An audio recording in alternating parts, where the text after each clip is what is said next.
Chapter 261, She Might Want to Join Us. Wu Hung also thought about coming here at night. He secretly took out the internal organs. But after careful consideration, he realized that he might not be able to complete the dissection and organ removal. Although there are relevant descriptions in the Book of the Dead, he has never really practiced it. So, the coroners are needed to complete it. What procedures are required? Wu Hung asked. The coroner immediately explained, the distribution of corpses, and the removal of organs, both require the approval of the deacon. The approval of the deacon is required. When in Blackstone Town, Bodong's internal organs were removed. It should be the deacon Yazid who directly had them removed. And the deputy deacon does not have this right, which is actually quite understandable. In many places, deputies will appoint some people with high local reputation, who are honorary deputy deacons, and it is impossible for them to have the right to dispose of corpses at will. Wu Hung did not make things difficult for them.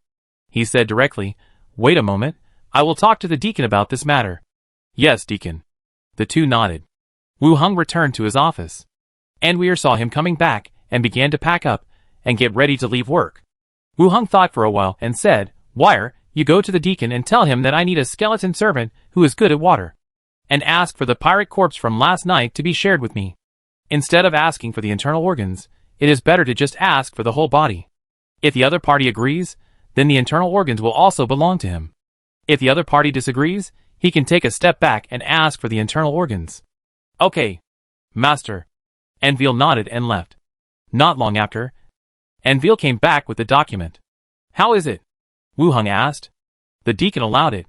Wu Hung took the document in his hand, which contained instructions for the distribution of the corpse. "It was not as difficult as I thought." "Didn't the deacon say anything?" "He said to follow the association's procedures." For a necromancer, applying to the association for a corpse is already very disciplined. Let's go get the body." Return to the morgue. The two coroners are still doing their work. Wu Hung handed the document to the other party and said, "Take out the internal organs."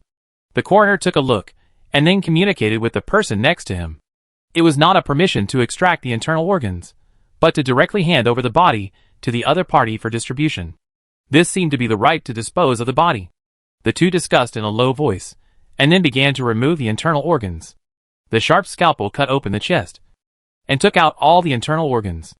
Wu Hung took out the organ jar, and the two cleaned the internal organs and put them directly into it. The mouth of the jar was covered, and the organ jar closed automatically. The two coroners continued to sew up the chest of the corpse.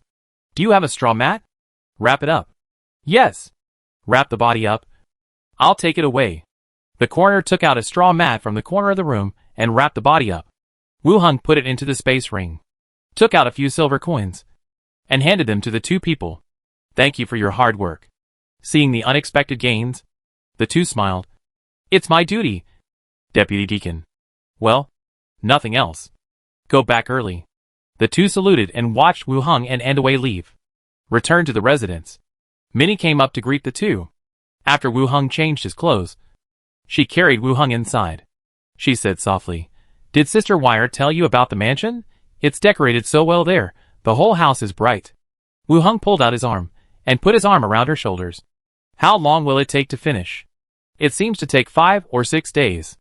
Minnie said, and continued, "Master, when the time comes, plant some vegetables in the yard, so you don't have to go out to buy them in the future. You don't have to be so frugal. Plant a fruit tree, and build a bird's nest on the tree." Seeing that the little bunny girl was happy, Wu Hung smiled. "Okay, I'll do as you say."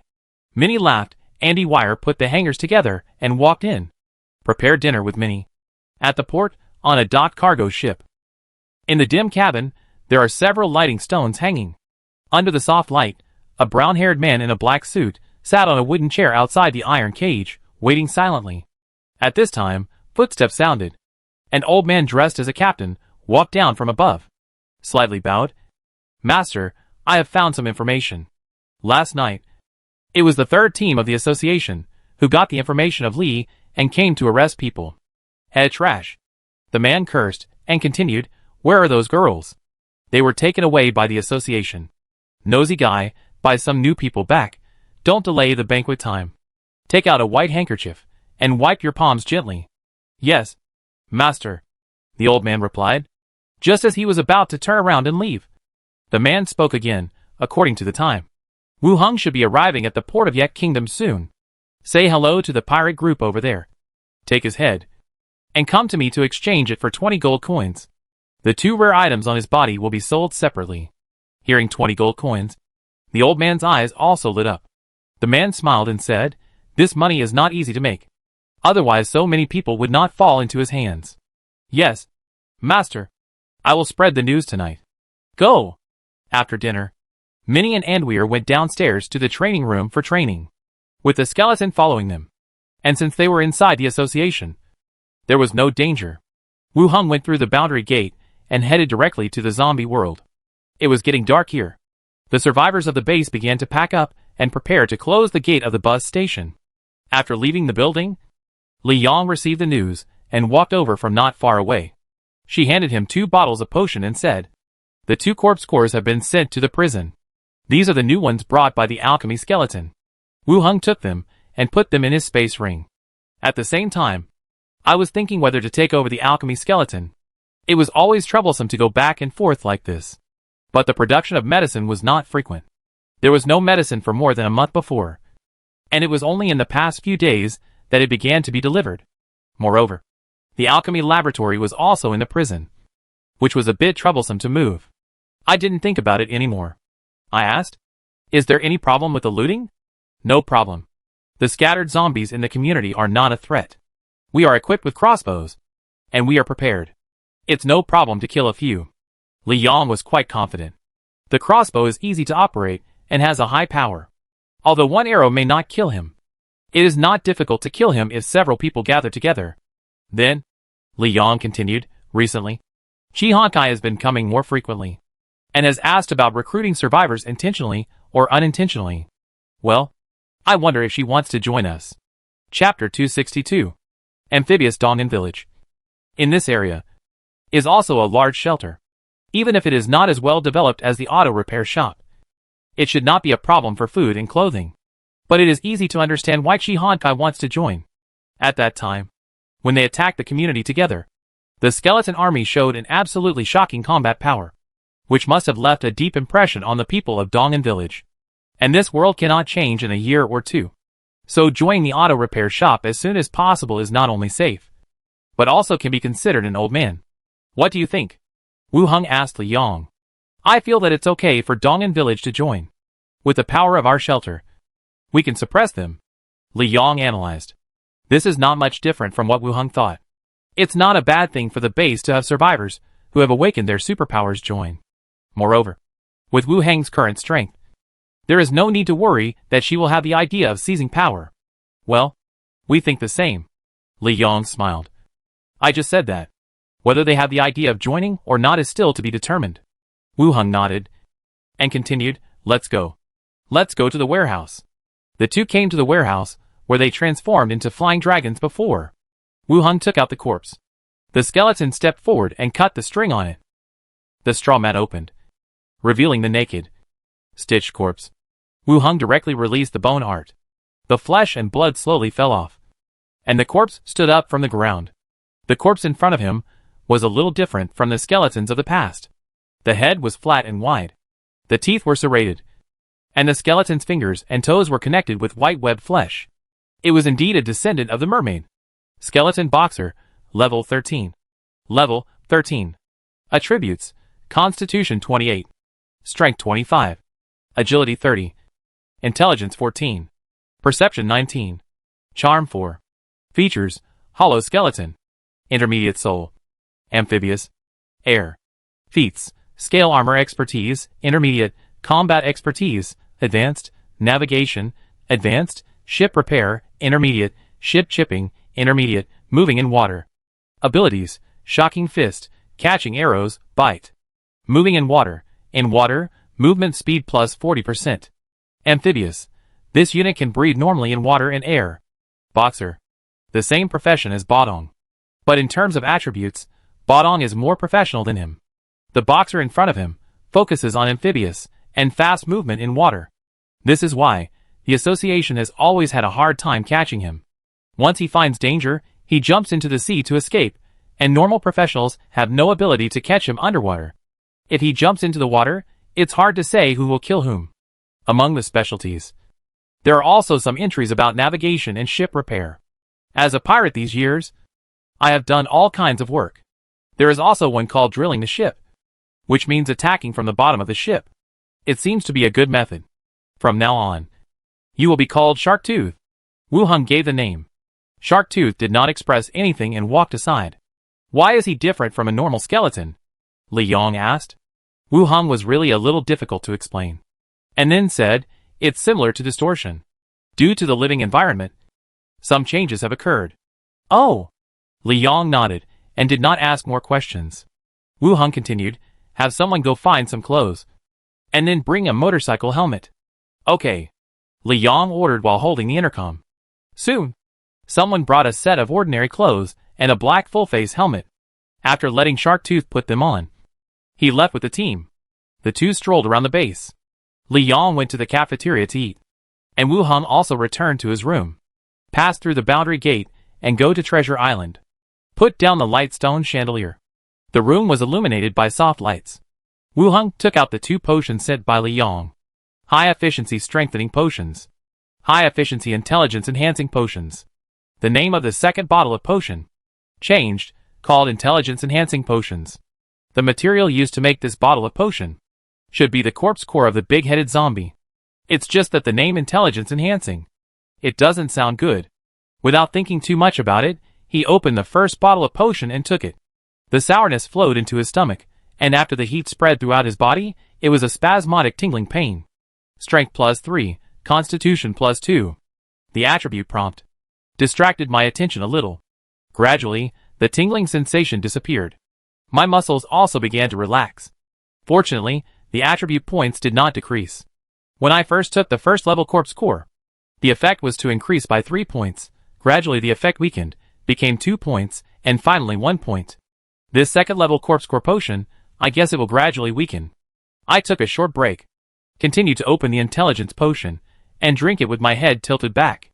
Bitter taste, energy continues to spread throughout the body. The effect is not muscle tingling, but a dizzy feeling and a swollen head. Intelligence +3, Perception +2, Charm +1. The attributes appear again. Added 6 attributes. Intelligence is the highest. This is still very good. Unfortunately, the superpower is still not unlocked. Wu Hung opened the attributes and took a look.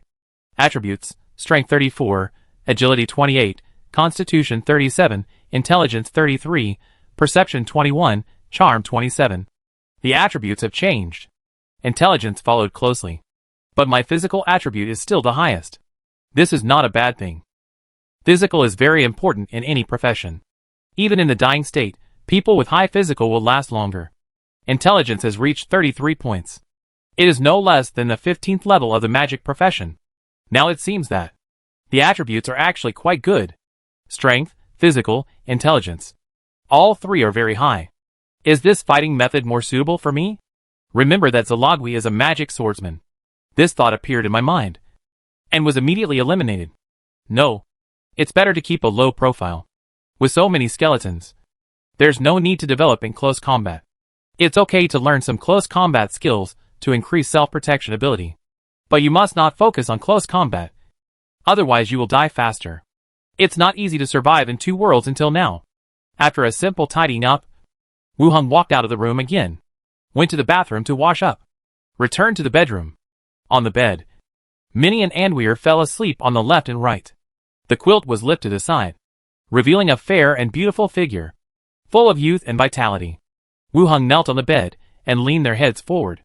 Their noses were facing each other, and Minnie subconsciously licked them lightly with her tongue.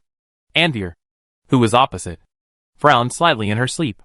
Soon, the 2 of them realized something was wrong. They opened their eyes and exclaimed.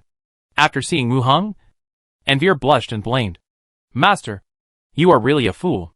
Wu Hung smiled, hugged the 2 of them, and laid down on the bed again. Sleep, sleep.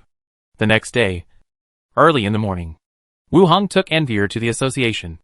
As soon as he walked into the corridor, he heard a shout from behind. It was the assistant deacon, a female elf wearing glasses. Deputy Deacon Wu Hung, when your merit reward comes, you can choose it at any time. Chapter 263, The Reward for the Spine Snake Staff, is coming?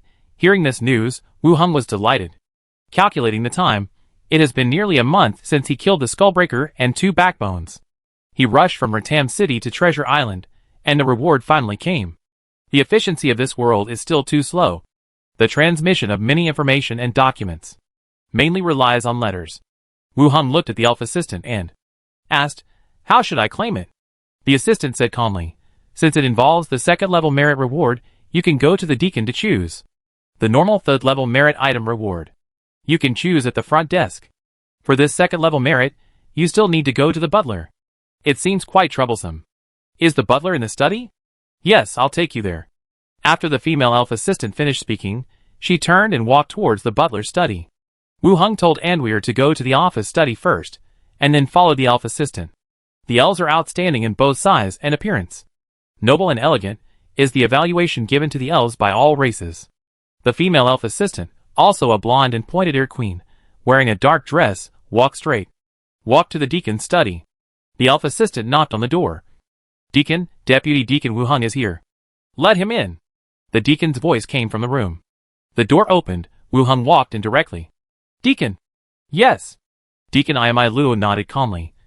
"Your merit reward has come down, I helped you select it, and brought a few useful ones over, you can choose it yourself." "Thank you." Deacon Iamai Luo didn't say much, walked out of the desk, and came to the coffee table. In the space ring, he took out all the props one by one, and placed them on the coffee table. Vine root bracelet. Hunting ring. Motivation horn. Instructor, strange item. Tracking pendant, strange item, and skill book. Bone transplant. Plague insect technique. Death breath. These are the rewards for the 3rd level merits, according to the merits recorded in the file. You can choose 2. Yimi Luo said, and handed a paper list to the assistant beside him. The female elf stood aside and began to introduce the props in order. The vine root bracelet. A magic prop etched with natural attributes. Can be thrown out to form a difficult terrain with many vegetation in a certain range, which can restrict the enemy's actions or buy time for yourself to escape. Wu Hung looked at the first vine root bracelet. When in Blackstone Town, the former captain used his merit to exchange for a bracelet prop, which produced the effect of vines trapping a single target. The one in front of him was obviously a range prop, and it was indeed rare. The elf continued to introduce Hunting Ring, which gives the user the ability to accurately lock onto the target. It is not only useful for bows and crossbows, but also helps with the accuracy of spell casting. The Inspiring Horn, when blown, inspires the fighting spirit of all creatures. The elf assistant continued to speak. Wu Heng's eyes swept across and landed directly on the last 2 strange objects. The first strange object, called Instructor, looks like an ordinary long sword, which is slightly old. Instructor, strange object. Category, strange object. Function, after holding, the body will be controlled by the strange object, and swordsmanship training will be carried out. Side effect, when using, there will be a severe sense of wrestling, fighting for control of the body. Description, it was originally a training long sword of the Swordsmanship Academy. Due to years of practice, the long sword has been given its own mission. The holder will undergo orthodox swordsmanship training. A long sword that can be possessed. The effect of ghost possession is to control the other party's body. It is the same as the introduction. It occupies the user's body and conducts swordsmanship training. This is really special. Wu Hung looked at it. The elf assistant also introduced the long sword. The instructor's long sword can help users practice swordsmanship quickly. The highest level user has reached the master level of swordsmanship. Wow! Master level swordsmanship. There are 6 levels of specialization. Beginner, Basic, Intermediate, Advanced, Master, Grandmaster. Master level is considered as the top swordsman. The assistant then introduced the second item. Tracking pendant. Put the hair of the missing target or the items used by the person into the mouth. You can find the direction of the target. Wu Hung continued to look at the tracking pendant. A rusty metal skull the size of a nuclear head with a thin iron chain. Tracking pendant item. Category, item. Function, identify the life and death of the target. Find the approximate location. Side effects, after use, you need to feed blood. Description, funerary items in a deep tomb, retaining the obsession of the person looking for relatives. A item that can find the target. The price is to feed blood. There is no stipulation on whose blood it is. It shouldn't be a big problem. You should know the rest of the skill books better than me, so I won't introduce them to you. The elf assistant closed the file in his hand. Wu Hung nodded and continued to look at the skill books. There are 3 books in total. Bone Transplant, Description, After Casting, the skeleton servant with broken bones can be made to complete the missing parts by itself. The materials for completion include, but are not limited to, corpses, remains, debris. Plague Insect Spell, Description. Poisonous insects are produced from dead bodies or rotten corpses, and attack surrounding enemy units. Death Breath, Description. Form a foggy environment full of death breath, blocking the line of sight, and containing various viruses such as disease, withering, and weakness. These 3 skills are very good. All of them are what I need. In Blackstone Town, Rentham City, the acquisition of skills more rely on the purchase of the Snake Emblem Consortium. It is shipped from other places. And here, it seems that you can directly exchange for merit. It is still a big city, and everything is relatively complete. Which ones have you taken a fancy to? Deacon Imai Luo asked with a smile. Still considering it. Wu Hung said. Level 3 merit can be exchanged for 2 item rewards. In terms of props, there are definitely 2 rare items. The instructor's long sword can help with training, and the tracing pendant is also a very good rare item, and the price is not too high. Choosing these 2 will bring you the greatest benefits. Rare items are basically unique, and if you sell them, the price will be the highest. And these 3 skill books are also needed by Wu Hung, especially bone transplantation. There are many missing arms and legs in his own skeleton army. Even Bassin, who stayed to protect Li Yong, broke a rib and temporarily wrapped it with tape. I think you can choose the instructor's sword, and you can choose a magic book for the other one. The Breath of Death is very good, covering a wide range, and it is very effective in blocking pursuers or retreating. Deacon Yimi Luo gave his own suggestions.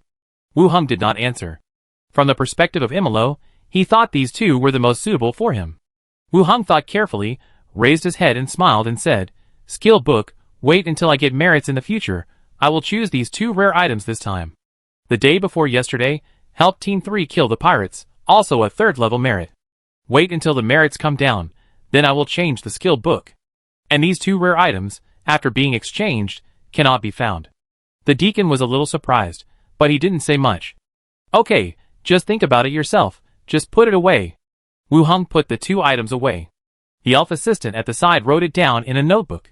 Imolo also collected the remaining items and skill books. He continued, You also have a 2nd level merit reward. As he spoke, he stretched out his hand and waved it. And 2 items appeared in front of him. A white staff shaped like a spine, and a palm-sized iron gray solid Iron Man. Wu Heng's eyes first fell on the staff. The staff was like a curved spine, with layers of vertebrae overlapping, and the top was bent and drooping, and it was like a cobra standing upright. Spine Snake Staff, Description, a magic item made from the spine of a ghoul, etched with Plague Spell and Mind-Catching Gaze, Necromancy Magic Effect plus 23%. Damn, Wu Heng's pupil shrank. It's not a strange item, but a magic item made from the spine of a ghoul. To become a ghoul, that means reaching an immortal state. It was actually made into a weapon in this way. It has to be said that the people in this world have reached a perverted level of utilization of materials. After a slight surprise, Wu Hung focused on the magic etched on it.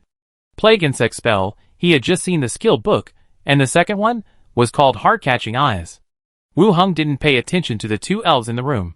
He took out the Book of the Dead directly from the space ring, and looked for relevant content introduction. In his memory, he had vaguely seen this skill. Heart-Catching Eyes. Your eyes will be full of terrifying power, and creatures with intelligence below 15 that look at you will suffer from the effects of sleeping, panic, sickness, etc., and the target that receives this spell can suffer from necromancy again. Skills released by the eyes? Chapter 264. Metal Puppet.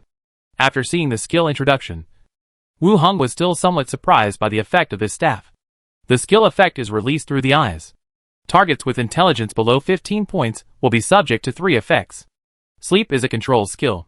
When you take a look, the other party will fall asleep directly, which is very useful. Panic will cause a certain panic, even if the target does not escape. The morale and fighting will be greatly reduced. The last one, illness, is a common method used by necromancers. It includes sudden illness, old illness, or rotting wounds. Offending the necromancer is indeed a rather troublesome matter. The deacon and the elf assistant on the side watched Wu Heng flipping through the Book of the Dead. They did not say much. At Wu Heng's age, he was only in his 20s. To be able to sit in the position of deputy deacon, he was already extremely talented. It is normal to temporarily check the books for some things. After Wu Heng closed the book and took back the space ring, the deacon Yimi Luo smiled and said, "Have you found the relevant content?" "I have found it. Do you want to hear about the second prop?" Yimi Luo asked. Wu Heng's eyes fell on the second palm-sized iron puppet. No attributes appeared, so he didn't know what it was. "Listen, I haven't seen this thing before," Wu Heng said. Yimi Luo nodded and said, "What you see in front of you is just a scaled-down Iron Man, which is also a magic prop, a metal puppet with a body size of nearly 4 meters, whose defense and strength can reach the level of a 4th-level professional, and is a very good defensive guard in the association." After a slight pause, he continued to add, "The body is made of special materials, and in terms of defense, it is stronger than your dead servant, and it can be repaired if damaged." No wonder, the metal block in front of him has no attributes. It turns out to be just a figurine. According to Imolo, this kind of puppet is indeed very powerful. The strength of a 4th-level professional is already the top strength. In the association, it exceeds the level of many local garrison deacons. Any profession, not just mages, will choose this puppet if there is no better choice, which is considered to be an additional powerful bodyguard. Wu Heng was also somewhat tempted. But he would not take up the reward quota this time.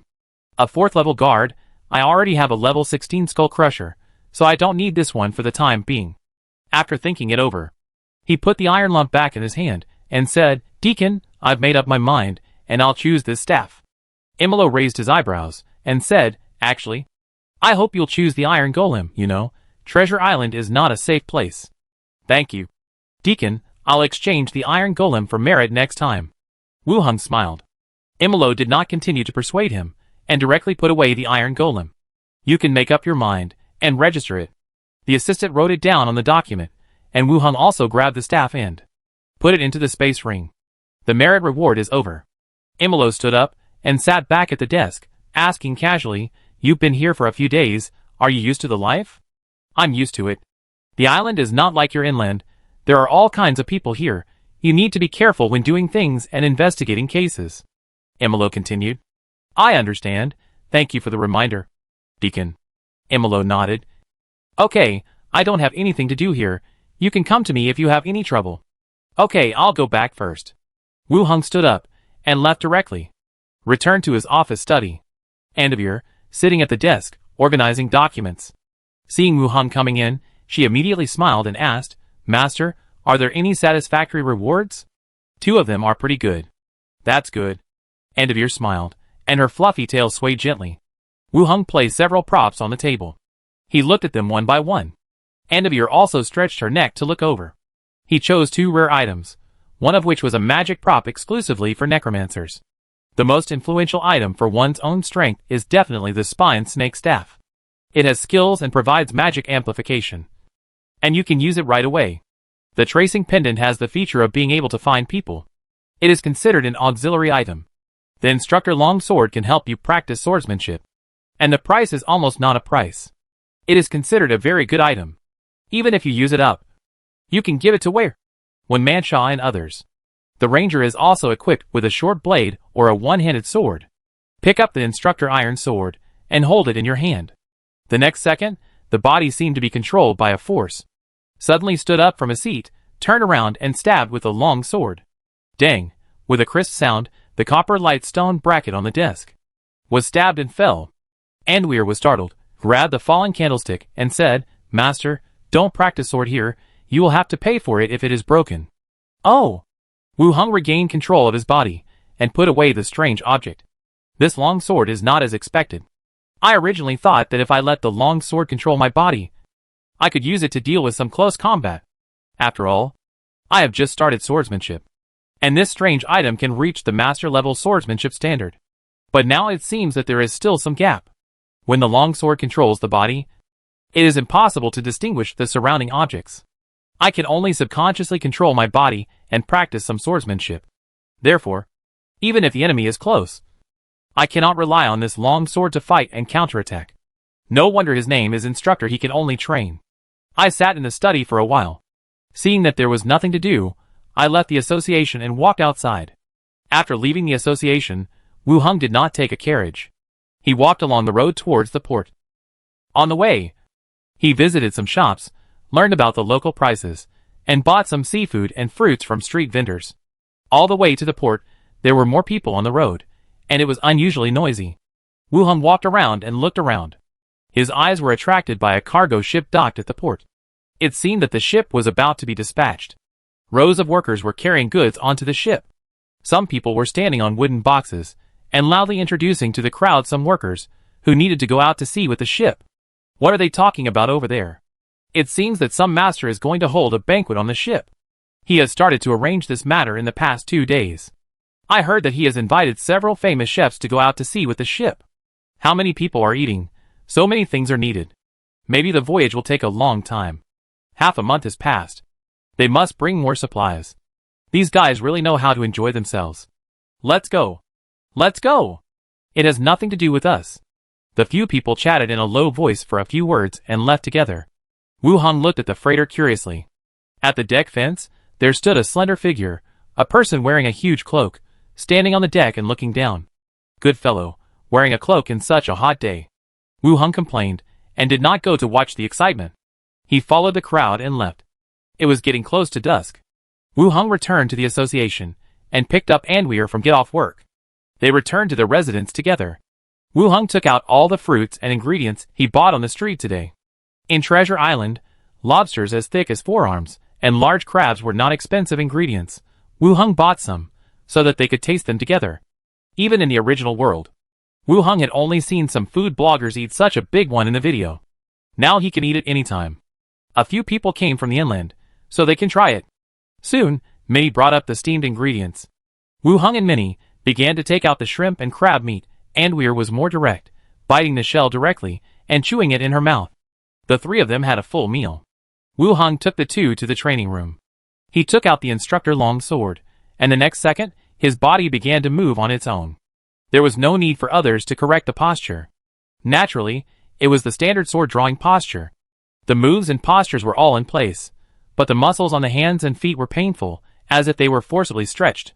While doing the very standard movements, he grimaced in pain. And Minnie and Anweer in the distance, after training for a while. They propped their chins up and watched him continue to practice. They laughed from time to time. They practiced until late at night. The three returned to their residence, and took a shower and went to bed together. The next day, the association. In the office study, Wu Heng sat behind the desk. Opposite to him was the captain of Team 3, the dwarf Olin. Anvil poured tea and brought it up. After Olin thanked him, he looked at Wu Heng again. Mr. Vice Deacon, I have sent you the last bounty, and the money from the sale of 2 magic props. You will have to wait for a while for the 3rd level merit. Wu Heng motioned to Anvil to put the money away. At the same time, he said, no hurry, follow the rules of the association. The dwarf continued, Mr. Vice Deacon, I will report to you about the hostage girls. At that time, after killing the Sharktooth pirates, 4 girls were rescued. They were all young. Have they been sent back? Yes. The dwarf touched his beard, and continued, we found that there are other girls missing, and they have not been found yet. Chapter 265, they mentioned you. Tell me more about it. Wu Heng said. We followed the instructions of the association, and sent those human girls back to their residence. At the same time, we also learned that other families also had people missing, all young girls. The dwarf Olin said. Wu Heng frowned slightly. That is to say, this kind of thing has happened several times. We suspect that there may be a cult collecting sacrifices and preparing for some kind of ritual. Olin stroked his beard and continued, we don't have any clues, so we want to ask you. The deputy deacon, is there any way? Where are the bodies of the pirates and buyers last time? Wu Heng planned to ask the corpse. Burned. Olin replied. Damn it. There was no chance to ask about the body. Yes. The last time we went to dig out the internal organs. The coroner said that they would be burned the next day. At that time, I didn't expect that there were other people missing. Olin immediately said, Deacon, there are several families who lost their children in the association. How about I bring them here for you to ask? Wu Heng thought for a moment, and looked at Anderwire beside him. He said, Wire, you go over and ask about the situation. Record the facial features and location of the missing person. and then write a commission and issue it. Yes. Andwire nodded. The dwarf Olin stood up and walked out with Andwire. Wu Hung suddenly thought of something and continued. Where? Ask them who has the missing girl's personal belongings, which should be carried all year round. If there is any, bring it back. Okay. Andwire agreed and followed the dwarf out. Not long after, Andwire came back. She held some documents and a blue hair tie in her hand. The most recent one disappeared yesterday. This is the hair tie her mother brought. Andwire handed over the hair tie. Wu Hung took it and took out the tracking pendant from the space ring, holding the thin chain. The walnut-sized skull shook slightly. He moved the hair rope closer, and the two things were stuck together. There was no change. Isn't it used this way? He looked at the introduction of the strange item again, and confirmed that there was no problem. After thinking for a while, he picked up the fruit knife beside him, and pierced a small hole on his fingertips. He squeezed out a drop of blood and dripped it on the skull. The next second, blue flames rose in the skeleton's eye sockets. It opened its mouth, bit a corner of the hair band, and began to chew. It looked quite strenuous. After chewing 3 or 4 times, a blue soul fire spurted out of the skull. The tail was still connected to the skull, and the other end tilted in one direction. It was like a ghost trying to break free. It really reacted. At this time, Andwire also finished writing the commission. Stamped the deputy deacon's seal. Wu Hung said, Wire, go and ask Team 3 to prepare the carriage.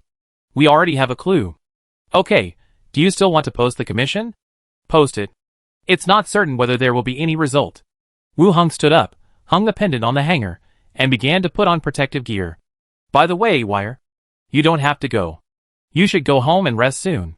I'll go with you. I can take care of you if you need anything. Wu Hung touched her head. Don't worry. I can run away if there is any danger. You just stay in the association. Okay, I'll go and notify Team 3 first. Andwire said, and walked out quickly. Soon, the carriage was ready.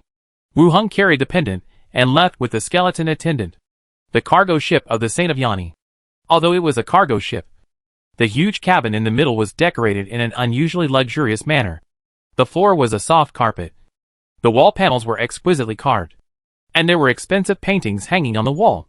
It was called a cargo ship, but it was more like the hall of a mansion. Malik, the owner of the ship, walked out slowly in a dark dress and a solid wooden cane. A gorgeous woman in a dark green low-neck slim dress followed him. Mr. Malik. Madam. You look good today. Mr. Malik. Madam.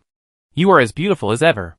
In the hall, everyone who attended the banquet greeted him one after another. Malik walked slowly, nodded and greeted everyone. At this time, a young man with curly hair strode in. Seeing Malik, he immediately smiled. Mr. Malik, I hope I didn't delay your banquet. Malik laughed. My brother, you came at the right time. The banquet would not start without you. As he said that, the two hugged each other. After the greetings, the man continued to look at the gorgeous woman beside him, bent down and kissed her fingertips. You are as beautiful as ever. The woman smiled, scratched the other's palm, and said, You are as considerate as before. The two looked at each other for a while, and smiled at each other. Gradually, the guests came in one after another. The banquet was about to begin. Malik clapped his hands. After the delicacies were served, several guards in armor came out from one side of the cabin. More than 6 young girls with pale faces were escorted to the banquet guests in front of the table. The guests, who were already impatient, pierced the girls' wrists with their nails, and the bright red blood flowed into the goblets. They put them in their mouths and tasted them carefully. Some people bit the wound on their wrists and sucked them directly. Their faces were full of enjoyment. The smell of blood filled the air. The servants and guards guarding the banquet hall were also normal and had no reaction. After drinking with each other, the girls began to lose balance due to blood loss. Malik waved his hand slightly, and the guards took them all away. The effect of the potion in this world is still significant, and this kind of blood loss will not kill them. But they will be kept in captivity and used as blood food in the future. Malik drank the blood wine in the cup again, and said softly, Wu Hung, who took the blood cup, is coming. I'll spread the word that a reward of 20 gold coins is offered for his head. When you go out to sea, be careful. Kill him and bring back the 2 rare items. Mr. Malik really thinks highly of him. A 3rd level wanted criminal only has a small reward, But you actually spent 20 gold coins to buy his head. Indeed. He is not worth that much money. Malik shook his head. It's better to be safe and bring back the rare items first. When he comes, it won't be difficult to kill him. Indeed. Malik smiled. As long as everyone has confidence. We must kill him before he officially becomes the deputy deacon. Okay. Everyone tasted the wine and nodded. On the sea, Wu Hung was holding the pendant, sitting on a small boat. Beside him were Skullbreaker and Blood Axe, and Sharktooth, who was good at swimming, floated on the sea, with his arms on the edge of the boat. At this time, the ghost Glinda flew back. Floating in the air, said, a group of vampires, holding a party. Vampires? Wu Hung frowned slightly. Did you see the missing girls? Yes, some blood was drained, but they are fine. Are there many people? Wu Hung continued to ask. There are not many people at the party. There are more than 100 guards and sailors. Glinda said, suddenly remembered something and added, they mentioned you. Me? Well, say 20 gold coins, to buy your head, before going to Treasure Island. Glinda floated in the air, with a smile on his face. Wu Hung was stunned, and thought for a while with a frown. Said, they are not vampires, but bloodthirsty people created by the Blood Cup. According to the normal train journey, he has not yet arrived at Treasure Island. Smart. Glinda praised. Let me see what's going on inside. Wu Hung continued. Glinda went straight into his body. The scene on the ship appeared in his mind. The dignitaries who attended the dinner, the girls who were brought up, and the intoxicated expressions when tasting blood. They were indeed a group of bloodthirsty people who had suffered sequelae after using the Blood Cup.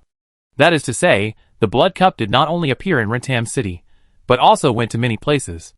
Later, Wu Hung heard people talking about him. A group of people sat together, belittling him, and talking about how to kill him, before going to work. Then, Wu Hung released Granda again. What are you going to do? Granda asked. Wu Hung closed his eyes, and thought for a while. Kill them. When the party is over, they will separate, and it will be difficult to find them. It's your usual style.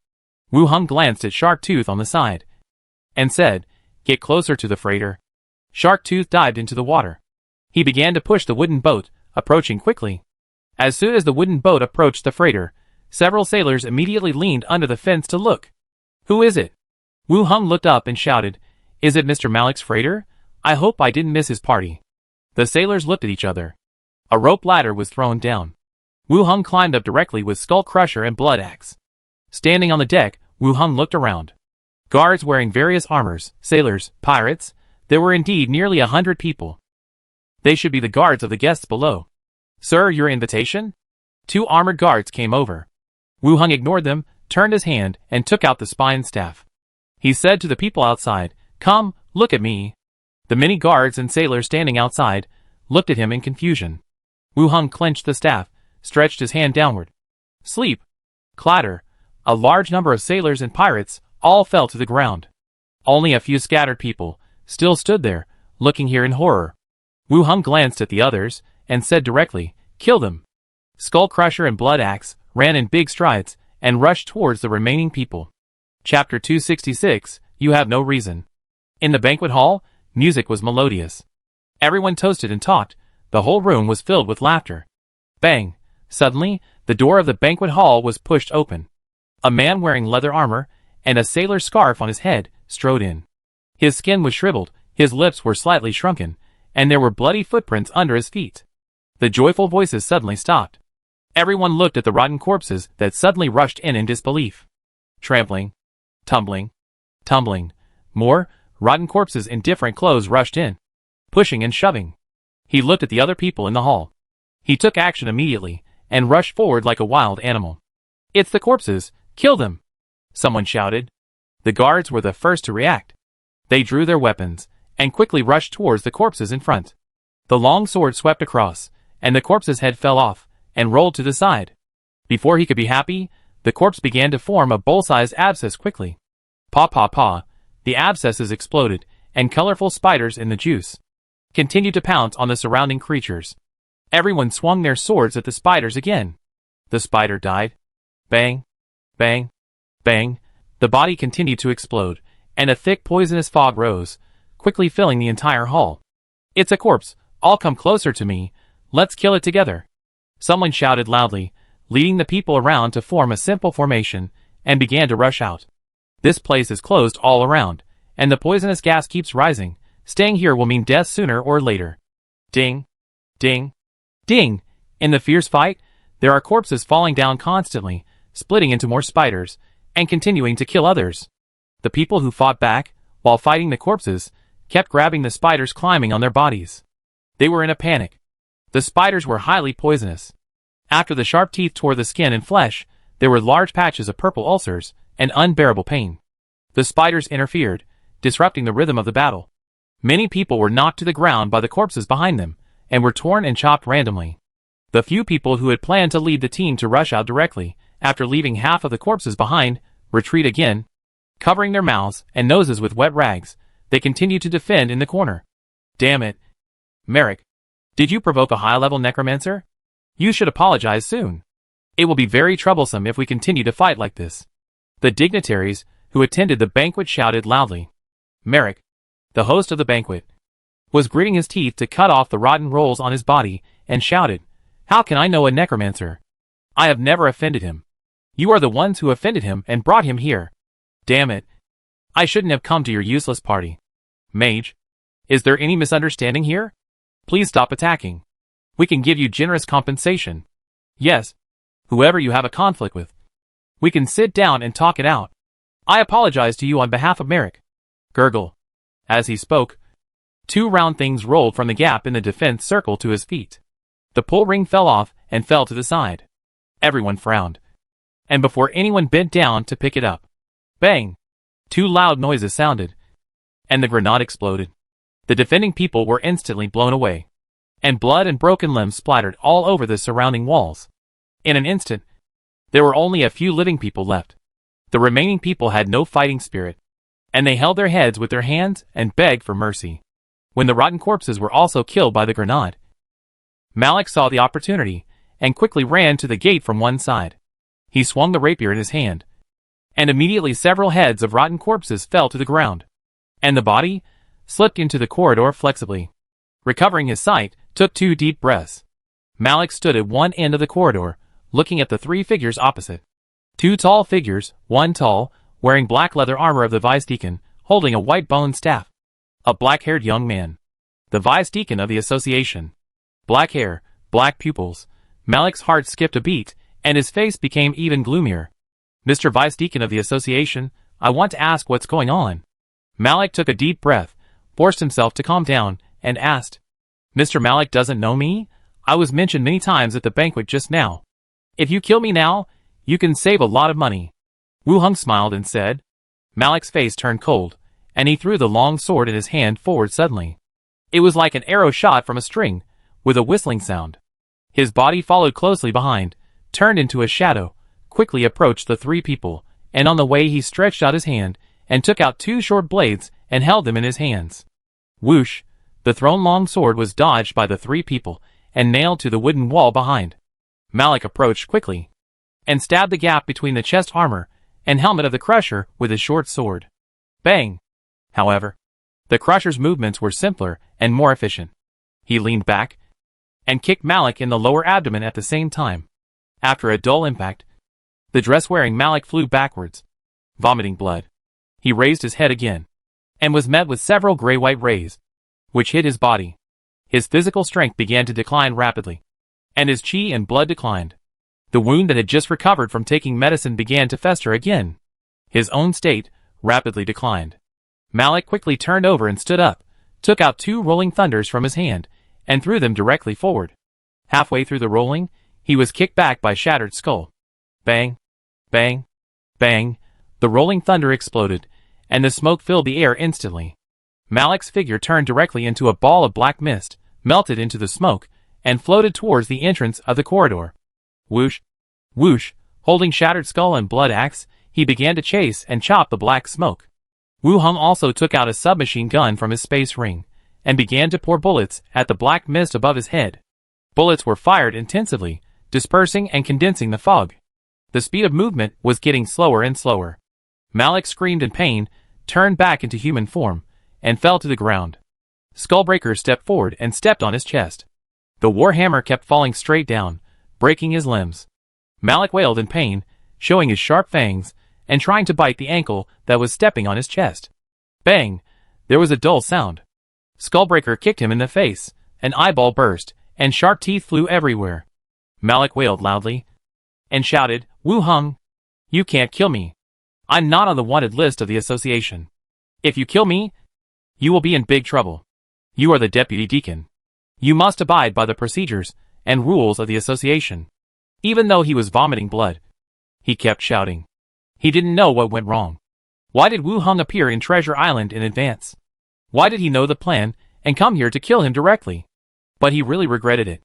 If he had known earlier, he would have stayed away from here. Stay away from him. With his current status, Malik knows how to circumvent the rules that are unfavorable to him. As he said, according to the rules of the association, Wu Hung has no reason to kill him. Even if he knows that Malik is planning to kill him, he must abide by the rules of the association. Wu Hung looked at him, and the bloody smell emanating from his body. He said calmly, talking to the Necromancer about this, "What do you think?" Under Malik's horrified eyes, Wu Hung waved his hand. With one blow of the blood axe, he chopped off his head. Squeak! At this time, the double doors of the banquet hall opened again. A woman in a dark dress, whose makeup showed off her two slender legs, whose body was covered in blood, stumbled out. The poisonous fog in the hall behind her had dissipated a lot, and no living person could be seen. The woman leaned against the wall and cursed, "Malik, are you a man? You left your woman behind and ran away first." Gulyalu. At this time, Malik's head rolled to his feet. The woman's pupils suddenly shrank, and when she looked up, she saw three figures standing not far away. She immediately shouted, "Don't kill me. I'm not a threat to you. I can serve you. I'm very comfortable." Chapter 267, How Come They Are All Dead? As she spoke, the woman took off her shoulder straps. The low-neck dress slipped off, revealing her fair and plump body. The woman held her chest with her hands, and continued, "Malik has offended you. I am his woman, and I am willing to atone for you on his behalf." As she spoke, her expression became more and more pitiful and helpless. She looked cautious and timid, and her half-naked figure gives people a special impact. It seems that she is quite good at teasing men. Wu Hung looked at her and said, "Where is the girl you captured?" "In the cabin below. Malik built a dark room, which can avoid some inspections. I will take you there," the woman said directly. "No need, I can find it myself," Wu Hung said, pulling the trigger of the submachine gun in his hand. The gunshot rang out. Before the woman could react, several blood holes were shot out of her body. She looked at her body in horror, and fell down little by little. Wu Hung looked at the corpse, confirmed the death. Let the skeleton drag the two corpses, re-enter the banquet hall. The hall was silent. Only the corpse on the dining table, dripping blood. Rotten corpse, guests, servants or guards. No one survived. The ground was full of corpses, and there was not even a groan. The woman just now should be the only one who walked out alive. However, with what she did, and her involvement with the secret society, she was destined to die here. "Drag all the bodies in formal attire here," Wu Hung said. Skull Crusher and Blood Axe took action. They began to search the hall for bodies. Many had been chopped into pieces, and their clothes were stained blood red, making it difficult to identify them. In the end, including the two killed in the corridor, there were a total of 6 bodies, which were laid flat on the open space in front of them. Wu Hung took a look first. He took off a space ring from the fingers of Malik and an old noble. He didn't even look at what was inside, and just put it away. Then, he took out the tablet, and began to check the wanted posters of the association. From the first Malik, he looked all the way to the last person. There was only one corpse among them, which matched the appearance characteristics on the wanted poster, but it was still an ordinary wanted poster, without any props reward. Malik and others were really not on it. Wu Hung found a wooden door, opened it, and said, "Move all these bodies in." The skeleton began to move, moving all the bodies except those of the wanted criminals to one side of the gate. Hiding the bodies of these people can save a lot of trouble. Even if ordinary sailors or guards died on the ship, no one would care about their life or death if they were involved in imprisoning girls and drinking blood. Soon, the bodies were moved. Wu Hung took out a radio headset and put it on one ear. "Olin! I'm here, Mr. Deputy Deacon. Bring someone over," Wu Hung said. "Have you confirmed that they are on the ship? I will immediately have someone notify the association to request reinforcements and organize people to board the ship by force." Olin said in a serious voice. Wu Hung said, no need, it's safe here, you can bring the team up directly. Ah, are you sure? Yes, come on. Hang up the radio. Wu Hung walked out of the banquet hall, went down the wooden ladder, and entered the cabin on the bottom floor. The cabin on the bottom floor. It was dark and damp, and the air was filled with the smell of mold. The guard at the door, his body limp, died at the door. Wu Hung went forward to check, he was already dead. There were no external injuries on his body. It should be, he had signed a soul contract with Malik. The moment Malik died, their souls also disintegrated. Found it, over there. Glinda came through from one side and said. Wu Hung came to a wooden wall, looked around. How do I get there? The mechanism is on the left wall lamp, pull the lamp pole to open it. Glinda said. Compared to Wu Hung, Glinda knows more about the arrangement of these mechanisms. Last time in the study of the Lord's mansion in Ratam City, she took Wu Hung to find the treasure room behind the secret door. Of course, with Wu Hung's current insight, he may find the mechanism after careful study. But it will definitely take some time. It will be faster without Glinda telling him directly. Wu Hung walked over and pulled the lamp pole of the wall lamp. With a click, a gap opened in the wooden wall. It opened directly with a gentle push. It was still dark inside. In the 3 iron cages, you could vaguely see figures curled up in the corners. Weak and helpless, shivering. Wu Hung did not go over, so as not to scare them. He tried to speak softly, and said, you are safe. I am the vice deacon of the association. I received a commission from your family to take you back. There was no response from the iron cage. In a few suspicious eyes, there was a little distrust. This is one of your hair bands. Your mother gave it to me. Let me take you back. Wu Hung took out the hair band, and threw it in front of the people who were hugging each other. Outside the freighter. After Grayal confirmed that there was no one on board, the members of the 3rd team boarded the ship quickly, and looked around vigilantly. The night wind was cold, and the deck was empty, without a single person. It was like a ghost ship, floating on the sea. Check it out, Orlin ordered. The men dispersed a little. Check the situation on the deck. Captain, there is blood here, and it has not dried yet. There are signs of fighting here. There is an ear here, several people said in succession. This proves that a battle had just taken place on the ship. Their boat was not far away. But no sound was heard. Olin used the trained beast to fly around the ship again, and confirmed that there was really no one there. And said directly, let's go, and get off the cabin. Several people nodded, holding weapons, and entered the cabin. Clang! He stepped into the corridor, holding an iron sword under his feet. Then a strong and disgusting smell of blood came to his face. The faces of several people became uglier, and they also quickened their pace. After passing through the corridor full of traces of battle, when the door of the banquet hall was opened, everyone's face suddenly changed. The person in front stepped back subconsciously, and bumped into the person behind. The seemingly spacious and luxurious hall was already full of corpses. The dead were miserable, and their faces were unrecognizable. Many corpses were already incomplete, and were cut into several pieces, and their human shapes could no longer be seen. But they were still quiet. There was no sound. Damn it, what's going on? These corpses look like rotten corpses. Did the deputy deacon do it? One person killed a whole ship of people? Someone asked back. How should I know? The dwarf Olin stretched his hand to signal everyone to shut up. Just walk down randomly, who knows what you will see? Using the strange communication prop on his head, asked, Mr. Deputy Deacon, we are on the freighter, where are you?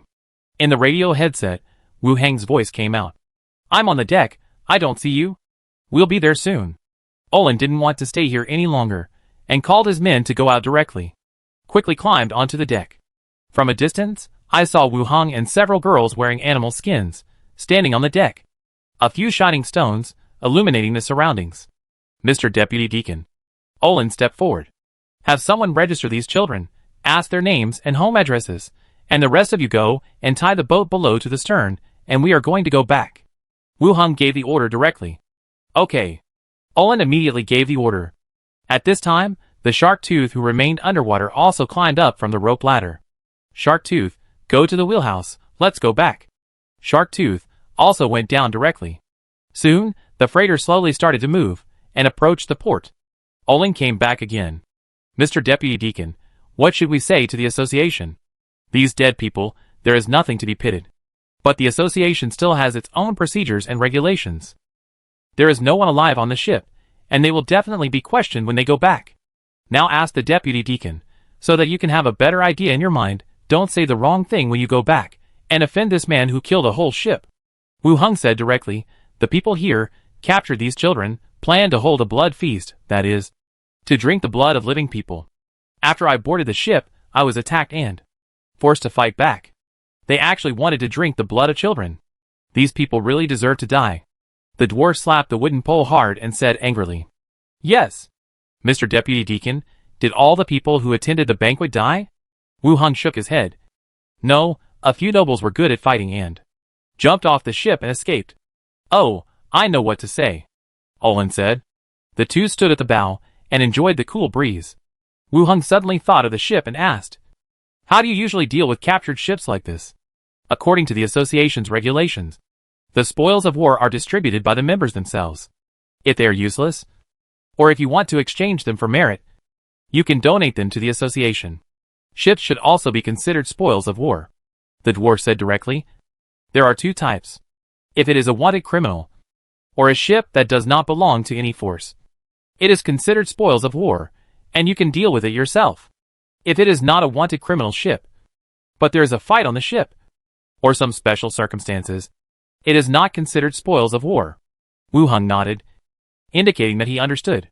The dwarf added, This ship holds these girls, and it has a secret room. It must be a ship of criminals. It is likely to be included in the spoils. I will inform you when there is any news. Okay. Keep an eye on this matter. Understood. The sky was bright. The cargo ship approached the dock. A few people were left behind to guard the ship, and the rest went to the association to mobilize people. The girls did not cry or make a fuss, but always hugged each other and followed to the association. Arrived at the association, Olin went to deal with this matter. Wu Heng also returned to his residence, looked at the two girls sleeping in the bedroom, and went to another room. Opened the door, and went to the zombie world. Turn on the light. In the bedroom, there were several corpses lying flat. The bloody smell filled the whole room. Wu Heng searched the bodies of several people.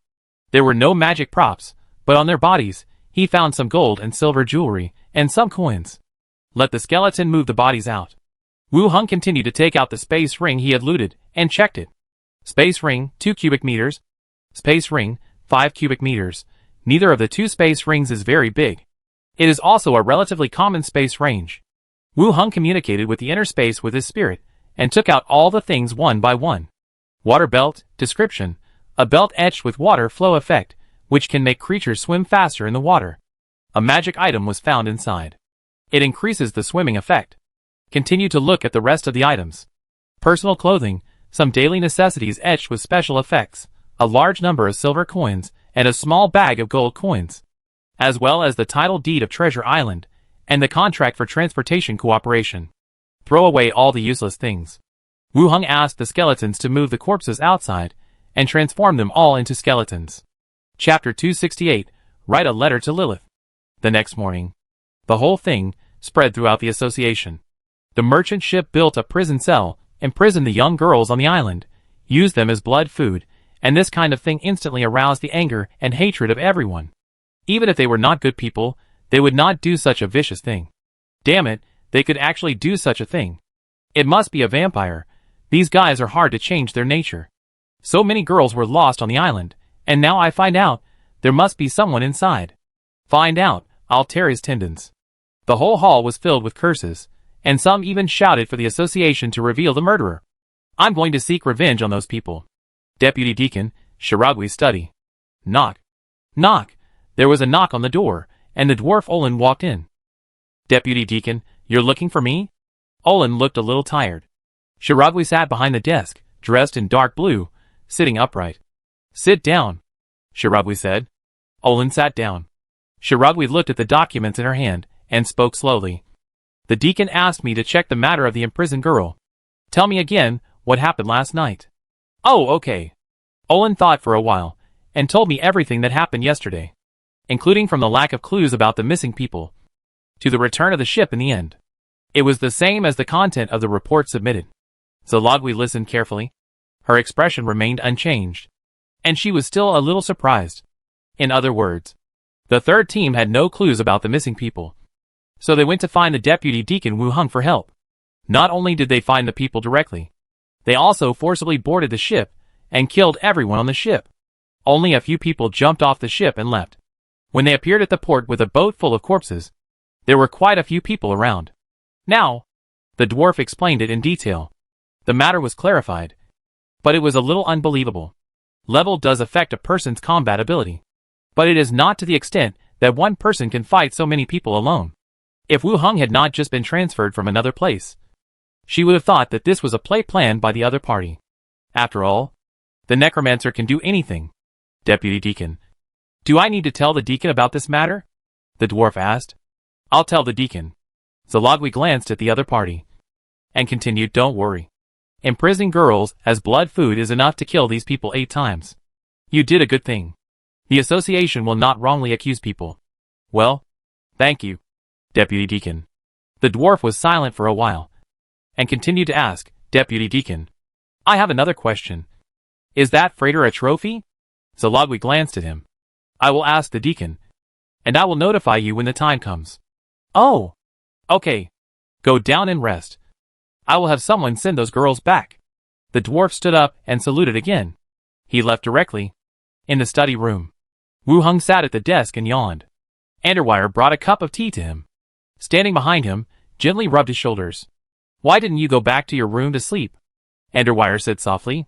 It will be dawn soon, so I didn't disturb you. Wu Hung leaned back, leaning on the fox girl's arms. Underwire smiled, gently hugged him, with a gentle face.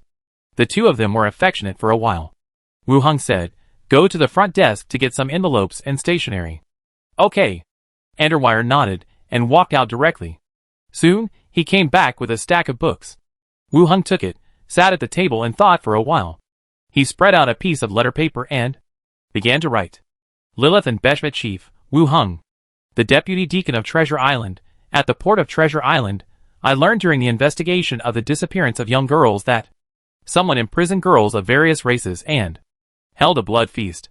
The situation was bad, causing anger and hatred among the residents of the island.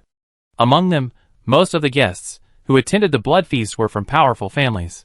I guess the blood-eating behavior is like the symptom after using the strange object blood cup. This letter informs the leader of the intelligence and asks the leader to arrange personnel to supervise the matter, so as to prevent similar situations from happening in other places and damaging the reputation of the Night Clan in the association. Treasure Island Deputy Deacon, Wu Hung. Lilith and Beshmet is the leader of the Secret Whisperer faction of the association. Intelligence and gossip from all over the world will eventually gather on her side. Before, when he got the blood cup, Slater told him in detail about this leader Lilith. So, he really remembered the other party's name. This incident was obviously the sequelae of the blood cup. Moreover, the people of the secret society were still looking for trouble. After thinking about it, I decided to write this letter. Whether it was to prevent other people from drinking blood, or to cause trouble for the secret society, it would not be wrong to tell this Lilith leader about this. After writing, put it directly into the envelope and seal it with the Deputy Deacon's wax. Write the recipient and address. Wire. Take this to the front desk. Okay, Master. Underwire took it and walked out directly. Wu Hung stood up and stretched his muscles, just as he was about to leave and go home to sleep. The door knocked again. Come in. The door was opened. The dwarf captain walked in. Deputy Deacon Wu Hung. Seeing the dwarf, Wu Hung was also stunned. The other party had returned from the sea. After opening the door and coming in, the dwarf said directly, Deputy Deacon, I have brought all the goods you want. Please see when you have time, I will deliver them to you. Before the other party went out to sea, Wu Hung did order a batch of goods. At this time, Andwire also came back from outside. The dwarf saluted. Mississippi Andwire nodded. Wu Hung stood up and said, Let's go. Andwire will go with us. The dwarf took the initiative to open the door, and his attitude was respectful. They walked out together. Along the way, many staff members greeted with smiles. Wu Hung responded, thinking in his heart that he would urge the construction team to speed up the decoration work. The dormitory provided by the association is not bad, but every time he goes out, he has to pass by the association hall. It's not as convenient as having a place to live. We boarded the dwarf ship. The dim cabin was filled with all kinds of goods. Here are the wooden bows you want, 500 in total. The oilcloth covering was lifted, revealing the neatly arranged wooden bows inside. Wire. Check it out. Underwire randomly took out a few wooden bows to check, installed the bowstrings, and shot arrows. The arrows hit the wooden target on the side with a clang. No problem, Underwire said. Since I promised you, I won't fool you with some ordinary goods. The dwarf smiled. What's the price? It's agreed. 25 silver coins, the dwarf said. The price is the same as the last time I bought from the elves. It seems that the market has a certain price range. Wu Hung didn't say much nonsense. He took out the corresponding silver coins and placed them on the open space in the cabin. The dwarf and the sailors immediately smiled and began to count. After confirming that it was exactly the same, Wu Hung also collected all the wooden bows. Mr. Deputy Deacon, do you need any more goods? We will sail the ship to Netel Port. If you need anything, we can directly purchase it for you. The dwarf stepped forward and asked attentively. Not yet. If you need anything, I will contact you. Okay. Wu Hung took Envier away from the cargo ship. On the way, he also took a look. The ship he brought back last night had been blocked. Returning to the association, there was still nothing to do in the afternoon. Envier returned to the office study, and Wu Hung returned to his residence. Back home, Minnie sat at the coffee table, practicing writing. After such a long time, Minnie learned very quickly, not only the characters of this world, because there are some comic stories at home. She also learned Chinese characters very quickly. She can even translate some sentences. Wu Hung felt that Minnie had chosen the wrong career. She might have made more progress if she switched to an intellectual career, or deciphered archaeological documents.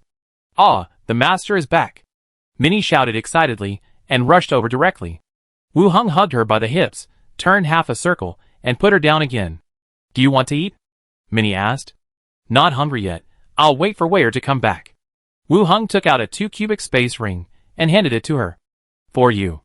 Last time, Wu Hung gave it to Wenmansha and Anwar, and Minnie didn't get it.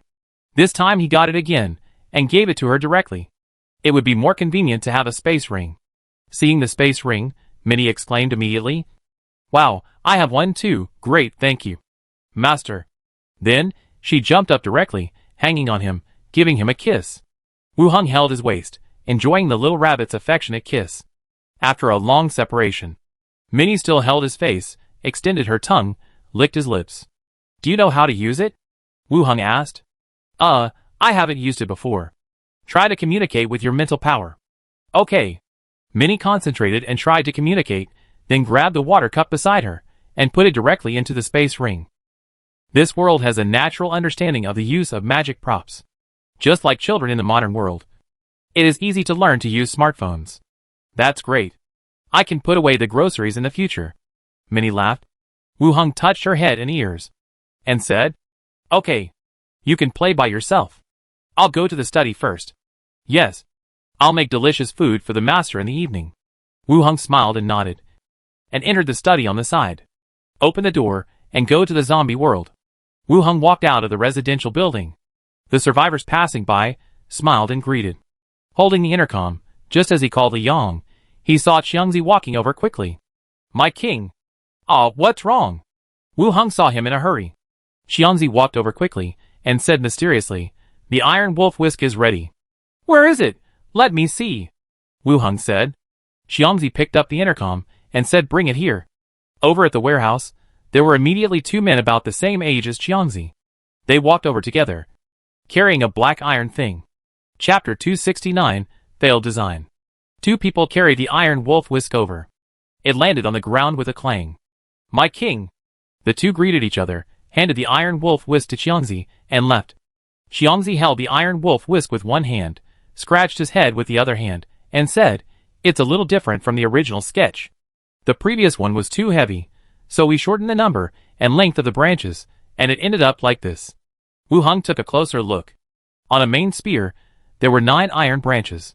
It's called an Iron Wolf Whisk. But now it looks more like a spiked mace. It's completely different from the original draft. Let me try the weight. It's quite heavy, Xiangzi said, and handed it over. Wu Hung picked it up, and turned it twice towards the open space in front of him. Xiangzi, who was standing by, widened his eyes at this time, and looked at Wu Hung playing with the Iron Wolf Whisk in disbelief. The 2 of them lifted it together, and it was played like a wooden stick. It's too heavy to use. Wu Heng put the iron wolf whisk on the ground and said. It's not that he used it heavily, but the skeletons used it heavily. Even his 34 points of strength felt heavy. Giving it to ordinary skeletons to resist the zombies would be even more difficult. This is not practical. It looks pretty cool as a decoration. How about this? You ask the workshop to produce more tridents with sharper blades. Wu Heng said directly. Okay, I'll ask someone to make it when I get back. Xiangzi didn't say anything stubborn and agreed directly. Putting the iron wolf halberd aside, he took out the previous draft and said, Let me show you the flying dragon equipment we are researching. Wu Heng leaned over and said, Okay. Based on the characteristics of flying dragons, we have made 2 guesses in total. The first is to let flying dragons drop bombs, just like airplanes drop bombs, and the second is to add weapons to dragon claws. Tell me about it. Xiangzi pointed to the drawing. There was a flying dragon painted on it, and there were several bombs under it. Bone dragon. You can design the chest cavity into a bomb bay, and drop the bombs. Of course, we don't have bombs, and our idea is to drop some short arrows, or iron blocks and stones. There is nothing wrong with designing the chest cavity into a bomb bay. Arrows have too low lethality, and iron blocks and stones are heavy, and the number of them you can carry will not be large. Neither is good. What about the second plan? Wu Heng continued to ask. Xiangzi turned the page again, and the pattern on it was even more exaggerated. On the dragon claws, blades extend out one after another, just like those of Wolverine. We can add hooks to the dragon claws, dive for a distance, and hook the zombies up to the sky, and then throw them down to kill them. Or just install a machete, sweep through the zombie group, and kill them. Wu Heng looked at the picture, frowning slightly. Xiangzi asked, How about it? No.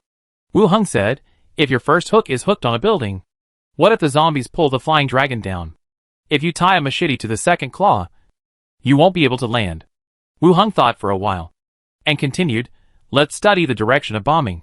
It feels more reliable. Xiangzi nodded. Okay. As the two chatted, Li Yang came over from the front, carrying a bag. Sister Heng, Xiangzi greeted. What are you talking about? I'm reporting some work to the king. I won't disturb you guys, Xiangzi said, and turned away. Li Yang handed over the bag. After opening it, there were some gold and silver jewelry inside. She said, The amount of gold that can be exchanged in the shelters is getting less and less. After a while, I'm afraid it will be difficult to take out much gold. In the end times, gold is indeed worthless. But each shelter must have gold to send over. Search in a safe place. Kill some lone zombies. Maybe you can get some. But after all these are exchanged, it is difficult to find new gold and silver. Wu Heng also knew this, and asked, Is there any way? There are only 2 ways. Either clear the roads outside, so that more shelters can come to exchange, or let the survivors have the opportunity to continue to obtain gold and silver. In other words, either clear the roads leading to other directions as well. Let more survivors come to exchange supplies safely. The second way is to provide them with some weapons and equipment, so that they can clean up the zombies by themselves and search for more gold. In the modern world, many people wear gold and silver jewelry. As long as they have the ability to kill zombies, they can get rewards. Let them focus on killing zombies and getting gold and silver, and avoid the shelters from being desperate, and focus on the auto repair shop. What kind of equipment do you think is better? Wu Heng continued to ask. The best-selling items at the moment are the crossbows, and there are also armed guards and armors, which have a good market, Li Yang said after thinking for a while. Suddenly, I found that this world seemed to be gradually developing into a different world. Crossbows and armors became necessary items. Bows and arrows. Can you use them? Wu Heng took out a wooden bow and arrows from the space ring. Li Yang took it, drew the bow and put the arrow. With a bang, the bowstring vibrated, and the arrow did not shoot out. It left the palm and fell on the side of the foot with a ding. It almost pierced my foot. Li Yang looked at the arrows on the ground and said somewhat embarrassedly, It's not the same as what's shown on TV, maybe I need to practice. The use of bows and arrows is indeed not as simple as crossbows. Wu Heng nodded. I will find a way to provide you with crossbows and protective gear, and then relax the exchange conditions, so that each shelter has a chance and exchange more. Okay. Wu Heng smiled. Let's go to the skeletons. Then the two went to the community where the skeletons were stationed. Wu Heng gave all the 500 wooden bows and arrows he bought from the dwarf to the skeleton warriors. Li Yang arranged for people to set up wooden targets in the community. 500 archers began to train. The bows were dense and sharp, and the arrows whistled out densely and shot at the molybdenum targets. The scene was still a bit shocking. Unlike Li Yang, after the skeleton picked up the bow and arrow, it could shoot the arrows, but the accuracy was not high. Most of them flew off the target. It takes a certain amount of time to practice. After watching for a while, he took Li Yang back. Tomorrow morning, let's go to the square to clean up the zombies and move forward, Wu Heng said. Okay. In the middle of the night, the temperature dropped a little. Wu Heng got up and closed the open window. Li Yang woke up from her sleep, snorted softly, and said lazily, "What's wrong? Didn't you sleep well?" Close the window. After Wu Heng finished speaking, he got into the quilt again and gently stroked the other person's smooth back. He turned over slightly and gradually pressed the other person under him. At this time, "Aren't you tired?"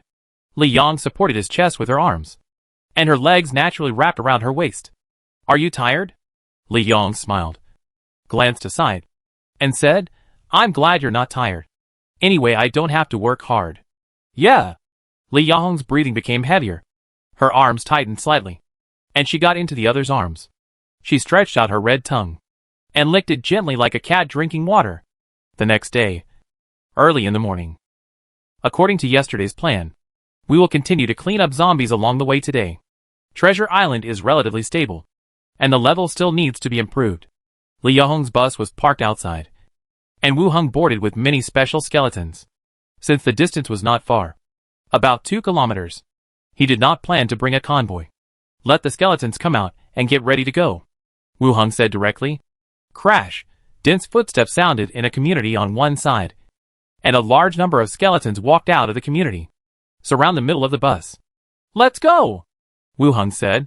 The bus started and moved forward slowly. The skeleton army on both sides changed from a quick step to a trot and followed the middle of the bus. The bones creaked. About half an hour, the army passed the Beefing Life Plaza that was cleared last time. A large number of zombies began to appear in front.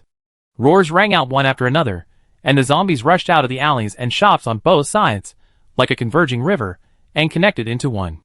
Wu Heng opened the car door and looked at the huge group of zombies in front of him. He said directly, "Archers, shoot!" Whoosh! Dense arrows shot into the sky. In this case, there is no need for accuracy. As long as you shoot forward, you can almost hit the target even if you don't shoot at your own people. Puff! Ding dong dong! Arrows fell on your head like a rainstorm. The running zombies were instantly pierced into hedgehogs, and were hit by the force of the arrows and trembled all over, and fell to the ground. Before they could get up and continue to charge, they were trampled back to the ground by the surging zombies behind them. Large groups of zombies were tripped and rolled into a ball. Arrows continued to rain down, and waves of zombies kept falling to the ground. The lethality of the arrows was still weak. Even if the zombies' bodies were pierced, it did not have much impact on them. They continued to attack with arrows inserted. The zombies were close to 300 meters. Wu Heng ordered again. "Spear throwers, throw them out." Whoosh! The iron spears fell down, and the zombies fell to the ground again. After several rounds of long-range attacks, the number of zombies was almost reduced by half. The next second, the zombies crashed directly into the ranks of skeletons, and a heavy slapping sound was heard. The two sides began to engage in close combat. The sound of the melee reverberated throughout the area. Ding! During the battle, suddenly, the system prompt suddenly appeared. "Your level has been raised to level 11, Intelligence +1, Perception +1. Unlocked Expertise, Casting Acceleration. Chapter 270, Are you full? Leveled up to level 10, still killing the Warhammer party in Rentam City. After that, I participated in several battles one after another, until today, finally leveled up again." Wu Heng took a look at the battlefield, confirmed that there was no problem, looked at the attributes and expertise. Attributes: Strength 34, Agility 28, Constitution 37, Intelligence 34, Perception 22, Charm 27. The two attributes of the level added to Intelligence and Perception. Intelligence has also caught up with Strength. Continue to check the newly unlocked Expertise. Unlocked Expertise, Casting speed up. Casting speed up. Your intelligence and spirit have been significantly improved. You can complete more complex casting operations in a shorter time. Casting speed up. The effect is literally increasing the casting speed. For a mage, even a necromancer, this is also a very practical expertise. The strength has been raised to a higher level. After checking the attributes and expertise, Wu Heng turned his attention back to the battlefield. The surging corpses and skeletons were still entangled. The number of zombies had been reduced by more than half. And only a few zombies were still attacking like crazy. Wu Heng glanced at the deformed skeletons beside him. You go too. And end the battle as soon as possible. Several deformed skeletons rushed out with big strides. There was still a distance. And they jumped high. With a bang. They fell directly into the group of zombies. Like a truck out of control. They rushed through the group of zombies, swinging their arms constantly. And a large number of zombies were knocked out.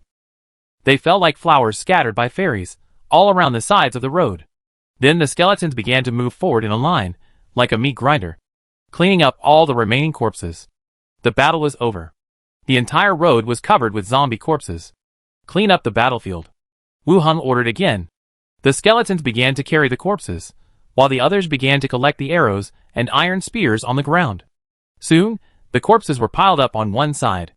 Wu Heng took out his staff and began to release dead corpse battlefield. A large number of skeletons stood up from the pile of corpses and joined the line.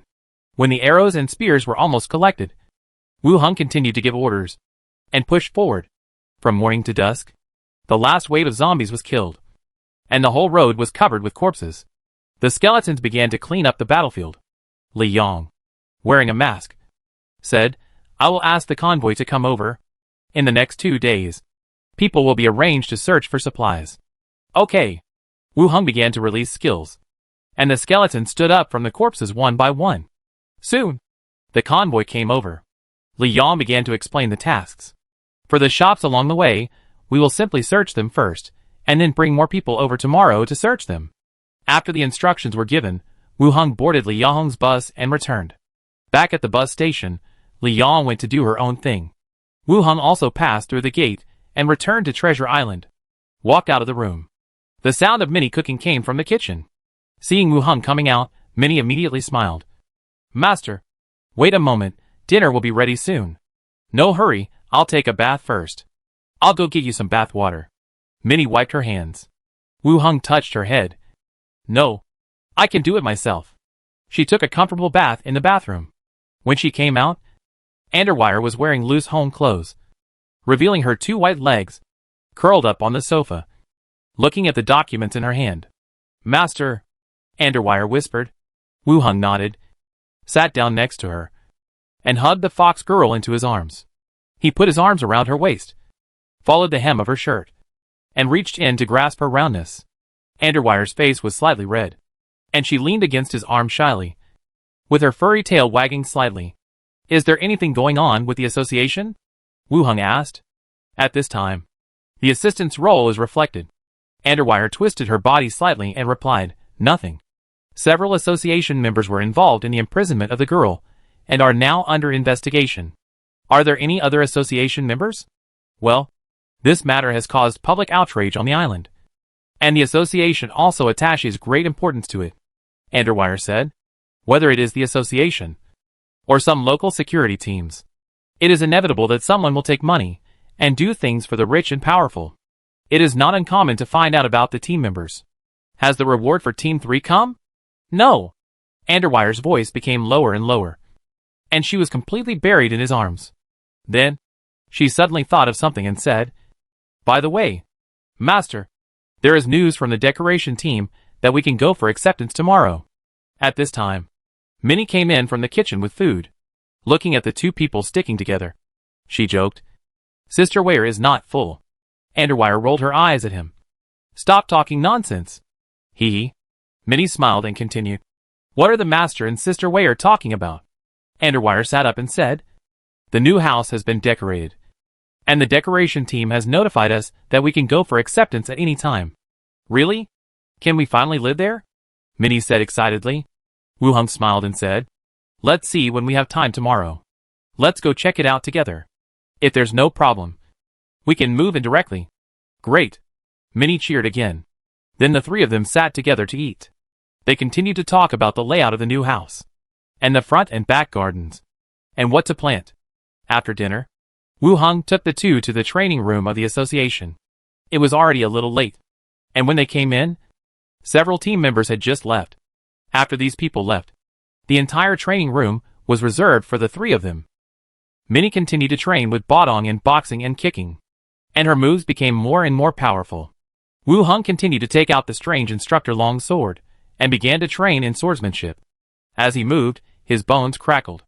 Anweer also took out a sword, and stood not far away, and followed the swordsmanship movements. They practiced until late at night, and the three of them returned to their residence together. The next day, the three of them went to the association together. Before leaving, the new residence was inspected. Team 3 received news that the merit for killing the leader of the Sharktooth Pirates had been awarded, and they could go to the front desk to claim the reward. Wu Heng took the two girls, and went directly to the lobby. He asked the two to wait for a while, and he went to the front desk. "Mr. Deputy Deacon." The front desk staff smiled and saluted. "I have a third-level merit. Please show me the skill book that can be exchanged." Wu Heng said directly. "Please wait a moment," someone at work said, and began to prepare. Soon, several skill books were delivered to him. Wu Heng lowered his head and looked over. Activate object. Death cloud. Ice cone. Bone transplant. Plague insect. Death breath. Chapter 271, You are just greedy. Last time I went to the deacon, it was because of the second-level merit. Normal third-level merit can be obtained at the front desk. In addition to the necromancy faction, there are spells from other factions in it. Wu Heng set his eyes on the skill book. Living object, description, within the casting distance, non-magic objects will come alive under your command, and last until the spell ends. Wu Heng raised his eyebrows. Make objects alive. Seeing this skill, the scene in the cartoon where the witch made the broom sweep the floor and the teacup pour water immediately appeared in my mind. It feels like the style of spells has suddenly changed. But I have to say, this kind of spells is quite interesting to him. After the spells he needs are replaced, he can also replace this one and play with it. He continued to look at the following spells, each of which has its own effect. Either it can change the terrain environment, or it is like the ice cone, which directly condenses water elements to attack. Unlike in Blackrock Town and Rentam City, where there are no skills to choose from. The skills here seem to be all pretty good, and they are all quite useful. After reading it from the beginning, Wu Heng directly said, "I want this bone transplantation." Okay. The staff took notes, and Wu Heng put away the skill book. In fact, for normal enemies, Death Breath is more suitable for him, and can create a negative attribute poisonous fog zone. Whether it is to trap the enemy or hinder the pursuers, it can play a good role. But Wu Heng is considering the repair of the body of the skeleton soldiers in the zombie world. Now the skeletons with missing arms and legs account for more than half of the total. And most of them are skeleton warriors, who have reached level 5 or above in frequent battles. If these skeletons can return to the battlefield, Wu Heng's military strength and combat effectiveness will be improved to a certain extent. After collecting the skill book, Wu Heng greeted the two women waiting not far away, and walked out of the association directly. The central area, Snowburn Street District. Although it is not the best location on the island, it is also the place where wealthy merchants and dignitaries live. At the gate, some workers were packing up their tools, and seemed to be leaving. Wu Heng and his companions walked over. A foreman saw it, and walked over quickly, smiling. "Miss Andwire. Ladies and gentlemen." The commission was issued by the association. So, he had only seen Andwire. But judging from the positions of the people, he could tell something. He simply greeted them all. Andwire nodded. "Can we finish today?" "It's finished.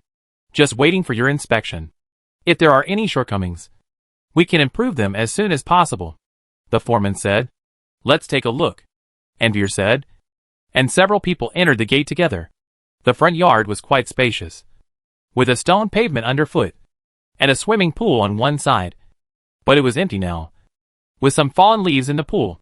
Walking through the courtyard, we entered the building in the center. Unlike the residence in Rentam City, this building has 4 floors, and each floor is about 120 square meters. In the lobby on the first floor, there is a dark stone fireplace, and a colorful oil painting is hung on it. Opposite is the sofa and coffee table. The foreman followed behind him, quietly introducing the layout of the building. The first floor is the living room, dining room, kitchen and 2 bedrooms. The second and third floors are mainly bedrooms. The design of the building mainly meets the needs of servants, guards, or some family members. In Wuheng, they are actually not used. There are only 2 maids, and the skeleton servants do not need to rest. But there is no better allocation for these rooms, so they are all made into rooms. The 4th floor, which belongs to Wuheng's private space, bedroom, study, bathroom, and laboratory. Several people checked one by one and found no problems. The foreman continued to introduce. Miss Endwire, we have also reserved the lines you told us before, and you can see them with just a slight pull. As he said, he pointed to the roof. You can see the pre-buried wire ends. Endwire looked at Wuheng. Wuheng said to the foreman, no problem, go to the association to collect the final commission tomorrow. I heard that there was no problem. The foreman also smiled. Then we won't bother you, my lady. If there are any changes later, please contact me. Yes. The foreman bowed again and left the building directly, leaving with his people, waiting for the workers to leave. Minnie screamed and cheered again, as if she liked this mansion very much. Okay, go and choose a room. If you want to live together, it's fine, Wuheng said with a smile. Minnie stuck out her tongue. Master, you want to live with us? After that, she took Endwire and went to choose a room. Wuheng also went up to the 4th floor, first looked at the bedroom, then entered the study. He took out the entire bookshelf in the space ring and asked Skullbroken to move it and put it against the wall. Dong dong dong, footsteps were heard downstairs. Minnie stood at the door and shouted, Master, do you need us to help you spread the bedding? Come in, Wuheng said. The 2 entered the room and began to spread the bedding. Wow, Master. The bed in this room is so big, it's no problem for the 3 of us to live together. Minnie sighed as she spread the bedding. Endwire glared at her. If you want to live here, just say so. What are you hinting at to the master? I don't have any. Besides, we are living together in the association dormitory. Minnie muttered. You are just greedy. The 2 bickered while making the bed. Then, they went to the bathroom and installed the heated bathtub. Wuheng sat in the study. He took out the bone transplant he received today and began to look through it.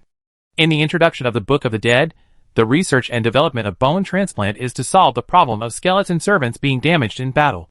A skeleton servant that suits you is as valuable as a precious treasure. Therefore, repairing the damaged body of a skeleton is also what the mages want to study. Based on the spells of the transformation system, the spell bone transplant was developed. The completion of limbs is not to reshape the limbs, but to assemble them. The bodies of other fallen skeletons, or the remains and bones of corpses, are reinstalled on the missing parts. This also corresponds to the word transplant in the name. Wuheng read it carefully, until he turned to the last page. The prompt appeared instantly. Unlock skill, bone transplant. After unlocking the skill, Wuheng put the book back on the bookshelf at the back. Then he walked out of the study. Endwire and Minnie hung some paintings and decorations downstairs. Wire, are you going back to the association this afternoon? Wuheng asked. Endwire helped Minnie hold the chair, and said, I have to go back. If there is anything, I will inform you. Master. Wuheng nodded. Well, come back early in the evening. I am not familiar with the road, so don't get lost. Endwire smiled. Master, I am not that stupid. Minnie jumped down from the chair and said, If Sister Wire can't find it, just shout, and I will pick you up. Just don't get lost. Endwire counterattacked. Wuheng thought for a moment. Minnie, go with your Sister Wire in the afternoon, and come back early, so you'll have company. Okay. When you come back, let's buy some supplies. Yes. The 3 of them were busy in the house for a while, and the 2 girls took 2 skeleton attendants to the association. Wuheng also opened the door from the 4th floor and went to the zombie world. It was also afternoon here. It must have rained last night, and there were still traces of water on the ground. Li Yong came over from not far away, followed by Bassin, who acted as a bodyguard. Go kill the zombies directly? Li Yong asked. The previous plan was to clear the zombies along the way, open up the road to the city as soon as possible, so that more survivors can come, and speed up the search for Xuxia's mother. Don't worry. Are there any bodies here? Wuheng asked. Li Yong frowned and looked at him. Human. Or zombie? Zombie! Let me ask. Li Yong picked up the walkie-talkie and asked if any zombies had been killed. After the communication, Li Yong said, there is one, which was brought here by a survivors convoy. Have someone send the body to the Skull community. Okay. Li Yong nodded and gave instructions through the intercom. Let's go. Let's go there too. The two of them came to the Skull community together. Not far from the door, there lay a bloody zombie corpse. He must have been a sophisticated person when he was alive. Wearing a white shirt and a suit, Wu Hung directly released bone transplant. A circle of light swung open, and the necromancy wrapped around Bassin's body. Bassin walked directly to the corpse. He stretched out his hand to tear open the corpse's chest, broke off 2 ribs, and pressed them on his body. The necromancy connected the 2 bones at the broken position. Li Yong, who was standing by, widened her eyes at this time, especially when the chest was torn open and the ribs were broken. The whole person shook. Wu Hung also stood by and watched, and felt that the effect was not bad. Bassin's broken part had been repaired. Except for the different color, nothing else could be seen. There was no change in the properties. Take the body and follow me in, Wu Hung said. Bassin dragged the body and followed him into the community. There were a large number of damaged skeletons standing here. Wu Hung released bone transplant again, and the light circle spread. 7 or 8 damaged skeletons moved. With the sound of crackling, all the bones on the body were cut off. Only a pool of rotten meat was left there.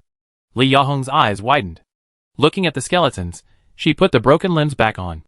Chapter 272, Level 12 Blacksmith. Different from the broken ribs. The skeleton with the arms and legs connected, the lengths of the limbs are slightly different. But the difference is not too big. The skeleton should be able to match the bones by itself. There is no serious deviation. These skeletons, can they repair the body? Li Yong finally managed to say a word at this time. Well, it can repair a certain amount, Wu Hung said. Li Yong nodded, and didn't say much. In this small area, the number of incomplete skeletons accounts for half of the total. Before, Wu Hung thought that he would keep these eliminated wounded soldiers, and not let them go to the battlefield. But he was reluctant to eliminate them, and they would take up space here. Now it seems that Wu Hung knew that he could repair his body, and deliberately kept them.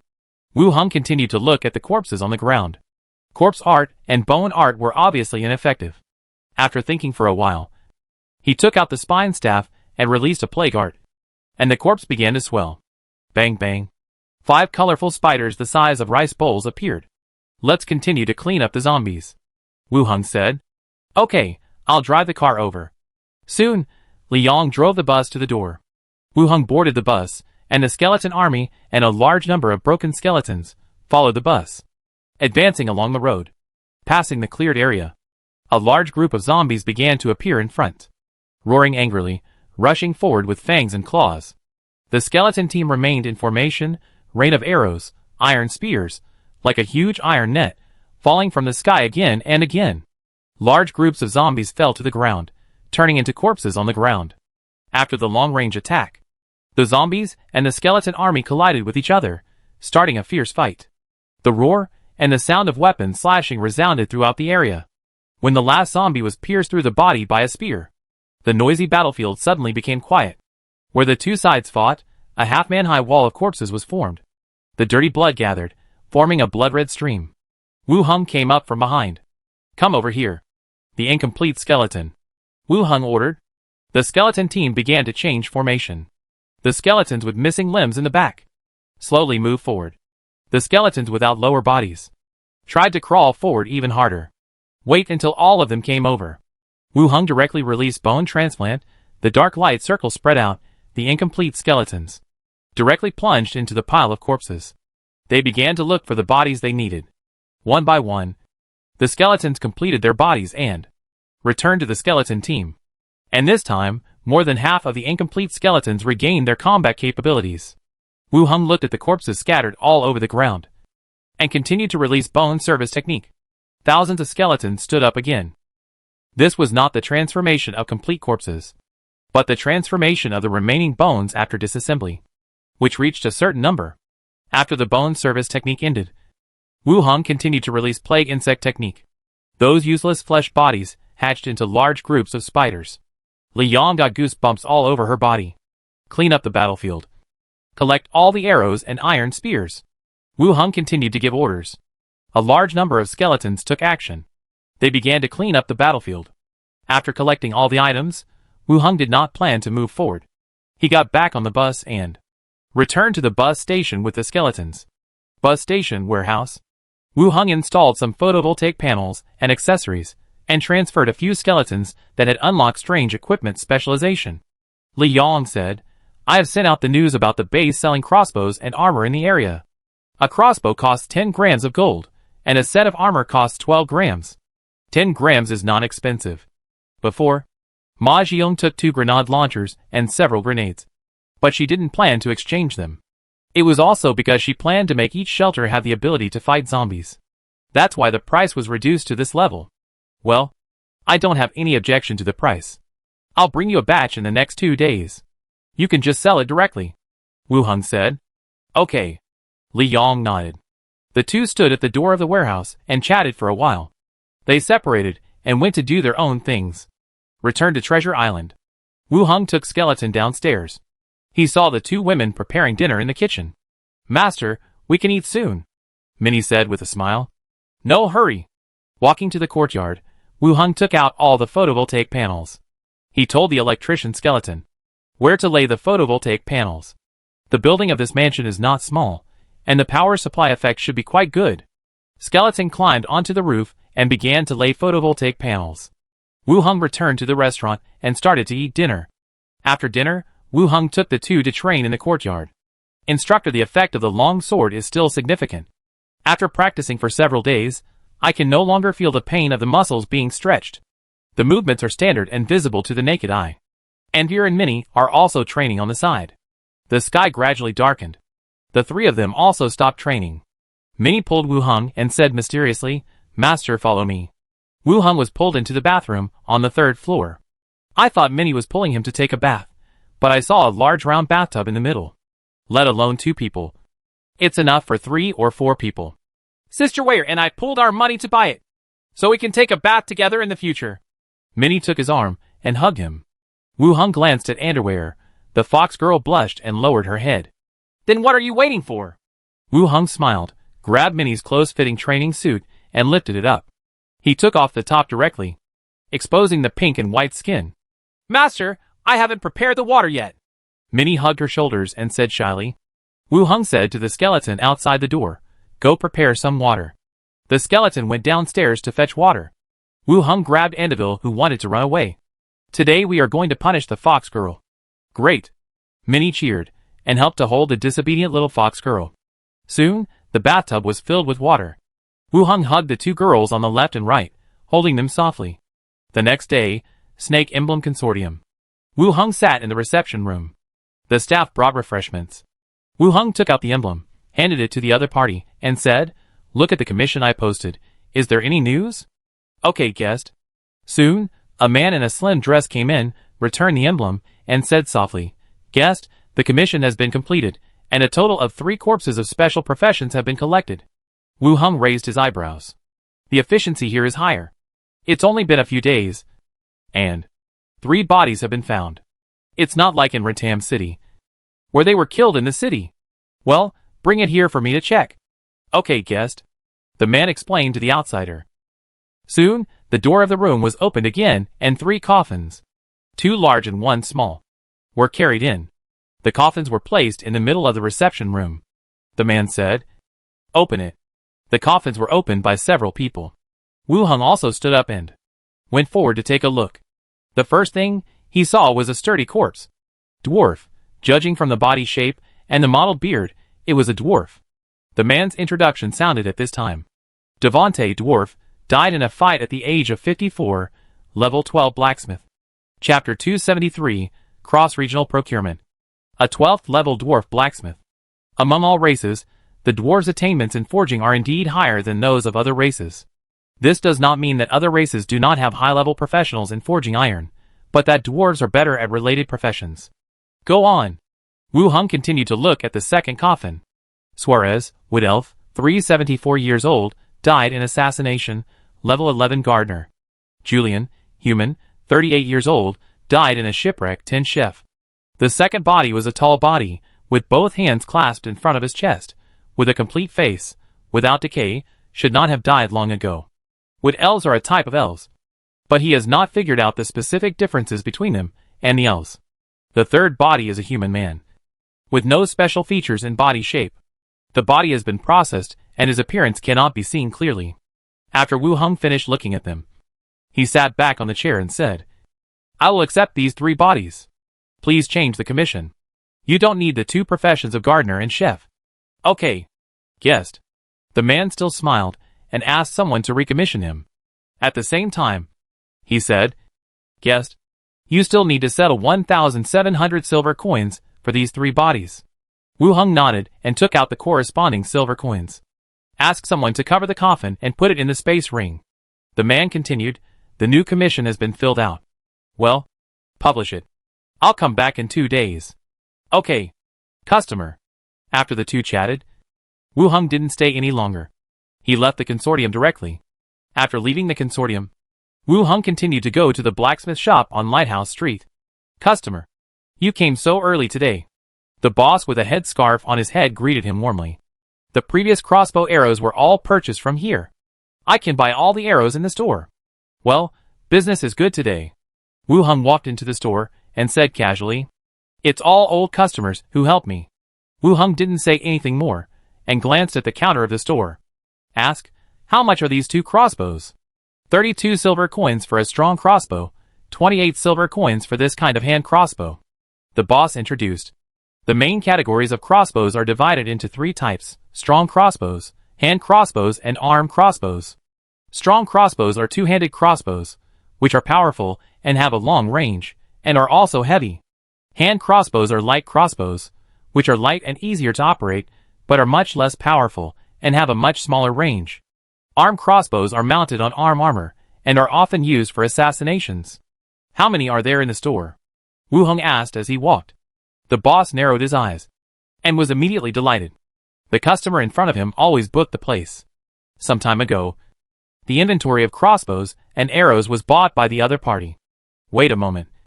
I'll have someone count it," the boss said immediately. Soon, the clerk who counted came back. Said, 12 strong crossbows, 35 hand crossbows. The boss looked at Wu Heng. "Customer, there are only so many. Make it cheaper. I want them all." There is no way to make it cheaper. "Pack them all. I want them all," Wu Heng said directly. "Okay. I'll prepare it for you now." The boss asked his staff to prepare it, and Wu Heng sat aside and waited for a while. Soon, several crossbows were prepared. Wu Heng paid the corresponding silver coins and collected them all. When he walked out of the store, the boss followed him closely. "If you need anything, come back next time." Wu Heng nodded and left directly. Then, he continued to go to the rest of the stores. He collected all the crossbows here. In total, he collected more than 70 strong crossbows and more than 100 hand crossbows. Wu Heng walked out of the shop at his feet, and did not ask about other places selling weapons. He called a carriage and headed directly out of the city. When he arrived at a remote place, the carriage left. He took out the train conductor's hat and put it on his head. The next second, the whistle sounded, and the train appeared out of thin air and stopped in front of him. Wu Heng boarded the train with 2 skeleton attendants and wrote Netal City on the itinerary book. Netal City is a port city in the kingdom of Yeko. A few hours later, the train arrived at a forest outside the city of Nidal. After confirming the direction, it went directly to the city. Entered the commercial street. Wu Heng walked into a store. The owner was a middle-aged man, who was scolding 2 employees in a low voice. Seeing Wu Heng coming in, he smiled again. "What do the customers need? We can sell it for retail or for foreign trade." Wu Heng walked around the store, and looked up at the crossbow above. "How much does this crossbow cost?" Wu Heng asked. 30 silver coins. This is the crossbow we use for foreign trade. It is moderately heavy, stable in performance, and is very popular among all ethnic groups. The boss introduced. "What about the crossbow?" 25 silver coins for a crossbow. "What are the requirements for foreign trade, and how much is it?" "More than 200. The crossbow is priced at 28 silver coins, and the crossbow is priced at 20 silver coins. The price is much cheaper than Treasure Island." Wu Heng took out the crossbow on the counter, checked it, and said directly, "Give me 500 crossbows, and take them away now." He bought some crossbows at Treasure Island. It is not yet certain whether it is popular in the shelter. We will decide whether to continue to buy it when the situation changes. When he heard that he would place an order directly, the boss's face lit up.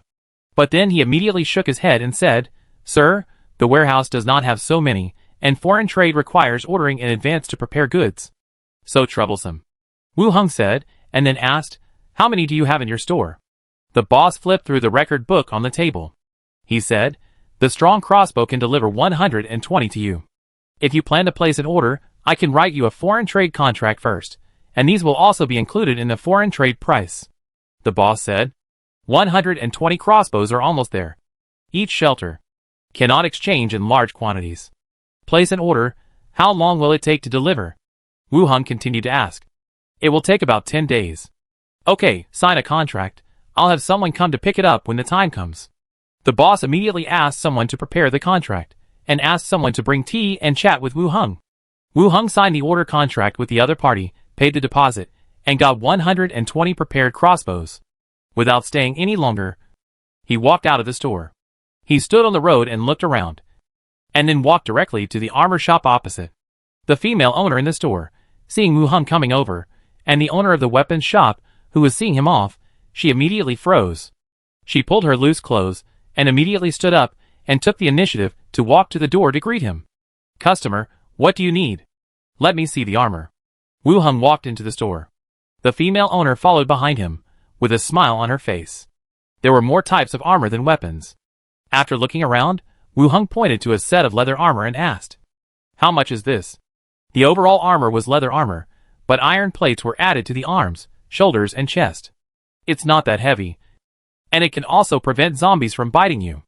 35 silver coins for one set, and 32 silver coins for foreign trade. How many are in the warehouse? There are more than 50 sets in the warehouse. Write an order for 500 sets. And these 50 sets are also included. I'll take them away later. The female boss's eyes lit up, and she immediately showed a happy expression on her face. I'll go get the order. When she came back again, she bent over and handed over the order. The low collar revealed a large area of whiteness. Wu Heng glanced at it, and then looked up at the female boss, who smiled. "Customer, please take care of your business in the future. Well, sit down and talk." Wu Heng nodded. After signing the order, the armor was ready. Wu Heng put it into the space ring and stood up to leave. He left the city, found a place with few people, boarded the train, and returned to Treasure Island, back to the residence. It was almost dusk. It takes 5 days to go from Treasure Island to Nitalia by boat. Even if the ghost train can shorten the time, it still takes 5 hours. Minnie and Anweer have not returned yet. Wu Heng packed up simply, and went to the zombie world through the boundary gate. Walking downstairs, Li Yang was directing the shelter to move the looted materials to the designated warehouse. "We have collected a lot of daily necessities." Li Yang saw him, and walked over directly. The shops in Rentam City were closed. Li Yang was still collecting various daily necessities. "Wait a few more days. I will take them away then." "Yeah." The warehouse is a little full. The shelter's materials were collected more and more, and the warehouse had begun to expand outside the bus station. "Let's go to the warehouse," Wu Heng said. The two went to the warehouse, and Wu Heng took out 3 coffins. The coffin lid opened, revealing the corpse inside. Wu Heng took a look and directly released bone service on the dwarf. The flesh and blood fell off, and the white skeleton sat up from the coffin. Skeleton Blacksmith, Level 12. Chapter 274, It has done it. What should I do? Skeleton Blacksmith, Level 12. Attributes: Constitution 23, Strength 25, Agility 17, Intelligence 15, Perception 13, Charisma 5. Features: Hollow Skeleton, Intermediate Soul. Expertise: Heavy Armor Expertise, Intermediate, Warhammer Expertise, Advanced, Forging/Wrought Iron, Proficient. Ability: Heat Adaptation, Weapon Research, Wrought Iron Mastery. Heat Adaptation: This unit has an extraordinary ability to adapt to hot environments. The heat effect of the environment is considered to be reduced by 1 level for this unit. Extreme heat is considered as blazing heat. Blazing heat is considered as heat. And so on. Weapon Research: Improve weapons according to usage requirements. Iron Forging: Identify various metals and smelt them. The attributes of the dwarf blacksmith seem pretty good. In terms of ability, There is weapon research, which can improve weapons according to usage requirements. Wu Heng thinks this is a very useful ability. After all, weapon improvement is indeed a weak point for him. Xiangzi and the others can use some imagination, but it is a bit difficult to make it. From now on, you will be called Blacksmith Number 1. Come out first, Wu Heng said. The dwarf walked out of the coffin and stood aside. Wu Heng continued to look at Li Yang and introduced, "This is the blacksmith skeleton. It can forge iron and develop weapons. Build a place for forging iron for him in the next 2 days. Produce crossbow arrows first." Li Yang looked at the skeleton, nodding to show that she understood. Wu Heng continued to release bone art on the remaining 2 corpses. 2 skeletons of similar size stood up. The gardener skeleton, whose specialties include plant cultivation and pruning, has reached proficiency. The cook skeleton has reached proficiency in cooking. "Come on," he gave the 2 skeletons names. "Let the skeletons carry the coffin out." After the warehouse was completely empty, Wu Heng casually took out all the crossbows and leather armor in the space ring. Instantly filled the entire warehouse. Li Yahong's eyes widened instantly. "So many? There will be more later. Just sell them normally." "Well, the news was released the day before yesterday. Someone should come to exchange it soon," Li Yang said, and casually took out a crossbow. "This one is pretty good. It's relatively light. This is a crossbow, and its power is not strong. Zombies are thick-skinned and tough, so the effect may not be too good, but it is still intimidating to people," Wu Heng explained. "I understand." Li Yang took another set of armor and tried it on. Wu Heng taught her how to put it on and stuffed the bulging chest inside. Li Yahong's face turned red from being pressed. She hit him lightly in anger. "Be gentle." After putting on the whole set, Li Yahong's appearance instantly turned into a female soldier going to the battlefield. Although the stab-proof suit is light, it is not as tight as leather armor, especially it cannot protect against zombies biting arms and shoulders. "Yes, it's just a little heavier," Li Yang nodded. "Well, it's mainly because of the heavy iron plates outside." As the 2 chatted, Li Yahong's intercom on her waist made a slight electric sound. Then, the base personnel reported, "Sister Hong, the Yinshan Shelter's convoy is coming. Captain Ma said he has something to talk to you about." After hearing the message, the 2 looked at each other. They came at this time. When they return, they may have to walk a night road. Li Yang pressed the intercom. "Please ask Captain Ma to go to the reception room. I'll wait for him there." "Got it." The 2 turned around and walked towards the reception room. In the reception room, Li Yang waited for a while. Ma Jiyong came in with 2 entourages. They looked exhausted. They didn't seem to have come from the base. Ma Jiyong and his companions also stared at the armor on Li Yang. "Captain Ma, please sit down." Li Yang spoke first. "Oh." Ma Jiyong recovered and sat down with a smile. "Captain Ma, are you here to talk to me about something? I heard that Chief Li is selling crossbows and armor, and I happened to pass by today, so I came to exchange some," Ma Jiyong said. Li Yang looked up at the other party. Yinshan Shelter came at the right time.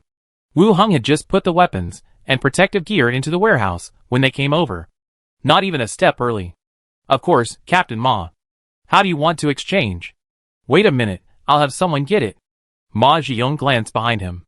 The 2 people behind him came out and opened a small cloth bag. The gold jewelry inside was revealed. Ma Jiyong said, 550 grams of gold, exchange for 20 strong crossbows, and the rest for protective gear like yours. It seems that Yinshan Shelter, this is to plunder the gold shop. Of course. Li Yang nodded and continued to add. We also have a light crossbow, which is less powerful, but still powerful enough to kill people, suitable for women and children. Captain Ma can also consider it. Oh, let me see. Li Yang asked Xiangzi to get it. The latter quickly went to the warehouse and brought one of each of the 2 crossbows. Ma Jiyong tried it and felt it was not bad. How do I exchange this crossbow? 8 grams of gold per crossbow. Ma Jiyong thought for a while and said a few words to the person behind him. The 2 left quickly, and when they came back, they walked in carrying a military green box together. The box was opened, revealing a pile of ammunition inside. Last time, didn't Chief Li ask for machine gun and grenade ammunition? This time we just happened to bring some, so we can exchange them for your 30 light crossbows. How about it? Ma Jiyong asked. Li Yang didn't care much about guns and ammunition. Last time, Ma Jiyong exchanged for a grenade launcher, but Li Yang almost refused. Now that he said it, he felt a little unconfident. 20. We have a lot of ammunition, but we have nowhere to use it, Li Yong said directly. That's fine, then let's exchange it this way. Li Yong waved her hand, signaling people to put things away. At the same time, go to the warehouse to prepare the corresponding weapons and protective gear. Li Yong and Ma Jiong chatted for a while, after the things were ready. They didn't stay for long, and left directly. Several people left. Xiangzi came over with a few people, and shouted, Sister Hong, there are so many weapons in the warehouse. The king brought them here, and counted the brothers guarding the checkpoints and patrolling, and then come to my side to get the weapons. Li Yong said. Okay. Xiangzi agreed, and led his men down. Wu Hong also came out from the back. He put all the gold and ammunition on the ground into the space ring. They should have just come back from outside and exchanged some things with us on the way, Li Yong said. Just now, I asked Xiao Xiao to investigate their convoy. From their chat, they went to plunder a gold shop. This time, they came to exchange weapons, and it seems that they are also preparing to attack somewhere, Wu Hong said. The Flame Dodge Shelter should know some information that we don't know. Well, trade with them normally. When their strength improves, we can also exchange more things, Wu Hong continued. To put it bluntly, food and weapons are mainly in the hands of Wu Hong. Even if they loot some, how long can it last? Wu Hong can go to the other world to exchange supplies at any time. Okay. The two chatted for a while, and Wu Hong also returned to the gate. Returned to the residence. Minnie and Anweer were planning the layout of the courtyard. When they saw Wu Hong coming out, they immediately came up to him and introduced the results of their discussion. They would plant flowers and vegetables in the front yard, and plant a few fruit trees in the backyard. If the space was not limited, they would probably raise some chickens and ducks. Wu Hong hugged the two of them and listened, then introduced them. This is gardener number 1, who is responsible for the cultivation and pruning of flowers and plants in the courtyard. This is chef number 1, who will be responsible for cooking in the future.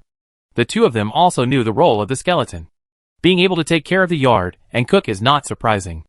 But Minnie frowned and thought for a while, and asked, they all do it. What should I do?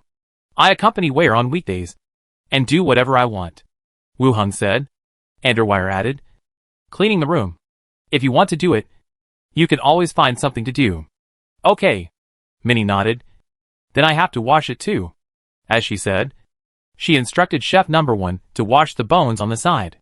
Underwire continued, by the way, Master, today, the deputy deacon Shiragwi came to see you, and saw that you were not there, and asked you to go there tomorrow if you have time. Shiragwi? In Wu Heng's mind, the image of a blonde female elf appeared. Well, I didn't say anything, I just told you, Anweer said softly. Wu Hong nodded. Well, I'll go check it out tomorrow. The few of them stayed in the courtyard for a while. They went back to their residence together, watching chef number 1 cooking. They discussed whether the food made by the skeleton would make people sick. The next day, Wu Hong also went to the association. In the hall, many mercenary teams gathered, standing in front of the notice board, discussing what kind of missions to take. Wu Hong walked straight through the corridor and headed for the office study of Shilagwi. He stood at the door and was about to knock. The door opened directly. He raised his hand and almost knocked on the forehead of the blonde girl. The elf deputy deacon, with a childlike face, was blocked by the door, and his steps also stopped. He looked up at him with wide eyes. What are you doing? Wu Hong also withdrew his hand and smiled. Deputy Deacon Shilagwi is looking for me? Oh, yes. Shilagwi nodded. Come with me. I need your help with something. Then he walked to the side. Wu Hong, with the skeleton attendant following behind him, walked towards the basement. They came to the morgue. 2 coroners from the association were handling the bodies. Deacon. The two saluted. Zalagwi said, you go out first. We have some things to deal with. Yes. The two left. Zalagwi glanced at one of the bodies and said, I need to ask a few questions. Okay. Wu Hong nodded and released talk to the dead directly. The dead spirit magic wrapped the corpse. The next second, the corpse on the cold bed suddenly sat up. The gray-white eyeballs looked over here. Wu Hong signaled that she could start. Zalagwi nodded, took a half step forward, and asked directly, How did you die? The corpse replied, Killed in the battle with the pirates. Chapter 275, Rich People Are Stupid. Fighting with pirates? Hearing this, Wu Hong glanced at the elf deputy deacon who was frowning. That is to say, the body lying here was killed by pirates when going out to sea. Shilagwi continued to ask, which pirate group? The corpse replied, I don't know. Shilagwi looked at the corpse and asked again, is Shannara still alive? I don't know. 2 consecutive questions. The corpse didn't answer clearly. The elf's face became more serious. After a few seconds of silence, how many enemies are there? The corpse replied, a lot, nearly 1,000. What are the characteristics of these pirates? There are a lot of them, and they fight very fiercely. After answering the last question, the corpse lay back on the iron plate. And Shilagwi still frowned. 5 questions in total. Except for confirming that it was the pirates who did it, there was no other gain. Shilagwi looked at Wu Heng. Let's go back first. Don't ask about the other corpses? Wu Heng said. No more, the others are not together. Shilagwi said, and walked out with him. Out of the morgue. The 2 coroners were still standing at the door chatting. Seeing a few people coming out, they bowed slightly. Shilagwi said, sorry to bother you. No, the coroner said. Shilagwi nodded, and the 2 walked away side by side. After walking a distance, Wu Heng said, nothing, I'm going back. Shilagwi immediately said, don't go back, this matter is not over yet, let's go to the deacon. Oh! Wu Heng didn't quite understand what happened. Followed to the butler's study. Knocked on the door, after receiving a response. The 2 walked in directly. The butler Imolo was sitting at the table looking at documents, looked up at the 2. Sit down. Sitting on the sofa, the elf assistant brought tea. How is it? The butler Imolo asked. Shilagwi recounted the results of the corpse questioning just now. After listening, Imolo nodded, then looked at Wu Heng, asked, did Shilagwi tell you about this? Not yet. Imolo glanced at the assistant beside him, who spoke softly. The body found at the port the day before yesterday, after checking, can be confirmed to be the attendant of Shannara. During the autopsy, human skin with handwriting was found in the mouth, requiring the preparation of 50,000 gold coins, in exchange for Shannara herself. Wu Heng raised his eyebrows. Kidnapped? This person named Shannara was hijacked by pirates at sea, throwing a body over, requiring the collection of 50,000 gold coins. This amount, this person named Shannara, I'm afraid he is of high status. Just now, Shilagwi specifically asked if Shannara was still alive, just to confirm this. I understand, and then? Wu Heng asked, somewhat confused why he was told this. He didn't have so much money. Yamilo said. The merchant group is raising money. You 2 are responsible for this matter. Bring the person back, and you will be awarded the 3rd level merit. Wu Heng frowned. The pirates paid money to release the people? The pirates will keep their promises and pay money to release the people. Anyway, he doesn't believe it. Shilagwi said, it's just preparation first. Going to redeem people is the only way to proceed now. Otherwise, we don't even know who the other party is. What else can we do? It doesn't matter whether we raise money or not. It's just a breakthrough anyway. Wu Heng continued. Shilagwi shook her head. To prevent the pirates from planting someone and secretly observing this place. Yimi Luo nodded and said, that's the thing. You guys get ready, each bring a team, and then go to exchange hostages together. Safety is the priority. Yes. Shilagwi replied. Wu Heng also nodded in agreement. After leaving the deacon's study, Shilagwi said, the reward is ready. I'll have someone notify you. Okay. The 2 separated and went back to their respective study rooms. Back to the office study. Anvir sat at the desk and worked. Seeing Wu Heng coming in, she immediately smiled. What does Deputy Deacon Shilagwi want to see you about? Ask me to help you interrogate the corpse. Wu Heng answered, and continued. Go and see if the people in Team 3 have any missions. If not, ask Olin to come over. Oh, okay. Anvir stood up and walked out. Soon he came back again. He was accompanied by a bearded dwarf. Unlike before, this time he had 3 silver buckles on his beard, and red gems on them. Mr. Deputy Deacon. Olin bowed slightly. In the first 2 missions, the 3rd team followed Wu Heng, and also gained a lot of benefits. A 3rd level merit, and the case of the imprisoned girl was solved. The reputation of the 3rd team also improved to a certain extent. Now that they met, the dwarf was more respectful to him. Sit down. The dwarf sat down on the side. Wu Heng continued, does the 3rd team have a mission today? Not yet. We will try our best to complete whatever the deputy deacon tells us. Olin said. Wu Heng nodded. The deacon has issued a mission, A third-level meritorious service. If you have time, come with me. The dwarf didn't hesitate and agreed directly. No problem, we can leave now. No hurry, I'll let you know when we leave. Okay. After it was confirmed, Olin bowed again and walked out directly. Andweir sat down next to him and said, I'll go with you, master, so I can take care of you. Wu Heng put his arm around the fox girl's shoulders and said with a smile, It's just a small mission. Nothing dangerous. The pirates couldn't really keep their promises. But Wu Heng also had means to protect himself. Even if there was real danger, the boundary gate or the ghost train could allow him to leave the dangerous area. If he took Andweir with him, he would have to pay more attention to take care of her. This might cause problems. Okay, then master. Please pay more attention to safety. Yes. Wu Heng patted the fox girl's shoulder. The latter looked up and turned her tail. Wu Heng took out a wooden comb and combed her fluffy tail. Andweir blushed and nestled obediently beside her. Night fell. A medium-sized cargo ship was floating on the sea. The sea breeze was howling, and the waves hitting the hull fell on the deck like raindrops. Tap tap, footsteps sounded, and Olin walked down. Deacon Zalogwi informs you that it's time to exchange positions soon. Please go over. Oh, okay. Wu Heng stood up and walked onto the deck with the skeleton attendant. Water splashed overhead. Wu Heng glanced around and walked towards where Zalogwi was. Beside her, there was an elf, the captain of a small team. Vice Deacon Wu Heng. The captain of a small team saluted. Wu Heng nodded, walked to the side of Zalogwi, and asked, How is it? I didn't see any trace of pirates. Since they have made such an arrangement, they will definitely come out. Wu Heng said. Yes. The cargo ship continued to move forward for a distance. Someone shouted, We have arrived at the exchange position. Wow, as soon as the voice fell. In the darkness around, countless small speedboats rushed out instantly. They began to approach the cargo ship. The ship was full of people dressed as pirates. Some raised their weapons and shouted loudly, while others rotated their grappling claws. Shout! Sierra Rose said. Someone held a funnel-shaped horn and shouted, We brought the ransom to exchange the hostages. Is President Shannara safe? Haha, they really brought the money. You can believe this. The rich people's brains are broken. Go, kill them, and take the money back. The surrounding pirates laughed loudly. I didn't expect that these people would be so easy to deceive, and actually bring a boat to redeem people. Small boats from all directions approached quickly.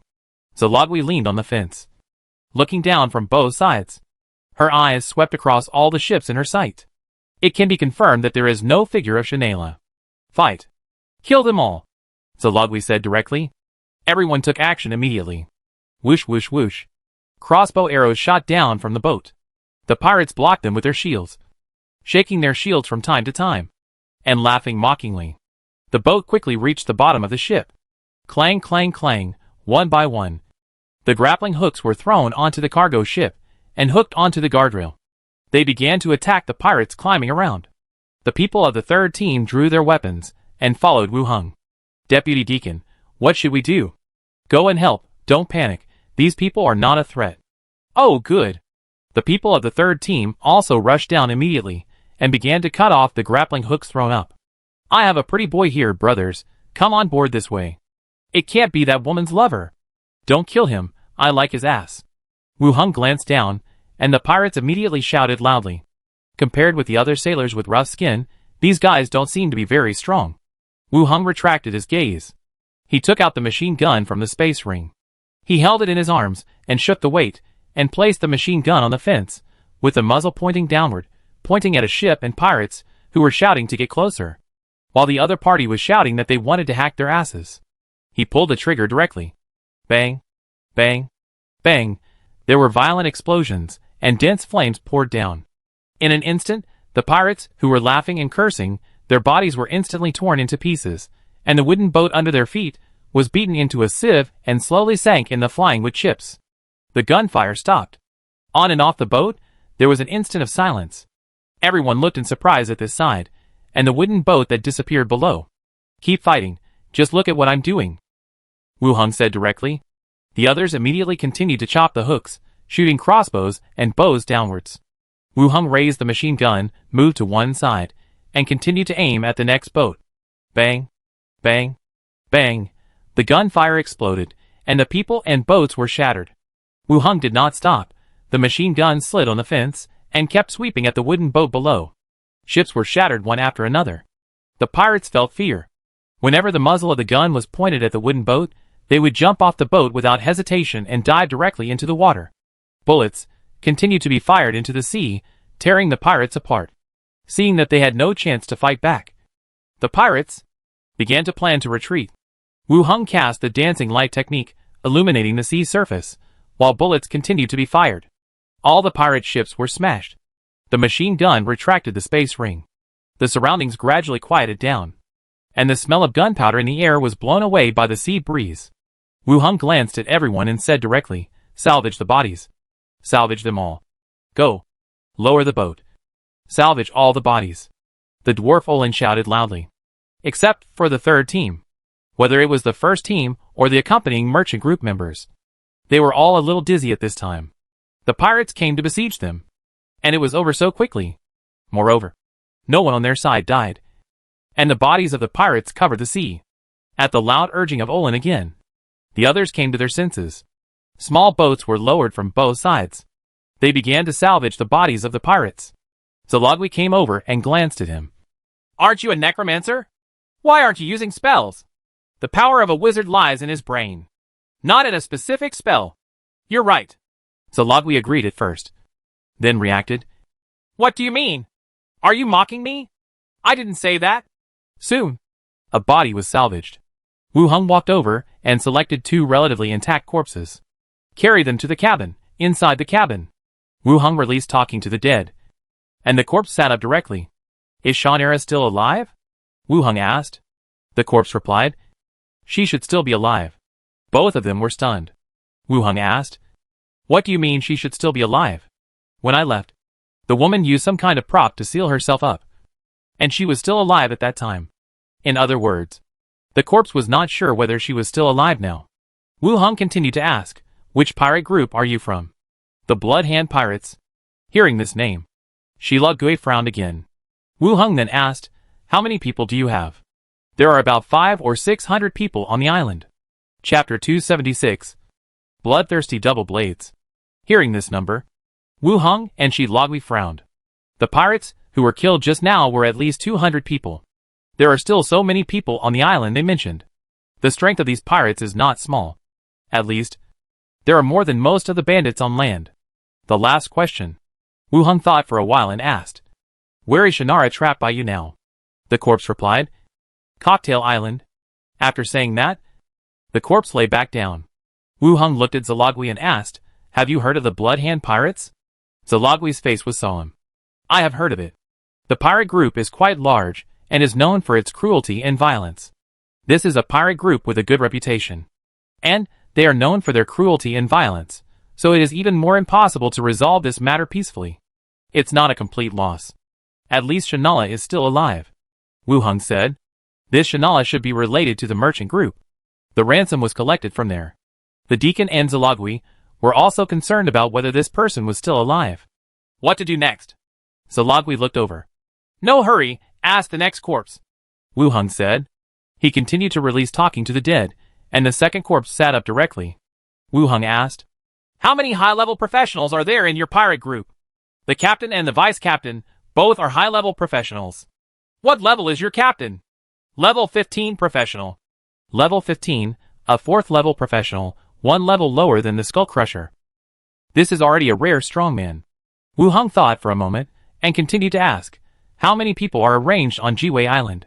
"About 600 people." The last corpse said that there were still 500 to 600 people in the pirate group. This one said that there were more than 600 people on Jiwei Island. "This is all on Jiwei Island." "How long will you stay on Jiwei Island?" "1 night, and leave tomorrow morning." The last question.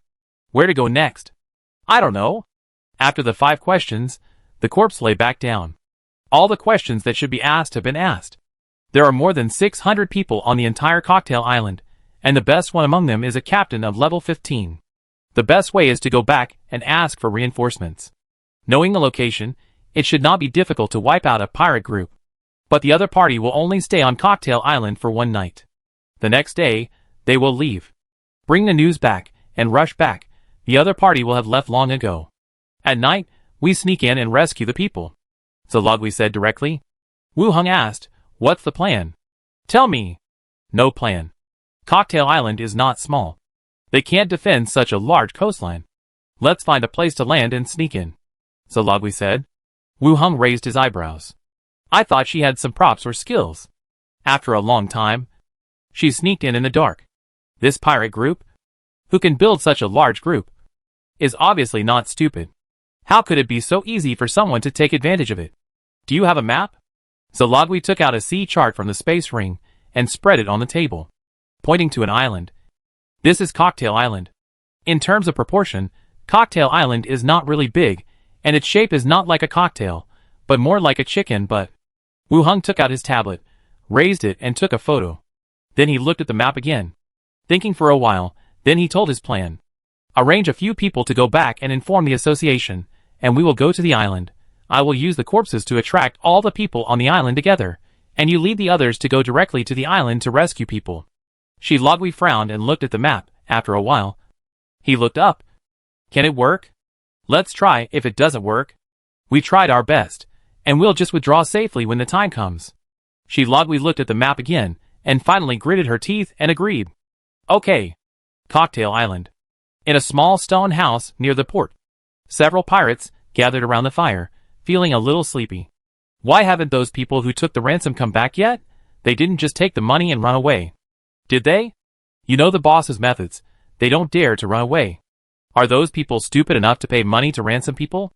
I heard from the boss that the woman is very important. He won't give up if there is any way. I saw it. She is really good looking, but it's a pity that she sealed herself in the stone. Otherwise, after the boss is satisfied, we can follow. Before he finished speaking, there was a sound of dense footsteps on the waves from the direction of the port. Several people shut up instantly, stood up, and looked out the window into the darkness. The moonlight sprinkled on the sea, and there were only waves stirred up. No ships or suspicious things were seen approaching. But the strange sound was getting louder and louder. Whoosh! Someone pulled out a fire stick from the fire and threw it forward. Under the orange-red firelight, one figure after another appeared from the bottom of the sea. As they walked forward, their corrupted bodies gradually appeared, coming out from the bottom of the sea. The pirates widened their eyes instantly, looking at the scene in horror. It's Beverly and the others. Why are they in such a state? Damn it, they have turned into corpses. Someone shouted at him. The corpses that walked out of the sea, the moment the roar sounded, also charged. With weapons in hand, they rushed forward stiffly. Instantly they rushed to the stone house, and fought with the pirates inside. One of them jumped out of the window on the other side, running towards the center of the island behind. The pirates in the stone house were drowned in the blink of an eye. The corpse was dragged out by the ankles by the corpses and thrown on the shore. Wu Hung, carrying the broken skull and blood axe, stood on a wooden boat, under the push of the shark tooth. He quickly boarded the shore. He looked at the corpse on the shore and released dead corpse battlefield. The corpse slowly stood up and joined the ranks of the corpses. Not long after, a large number of pirates rushed out from the center of the island, holding weapons and torches in their hands. They looked at the shore with doubt. Necromancer? We, the Blood Hand Pirates, should not know you, right? Attacking us at night. Isn't it a bit too much? A deep voice sounded. The pirates made way to both sides. A burly man wearing a captain's hat came out. He had 2 scimitars hanging on his waist, and stared at Wu Hung fiercely. In his eyes, he could see the anger that was difficult to suppress. Wu Hung stood behind the corpse, and said directly, "The people from the association are on their way. If you can't leave before dawn, you may never leave." The pirate captain narrowed his eyes, glanced at the ships behind the corpse, and said sarcastically, "You are a necromancer, and the association listens to you so much? Believe it or not, I have plenty of time." Wu Hung said, and took a few steps back. This set of actions, the pirates were all stunned. In their sight, the rotten corpses blocked the port, and it was not long before dawn. If the association brought the teams of major merchant groups to encircle and suppress them, they would have no way out, and they would not even have a chance to escape. The pirates began to get restless. The captain's face was also ugly. Judging from the other party's actions, they really planned to block them here. He turned back and glared at him, and cursed. "What are you arguing about?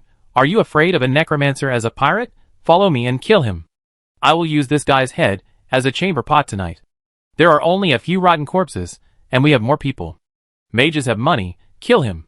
Yes, whether it is true or not, kill him. The pirates began to shout. Morale was high again.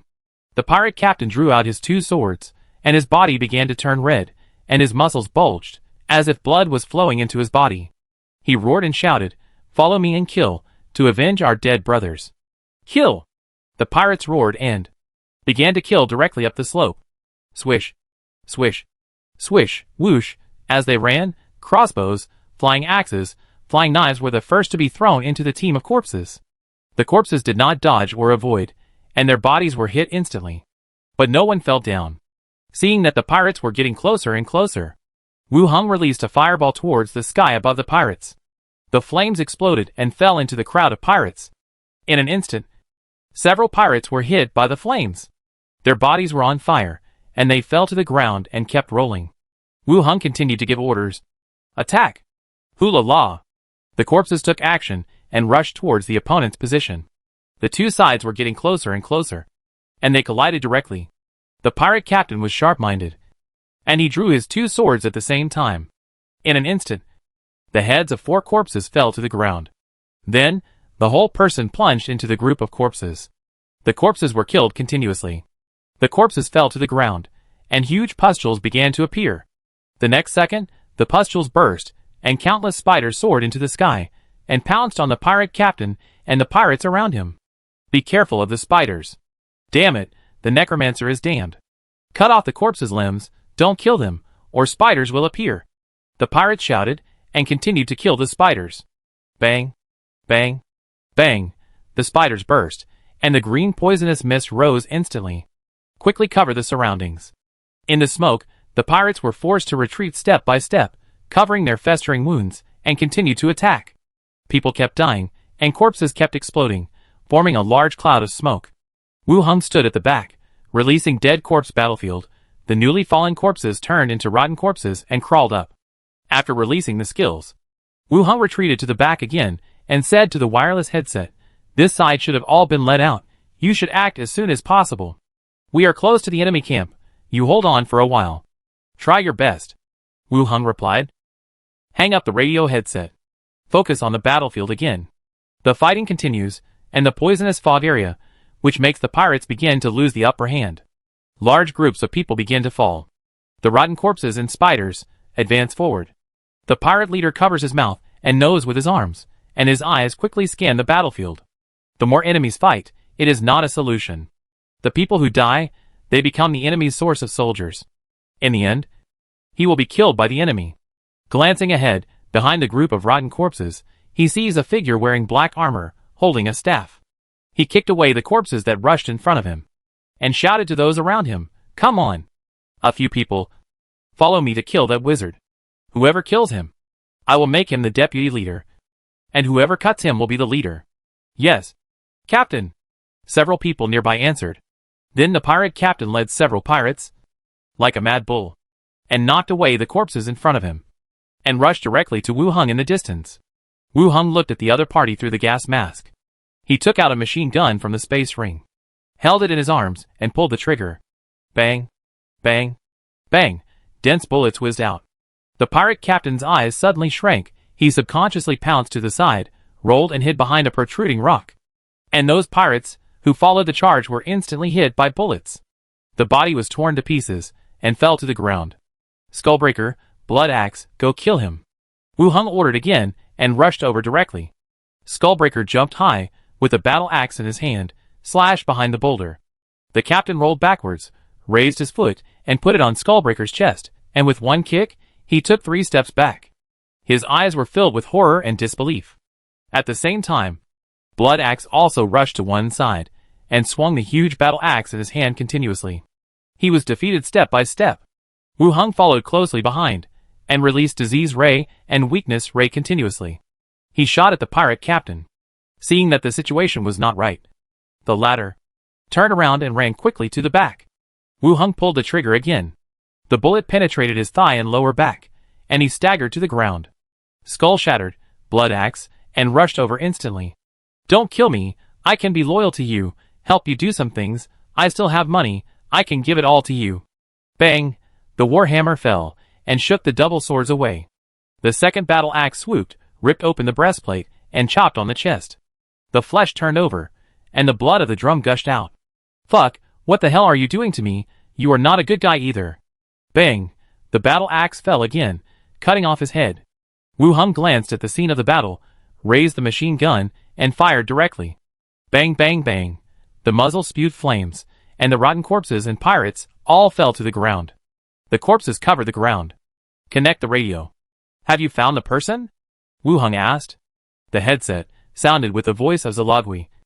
Not yet, how are you doing? Wu Hung glanced at the bodies scattered all over the floor.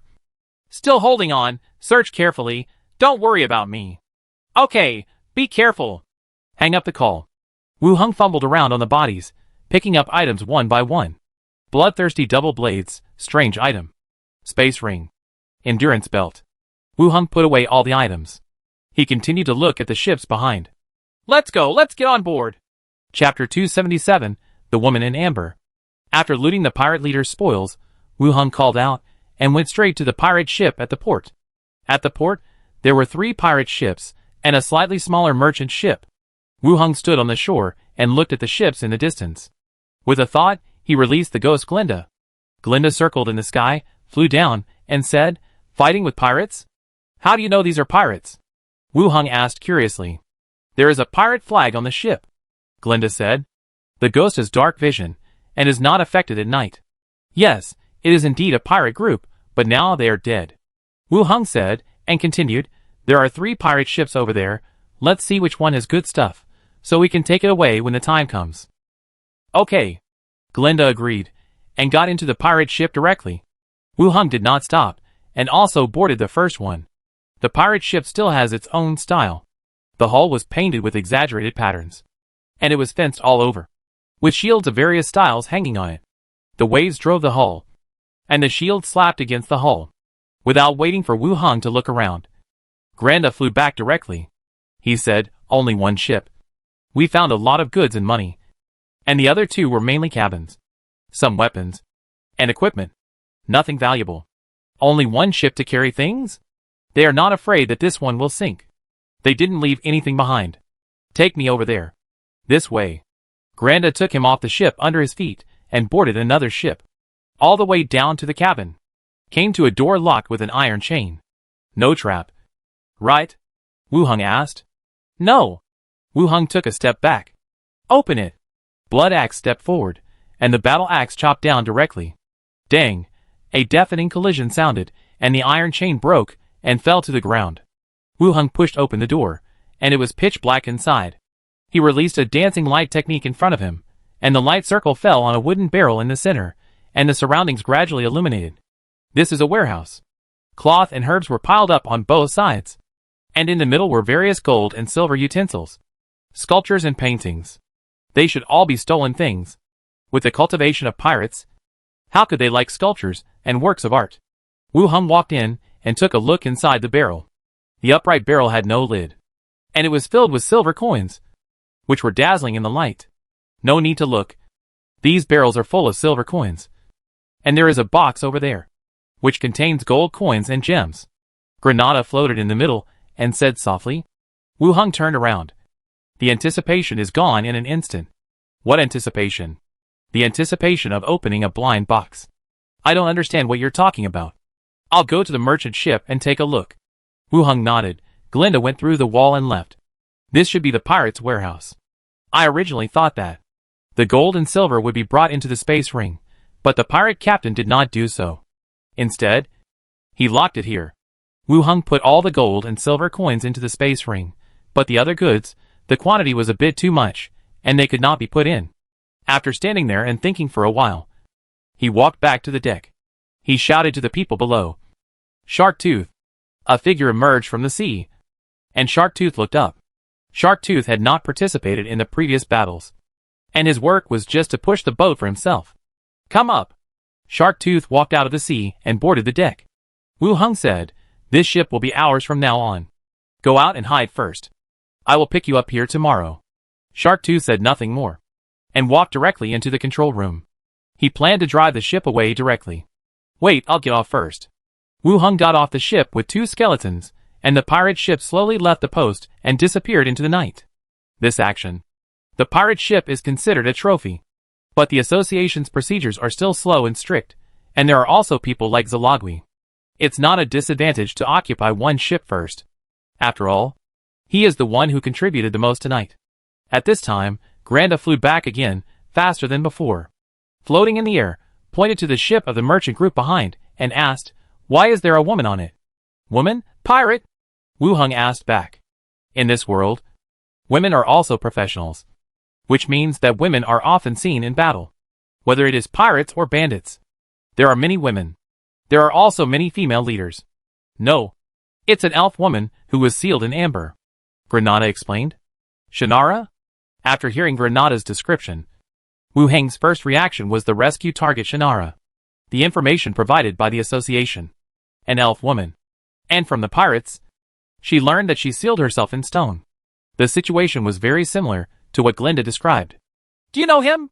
Glinda asked immediately when she saw his appearance. "The person the association requested to be rescued is somewhat similar to what you described," Wu Heng explained, and continued. Let's go and take a look." The consortium ship is more beautiful in appearance. It's just that the hull is full of arrows, and there are still hooks on the fence that have not been removed. Wu Heng followed into the cabin. The interior decoration is still luxurious, more like a private cruise ship.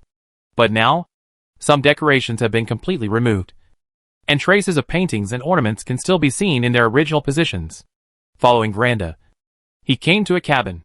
After pushing open the door, Wu Heng's eyes widened instantly. The light stone on the ceiling emitted a soft light.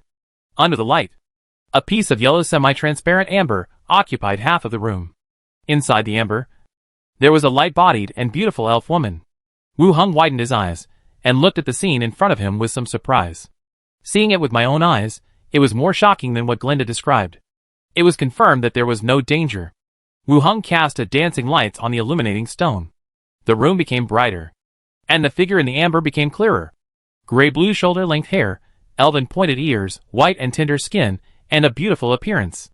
Over the sky-blue long skirt, she wore a leather armor with exquisite patterns. It was different from the feeling given by the deputy deacon Zalagui. The elven woman in front of him looked more like a young woman, like a graceful and elegant concubine in the palace. Now, Wu Heng also knew why the pirates left the amber here. It was so huge, it was obviously impossible to move it outside, unless the ship was dismantled. Wu Heng reached out and touched it, and knocked it twice. The entire surface of the amber was very hard. "This can't be done, suffocate yourself to death," Wu Heng muttered softly. And as he spoke, the woman in the amber, her eyelashes trembled slightly. Chapter 278, You have been captured. The eyelashes of the woman in the amber twitched slightly. Wu Heng immediately became alert, quickly took 2 steps back, and stood behind the crusher and the blood axe. Obviously, the amber in front of him cannot be judged according to the normal amber on Earth. Not only was the woman inside not suffocated, some parts of her body were not fixed. Moreover, she could hear the sounds outside. Seeing that there was still no danger, Wu Heng said to the amber, "I am the deputy deacon of Treasure Island. The Blood Hand pirates have been killed by the association. You are safe now." The woman's eyelashes shaked again, but there was no other movement. "What does this mean? Don't believe in yourself, or can you only move your eyelashes? Take out the vice deacon's emblem, raise it in the air, and continue. This is my vice deacon's emblem. If you are on this ship, you can come out." After the words fell, there was silence for 2 or 3 seconds. The woman in amber opened her eyes a little. She looked at the emblem, and then looked at Wu Heng's makeup and clothes. It is easy to tell whether a person is a pirate or not. Wu Heng's appearance and the momentum he showed are definitely not a pirate. He is not even someone who goes to sea frequently. The next second, the solid amber began to liquefy instantly, forming yellow streams, entering the necklace on the chest of the female elf, forming a yellow beeswax pendant. The woman landed lightly on the ground. A pair of sky-blue eyes looked up at him. "What's your name?" the woman asked softly. The eyes that looked up, rippling like autumn water, tender and full of tenderness. "Wu Heng, deputy deacon of the association. What's your name?" Wu Heng asked. At the same time, he wondered why the other party looked at him like that. It was just like his women, looking at him when they were emotional. "Sayonara, the owner of this ship." the woman said softly. Do you have any proof? The woman pointed to the wall that was covered by amber just now. There was a colorful oil painting hanging on it. The woman in the painting sat on a high chair, which was very similar to the woman in front of him. There were only some differences in her face. The woman in the painting was cold and arrogant, while the woman in front of him was tender when she looked up. But it is basically certain that the person in front of him is Shannara. Well, let's go. I'll take you out for some fresh air. Wu Heng turned and walked out. Shannara followed behind and said, Thank you for saving me, Deputy Deacon Wu Heng. Just call me Wu Heng. Well, you can call me by my name in the future, the woman said softly. Wu Heng continued to ask, How did you get targeted by the pirates? Shannara's face suddenly became ugly. These pirates set up an ambush on the route early. I think someone revealed my whereabouts to them. I will investigate it carefully after I go back. In other words, someone inside had revealed her route to the outside world. As a result, the pirates had made arrangements early, waiting for this fat sheep to fall into their preset ambush. And the pirates succeeded. She was the only one left on the ship. Seeing her gloomy face, Wu Heng comforted her and said, It's okay, everyone has met a few bad people in their life. Just be more careful in the future. Well, thank you, Shannara said, moving forward again. The two walked to the cabin door. In the headset, the voice of Sarah Rose came. Wu Heng, how are you? Wu Heng gestured to the woman beside him, and said into the headset, It's okay, all the pirates are dead. Have the reinforcements arrived? No, they had an internal conflict. I was fighting and attracting rotten corpses, and I took the opportunity to kill them, Wu Heng said casually. There was silence on the other side for a long time, and then the voice came again. If you are captured, just tell me what you want to eat tomorrow morning. This little girl is quite cautious. I was not captured. The pirates are really dead. Besides, if I can't defeat them, can I just run away? Wu Heng replied. You killed hundreds of people by yourself? How is that possible? The other party's tone was still unbelievable. Humph! Do you know why people fear necromancers? You really weren't captured? No. If you dare to lie to me, you will regret it, Zalagwi said, and continued, We didn't find Shannara. We will go there now. We will wait for the reinforcements from the association to come tomorrow morning and search again carefully. Wu Heng glanced at the elf woman next to him and said, Shannara, stay here with me. You can come back directly. Damn it. You were captured. Sister, you have too many inner dramas. Let's stand on the deck and let the beast trainer of Olin take a look, Wu Heng said directly. The other party did not answer, and fell into silence. Shannara on the side asked, Your teammates? Yes, they came together to rescue you. They are responsible for searching for you on the mountain. You attracted the pirates by yourself, and then killed them all? Shannara raised her eyebrows and asked. Lucky. You are really amazing. The two stood on the deck and waited for a while. In the darkness in the distance, several figures ran out quickly. Shilagwi waved one hand. The air wave exploded under her feet. She rose directly from the shore and jumped onto the deck. After looking at Wu Heng, she then set her eyes on the woman beside her. Mrs. Chanella, why are you here? Obviously, Shiragwi knew what the woman looked like. Unlike Wu Heng, she asked several questions. Chanella nodded. I was trapped in the cabin, and it was Wu Heng, Deacon, who saved me. She looked up and looked over. Shiragwi felt that the other party's tone was a little strange, but she couldn't tell what was wrong. She continued, The association's reinforcements will arrive tomorrow morning. Wait a moment. It's okay. Thank you for saving me. After I go back, I will mention this to the association and reward you. We should do it. The rest of the team members also ran up quickly. Deputy Deacon Wu Heng. Everyone saluted. Even the members of the small team, their tone became more respectful. Wu Heng nodded and said, Clean up the battlefield, find the wanted people, strip the rest of the people of their equipment, and bury them on the spot. Yes. Everyone ran down quickly and began to collect the bodies. By dealing with the bodies, you can also get a lot of spoils. If you are lucky, you can find something good, which is also a considerable income. Finally, the bodies of a leader and 2 backbones were dragged out. 10 o'clock in the morning. The association's fleet arrived at Cocktail Island. A large number of mercenaries poured into the island, and only 2 deacons, with a few team members, were seen sitting at the port yawning. Deacon Imolo led 2 association teams off the ship, looked at the few people, and asked, Where are the pirates? The pirate ship was still there, and it was obvious that the other party did not escape.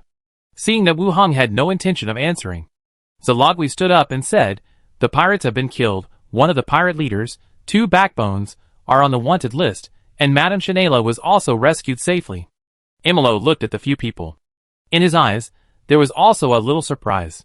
Chapter 279, Bloodthirsty Double Blade. "Where is Madame Chanela?" Imolo asked again. "Inside." Hiragwi gestured, and someone immediately went to the stone house behind to look for someone. Soon, Chanela with a much better complexion came out. Smiling, "Deacon Imolo, I'm glad Madame Chanela is fine. Go aboard and rest first. We'll go back to Treasure Island later." "Okay." Chanela looked back at Wu Hung and the others, smiled and nodded, and then boarded the association's ship. Imolo continued to ask, "Where are the bodies of the pirates?" "Here." Hiragwi led them to one side. On the beach not far away, there were 3 bodies, covered with tattered linen. The linen was lifted, revealing the faces of the bodies. The Blood Hand pirates? Imolo recognized the identities of these people at a glance. The Blood Hands were a difficult pirate group nearby. They were ruthless and never left anyone alive. The fact that they were still alive today was enough to prove how difficult they were.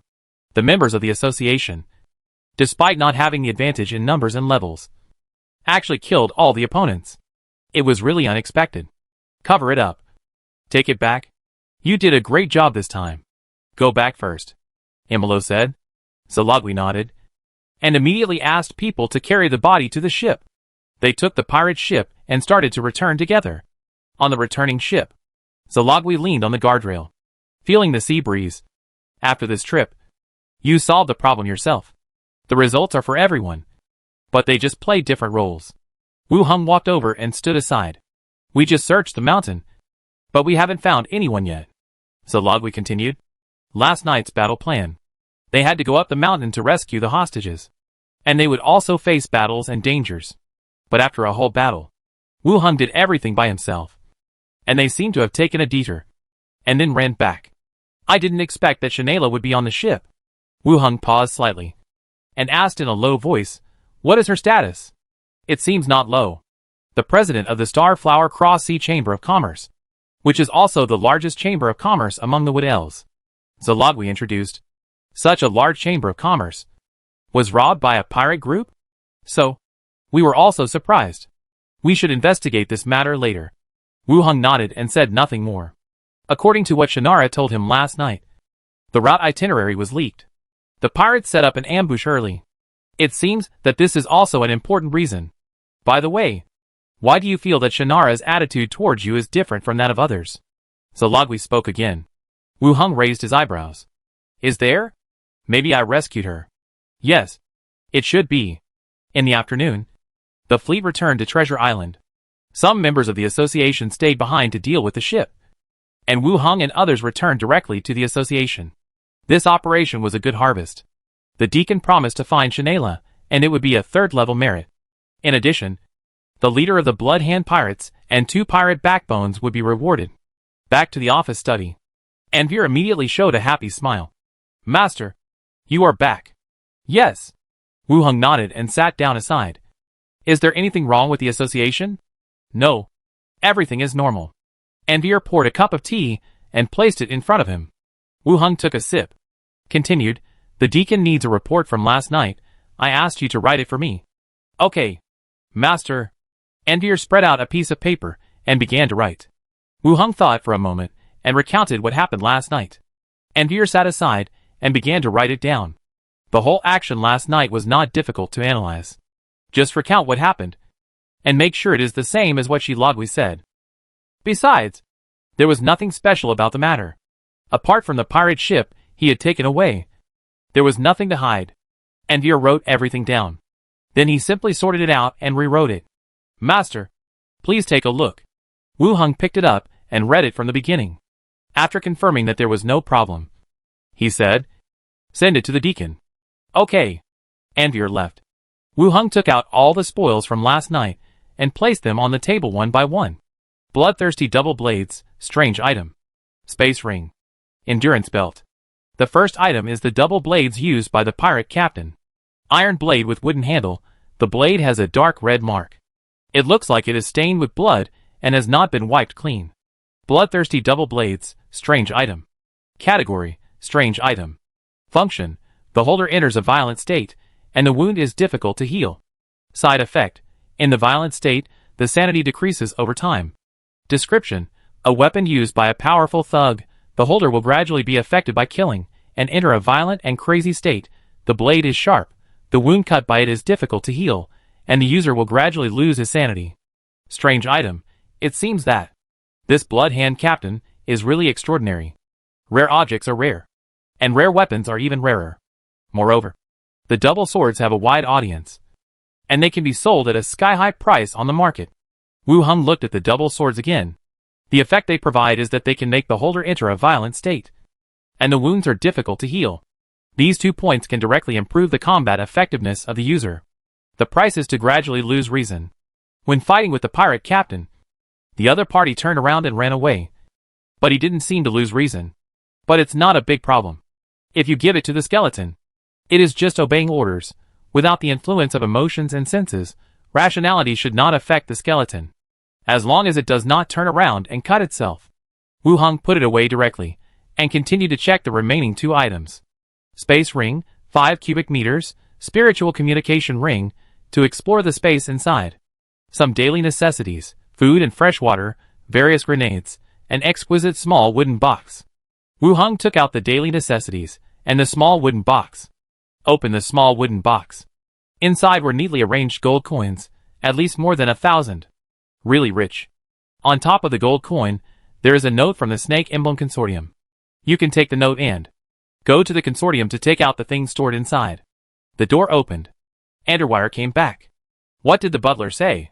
Wu Heng asked. Nothing. Underwire said. Her eyes fell on the sundries beside her. Master, these are. Oh, they were thrown away, they are useless. Okay. Underwire opened the door, called some staff, and took out all the clothes and pants on the floor, and threw them away. Wu Heng continued to look at the 3rd item. Endurance belt. Description: a magic belt etched with a buff state, which can continuously replenish your own endurance. Chapter 280. Lazy dog bomb. Wu Heng raised his eyebrows. He looked at the belt again.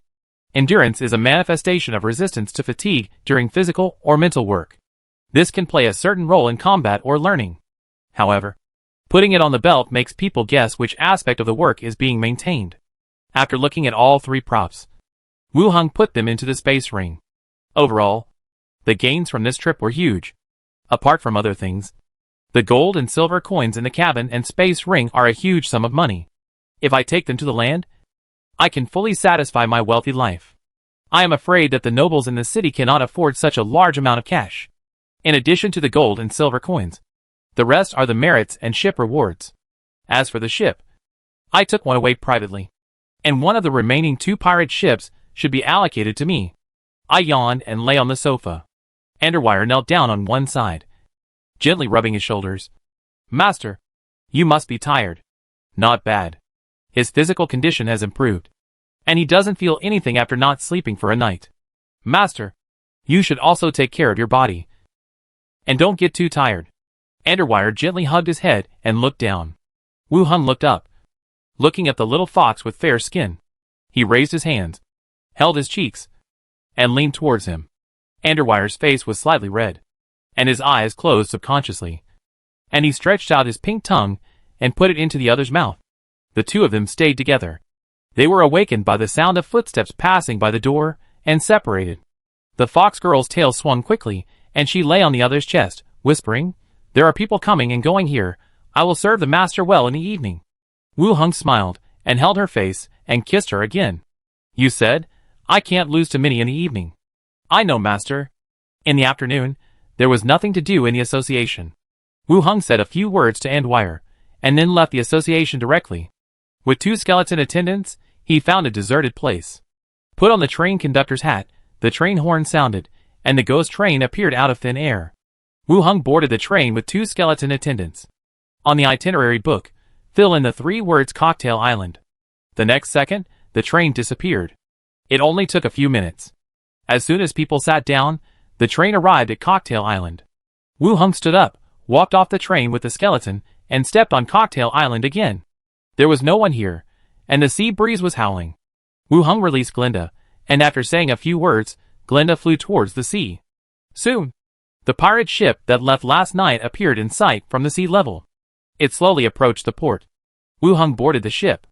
The skeleton attendant, Sharktooth, was still standing in the control room. The ship was also empty. This ship was the main ship of the Blood Hand pirates. No one in the association asked, and Zalagui and others did not seem to notice the ship. Now it seems that it should belong to him. Wu Heng stood at the bow, thinking about how to deal with this ship. Use it to transport goods, or form a caravan of his own. After all, there is no place to sell the daily necessities looted from the zombie world. But now this ship cannot dock immediately. Bringing it back to Treasure Island now means telling everyone that I embezzled a ship last night. Even if I contribute the most, it is easy to bring some negative effects. Get off the ship again.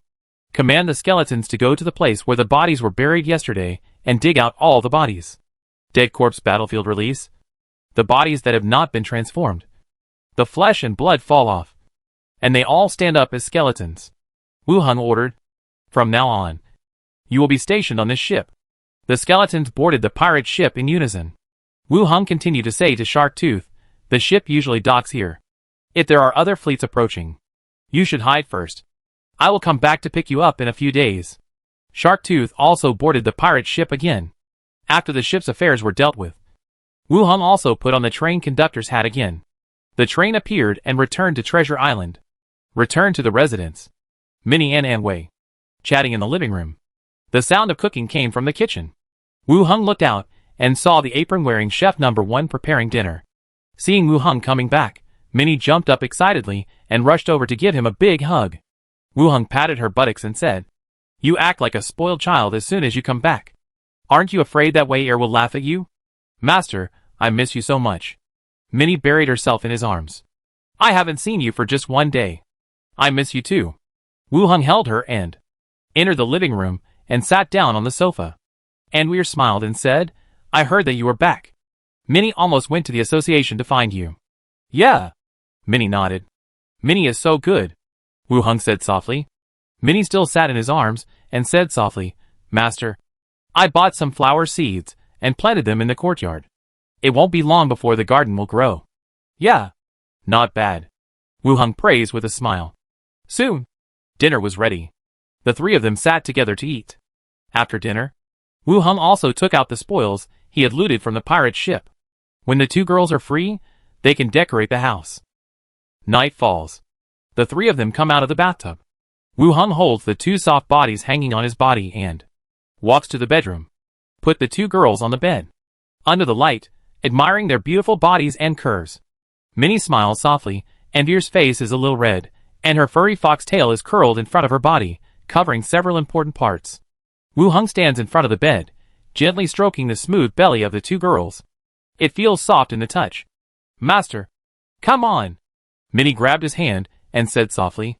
Wu Heng nodded, hugged the two girls, and lay on the bed. The next day, in the morning, Anweir went to the association. Wu Heng simply packed up and went directly to the zombie world. He walked out of the residence. Qianzi came to meet him from a distance. He said, "My king, there is a new plan for the flying dragon throwing things. It must be reliable this time." "What plan?" Wu Heng was curious. "Have you heard of the lazy dog bomb?" Qianzi asked. Wu Heng shook his head. Qianzi explained, "Before, when the people from Yenshin Shelter came over, I chatted with them and asked them what method would be most efficient and easy to make if they could attack zombies from the sky. They mentioned the lazy dog bomb." He pointed to the draft drawing and said, "I heard from them that it was a weapon developed during World War II. It is pure solid and does not need to be loaded with gunpowder. It can penetrate a 60mm steel plate after being thrown from high school. As long as you carry more, you can cover a sufficient range and kill the enemy." Wu Heng followed the other party's hand and looked at the figure on the draft. The pattern is very similar to a bullet, with a long pointed tip, and the difference is that the tail has a spiral tail. In other words, this kind of bullet does not explode to kill the enemy, but is thrown from a high altitude to kill zombies.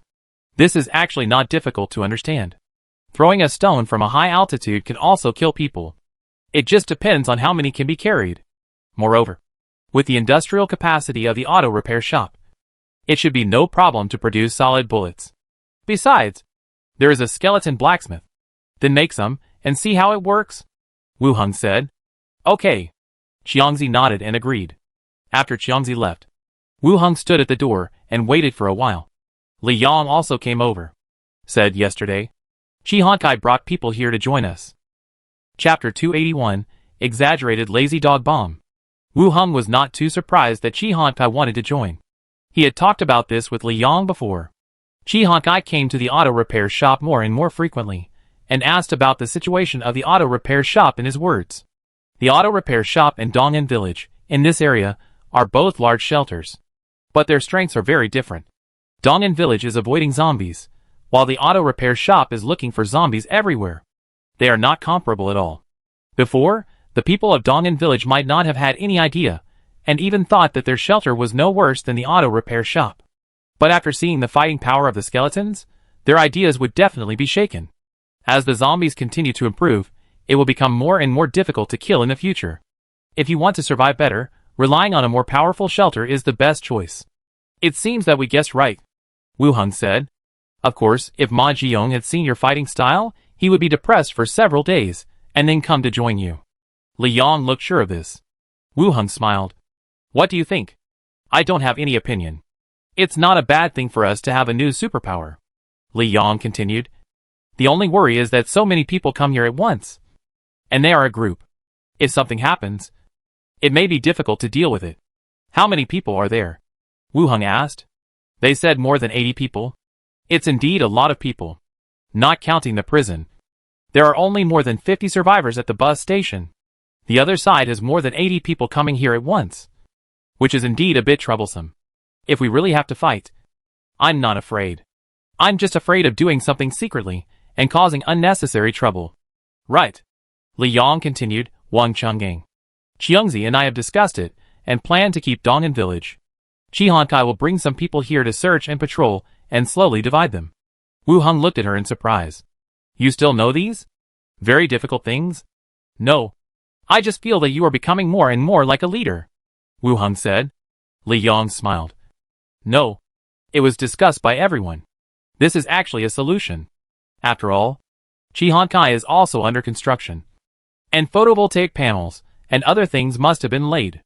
It would be a bit of a waste to abandon it directly. It would be good to keep it first and use it as a branch base. Li Yang continued. Then let's decide it like this. Okay. I think the result of your discussion is pretty good. Wu Heng also agreed.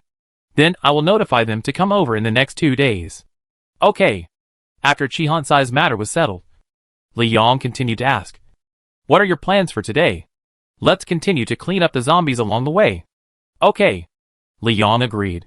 He drove the bus over and continued to the main road section with Wu Heng. 4 o'clock in the afternoon.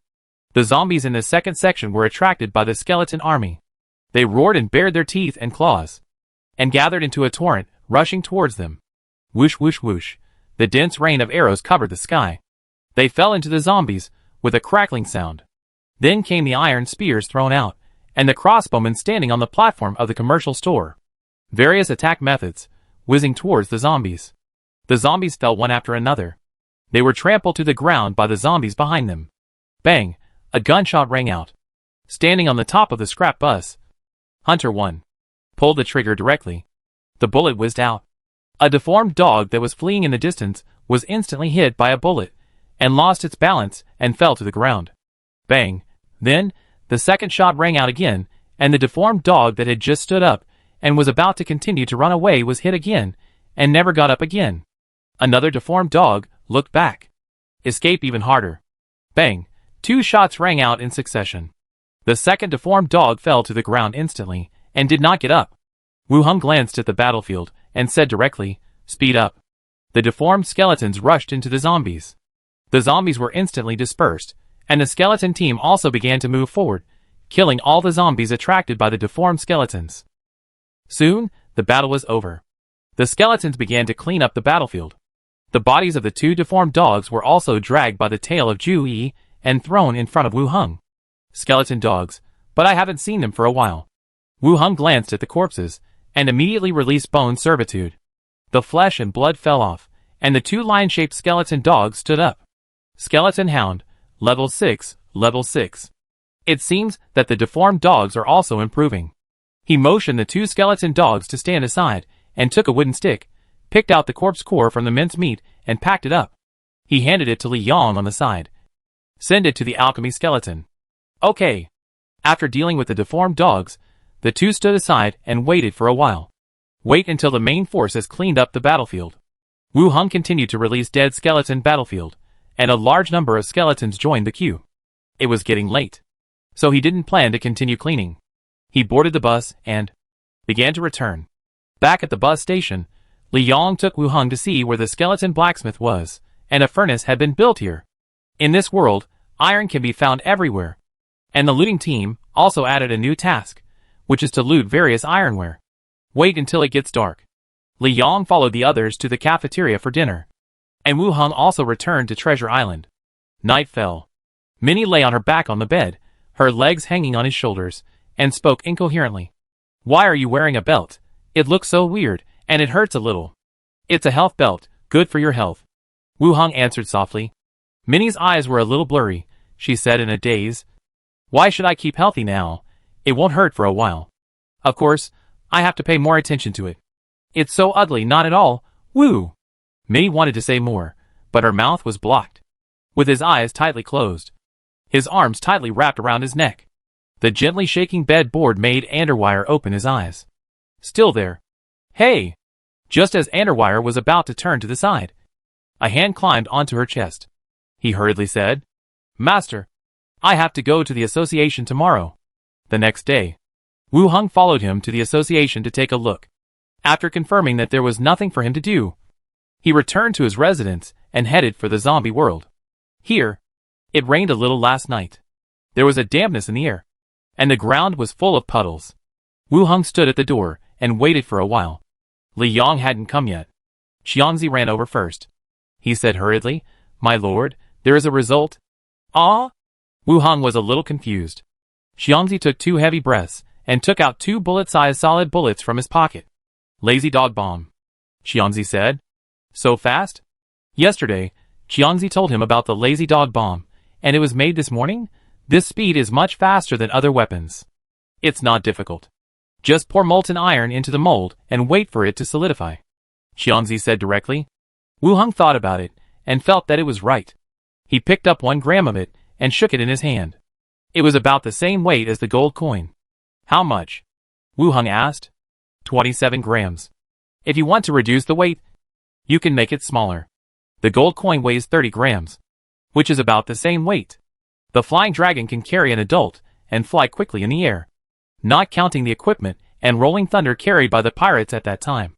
The weight of the pirates itself is calculated as 120 kilograms. It is about the equivalent of 2,000 solid ammunitions. It seems that the number is not small. How many have been made? Wu Hung asked. Xiangzi said, More than 1,000. Wu Hung thought for a while and said, Let someone bring all the ammunition, and let's go and try it. Okay.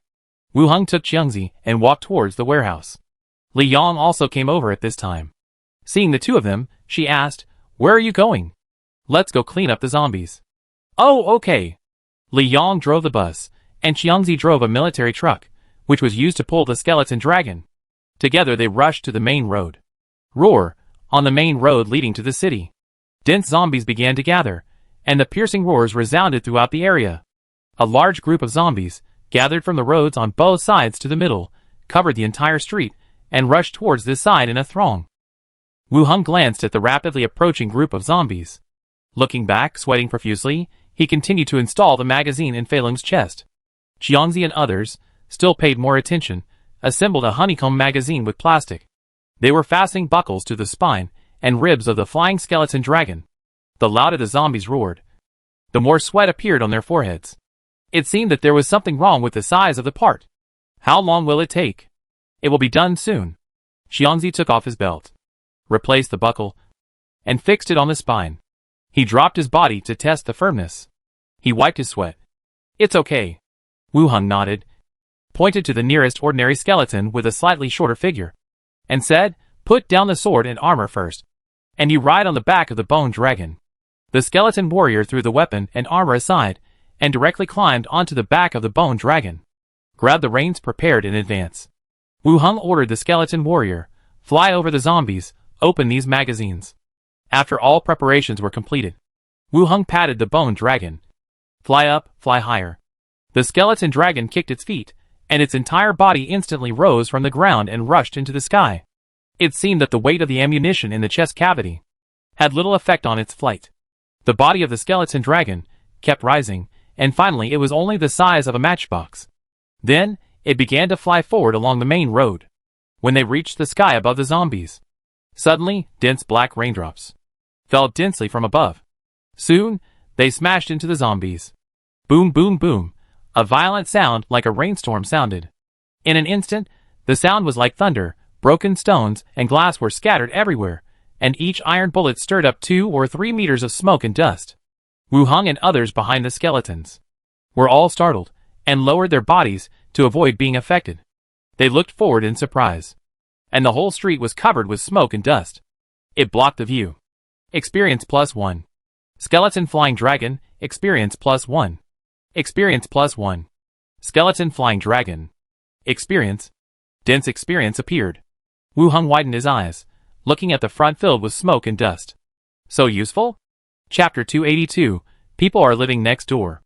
Even though the battlefield is covered by smoke and dust, the specific situation cannot be seen clearly. But judging from the killing power, the zombies must have suffered heavy casualties. Otherwise, the experience would not have increased so much. It seems that the weapon design this time is more successful than the previous Iron Wolf whip and zombie generator. Simple and crude, and easy to make. Damn, so fierce. Group attack. Awesome. Xiangzi and the other two, who were loading the magazine for the skeleton dragon, let out exclamations. The effect in front of them was beyond their expectations.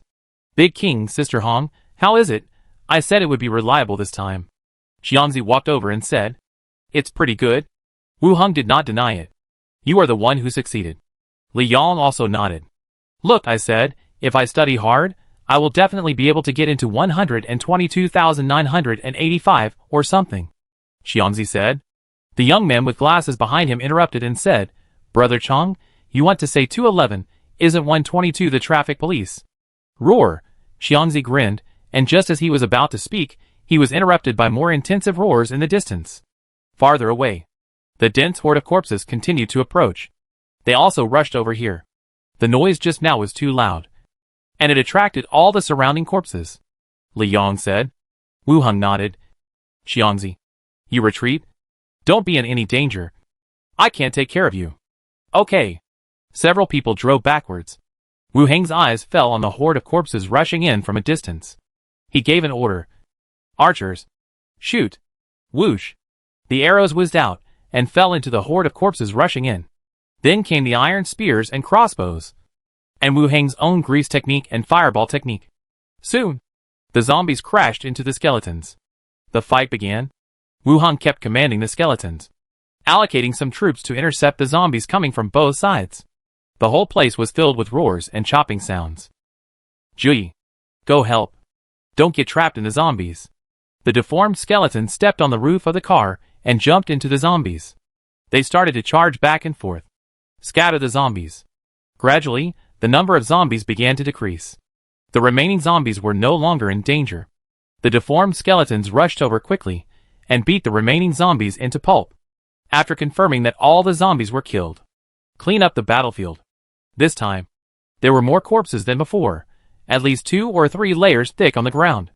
Wu Heng walked into the battlefield, holding the spine staff, releasing dead corpse battlefield. The corpses along the way were transformed into skeletons, staggered to their feet, and joined the skeleton queue. The skeletons behind began to collect arrows and iron spears from under the corpses. When they came to the throwing area of the solid iron bullets, Wu Heng took a closer look. The position of the flying dragons throwing was still very deviated. It might be due to inertia, or the influence of wind. Some of them fell on the top of the buildings on both sides, and the rest fell into the corpses. The area where they were thrown was also much further back than originally planned.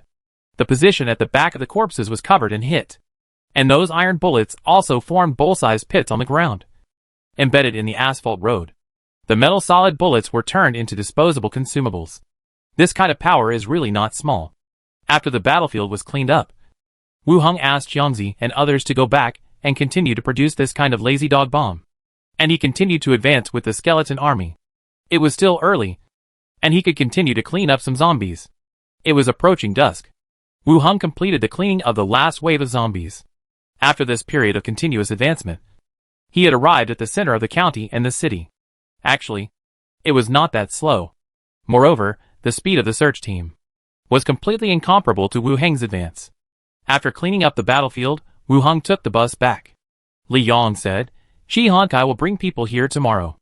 I plan to let her follow the team, and the rest of the people will join the search team and patrol team." "Okay, assign more people to search, and speed up the search." "Okay." The team returned to the bus station. I went to discuss the lazy dog bomb with Xiangzi, returned to the room, opened the boundary gate, and returned to Treasure Island. After dinner, Wu Heng took the two of them to the courtyard for training. Minnie planted a lot of flower seeds, but also left space for training. Wu Heng took out the instructor long sword, and the three of them went to the courtyard for training. Put on the endurance belt, and started sword training. Practicing sword has become a daily must.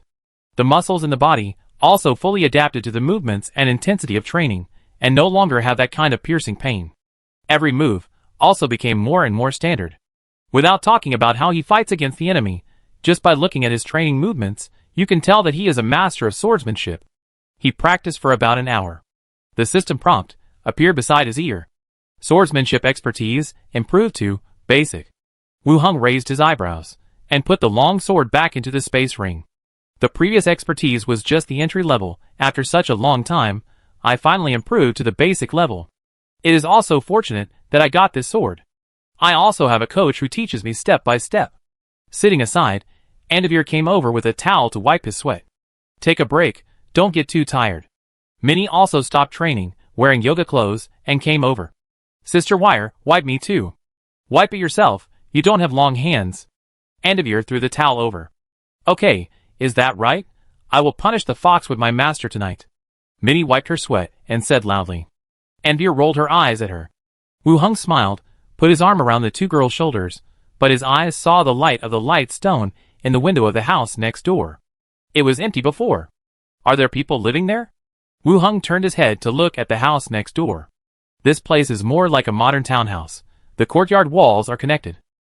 The two girls also turned their heads to take a look. Minnie said, "A decoration team has started to decorate. I heard that the owner of this house plans to come back to live." "Oh."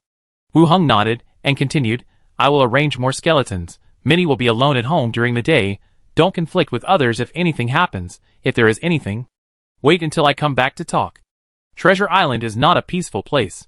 Although the possibility is not high, I am the deputy deacon of the association, so no one should cause trouble. But I should try to be careful about everything. Don't worry if there is any problem. I will go to the association to find Sister Ware, and then I will use the association to pressure them. Minnie patted her chest and said. Andy Wei sneered and said, "Just now you said you would punish me at night, but now you know you are looking for me when you are in danger?" Minnie's expression was choked. She looked up and said, "Sister Ware is so fake, you always enjoy it." Nonsense. Andy Wei got up and chased after her. Minnie's movements were also fast. She jumped up instantly and ran from the front with a giggle. He stopped from time to time and said a few provocative words. Envier followed behind him, chasing and beating him. Wu Heng watched the two people fighting, and then looked at the construction site next door that was still working hard. He stood up and walked towards the room, saying, "Let's go. Go home to take a shower and sleep. Punish the bad fox." Minnie ran over quickly and hugged his arm. Envier followed closely and held his other arm. The next day, Wu Heng went to the association early, sat at the desk, and poured himself a cup of tea. Wire, go to the front desk and take another photo of the wanted poster. Wu Heng handed the tablet to her. "Okay, master." Andavir left and came back with the tablet a little while later. Wu Heng began to look through the wanted posters. There are 3 pirate groups on the wanted posters who have flying dragons: Iron Bucket Pirates, White Skull Pirates, and Devil's Hand Pirates. After yesterday's test, it has been proven that the flying dragon carries the power of the lazy dog bomb, in addition to producing more solid iron bullets. Wu Heng also considered whether to increase the number of flying dragons. Wu Heng wanted to pay more attention to the news of pirates. If there is a chance, he can get more flying dragons, and then take turns to bomb from the sky. It can also increase the efficiency in battle. Andujar rested her chin on his shoulder from behind and whispered, Master, are you going to find trouble with the pirates? There is no clue yet. Just take a look. I thought to myself. But there is really no clue here. Now I miss One-Man Shaw. When we were in Rattan City, this gangster sister-in-law provided a lot of useful information. I was able to take the position of deputy deacon, and she contributed a lot to a large extent. Now in Treasure Island, I am unfamiliar with the place, and if I want to know some information, I don't even have a way to get it. Take your time. We just got here not long ago. And we are comforted. Yes. Wu Hung nodded. Knock. Knock. Knock. The door was knocked. Annabelle stood up and sat down at the assistant's seat. Wu Hung said, Come in. The door opened, and the dwarf Olin poked his head inside. Then walked in. Deputy Deacon Wu Hung. Miss Annabelle. Olin greeted respectfully. What's the matter? Wu Hung asked. Deputy Deacon. The cargo ship where the girl was imprisoned last time has been approved. It will be distributed according to the spoils. I brought you the ship ownership certificate. The dwarf said. The last mission? Wu Hung led the third team to act together, but the entire battle was completed by Wu Hung alone. When the third team arrived, they only cleaned up the battlefield and did the subsequent reporting work. It was considered a free mission reward and reputation. Not only that, the third team followed up with several missions, all of which were completed smoothly, and the merits and rewards were all connected. I don't know how many teams envied it. Naturally, Wu Hung had to be the center. As soon as there was news about the ship, the dwarfs immediately sent it over. Hearing the dwarf's words, Wu Hung was also delighted. Ships are not vehicles like carriages. The cost of a ship is quite expensive, ranging from dozens of gold coins to hundreds of gold coins. Of course, this refers to cargo ships, not small boats that are rowed by manpower, or ordinary fishing boats. Wu Hung looked at the ship certificate handed over and asked, How do I use this thing? Just fill in your name and reprint the account number on the hull. The dwarf explained. It's not difficult. Wu Hung thought about it, and continued to ask, if there is a new ship, how should it be registered? It depends on which country or force you are affiliated with. Treasure Island is not very strict. You can register and pay some money. If you want to register with the association, it's even simpler. Fill out a form. And it's also considered registered with the association. Wu Hung nodded, and understood what the other party said. To put it bluntly, ships are not that strict. As long as you have a reasonable identity, you can actually apply for docking. There will be no place to check whether your location is real or not. Wu Hung accepted the ship certificate and said to Andujar, Give everyone tea money. Andujar took out a purse and handed it to the other party. That won't do. You solved the whole battle, and this ship should be yours. The dwarf said firmly. Take it, even if everyone celebrates my first ship. The dwarf hesitated, but still put the purse away. Thank you. Deputy Deacon, if you have any instructions in the future, just tell me. Wu Hung nodded. Then I won't bother you anymore. The dwarf saluted again and retreated directly. Master, congratulations on having your own ship, Andujar said with a smile. Wu Hung stood up. Let's go and see our ship. Chapter 283. Blank letter. In the morning, the association had nothing to do. Wu Hung took Andujar and left the association directly, heading to the port. The assigned ship had been parked at the association's exclusive port and was being guarded by staff. What are you doing? The person guarding the ship did not seem to know Wu Hung. Andujar showed an assistant certificate, and the other party was much more respectful. He made way for the two to board the ship. The bodies on the ship had been cleared, but in the gaps of the deck, remaining blood and meat can still be seen. If he were not a necromancer, he would have suspected that. This ship was full of soul rings. How does the master plan to use this ship? Andujar asked. Wu Hung sat down on the remaining chair and said, I haven't thought about it yet. Do you have any suggestions? If the master does not plan to form a caravan, you can form a fleet. It will be more convenient to hunt down pirates on the sea. Andujar thought for a while and said, as the assistant to the deputy deacon, he also checked a lot of information. He knew more about the situation of Treasure Island than Wu Hung. Before, Wu Hung only thought of forming a caravan. But now it seems that he could also arm the fleet. Use it to chase the pirate group. Well, wait. You are smart. It's also a good idea. Wu Hung praised. The two continued to chat for a few more words. Then they got off the boat together. Along the road, They walked towards the direction of Lighthouse Street. Wu Hung took Andwire and went to the elf shop first. The ordered wooden bows had not been delivered yet, and it would probably take another 2 or 3 days. Wu Hung went to the weapon shop again and bought all the arrows and crossbows in the shop. After walking around, it was already noon. He found a tavern nearby and planned to solve the problem of lunch. The two entered the tavern and sat down in the corner. Although it was daytime, there were several tables of guests in the shop. They drank and chatted, and talked about the recent events on the island. The plump, slightly dark-skinned tavern maid came over and asked with a smile, "What do you need?" "Guests? This hibiscus crab." "Is it because crabs are called this?" Wu Hung asked while looking at the menu written on the wall on one side. "Of course not. It is made of dragon-tail crab, kudzu root, red flower leaves, bamboo shoots and fish broth, stewed together." The woman smiled and said meaningfully, "Guests can try it. I guarantee that it will be different from usual tonight. Several of them are alchemical materials." "Is it okay?" Andwire asked. "Kudzu root and red flower leaves are both medicinal materials for alchemical potions. I have never heard that they can be mixed with food before. Our chef is good at alchemical cuisine, and they are also the signature dishes of our store. I guarantee that there will be no problem. Of course, the price is a bit expensive. 2 silver coins for a lotus crab," the woman said. "Then have 1 and tempura platter, root vegetable salad and beef patties." The woman heard that several expensive dishes in the store were ordered, and her smile became even wider. She said respectfully and went down to prepare. Not long after, all the food was served. "Enjoy your meal." The woman saluted and then stepped back and continued to entertain other guests.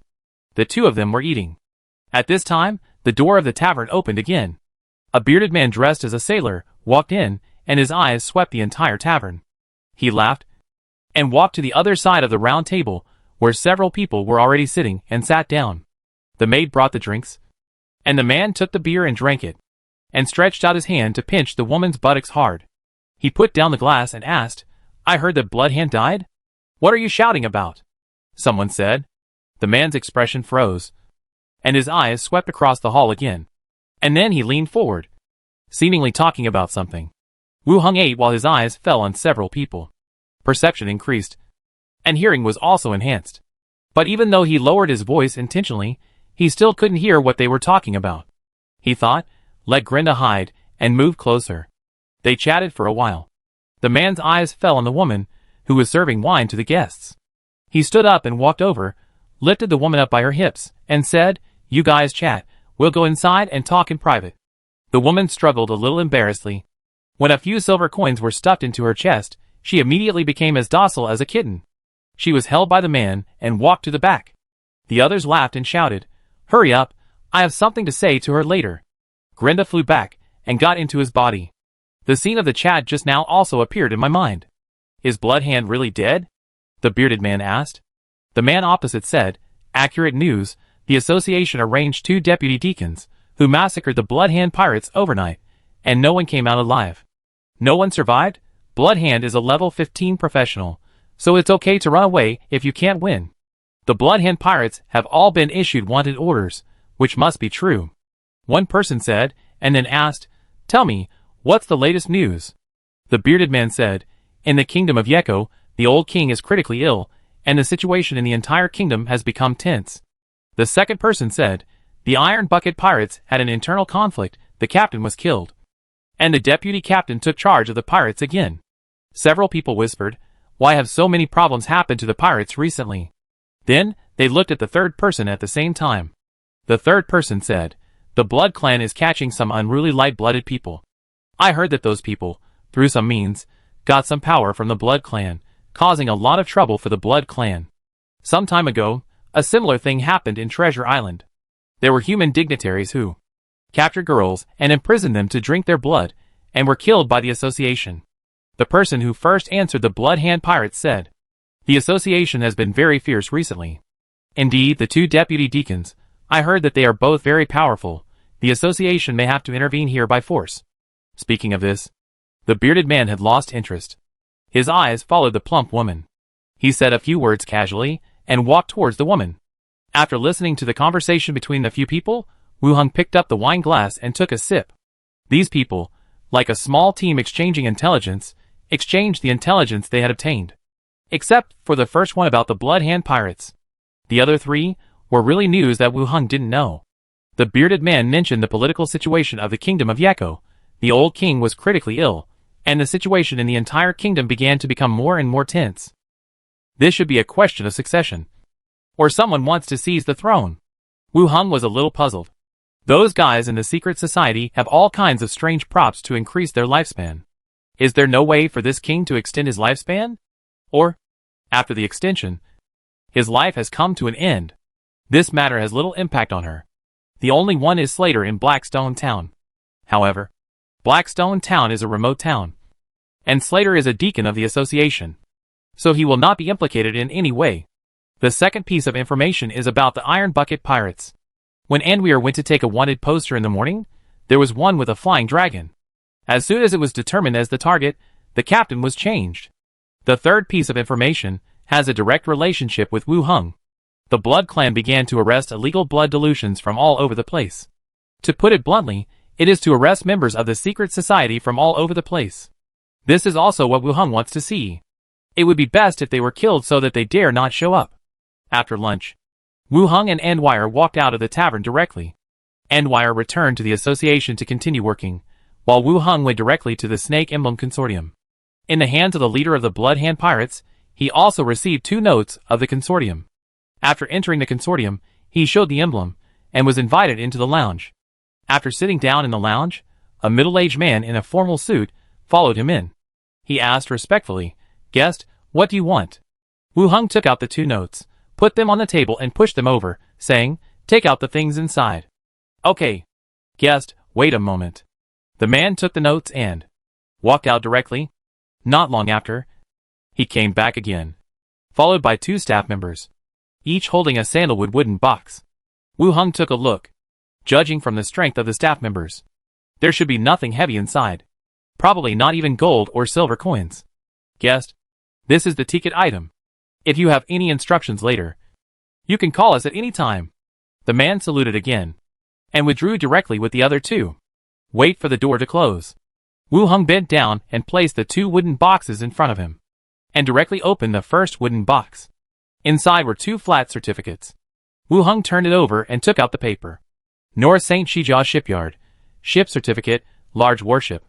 North St. Shijia Shipyard, Ship Certificate, Large Warship. 2 ship certificates.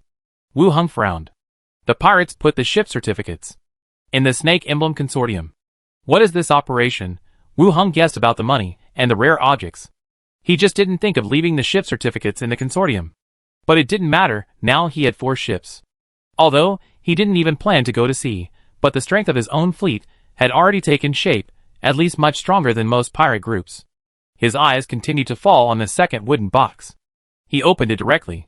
Inside was a blank envelope, and the wax seal was like a goat's horn. Wu Heng looked at it from both sides. He tore off the wax seal directly, and poured out the letter inside. The letter was still a blank piece of paper. There was no handwriting, even the impression of writing. Blank? Wu Heng took it to the sun and looked at it, and tried to verify whether there was any interlayer in the paper. Finally, it was proved that it was just a blank piece of paper. Keeping the blank paper in the consortium? No matter how Wu Heng thought about it, it was impossible. Or he put it directly into the space ring. Perhaps he needed some potion to make the words on it appear. After sorting everything out, Wu Heng walked out of the lounge directly. He said hello to the staff outside the door, left the consortium, and walked towards his residence. Returned to his residence. Pushing open the courtyard door, he saw Minnie and Gardener No. 1, squatting on the ground, planting flowers and plants. I don't know if the flower seeds in this world sprout quickly, or if they use some special method. The seeds planted 2 days ago have already grown a tender sprout today. The whole flower garden was green and lush. No longer the original earthy brown. "Master, you came back so early today." Minnie cheered and ran over. Wu Heng hugged her shoulders and said, "Nothing. I just came early." Master must be missing Minnie. "Really? Master is getting more and more attached to me." Minnie hugged his waist and said softly. Wu Heng smiled and pinched her cheeks. "You seem to be acting in a drama." "Really? Do I have a talent for this?" Minnie asked as she walked into the room with him. "Maybe I'll let Weir show you tonight." "Hee hee, Okay. At dusk, Andweir also came back from the association. After dinner, I trained in the courtyard for a while. I went back to my room to rest. The next day, early in the morning, Wu Heng said a few words to Andweir, who was going to the association. I had no plan to go to the association either. After a simple tidying up, I opened the door on the 4th floor and went to the zombie world. I appeared in the bedroom and looked out the window. He took out the intercom and said, "Get the car ready. Let Xiangzi bring the solid bullets. Let's get ready to go." Soon Li Yaheng's voice came over. "Okay. Get ready right away." About half an hour later, the intercom sounded again. "Ready. Well, I'll go down now." Wu Heng walked out of the building and saw 3 cars parked at the door. Li Yaheng's bus. And 2 military trucks. King, Xiangzi and the others in the car waved their hands and shouted. "How many solid bullets have been made?" Wu Heng asked. "More than 5,000. We have added some new molds." "Yes." Wu Heng nodded. Just as he was about to get on the bus, Li Yang came down from the bus with a figure. "Chi Han Kai. This is Chi Han Kai." Li Yang gestured to Wu Heng again and said, "This is the head of the auto repair shop, Yan Luo Wang." Every time he mentioned this name, Wu Heng felt that it was a bit too childish.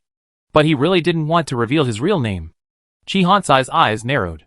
As expected, the leader is King Yama. And Li Yang is only the leader in name only, with duties similar to those of a manager. "King Yama, I have long heard of your name." Chi Han Kai extended her hand. Wu Heng shook her hand. "Welcome to join us." "Thank you," Chi Han Kai said. Li Yang continued, "Since you have joined, we are in the same boat. Don't tell others about these things. And tell your subordinates well. Although the words are not pleasant to hear, they are the facts." There were also some defenses between the shelters. The auto repair shop was not afraid of others, but it also did not want internal affairs to be leaked. "Don't worry, I never do double-crossing," Chi Han Kai promised. Li Yang nodded. "Let's go!" "Okay." Wu Heng and Li Yang boarded the bus, and Chi Han Kai boarded the 3rd car at the back. When the door was closed, the convoy was moving slowly. Wu Heng asked, "Chi Han Kai is going with you?" The 3rd car, loaded with forklifts and ammunition made by Xiangzi and others, I originally planned to let Wang Chungang drive it, but Chi Han Kai wanted to go with us, so I agreed. Li Yang looked over. "I don't want her to go. I'll replace her now." "It's okay. I'm just curious and asking." "Oh." The convoy continued to move forward and arrived at the end of the road. Hua la la. The skeleton army began to prepare. The dense group of corpses in the distance began to gather, and rushed towards this side. In the back, 2 skeletons stuffed the magazine into the flying dragon skeleton, and Xiangzi fastened the buckle. Reconfirmed the sturdiness. Said, "Okay, you can fly." Wu Heng signaled the skeleton warriors to climb on the dragon's back, patted the skeleton dragon lightly. "Fly forward along the road." "Huh?" The skeleton flying dragon rushed into the sky, and arrived above the group of corpses. Dense iron rain, falling from the sky. Boom boom boom, a deafening sound rang out, and the earth kept shaking. The thick smoke and dust rushed up to a height of 2 or 3 meters, covering the entire road. Several people lowered their bodies. Chi Han Kai, who saw the scene for the first time, jumped back a long distance, like a frightened rabbit, looking at the scene in front of him in horror. Is this evolving into modern weapons? Whoosh! A sound of breaking through the air rang out, and the flying dragon landed. Xiangzi and others immediately stepped forward, opened the buckle, and replaced the new magazine. After the replacement, the faucet was tapped. Fly! Chapter 284, I'll stay here first. Boom boom boom. The second round of bombing fell, the smoke and dust rose again, filling the road ahead. Roar! The remaining zombies continued to attack forward. Swoosh swoosh swoosh, ding ding dang dang. The rain of arrows and iron spears fell like raindrops again. The number of zombies shrank again. When they rushed to the front of the skeleton spear formation, there were only 1,000 or so injured and staggering small waves of zombies left. The spears kept stabbing forward. After a short battle, all the zombies in sight were killed. The entire main road also returned to calm. The autumn wind blew, and the smoke and dust gradually dissipated. The road was covered with dense potholes, and the roof of the car was sunken, and full of bullet holes. The scattered sand and gravel shattered the windows of the shops on both sides. The entire road was covered with corpses. The body parts were hanging all around, and the dirty blood gathered into rivers. The sky above was all blood red. It was like a battlefield after a bombardment. Chi Han Kai, who was at the back of the team, stood there in a daze. Unlike the shock brought by the last skeleton army, the battle just now gave people a sense of fear, even though killing zombies was the common goal of all survivors. The brutal scene in front of her also frightened her. How many corpse cores did King Yama take to develop his superpowers to this extent? In front of the team, Wu Hung stood on a scrapped car and looked into the distance.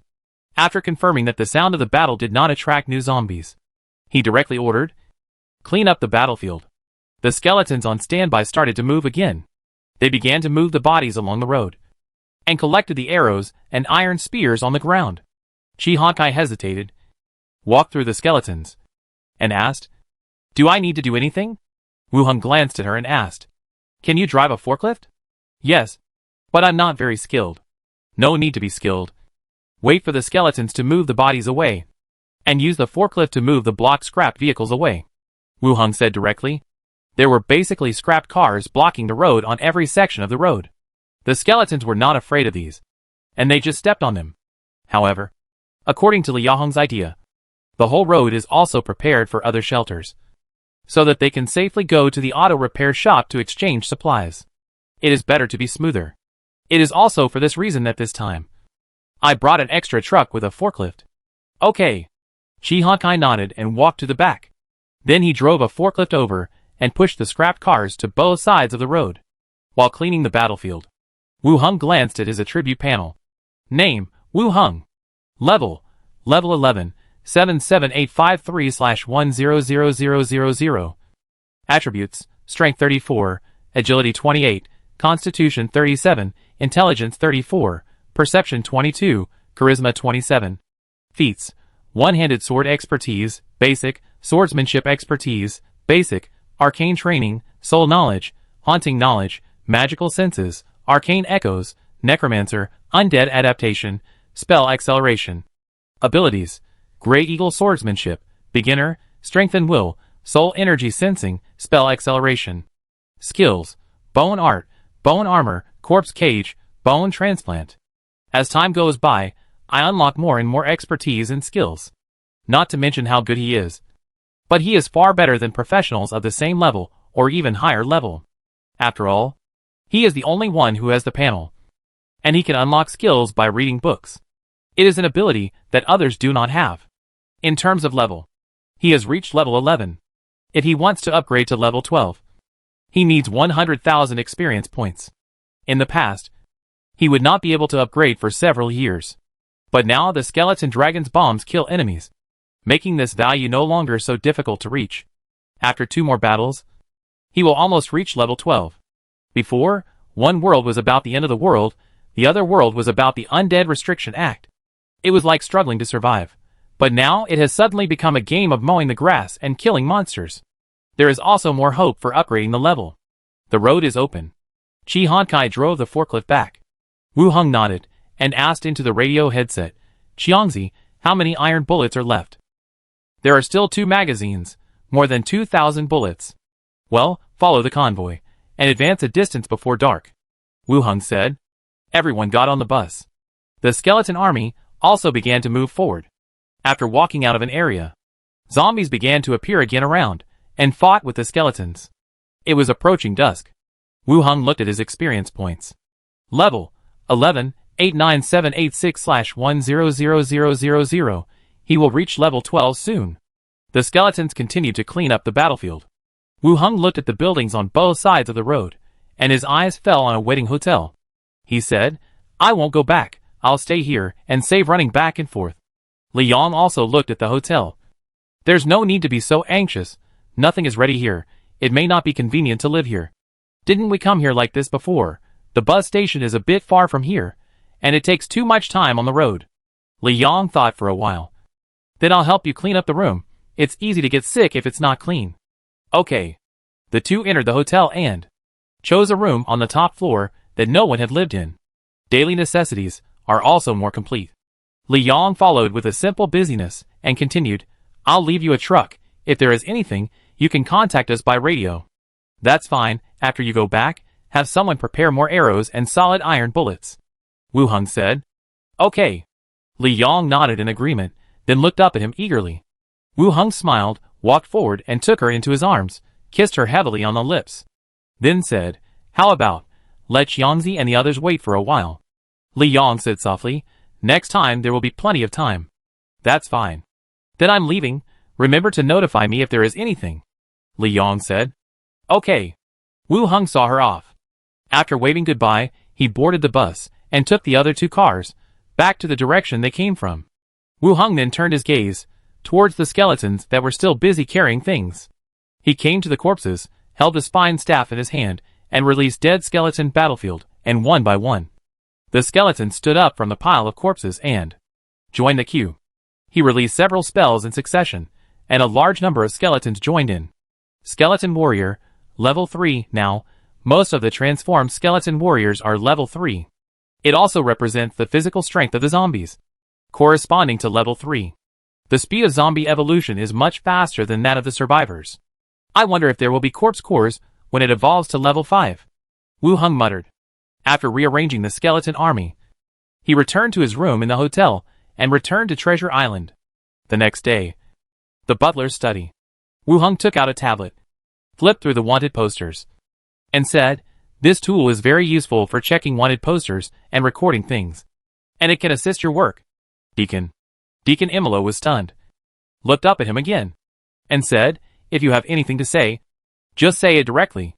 Wu Hung sat down on the sofa opposite, looked at the noble elf Deacon, and said, "Can you give me the body of the Bloodhand pirate?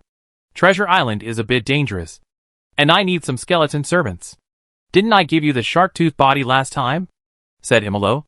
Wu Hung continued, "I brought my family with me. Although I can come to the association, my family still needs some skeleton servants to protect their safety." Yimi Luo nodded slightly, feeling that what he said made sense. He glanced at the assistant beside him. "Write a certificate and hand the body to him." The assistant nodded and walked aside to prepare the certificate. Yimi Luo looked at him again. "Your 2 missions were very good.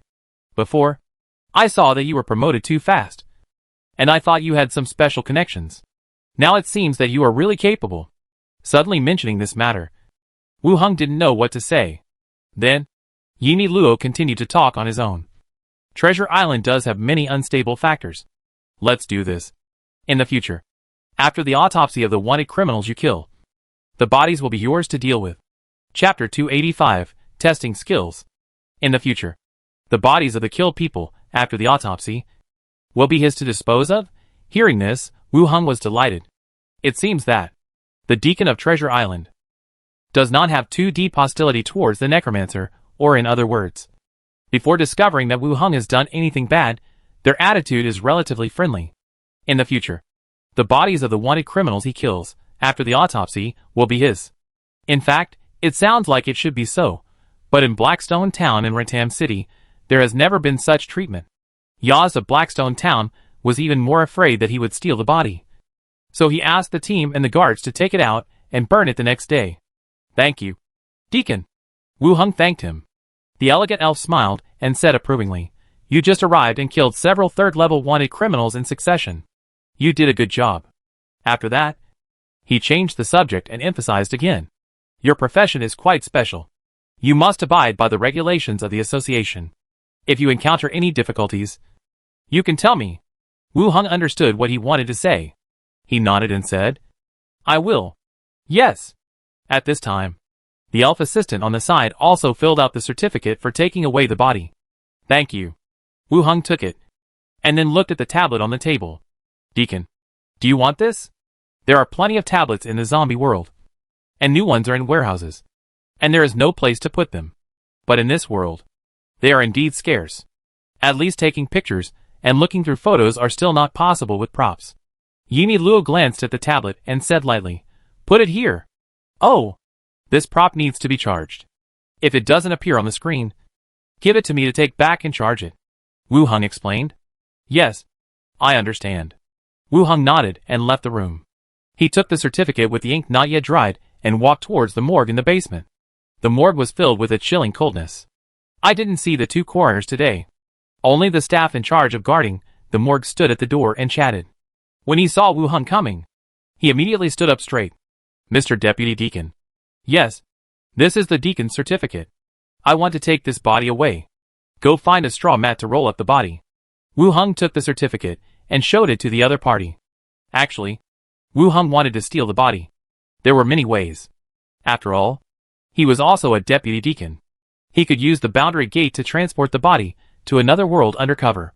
It would not be a problem. But it was better to take a formal route, in order to avoid any bad influence on himself because of a body. Okay. The guards glanced at the proof, and one of them walked quickly into the morgue.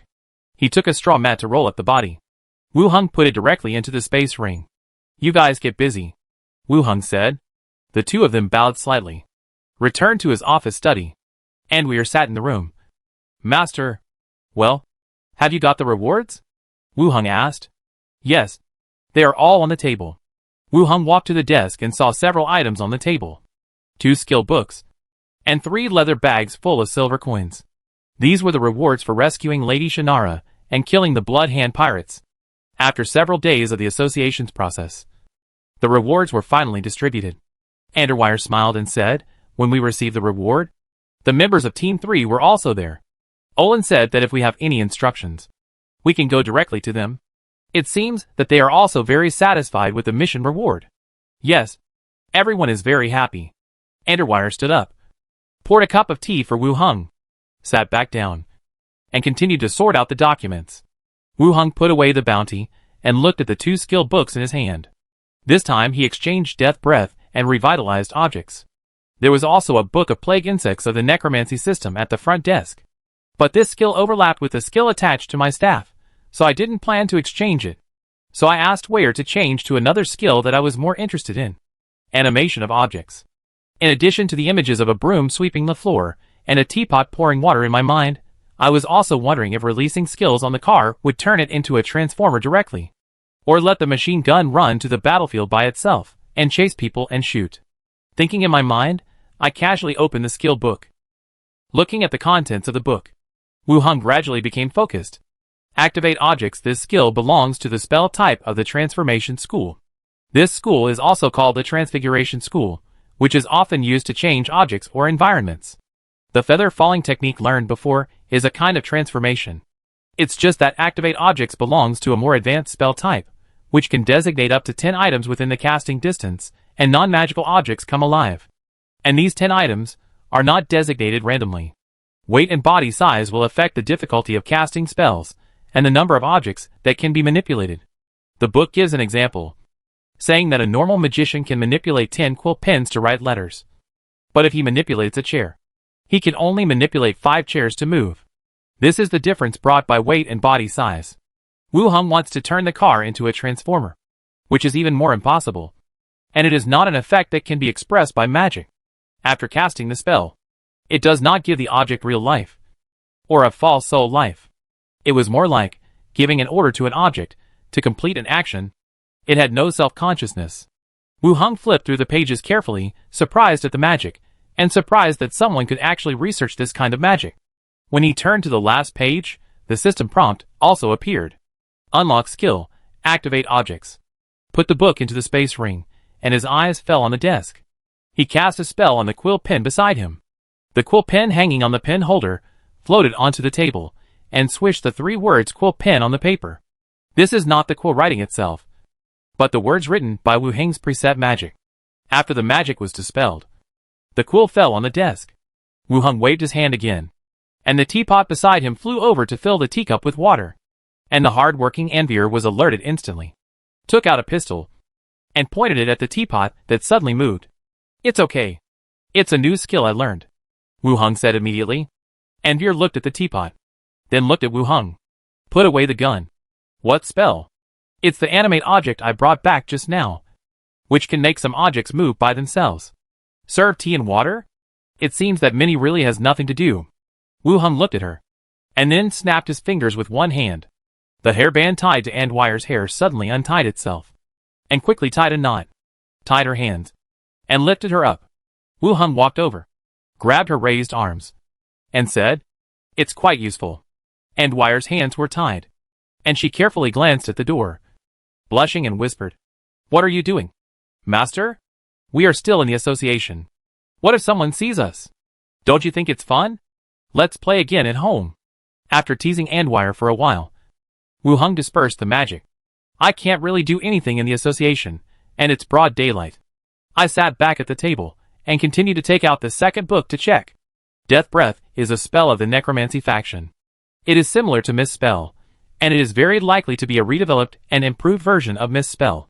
It can form a fog-like terrain, which not only blocks the line of sight, but also has many negative effects of necromancy spells. It is more like a poisonous fog zone surrounded by necromancy energy. This skill, Wu Hung valued it very much at the beginning. Whether it is covering the terrain or blocking the pursuers, it can show good effects. Of course, this effect is for living beings, and it is basically useless for undead beings. Turn to the last page. The system prompt also appears. Unlock skill, Death Breath after the skill is unlocked. Wu Hung put the skill book into the space ring. Feeling that there is nothing to do in the association, he said, Wire, I will go back first. Nothing to do. You should also go home early for dinner. Okay, Master, Underwire replied. Wu Hung walked out of the association and headed towards his residence. Both the association and his residence are in the central area, so the distance is not far. It will take about 10 minutes to get there. Walking back, suddenly, Wu Hung felt a sense of being watched. He turned around suddenly and looked back. There were people coming and going on the street. Everyone was normal, and it seemed that no one was looking at him. But the feeling just now was not an illusion. He looked at the street, and then at the sky, and after confirming that there was no one, he turned around and continued to walk back. See if anyone is following me, Wu Hung said in a low voice without stopping. Glinda flew into the sky invisibly, and looked down below. Chapter 286, Is he really a mage? Wu Hung continued to walk forward for a while. Glinda, who was in stealth mode, caught up from behind. He lay down beside him, and said softly, I didn't find any strange people, and no tamed animals following. Wu Hung frowned. Maybe I was wrong. Glinda has a high perception, and some relevant knowledge from his previous life, so he is quite proficient in reconnaissance and finding traps. Since Glinda didn't find the target, either I was wrong, or the other party was a professional who was very good at hiding and tracking. If it was the latter, if I turned around and looked for him now, I might alert the enemy. Let's see the situation first. Granada hummed, and continued, if someone is really following you, they should be afraid of your identity as an association. If you are careful, it shouldn't be a big problem. Yes, I know. Walk back to the residence. Push the door into the courtyard. Gardener number 1 is strolling in the flower bed. Minnie also came out of the building, skipping and jumping to greet him. Master, you are back so early today. Wu Hung put his arm around her shoulders and walked inside. Nothing to do in the association. Would you like to eat something? How about I prepare some cakes for you? No. We'll have dinner soon. Wu Hung sat down on the sofa and snapped his fingers. The upside-down teacup turned over, and the teapot tilted and filled with tea. Minnie, who had been chattering non-stop, closed her mouth instantly. She widened her eyes and looked at the scene in front of her in disbelief. The kettle moved. The teapot returned to its original position. Wu Hung dispersed the magic. The new spell I learned is quite fun. Spell? So powerful, Minnie exclaimed. Actually, it's not very useful. Just controlling some small objects. I was somewhat disappointed with this skill. It wasn't as powerful as I imagined, and the objects I could control could only do some simple specific actions. But from the exclamations of Minnie, I suddenly felt that this skill was not bad. After all, I was a necromancer, and I left the battle to the necromancers. My own spells only had to be cool. A spell that could control dead objects to move. Learning doesn't take much energy. That's great, mages are great. If I had known it was so fun, I would have changed my job to a mage, Minnie said with some envy. Wu Hung put his arm around her shoulders and said, being a mage requires studying and doing experiments, which is very boring. Oh, that doesn't seem to be suitable for me. Minnie has a clear understanding of herself. Practicing writing, is my hand cramped from exhaustion? Reading books every day, wouldn't that be even more boring? Minnie rolled her eyes and asked, can't I just learn this skill? I feel this skill is very suitable for maids. If this magic scholar, I heard someone say that the skill that was developed with great effort is suitable for being a maid. I'm afraid he'll be so angry that he'll vomit blood. Wu Hung thought for a moment and said, it may not be impossible. I have a skill book here, You can study it. It depends on whether Minnie can understand it. He handed the skill book to the bunny girl, who happily put it away, and said softly, Master, you are so nice. Minnie is also very nice. He chatted with Minnie in the living room for a while, and decided on the evening menu. Then, he went straight to the 4th floor. Open the boundary door, and go to the zombie world. Walking out of the boundary door, it is the bedroom in the hotel. The bedroom was quite spacious and tidy, and the furniture was complete. He opened the curtains and looked outside. A large number of skeletons filled the open space outside the hotel. Wu Hung opened the door and walked out of the hotel directly. In the open space in front of him, he called out the corpse in the space ring. The skeleton stepped forward and cut the ropes of the straw mat. The corpse inside was exposed. Wu Hung took a look and released bone service. The flesh and blood fell off, and the skeleton with thick bones slowly stood up. Skeleton Warrior, level 15. Attributes: Constitution 30, Strength 28, Agility 24, Intelligence 16, Perception 15, Charisma 4. Features: Hollow Skeleton, Intermediate Soul, Dexterous Hands, Expertise, Plate Armor Expertise, Advanced, Dual Blade Expertise, Advanced, Simple Weapon Expertise, Basic, Crossbow Expertise, Advanced, Sailing, Advanced, Ship Repair, Intermediate. Abilities: Double Blade Surprise Attack, Sweep, Continuous Blade Movement. From the perspective of attributes, in fact, it's not bad. A level 15 skeleton, in most forces, can become a leader. But for professionals who come from pirates or bandits, no matter how high their level is, their attributes seem to be relatively scattered. It's more like a strong person selected in the fierce competition. From now on, you will be called Blood Hand, and stand out first. Wu Hung named him. The skeleton walked out of the pile of rotten meat and stood aside. Wu Hung continued to take out a set of silver plate armor and the strange double swords, and handed them to him. These are for you to use first. Bloodthirsty double blades can provide the frenzy state, and after hitting the target, the effect of the wound not being able to heal. The side effect is that the user gradually loses his mind. It is true that skeletons are not rational. After all, they are just false souls endowed by necromancy magic, not individuals with independent thinking. Similarly, it is hard to say whether they can enter the frenzy state. Any state affects mostly living beings, but it will not work on undead beings. Let him use it now. If it cannot show the effect of the strange item, he can change it. In a few seconds, Bloodhand changed his equipment. Wearing silver plate armor, with 2 swords on his waist, he wore a banded hood on his head and a round helmet.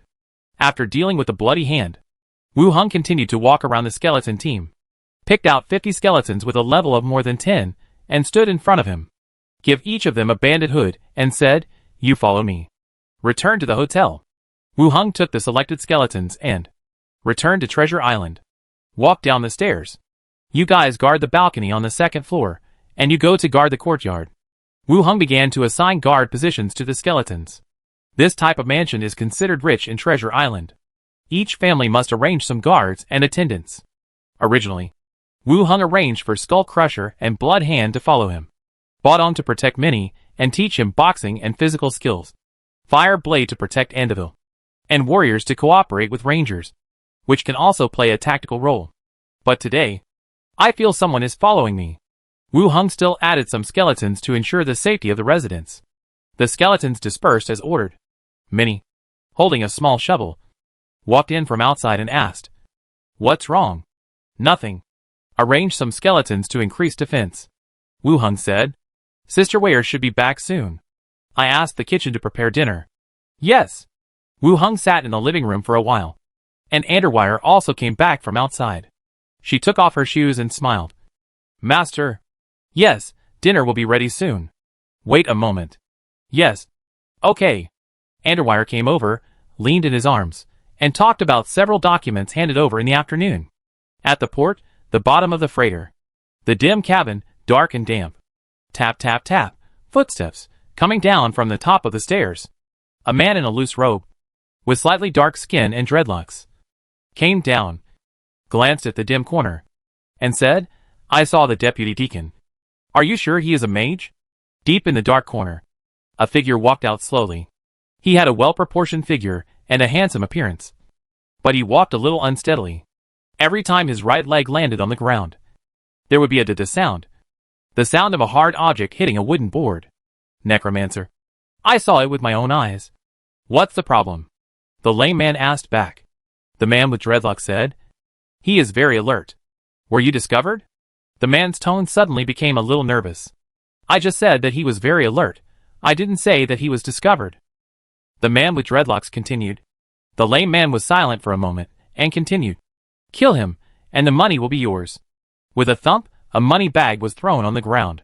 The loose bag opened, 2 gold coins rolled out, and were stepped on by the man with dreadlocks. I heard that. The third team did this. I will kill them, and only take half of your reward. I want this necromancer to die. Kill the deputy deacon of the association. If there is any mistake, we can't leave this island. The man with dreadlocks said again. You are in this line of work. Are you afraid of these? Be careful. Be clean. The man continued. The man with dreadlocks stood there for a moment. Raised his head slightly. More money. Bang. Another money bag was thrown over. The man with dreadlocks bent down to pick it up. And said, wait for news. After that, he turned around and walked up.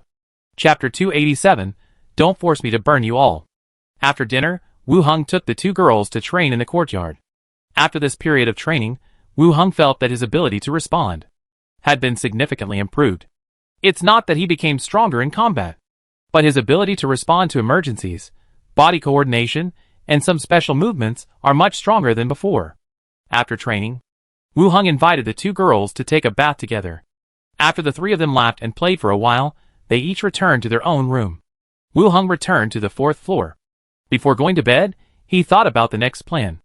As for the zombies, we must keep the upgrade speed, find a way to get some information about the flying dragon pirates, increase the number of skeleton flying dragons, and it is best to develop our own spies, and continue to provide information. There is also the matter of the fleet. There is no combat equipment on the ship. If modern ships can be brought here, various advanced weapons, it will be easier to kill the pirates. He put his hands behind his head and sighed slightly. There is no sea where I live. If I want to go to a coastal city, I am afraid it will take several years to get there. This is really a problem.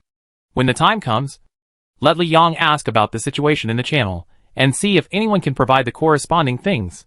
After thinking for a while, the sky gradually darkened. Just lie down and rest. Late at night, I fell asleep. In a daze, a mental shock was blocked and disintegrated by his own mental barrier. Wu Hung suddenly opened his eyes. His face was solemn. Someone is attacking me. The last time this kind of barrier blocked a mental attack appeared was when Yaz tried to destroy his will, but was blocked by his specialty strength and will. I woke up instantly, and immediately smelled the burning fragrance in the air. Suddenly, a whistle that broke through the air sounded. Wu Hung glanced to the side, and saw the skull crusher guarding the door holding a war hammer, sweeping over. Bang! Under the horrified eyes, it seemed as if something was smashed to pieces. Dancing light technique was thrown, and a smashed spider corpse was seen hitting the wall. Although it was smashed, it was still recognizable as a colorful spider the size of a fingernail. Coming down from above? Wu Hung looked up in confusion. He saw that above his head at this time, there were dense spiders, like a colony of ants, covering the top of his head. Hiss! Hiss! Hiss! At this time, the sound of dense crawling sounded. Dense spiders gathered into a ball and rushed towards him head-on. Wu Hung rolled over. With a thud, the ball of spiders covered the bed. Wu Hung rolled off the bed to the ground and stood behind 2 skeleton servants. Skull Crusher and Blood Axe stepped forward, waving their weapons and stomping on them with their feet. Wu Hang's face was ugly. Sure enough, someone was targeting him. I was right during the day. The smell of incense is a magic incense burner, and controlling such dense spiders is not something that ordinary professionals can do. At this time, another large group of black spiders rushed over. Wu Hung waved his hand casually, the bed sheet flew into the air, wrapped up the spiders that rushed over, and dropped them to the ground. The war hammer in Skull Crusher's hand fell, and hit the surging sheets. With a bang. In the wrapped sheets, a large amount of green juice spurted out. Let's go out. Wu Hung opened the door, left the room with 2 skeleton followers, and manipulated the objects in the room at the same time, and smashed them at the spiders that rushed over. Closed the door again. As he walked downstairs, he called out his armor and staff. Put them on. And then put on a bone armor. At the same time, He released Glinda and Xiao Xiao. And under their puzzled gazes, he said, "There is an enemy controlling spiders nearby. Find him out?" "Okay." The two ghosts nodded, flew up quickly, penetrated the roof, and flew out. On the third floor, the skeleton fire blade was still guarding the door, and he directly opened the door of Andwell's room. The fox girl was still sleeping soundly, and the window was already flooded with spiders. It seems that these spiders are targeting him, and they are following his position. "Wire!" Wu Hung shouted. Underwire was still sleeping soundly. "Lift her." Skeleton Fire Blade carried her on his shoulders, and walked out together. He continued to go to Minnie's room, and she was still sleeping soundly. He asked Bodong to carry her on his shoulders, and walked downstairs together. At this time, the spiders began to gather on the first and second floors, and the skeletons guarding outside also began to attack these spiders. Chop with weapons, step on with feet. Attack spiders as much as possible. But for a large number of spiders, there is no significant effect. Similarly, the attack method of this spider is mouth parts and toxins, which is also not effective against skeletons. Wu Hung led the skeleton and the sleeping maid down the stairs. There were still large groups of spiders blocking the way. "Don't force me to set you on fire," Wu Hung threatened. But for spiders, there is no deterrent effect. At this time, Glinda and Xiao Xiao flew back one after another. No suspicious person was found. "No one, uncle." Wu Hung frowned even more deeply. The two ghosts could not find each other's trace. Where did this person control the spider group? Why did he attack in this way? It is very likely that he is hiding in a nearby house. "It will take some time to search," Glinda said. Glinda was thinking about where the other party was hiding. Wu Hung thought that the enemy's position was unclear, and rushing out rashly, it might be a trap set by the other party. "These spiders are just one of them, and they are there to force me out." Wu Hung shook his head and said, "No need. The other party is well prepared. I'm afraid they have made enough preparations. You should come back first." The two ghosts nodded and went back into the body. "Come closer to me," Wu Hung ordered. The skeletons around gathered here. After they all came over, Wu Hung released a death breath in the room, and the dark blue mist instantly filled the room. The negative energy of the dead began to erode the spiders in the room. It fell down with a crackling sound. Then, open the boundary gate. Take all the skeletons and the two girls, and headed to the zombie world. On the other side is the hotel corridor. When 50 skeletons were transported before, the boundary gate was opened in the corridor, directing the skeletons, walking out of the hotel, shaking off the armor on the body, to prevent any spiders from following. The two maids who were still sleeping soundly, were placed on the bed in the hotel room. Wu Hung went to the bathroom, washed his face, and made himself more awake. After washing up, the two girls were still sleeping soundly. There was nothing wrong with their physical condition. Wu Hung sat at the desk and began to look through the wanted posters on the tablet. What happened tonight was a little too sudden. He dared to kill the deputy deacon of the association. This must be a big revenge. The old enemy? Or the accomplices who killed the wanted criminals in Treasure Island? Thinking carefully, starting from Blackstone Town, it seems that there are really many enemies. You can't think like this. If you think like this, the scope is too large. Wu Hung patted his face and rethought the possibility of the enemy. The transportation and communication in this world are still relatively backward.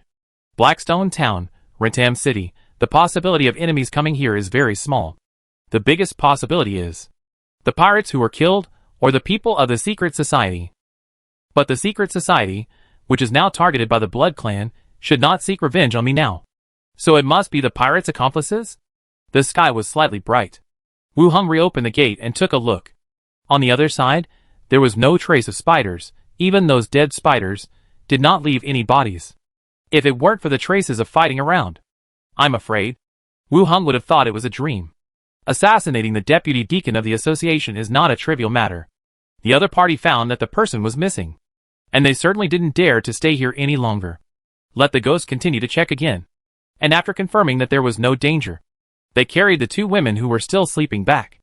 After waiting in the living room for a while, the sky became brighter and brighter, and people's voices came from the street outside. Minnie yawned and shouted, "I slept well last night." And well on the side was also awakened by this shout, and said, "Minnie, why did you come to my room again?" "No way." The two woke up a little, and found themselves lying in the living room. And the surrounding environment is not right. Wu Hung came over, said, "Pack up. Let's go to the association together." Daytime, the possibility of the other party is unlikely. But it is still more secure. The two women also realized there may be special circumstances, quickly packed up. Follow Wu Hung to the association. Nympho. Courage study. Wu Hung knocked lightly, after receiving the response, pushed the door and walked in. Elegant tall Els Deacon, it should have just come here. He was putting piles of documents on the bookshelf at the back. "It's rare to see you come so early." Yimi Luo glanced at him and said. Wu Hung was in no mood to chat with him about these things. He got straight to the point. "Deacon, I was assassinated last night." The elegant Deacon and the elf assistant, who was cleaning, both paused. "What happened?" Yimi Luo sat back at the table, with a serious look on his face. "Last night, I was first attacked by a mental attack, and then by a large group of spiders." Wu Hung briefly recounted what happened last night. He did not mention the boundary gate, but rather blurred the way to deal with it. Even if the other party asked, Wu Hung would say that he used some kind of prop to limit the spider's attack. "Are there any losses?" Imolo said. "Some property losses. But no one is hurt," Wu Hung said. "Yeah," Imolo answered, frowned, and continued, "You can't confirm the other party's identity?" "I can't be sure. It's very likely that they are here for revenge." Spider swarm. Mental attack. Imolo repeated. "It seems that I didn't find the corresponding information in my mind." I pondered for a while. I looked up and asked, "Are there any more spiders like that?" "Yes." Imolo nodded, and said to the assistant beside him, "Moya, take Wu Hung to the Old Barrel Tavern and ask for the information."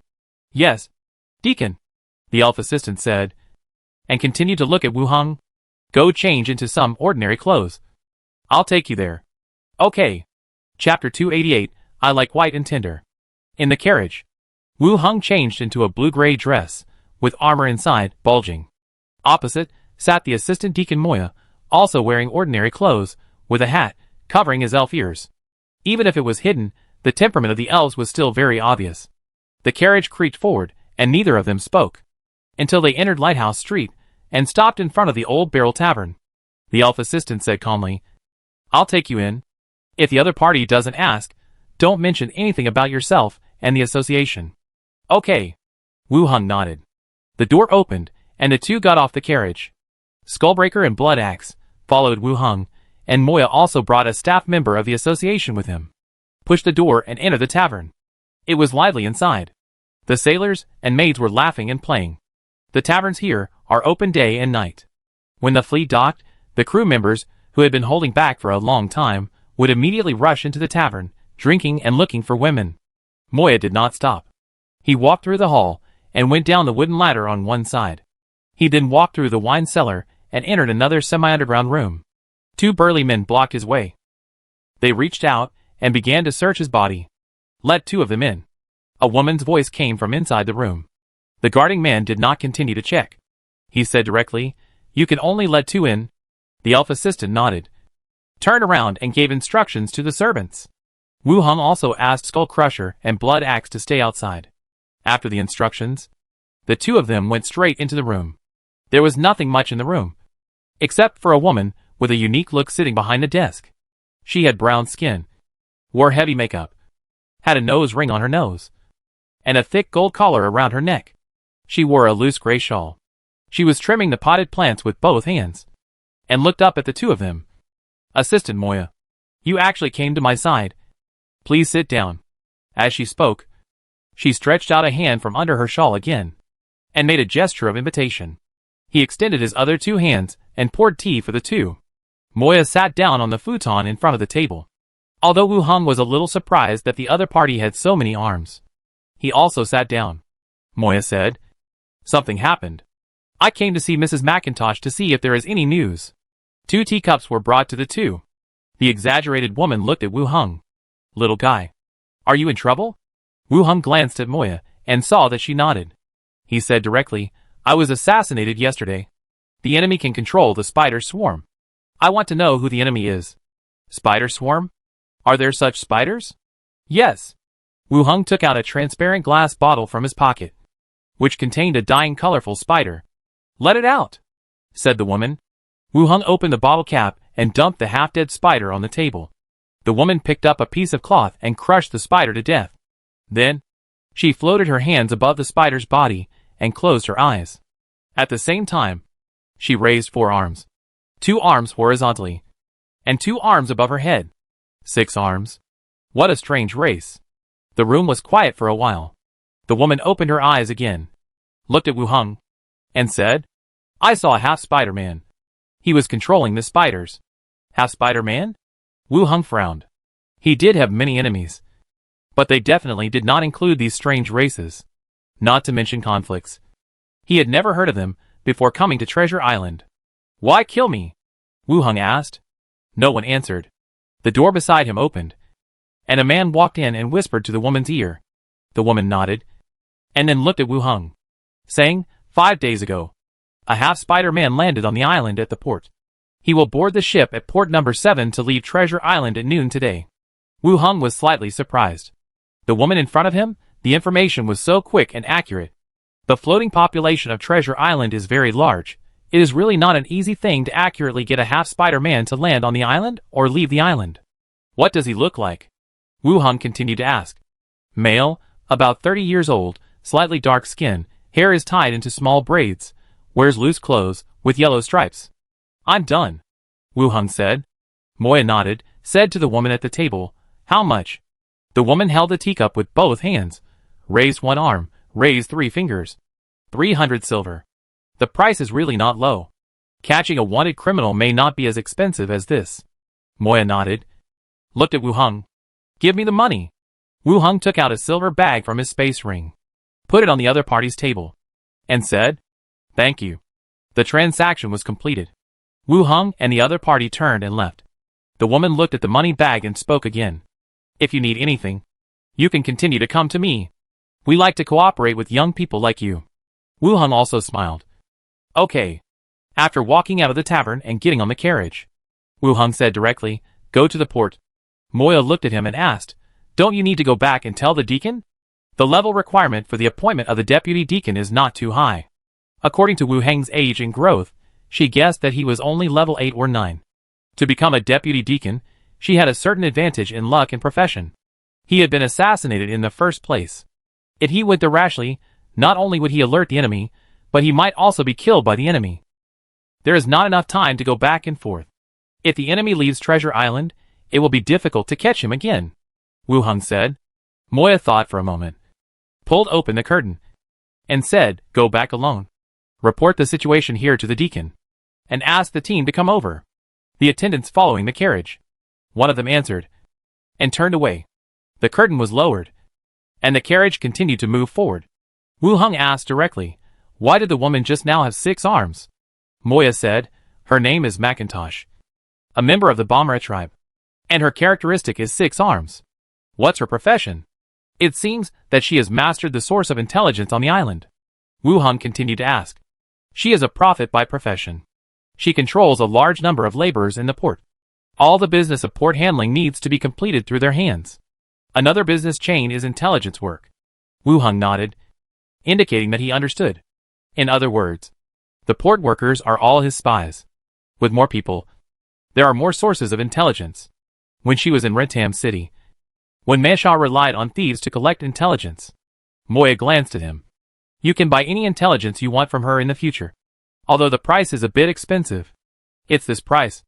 Or are you deliberately cheating us?" "The price is always very expensive." Moya paused, and said jokingly, "It seems that she has a good attitude towards you. You should pay attention to some things. She has lost several husbands and has many lovers. You should pay attention to your identity when doing things." Wu Heng was stunned and understood what the other party meant. "I like fair and tender ones, not her type." About 20 minutes later, the carriage passed Lighthouse Street and entered the port area. The carriage pulled over. Wu Heng lifted the curtain and looked outside. The port was still full of people. Many workers were moving supplies on the ship, and some people were standing on wooden boxes to recruit people to go out to sea. Then, he looked towards the location of port number 7. There was a blue cargo ship parked there, and a large number of workers were moving things onto the ship. Wu Heng glanced at the crowd nearby, the workers who were carrying goods, and the sailors on the deck. He did not see the half-Spider-Man mentioned by the 6-armed woman. The half-Spider-Man can change between spider and human forms. and is good at hiding. He should not stand outside. Moya said calmly. You mean he is in the cabin? If I want to escape, I will never stand outside. Wu Hang's mind moved, and Grinda flew out of his body and approached the freighter in the distance. Moya continued to speak calmly. Since we have caught up with the ship, we just need to wait here for the team to come, and then we can round him up. Going in rashly will only increase our danger. Wu Hang did not speak. After sitting in the carriage and waiting for a while, Glinda flew back from outside. He went directly into the body. The next second, the picture that Glinda saw was shared in my mind. In the dim cabin, a man sat in the corner. His skin was slightly dark, and he was wearing a thick cloak, but from the sides of the hood, you could see his hair tied into a short bun.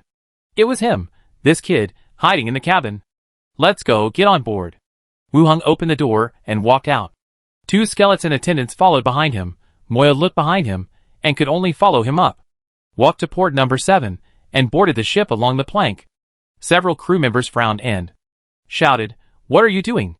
Wu Hang took up the emblem. The association is arresting people. Get out of the way. The crew members were choked, and subconsciously stepped aside. Wu Hang went down the deck directly, and walked towards the cabin below. Chapter 289, How do you know? The cabin. The people who were leaving on the same boat all squeezed into the airtight cabin, and the air was filled with unpleasant sweat and strange smells. In the corner, the half-spider man wearing a loose cloak kept rubbing his hands. He stared at the door of the cabin. Every time someone came in or out, he would take a look to confirm whether the other person was from the association. He made full preparations last night, but still did not kill the other person. He did not go to find his employer, but contacted the first ship to leave the island, planning to leave directly. It's impossible for the other party to find out that I did it. As long as the ship leaves here, I will be safe. Wait a little longer. Don't be anxious. The half-spider man unscrewed the kettle and drank a sip of water. Calm yourself down and don't be too nervous. Suddenly, a few spiders crawled out through the gap in the wooden board above your head. There was a slight hissing sound. The man who was drinking water suddenly changed his face. The deputy deacon came? He actually found this place. Impossible. How did he know it was me? How did he know I was on this ship? The half-spider-man's pupils shrank slightly, and horror and confusion rose from his heart. How could he find out about me so quickly? He stuffed the hair outside the hood back into his clothes, covered his mouth and nose with a scarf, and walked towards the door. He had to leave here quickly. He had just walked to the door of the cabin. The door was pushed open with a bang. Several figures blocked the way. The half-spider-man's heart suddenly shrank, and he quickly retreated to the back of the crowd. Wu Hang glanced around. He saw the half-spider-man hiding behind the crowd. The half-spider-man retreated without saying a word. He pointed casually, and a dense group of spiders poured out from the gaps in the wooden boards and filled the cabin. The moment the spider appeared, others in the cabin began to get confused instantly. Ah, so many spiders. Spiders, damn, why are there so many spiders? Poisonous, be careful to avoid them. Don't block the way, go out in front, get out of here quickly. The crowd began to gather towards the door. The scene was noisy and chaotic. The half-spider-man was still standing at the back, his eyes under the hood, cold and alert, waiting for him to deal with it. The cabin was in chaos now. If the other party lets him go, he will rush out. If they don't let him go, it will be even better. The crowd will riot. He will have a better chance of escaping. The association dares to kill everyone here? Wu Hang glanced at the half-spider-man in the distance. From his eyes, he could tell his purpose. He stretched out his hand and held the spine staff in his hand. He shouted to the people rushing towards him, Everyone look at me. The crowded crowd looked up and looked forward. Wu Hang stretched out his hand and pointed downward. Sleep. Crash. The messy crowd fell to the ground in an instant. At the moment when a large number of people fell down and made room, Wu Hang instantly took out his pistol and pulled the trigger. Bang. Bang. Bang. The gunshots rang out. The half-spider-man dodged to the side to avoid the bullets. He snorted coldly and made a hissing sound. The spiders above his head began to gather from the top of his head, forming a black cloud, and rushed towards Wu Hang's position. Wu Hang stretched out his hand, and a large piece of bed sheet flew up, wrapping the spiders that rushed towards him, and fell to the ground, rolling continuously. The broken skull carried the battlefield, rushed forward with big strides, and smashed directly to the position where the opponent was hiding. The half-spider fled again, and with a bang behind him, the wooden bed was smashed by the warhammer. Wu Hung kept capturing the target with his eyes, and the bullets kept shooting. In the back, Moya commanded the people who were not asleep, walked out of the cabin from one side, and brought his followers with him, and dragged the sleeping people inside out. She didn't expect that Wu Hung would be so decisive. After the crowd fell, he started to attack directly. The fighting continued. The half-Spider-Man dodged again, trying to bypass the figure holding the warhammer and attack the figure behind him. He just moved. A sheet covered his head, blocking his vision. At the same time, bang bang bang. The harsh sound of gunfire sounded again. The bullet penetrated the sheet and hit the half-Spider-Man's body. The half-Spider-Man staggered backwards as the bullets were fired, and fell to the ground. He reached out and wiped the wound. There was a large amount of blood on his fingertips. Seeing the figure holding the warhammer rushing towards him again, his body shook, and suddenly began to swell, turning into a gray-haired spider the size of a calf. The spider kicked its legs, jumped up directly, and hung upside down on the roof. His eyes fell on the deputy deacon. Poof!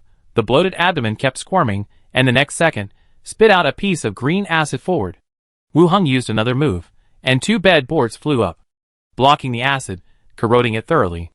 The big spider quickly climbed forward along the roof, like a mad bull. Wu Hung flipped his palm, replaced a heavy machine gun, and held it in his arms. Pull the trigger. Bang bang bang. The bullets blasted blood holes in the spider's body, and the whole body fell from the roof and hit the ground. Skullbreaker stepped forward quickly, and the hammer fell. There was a loud bang. The spider's chest collapsed, and various juices splashed everywhere.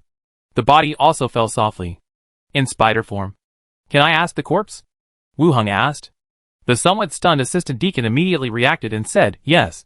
Half-spider people are intelligent creatures, not insects." Moya was still a little shocked by Wu Hang's performance. A deputy deacon transferred from an inland town actually showed such a strong fighting ability. Throughout the battle, the half-Spider-Man was being beaten. Skeleton attendants, magic, and that strange device. The half-Spider-Man was beaten so hard that he had no chance to fight back. Necromancer, a new fighting style. This is the first time I've heard of it. Does it speak human language? I mean, can I understand what it says? Wu Hung asked. Yes. Moya glanced at the corpse. You want to ask the corpse? I don't know this half-Spider-Man. There must be someone else behind the scenes. Wu Hung said, without further explanation. Directly released talking with the dead. The upside-down spider bounced up. The cloudy spider eyes looked over here.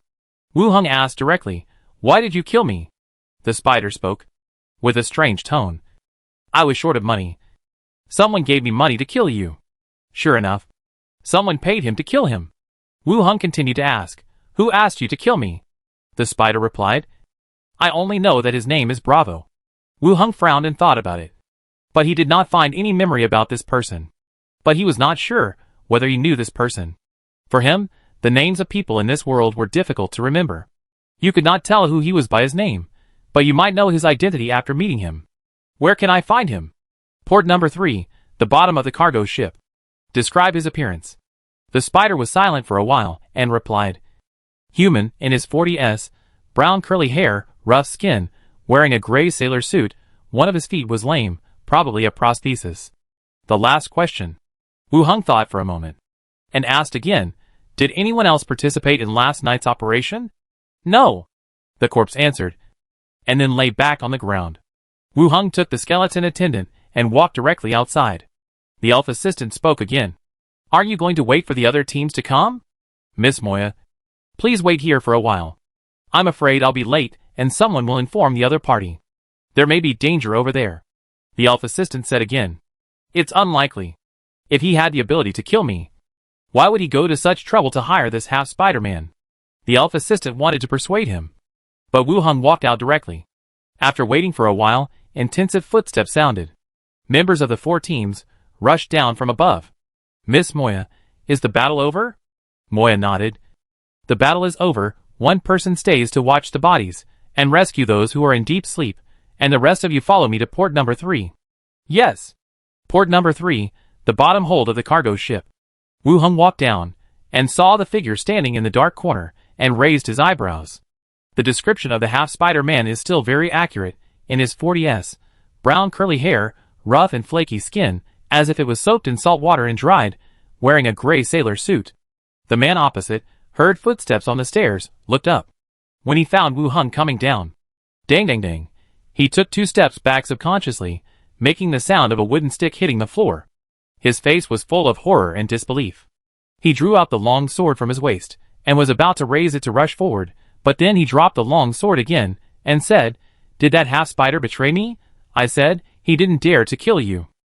Don't you plan to resist?" Wu Hung looked at him and asked, "I couldn't kill you before, but now you are ready to come down. How can I kill you?" The man said, "Are you from the Bloodhand Pirates?" Wu Hung asked, "You don't remember me? So if I played dumb just now, would I be able to walk out of here?"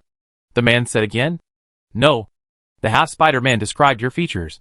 And there is no one else here. So you can't walk out?" Wu Hung said, "I am from the Bloodhand Pirates." Chapter 290. Someone wrote me a letter. In the cabin, there was a brief silence for 2 seconds. Wu Hung didn't want to continue chatting with him. He said directly, "Anything else to say?" The man hesitated, but still asked, "Can you let me go this time? I can give you money to buy my life, and I promise not to bother you again." Wu Hung shook his head. "You should cherish the last opportunity." Swish! As soon as the voice fell, the man suddenly jumped up, and stabbed forward with a sword. Bang! A dull crash sounded. The man who rushed forward was kicked in the abdomen by Skull Crusher, and flew back like a cannonball. He knocked over a large number of wooden barrels, and other things behind him. Then, Blood Axe stepped forward quickly, raised the battle axe in his hand high, and chopped it down on his head. Dang! The battle axe cut off the iron sword that was blocking it, and cut open the man's chest. The man vomited blood, his eyes were full of resentment. His body softened little by little, and he lost his life.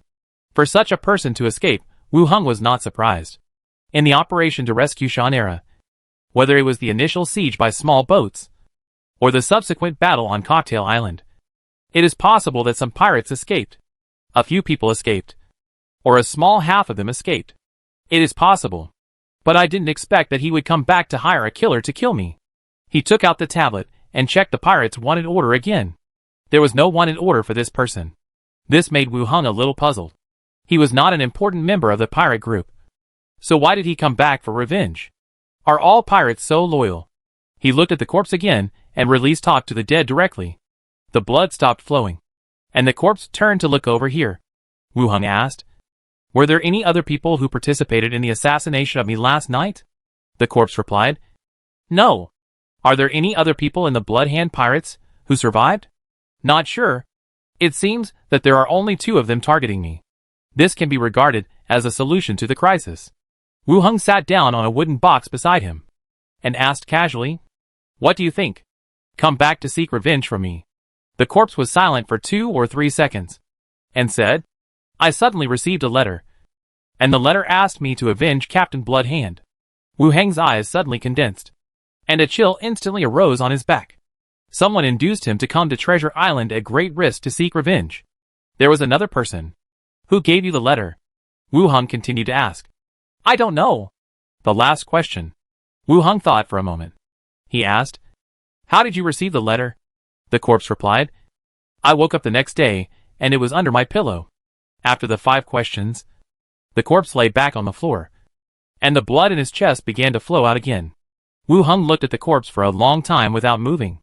After checking till now, there is another person who wrote the letter. And why didn't he go to other people, or to Zalagwi for revenge? Why did he come to me? Yes, I killed Captain Bloody Hand, and the others were just participants at most. Does the person who wrote the letter really want to avenge the Bloody Hand pirates, or is he targeting me alone? This kind of strange things, the secret society uses a lot. Is it related to them? Search if there is anything on him." Wu Hung said. Blood Axe put the battle axe aside, unwrapped the corpse, and began to search. He found a purse from the body. He continued to search the cabin and found a backpack. After opening it, in addition to some daily necessities, there was also a blank envelope. Wu Hung took it in his hand, and frowned again. He opened the envelope, emptied the letter inside, and unfolded it. It was blank, without a single word. What the hell? Wu Hung flipped his hand and took out another envelope from the space ring.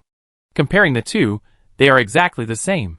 The letter in his hand is the bill he got after killing the Bloodhand pirates.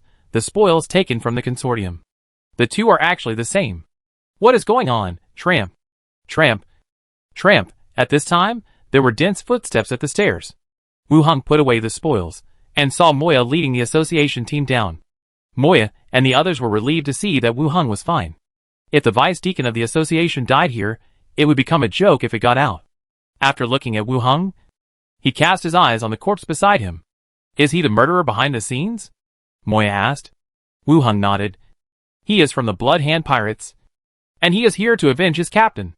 It is not uncommon for association members to be retaliated against. It happens all the time. The association mobilizes members over long distances to avoid retaliation. Leave it to them. I will take you back first and report the matter to the deacon. Moya continued. Okay. Leaving this to the rest of the team, Wu Heng and the Alpha Assistant got off the cargo ship. Get on the carriage and return. The carriage creaked forward. Wu Heng looked at the Alpha Assistant opposite. Is there any way to send letters over long distances? Missing home? Didn't you come here with your family? Moya said with a smile. Is there any prop that was suddenly delivered to the other party? Wu Heng asked. Moya thought for a while and said, there is no such magic prop at present, otherwise it should be popular in the association, and the only thing that can achieve the effect you said may be a rare item. Yeah, that's true. It seems that the Alpha Assistant is not aware of the letter either. Moya continued. I feel stressed. I can take a few days off. Yes. Thank you. The carriage continued to move backwards. The two continued to chat about other topics. The Old Barrel Tavern. In a semi-underground room.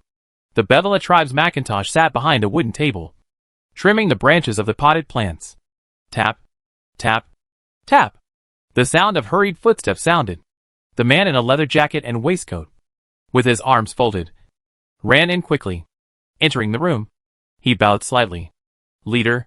What's wrong? Flustered. The woman still looked at the potted plants, speaking calmly. The two people from the association left the port. So soon? Did they find the half-spider man? The woman asked.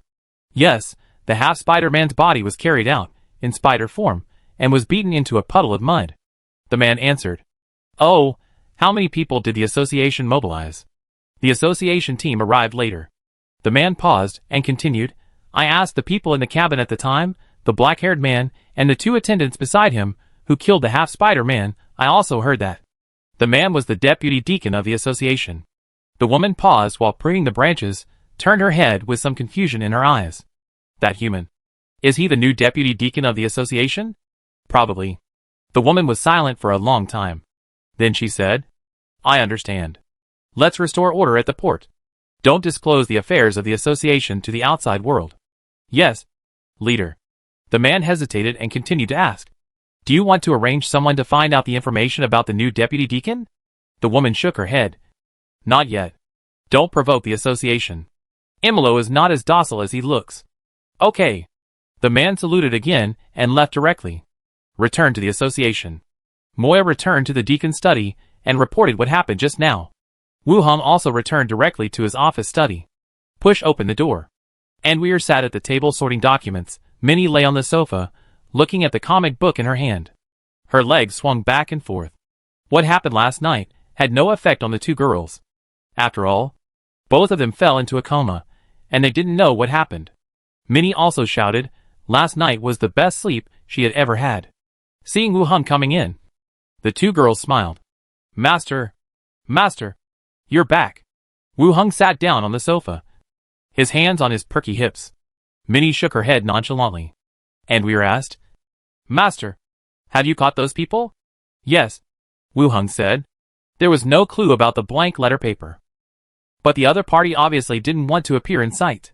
The half-spider man who assassinated him and the pirate were dead, so he was temporarily safe. Well, that's good. Anweer continued. The decoration team has already gone. It's almost evening, and we can go back to live. In the morning, before leaving the association, Wu Heng asked Anweer to contact the decoration team to clean the damaged parts of the house and each room. After all, the house still needs to be lived in, and we can't just move to another place because of what happened yesterday. Okay. Wu Heng nodded. Minnie sat up, curled up her legs on the sofa, and asked, Master, who assassinated us last night? Pirates? They came back to avenge their captain. Ah? How did a pirate get on the island? Minnie continued to ask. Pirates? As long as they are not on the wanted list. They are almost the same as sailors. And they are hard to identify. Wu Hung took a sip from the water cup. And continued, besides, it was not him who did it. But a killer was hired. Oh. It's a pity that we don't know. Otherwise we can help you. Damn bad guys. They actually came to assassinate us. Minnie said fiercely. And then put her arm around Wu Heng's arm and acted coquettishly. Master is still powerful. Nothing happened. That's right. You know my physique. Hee hee. That's right. Knock knock knock. The door knocked. Come in. The door opened. And a staff member walked in with a brown leather bag. Deputy Deacon. This is the spoils brought back by the team. Assistant Moya asked me to bring it to you. Chapter 291, Cultivation Tank. It seems to be the luggage of the half-spider man. At that time, Wu Hung wanted to catch the pirate, and he did not search carefully.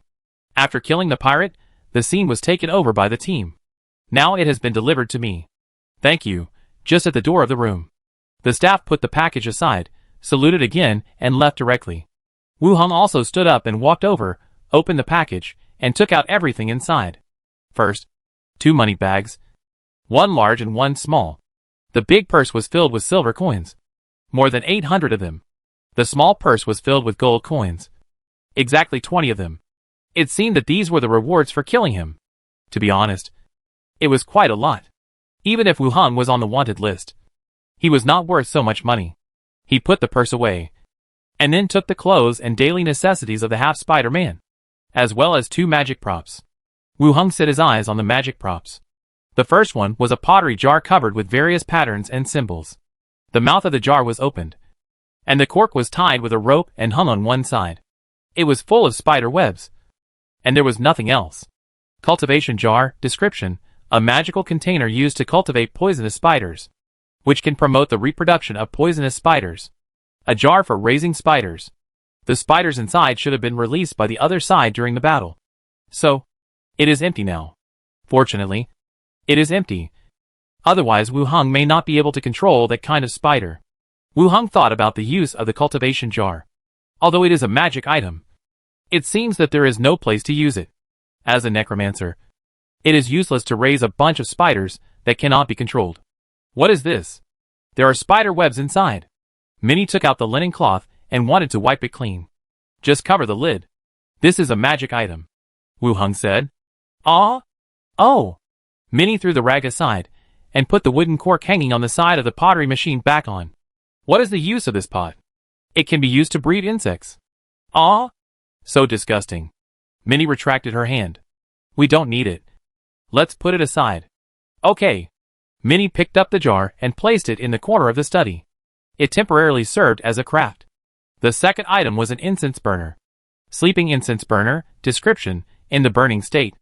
After the creature inhales for a certain period of time, it will fall into dizziness, coma, etc. And the physical condition affects the state effect. Another magic prop incense burner. In Wu Heng's hand, there is an incense burner called hallucinogenic incense burner, which makes the creature exhausted, dizzy and hallucinogenic. The sleeping incense burner in front of me, the effects are dizziness and coma. It uses gas to affect the inhaler. Minnie and Anweer fell into a deep sleep, which should be the effect of the incense burner. I was not affected, because my physique is high enough. The incense burner is a preset prop. It is placed in a certain position in advance, so that the target can absorb a certain amount of gas to achieve the effect. It is called magic, but it is more like poisoning. This kind of prop is not very helpful for sudden battles and direct confrontations. So the previous one is rarely used. After checking the 2 props, Wu Hung put them all into the space ring. Sitting back on the sofa, chatting with the 2 girls. In the afternoon, the 3 of them had lunch in the office study. Wu Hung left the association, called a carriage, and headed back to Lighthouse Street. The elf crossed sea shop. The mature female elf boss, holding a rag, was wiping the shelves in the store. When she heard footsteps, she turned around and saw Wu Hung walking in. She immediately smiled. Good afternoon, Mr. Deputy Deacon.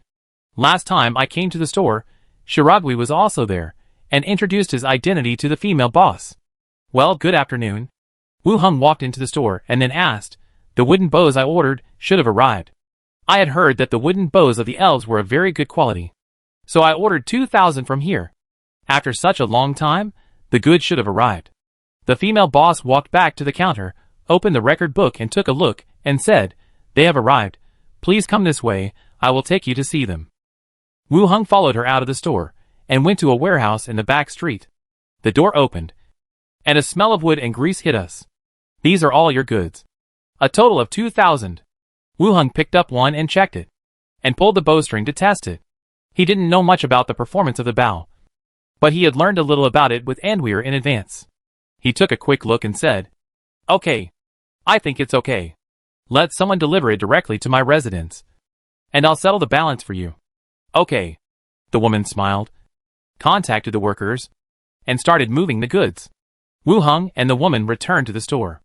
After paying the balance, Wu Hung continued, "Give me the order form, I will order another 2,000. The woman smiled even brighter. "Okay, Deputy Deacon." She filled out the order form again. Wu Hung returned to his residence with the moving team. The decorators had finished cleaning and were preparing to leave. "Sir, you have finished everything here," the foreman said. Wu Hung nodded. "Go to Andeville to collect the money tomorrow." "Okay, sir." The foreman led the people away. Wu Hung opened the gate, and the workers who were carrying the weapons moved all the weapons into the courtyard. After moving 2,000 wooden bows, they filled up half of the courtyard. Wu Hung closed the gate, and directly opened the boundary gate, and called in a large number of skeletons, and began to move the wooden bows. When everything was moved, Wu Hung also went to the zombie world, appeared in the hotel room, opened the window and looked outside.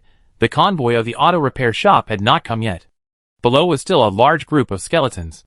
Wu Hung followed him out of the hotel and began to select skeletons from the skeleton queue. Gradually, he selected 2,000 skeletons and walked to the front of the queue. "Pick up the wooden bows and quivers." A large number of skeletons moved, bent down to pick up wooden bows and quivers, and stood back in the queue. Now, the number of long-range soldiers has also reached a high number. However, the number of arrows is not enough. Li Yong needs to think of a solution. After arranging the skeletons, Wu Hung reopened the gate and returned to Treasure Island. At dusk, Minnie and Andwire also came back from outside. The two girls were chatting about things with laughter, and their faces were full of joy. After dinner, they took a bath. Minnie hugged his arm and said, "Master, bad guys came last night. Let's live together tonight." Wu Hung looked up at Andwire, whose animal ears trembled slightly, but still looked down at the documents in her hand, as if she didn't hear anything. "Wire, do you want to live by yourself, or live with us?" Wu Hung asked. Andwire raised her head slightly. "I'll live with the master too." Chapter 292, The Neighbor. The next day, Wu Hung woke up from his sleep. Minnie was still sleeping on his left. He pulled open the thin blanket covering him, and Andir, who was curled up in the blanket, looked up at him. She whimpered and blinked. Wu Hung reached out and touched the other's smooth face, and covered the blanket again. He continued to enjoy the girl's morning wake-up service. When Andir finished, Minnie also woke up from her deep sleep, got up in a daze, and yawned. Then he frowned and stared at the fox girl beside him, and asked in confusion, "Do you have a cold? Why is your face so red?" "No." Andwire touched her face. "Oh, maybe I caught a cold last night." Minnie put on her clothes, and then helped Wu Hung put on his clothes. After washing up, they went downstairs together. After breakfast, Andwire went to the association, and Wu Hung found a place where no one was, put on the train conductor's hat, and the ghost train appeared. After writing Nettail City on the itinerary, he went directly into the carriage. Last time, in Nettail City, he ordered a batch of crossbows and leather armor. It was also the time promised by the other party. Wu Hung first went to the port to rent a temporary warehouse. The shortest rental period was 3 days. He didn't need 3 days, but it was just a temporary position to open the boundary gate. After renting the store, he went directly to the weapon store on the commercial street. After entering the store, the clerk came out and said, "Sir, what do you need to see?" "Long swords, shields, and some crossbows sold across the sea." Wu Hung took out the order form and handed it to the other party. "I bought some goods here last time. Is it ready?" The clerk took it, glanced at the order, and said, "Sir, please wait." Wu Hung sat down on the side, and 2 skeleton attendants stood by. Not long after, the owner of the weapons store he had met last time came over quickly, looked at him carefully, and then took the order and said, "Sir, the weapons you ordered are ready. I will take you to inspect them." "Okay." Wu Heng followed him into the backyard warehouse. The door opened, and a smell of grease came to him. "The weapons here are all yours. A total of 500 crossbows. All inspected." The owner pointed to the left. Wu Heng nodded and picked up 2 to check. "The quality is pretty good, no different from the ones in the store." Wu Heng said directly, "Send the things to the warehouse number 32 at the port. Write me another order. The quantity is still 500 crossbows. Customer, I just wanted to mention this to you. The previous order is fine. If you continue to order weapons, the price will change a little." Wu Heng narrowed his eyes and looked at the other party carefully. Just now, the other party looked at him. I thought he was trying to identify me, but it turned out that he was hesitating whether to raise the price. For previous orders, they all paid a deposit and negotiated the price. Even if the other party asked, Wu Heng would not pay him more. "How much has it increased?" 35 silver coins for a crossbow. The original order price was 28 silver coins, which is a big increase. "Let's talk about it later. Send these to the warehouse first, and I'll pay you the final payment after they are delivered," Wu Heng said directly. "Okay." Wu Heng walked out of the store, and the boss called for help and started moving the weapons in the warehouse. Delivered to the designated warehouse. After leaving the weapon shop, continued to the armor shop opposite. When he entered the shop, he saw the plump and beautiful lady boss wiping the counter. There were surprisingly few customers in the armor shop. "Customer, are you here to pick up the goods?" The lady boss walked out of the counter and greeted with a smile. "Well, are my goods ready?" "Ready. I'll wait for you to see it." The lady boss took him to the warehouse, pushed open the door, and inside was full of prepared goods. Wu Heng also checked 2 pieces, and there was nothing wrong with them. "I am very satisfied with the quality." "As long as you are satisfied." The lady boss smiled. "Have you increased the price of leather armor?" Wu Heng asked. "Yes. Each type has increased by about 20%. The lady boss said directly. Wu Heng looked around and continued to ask, "Can you tell me the reason?" The lady boss hesitated, but still lowered her voice and said, "Inside the Yek Kingdom, weapons and armor are being purchased in large quantities, causing the prices of the entire market to start rising." "Yek Kingdom purchases? The army? Want to fight?" "Don't say that. It will cause trouble." The lady boss looked around and said, "From Treasure Island, I heard some information. The old king of Yek Kingdom might not live long, and several princes might fight for the throne. Now it seems that the situation is getting more serious. It has begun to affect the markets in various places. When will the market recover?" Wu Heng continued to ask. "I am a woman. How can I know these things?" The proprietress hesitated and continued, "If you still want to place an order, you can leave me an address, and I will write to you to inform you." Wu Heng felt that this proprietress was quite talkative. He said directly, "Okay, just write a letter and send it to the association. The address is Treasure Island Association, and well." The boss lady opened her eyes. "Are you from the association?" "Yes. When you write the letter, also tell me about the recent situation and so on." Okay, you have to keep it a secret for me, otherwise you will lose your head." The two chatted for a while. Wu Heng paid the balance of the leather armor. The boss lady found workers and moved the leather armor to the rented warehouse. Wu Heng also followed the workers. The people from the weapons store were already waiting at the door. He paid the balance to the people from the weapons store and asked Skull Crusher and Blood Axe to close all the doors. This kind of warehouse has 2 sides of space inside. On the outside, there is a room for guards, with wooden tables and chairs. The second floor inside is the warehouse. Wu Heng opened the door inside and directed the skeletons to move all the goods inside to the zombie world. They were piled in the corridors on both sides of the hotel. After all the goods were moved, he walked out of the warehouse again. After leaving the city, we found a deserted place, found the ghost train, and returned to Treasure Island. Returned to the residence. It was getting dark. The ghost train can greatly shorten the journey, but it takes a whole day to go back and forth to enter Tally City. When we walked into the residence, we saw Minnie and Anweer sitting on the sofa and chatting about something. When she saw Wu Heng coming in, Minnie immediately jumped up from the sofa, ran over and said, "Master, someone has moved in next door and invited us to dinner tonight. Should we go?"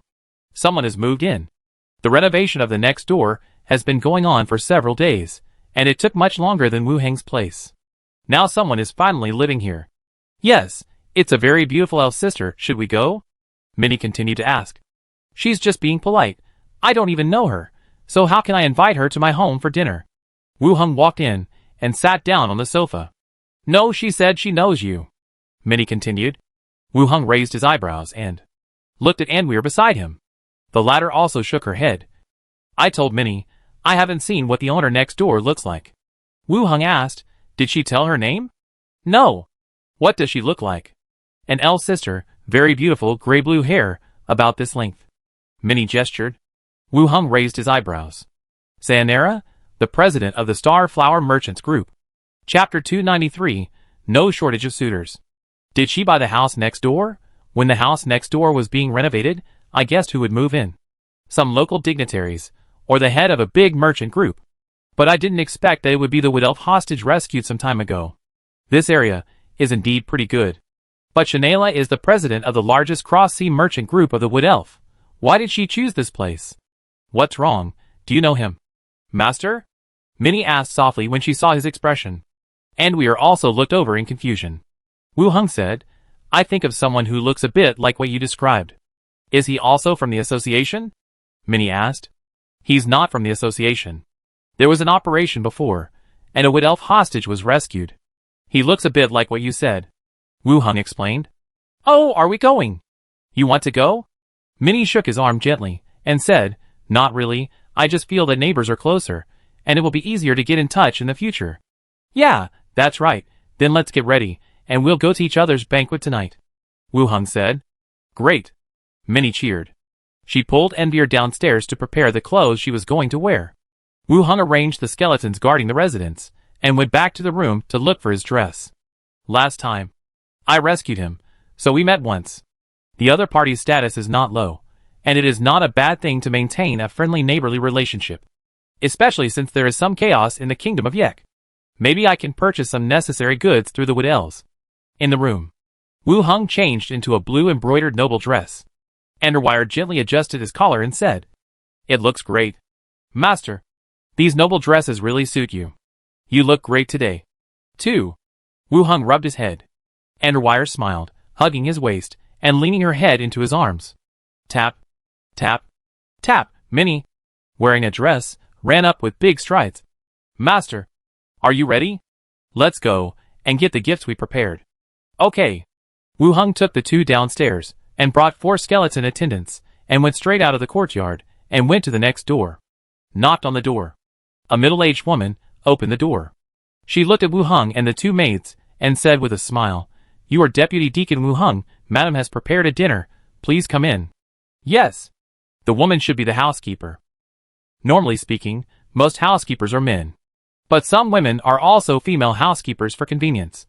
Wu Heng nodded, and walked into the courtyard with the maids and attendants. Unlike the bare yard over there, the flower beds here have grown flower paths and green leaves. Although they are not blooming, they seem to have grown for a while. Several people looked at the courtyard layout, with some surprise on their faces. We just moved in today, how come the plants are growing so fast? We followed the housekeeper and entered the mansion. We pushed open the door of the mansion, and saw the white stone floor, and the surroundings were also exquisitely decorated, and the crystal chandelier above, and the lighting stones hung all over. The 3 of them widened their eyes. So rich, the lighting stones on the crystal chandelier and the objects around are probably more expensive than the house. Tap tap tap, the sound of footsteps rang out. A tall and plump figure slowly walked down the stairs. Looking up, Wu Heng narrowed his eyes slightly. It was indeed Shanaila, the Wood Elf he had rescued from Amber. Her skin was as white as jade, her eyes were deep and bright, she had the proud look of an elf, her long gray-blue hair was tied up, and she was wearing a purple off-shoulder hip dress. She walked down the stairs slowly, with a charming figure. He swept his eyes over the people present. Finally, he fell on Wu Heng, his expression was much softer, and he said softly, Deputy Deacon Wu Heng, I didn't expect that your residence was next door.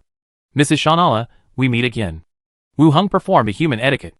Minnie and Anweer also greeted him, and then handed the gift in their hands to the attendant beside them. Shanaila still smiled.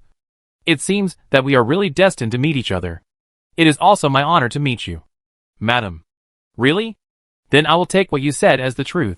Shanella's bright eyes swept across his gaze, and then continued, let's go. The dinner is ready. Let's eat and chat. The three of them followed to the restaurant. The long and narrow dining table was already filled with rich food. There were many things that Wu Hung had never seen before. The few that he could identify were also alchemical dishes, which were considered to be relatively expensive foods. Rich people really know how to enjoy themselves. After exchanging a few polite words, they began to sit down and eat. The wood elf behaved dignified and elegant, and even when eating, he chewed slowly. Wu Hung took a simple bite, and when he looked up again, he saw the wood elf opposite him, who was resting his chin on his hand and looking at him tenderly. Madam Shanella, why did you think of buying a house here? Wu Hung found a topic. Well, I didn't have a place to live on Treasure Island, but I bought it because this place looked nice. Sanera replied with a smile. So, Mrs. Shanera will live on the island permanently? Sanera raised her eyebrows and asked. Are you not satisfied with me as your neighbor? No, it's a good thing that we are neighbors. Sanera smiled, blinked at him, took a sip of the fruit wine, and her beautiful lips left a light lip print on the edge of the glass. Sister, how come all the flowers in your yard are blooming? Minnie interrupted and asked. We have developed a drug that can promote the growth of plants. When you leave, I will ask you to bring some. Just drop the drug in the water and pour it into the soil normally. Shanara replied with a smile. That's so embarrassing. Some drugs are not that expensive, Shanara said, and continued to look at Wu Hung. Deputy Deacon Wu Hung. Where are you from? A small town in the Kingdom of Yeko. Oh, the Kingdom of Yeko is a very good place. The few people ate and chatted, and asked each other some topics of interest. It felt like the wood elf in front of him did not show any hostility towards the profession of necromancer. On the contrary, he was a little too concerned. All he asked were his origins and his past life. This kind of inquiry does not involve his own safety, but just gives people the feeling that the other party is very curious about him. When dating each other, you have to ask questions. After dinner, the few of them chatted in the living room for a while. As it got darker, they got up and said goodbye to the wood elf and left their residence. Shanella had someone deliver the medicine, and waved goodbye to the others. Returned to the residence. Minnie patted her belly and said, Sister Shanella is so nice, beautiful, gentle, and rich. This is our first meeting, and she is a guest, so she will definitely be gentler. And we are changed into a home dress, and continued, Does she have a crush on the host? I always feel that the way she looks at you is a little different. Maybe because she is too enthusiastic. Her status has surpassed that of a socialite, so she must have many suitors. Wu Hung said while changing clothes. At most, they were attracted to each other. With her looks and status, she had no shortage of suitors. What if she had that idea? Would you marry her as your wife? Minnie asked. Elves have a lifespan of several hundred years, and it seems that she has a husband. Oh! After changing clothes, drank tea in the living room. Before Wu Hung went to bed, he went to the courtyard to practice swordplay. When the two saw Wu Hung go out, they also changed into training clothes and followed him to practice. When it was late at night, they returned to their residence to rest. The next day, early in the morning, Anweer went to the association to work. Wu Hung packed up simply, opened the door on the 4th floor, and went to the zombie world. He opened the curtains and looked outside. The slender convoy had already stopped by the roadside. The survivors of the auto repair shop began to search for supplies nearby. Wu Hung went downstairs. Li Yong got off the bus and walked over directly.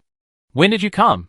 Just arrived, and divided the search area for everyone, Li Yong said. Wu Hung nodded and said, Come in with me. Oh, okay. He followed Wu Hung into the hotel behind him.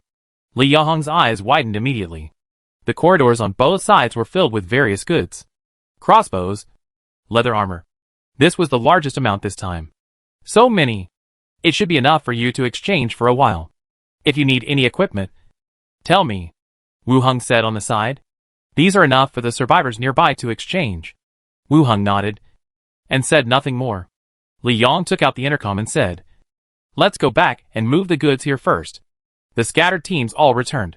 They also looked at the piles of weapons and armor with surprise and began to load them onto the truck. At this time, Chi Hansai's voice suddenly came from the intercom. Sister Hong, there is a convoy in front of the road, approaching this side, and there are a large number of zombies behind. It can be confirmed that there are 2 level 2 tanks. Chapter 294, Whose hands did he die in? The news reached everyone through the intercom. At the same time, the sound of running footsteps could be heard faintly, and the faint roar of the zombies. Wow, the survivors instantly panicked. Even though the auto repair shop was constantly expanding its control range, the survivors still had a deep fear of the zombies. Li Yang signaled everyone not to panic, pressed the intercom and asked, "Are there many?" "There should be quite a few." They kept turning from the front intersection, and it was impossible to determine the exact number. The survivors' convoy, a total of 5 vehicles, now there are 4 vehicles, and they are approaching this side. Chi Honkai continued. "Have someone keep an eye on them. Sister Chi, come back first and prepare to lead people to intercept the convoy."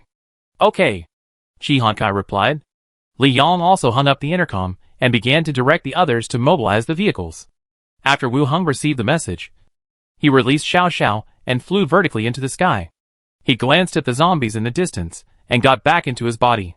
The scene in the distance was also shared in his mind. 4 vans covered with blood and meat, with blood mist, rushed forward quickly. And behind the convoy, there was a huge group of zombies. I don't know where these survivors came from, but they attracted so many zombies. In addition to the survivors' vehicles and the zombies behind. The shared picture also showed 2 level 2 giant deformed zombies that were 3 meters tall and had bulging muscles. They chased, threw stones, trash cans, and knocked over the zombies in front. After watching the shared picture, Wu Heng immediately ordered the big-headed skeleton. Mobilize the skeleton team. Set up defense lines along the road. And prepare to resist the zombies. Hula la! The skeleton army stationed around the hotel immediately took action. Deploy defense lines along the road. In a burst of harsh bone friction sounds, the dense skeleton army blocked the entire road horizontally, and the spears were pointed forward, forming an airtight wall. Behind the spear formation, the skeleton warriors holding iron swords, battle axes and hammers, and the second largest number of skeleton archers, drawing their bows and arrows, ready to go. Behind them were the skeleton flying dragons, and Xiangzi and others who were so anxious that sweat appeared on their foreheads, filling the magazines of the skeleton flying dragons. Tap tap tap, roar roar roar. The footsteps became clearer and clearer, and the roars became more and more frequent. The survivors' convoy, completely entered everyone's sight, rushed towards them quickly. Wu Heng asked Xiao Xiao to fly into the air again to take a look. The zombies were denser, more than the ones he had seen before, filling the entire road, with no end in sight. And there were still only 2 deformed zombies. Following the zombies, they chased the convoy forward together. The magazine is loaded, and we can take off. Chang Zi's voice came from the intercom. Wu Heng looked into the distance, and said to the big-headed skull, "Let the skeleton dragon fly into the sky, and drop bombs at the back of the zombies." The big-headed skull did not respond. The skeleton dragon behind flew straight up into the sky, and flew towards the zombies. In the speeding bus, the survivors who fled were silent. Everyone's expression was solemn and serious, and their faces were covered with sweat. All the way out, comrades were constantly drowned by the zombies, but when they arrived here, there were only 4 vans left. Even so, it was hard to say whether these people could survive. The zombies behind them made them dare not slow down at all. The zombies attracted from both sides, like crazy, rammed the sides of the car body. The van, which was already at the bottom of the accelerator, swayed constantly. Suddenly, the driver's face suddenly changed, rubbed his eyes, and his face changed from solemn to horrified. He said, "Look, are those skeletons in front? The skeletons are blocking the whole road." The rest of the people in the car also immediately lowered their bodies, following the gaps in the mesh welded by the steel bars, and looked forward. They saw a large group of densely packed figures, blocking the road ahead, holding a spear, wearing ancient armor, with only the face exposed, revealing a hollow, pale skull. In the eye sockets, a faint blue flame burned. Damn it. What the hell is this? Stop the car. Can't stop. The zombies behind us will eat us too. See if there are any small paths on both sides that can be passed. The people in the car immediately looked through the window at both sides of the road ahead. On the entire road, only this main road was unobstructed, and both sides were filled with a large number of scrapped cars. Everyone was silent. After a hard journey, they finally escaped here, but they didn't expect that the end would still be death at the hands of monsters. The difference was whether they died at the hands of the skeletons, or at the hands of the zombies behind. Someone gritted his teeth and shouted, "Rush in, just rush in, and rush as far as you can." "Yes, let's just rush in," several people said loudly, and made up their minds to rush into the team of skeletons. Whoosh! Suddenly, the view in front suddenly darkened. A huge figure soared into the sky from behind the group of skeletons. The pale skeleton, huge flesh wings, flew directly into the sky and disappeared from sight. Dragon? Or some strange distorted flying bird? Everyone shut their mouths. Suddenly, they felt that the convoy might not be able to rush into the skeleton team. Hula! Suddenly, the sound of bones rubbing against each other was heard. In the sight of several people, the skeleton team that blocked the road split into two roads on the left and right. "This is... Let us go in. Go in. It's a matter of life and death." "Okay." He stepped on the accelerator again and rushed directly into the road opened by the skeleton team. Several vans at the back followed closely into the passage. As they passed through the dense skeleton group, they saw several figures standing in the skeleton team. Military vehicles lined up in the back. And survivors. People. Behind the skeletons were humans. A feeling of escaping death and seeing long-lost relatives suddenly rose in their hearts. The battlefield. The skeleton dragon quickly arrived above the corpse group and opened the magazine. Dense solid iron bullets fell from the sky. Like a rainstorm, it smashed into the zombies. Boom! The deafening roars were continuous. The earth trembled, and thick smoke rose up. Large pieces of zombies were instantly shattered, and blood and broken limbs splashed. A vacuum was formed. Roar! Trample! Trample! Trample! Then, the zombies in the back trampled on the broken limbs and corpses on the ground, and continued to charge forward. They kept rushing forward. In the sky, the skeleton dragon circled and flew back to the back of the team. After Qiangzi and others replaced the magazine, they flew into the sky again. The second wave of bullets rained down again. The ground trembled, and another group of corpses hundreds of meters away disappeared. All they left were broken limbs. And this time, two huge deformed zombies were also within the bombing range. Their muscular arms protected their heads, and curled up in the corner of the building. Even though the impact was minimized, their backs and arms were still pierced with blood holes as big as bowls. Their bodies were also pierced with splattered gravel. The furious deformed zombies dragged their injured bodies and slowly stood up. He looked up at the figure flying in the sky and roared angrily. He picked up the stone on the ground and threw it into the sky with all his strength. But the height was not enough to attack the flying skeleton dragon above, so he could only follow below, roaring non-stop and throwing the stone in his hand. Whoosh, whoosh, the whistling sound of breaking through the air sounded again. The dense arrows covered the sky like a dark cloud. Puff, puff, puff, the arrows fell into the battlefield, and zombies fell to the ground one after another. The dense arrows instantly filled the bodies of the two deformed zombies. The deformed zombies also attracted hatred again. They turned around and roared at the skeleton team in the distance. They threw away the zombies blocking their way, and rushed over with big strides. Another wave of arrows fell. The system prompt also sounded on Wu Heng's side. Level increased to level 12, Intelligence +1, Charm +1. Unlocked expertise, Force Focus. Force Focus. You can quickly enter the state of concentration, which greatly improves the efficiency of learning and training. The level finally reached level 12. Now, he has reached the normal standard of the association's deacon. The zombie world is like a copy of experience, providing him with a steady stream of experience points. And his improvement speed, even in the other world, is also rare and fast. I am afraid that only the heroes in the Bard story can reach this speed. On the side, Li Yang also came over and said, "Shi Hankai and the others have stopped those cars. How should we deal with them?" Wu Heng looked back and said, "Ask them how they got here. If they want to leave, let them go. If they want to stay, observe for a while, and assign some tasks to them. The auto repair shop still needs a lot of people to complete some work. In addition to carrying looted supplies, patrolling, cleaning up scattered zombies, making wooden targets, and repairing weapons and armor. Many jobs require manpower. I am not afraid of someone joining." Li Yang nodded. "Okay." Behind the team, the survivors of the auto repair shop holding heavy crossbows surrounded the stopped van in the middle. Shi Hankai, wearing a Stapru suit, put his hands behind his back, walked slowly to the front, and said to the van, "For your safety, raise your hands when you get off the car. Don't let us see any weapons. And things that may be dangerous. Squeak. The first car. The twisted and deformed door was slowly opened. A figure, with his hands raised high, walked out slowly. No. No. No. We are just ordinary survivors. We don't have the strength to hurt you. Chapter 295. Amber Pendant. The man raised his hands and walked down carefully. Chi Honkai looked at him. He was wearing a leather jacket, with disheveled hair and a dirty face, and looked like a refugee. Chi Honkai continued, "Let all of you come out and be checked." "Oh. Okay." The man turned around and asked the people in the remaining vans to get out. The remaining vans opened, and some survivors came out one after another. Most of them were men, and women were a minority. Everyone was not in good condition.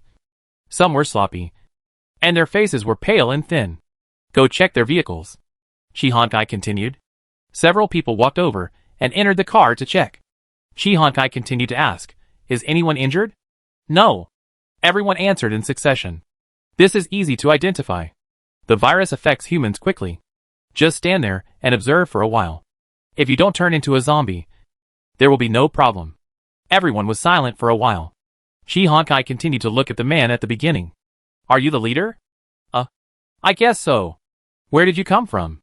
What are you doing here?" The answer was still the wretched man. "We came from Dajin Bridge. Our shelter was attacked by the zombies, so we rushed all the way here." "You guys, can you avoid the zombies and escape here?" Chi Honkai said. "We have been preparing for a long time. The original plan was to move closer to the edge of the city, but the roads were too congested. After many twists and turns, we finally turned here." The man looked at Chi Honkai carefully and continued, "Thank you for saving us. Otherwise, we would have died here." Chi Honkai nodded, and did not doubt their explanation. Most of the shelters were still lingering by avoiding the zombies. The only one that could catch zombies and kill them was probably the auto repair shop. Chi Honkai nodded, and continued, "Now I give you two choices. One is to join our shelter, which will provide you with food and security, but you will also have to do the corresponding work. The second choice is to leave on your own. You will continue to live on the edge of the city. Don't reveal what you saw and heard today." "Well, we want to discuss it," the man said. "Okay. Hurry up." The survivors gathered together and began to talk in a low voice. After a while, they returned again. The leading man said, "We want to join you." Chi Honkai nodded. "Go over there to register. If you have any technical jobs or special skills, please let us know. We may get better treatment." "Okay. Thank you." The man thanked her, and then asked, "What's your name?" "Chi Honkai." Several people were stunned, and they all looked up at her. The man said, "Are you the leader of Dongan Village?" Chi Honkai shook her head. "We have joined the auto repair shop. You know Dongan Village, and you should have heard of the auto repair shop." The expressions of several people changed again. The auto repair shop and Dongan Village have merged. No wonder they are so fierce. The survivors continued to head to the registration site, whispering along the way, "We have joined the auto repair shop, which is the largest shelter. Right? It should be a little worse than the Yenshin shelter. But after the merger with Dongan Village, the difference should not be much. How is it possible? Can the Yenshin shelter have flying dragons? Can they fight against the zombies head-on? You have seen it. How do you know they can't?" On the way to registration, several people also started talking. Anyone who is not stupid knows the benefits of joining the big shelter. A safe living environment and sufficient food are the most important things at the moment. And these people are the luckiest group in Chi Honkai opinion. If more people want to join, it depends on whether Yen Luowang and Li Yang agree. He took his eyes off the newly joined survivors. He reported to the intercom. Then he continued to direct the people and said, "Drive their cars aside. Don't block the road." On the battlefield, the battle continued. The vans attracted more zombies than ever before. The skeleton dragon threw iron bombs again and bombed the back of the zombies. After each loud noise and thick smoke, a large vacuum zone would appear. At the same time, the zombies and skeletons also fought fiercely together. The zombies kept tearing and biting, and the skeleton spears kept pulling back and stabbing. Zombies kept falling, and new zombies squeezed in to fill the gaps. Bang, bang, bang. Two deformed zombies flipped the zombies in front of them, jumped up, and smashed into the queue of skeletons. A large number of skeletons were knocked to the ground, or directly stepped on. Big one, big guy, 2 guys, you guys go up, kill those 2 big guys, don't smash their heads, Wu Heng said. The deformed skeletons behind him immediately took action. One rushed forward, and directly knocked the 2 deformed zombies to the ground. The huge fists began to hammer hard at various parts of the body. No matter how hard he struggled, he couldn't resist so many deformed skeletons. He was smashed and rolled around. His muscles were crushed and smashed. My king, the iron bullets are gone. Xiangzi's voice came from the intercom. Filong had been throwing solid iron bullets. Until now, he had thrown out the last bit. Find some stones nearby, and see if you can throw them from high altitude. Okay. Roar. Suddenly, the sound of zombies came from the paths on both sides. Wu Heng took a look and continued to give orders. Send out 2 groups of skeletons to intercept the zombies on both sides. The sword and battle axe and hammer skeletons were immediately divided into 2 teams to kill the zombies on both sides. The battle lasted until the afternoon. The corpses covered the entire road, and the sky was surrounded by blood. In addition to the stench of rotting corpses, the air was filled with the unpleasant smell of blood. After a battle, Wu Heng's experience from level 12 to level 13 also increased by half. It was not in vain that he blocked the zombies for those people. The zombies were slaughtered, and the skeleton team also began to clean up the battlefield. Jui and Aqua Guy each dragged a deformed zombie's body, walked over from the opposite side, throwing it at Wu Heng's feet, then stood at the back of the team. Wu Heng glanced at the corpse and released bone servitude. The flesh and blood fell off, and the thick skeleton slowly stood up. Skeleton Warrior, level 11. Skeleton Warrior, level 12, they were all level 2 deformed zombies. And there was not much difference in level. Wu Heng searched among the mincemeat and found 2 corpse cores, which he put into a plastic bag. Then he handed them to Li Yong. Send them to the alchemy skeleton when you have time. Okay. Li Yong nodded. Wu Heng stood up and continued. By the way, when you go back, have someone study it. The arrows used to make wooden bows are too expensive. Although arrows cannot kill zombies directly, they can also bring significant killing effects under rounds of volleys. But the loss was also serious. Every time Wu Heng went to the blacksmith shop on Treasure Island, he would buy all the arrows and crossbows inside. Even so, it was still not enough for the skeleton soldiers.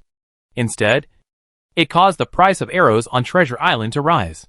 Okay, I will discuss it with everyone after I go back. Li Yong nodded and continued to ask, do you still want to move forward? No, let's clean up the battlefield. Li Yong began to organize the survivors, and continued to move the crossbows and leather armor in the hotel. The skeletons were still cleaning the battlefield. Wait until the crossbows and armor were moved. Li Yong lowered her voice and said, I'll go back first. I'll accompany you next time. Okay, I'll stay 1 night next time before going back. Li Yong's face turned red. It's impossible to take a shower here. It will be so sticky and uncomfortable. I'll prepare a bathtub for you. It's okay. Really? The 2 chatted for a while. The convoy was also ready. After waving goodbye, Li Yong led the convoy away. Wu Heng walked to the pile of corpses, holding the spine staff, and began to release dead corpse battlefield. A large number of skeletons stood up and slowly joined the queue. This time, among the transformed skeletons, some had reached level 4. The zombies were improving at a very fast speed. The transformation lasted until dusk. Wu Heng arranged for the skeletons to relocate and return to the hotel, open the gate, and return to his residence. Return to Treasure Island. Wu Heng walked down from upstairs. When he reached the corner of the 2nd floor, he heard a conversation in the courtyard. After pouring it into the water, stir it, and then water the flowers. A soft voice came in. Water it once a day? Minnie asked. Once every 5 days is enough. Wu Heng walked out the door, and saw the wood elves next door, Shannara and Minnie, standing in front of the flower bed, carrying a kettle to water the flowers. Behind them, there was also a middle-aged housekeeper, and several guards at the door. Seeing Wu Heng coming out, Minnie smiled immediately. Master, Sister Shannara came with a gift. You were resting just now, so I didn't disturb you. Yes, Mrs. Shannara, please come in. Wu Heng made way and invited her in. Shannara smiled and nodded, and walked into the hall. Shannara wore a casual dress today, but her face was still beautiful. On her pink neck, the amber pendant was hanging. It should be a rare item or a prop, which could protect her and wait for rescue at critical moments. Shannara entered the living room, with her hands behind her back, and looked around. Then she stood in front of a painting and looked up. Mrs. Shannara, are you interested in art? Wu Hung found a topic. Shannara looked away from the paintings. I know a little bit. Do you like these paintings too? I don't have a high level of artistic attainment. I just think these paintings are beautiful, and the painter must be a very delicate person. Shannara smiled. Yeah, I also feel that it must be the work of a very good painter. The two sat back on the sofa. Minnie brought milk tea and some snacks. She introduced them in a boastful manner, and then opened the package for the other party to eat. Wu Hung took a sip from the water cup, and continued to ask, Mrs. Shannara, are you the president of the Star Flower Chamber of Commerce? Yes. I do some business to make a living. Wu Hung continued to ask, what industries are involved? Life? Military? Everything is involved. Shannara looked up at him. Deputy Deacon Wu Hung. What goods do you want to purchase? Weapons and food. Does Star Flower involve it? The food of the Wood Elves is very popular, and weapons are also transported. I want to order some. Shannara glanced at him with her beautiful eyes, and said, I didn't bring the agreement either. You go to my place tomorrow, and we will sign an agreement. I will arrange someone to purchase whatever you need. Okay. The two chatted for a while. Andeville also came back from outside. Wu Hung asked someone to prepare a dinner, and invited her to stay for dinner. Shannara seemed to be very close to Minnie, and they chatted happily with each other. It was getting dark. Shannara returned to her residence. Wu Hung took the two girls back to the room to rest. The next day, early in the morning, Andeville went to the association in advance. Wu Hung packed up, and also went to the residence of Shannara next door. According to what the two discussed yesterday, Wu Hung planned to buy a batch of supplies at the Flower of Stars Chamber of Commerce. Knocking on the courtyard door, the middle-aged housekeeper opened the door, and bowed slightly before leading him towards the building. She took him all the way to the room on the 4th floor, knocking on the door. Madam, the deputy deacon is here. Let him in. The door opened, and Wu Hung walked in directly. This is a study room. Some brushes and paints were scattered on the floor, and in the middle, there was a wooden flower stand, and an oil painting of flowers and the night sky. Shannara was curled up on a bed. Under the thin blanket, she had smooth and fair skin. Wu Hung glanced at the woman's bare shoulders and round thighs, and then his eyes fell on the amber necklace on the table next to him. Oak amber pendant, rare item. Category, rare item. Function, wrap itself with resin. Side effect, in a closed state.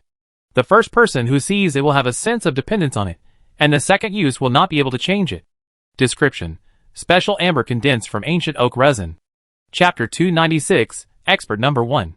Strange objects, while providing special effects, also have certain side effects. Amber necklace can protect the wearer in times of danger, but the side effects are very large. The main consciousness develops a sense of dependence on the first person it sees. It is the first time Wu Hung has seen such a side effect. But it also reminds him of some popular science videos he has watched. Some small animals, the first creature they see after hatching, will think it is their mother. Create a sense of trust and dependence in the heart. This is very similar to the side effect of the pendant in front of him, or even more serious.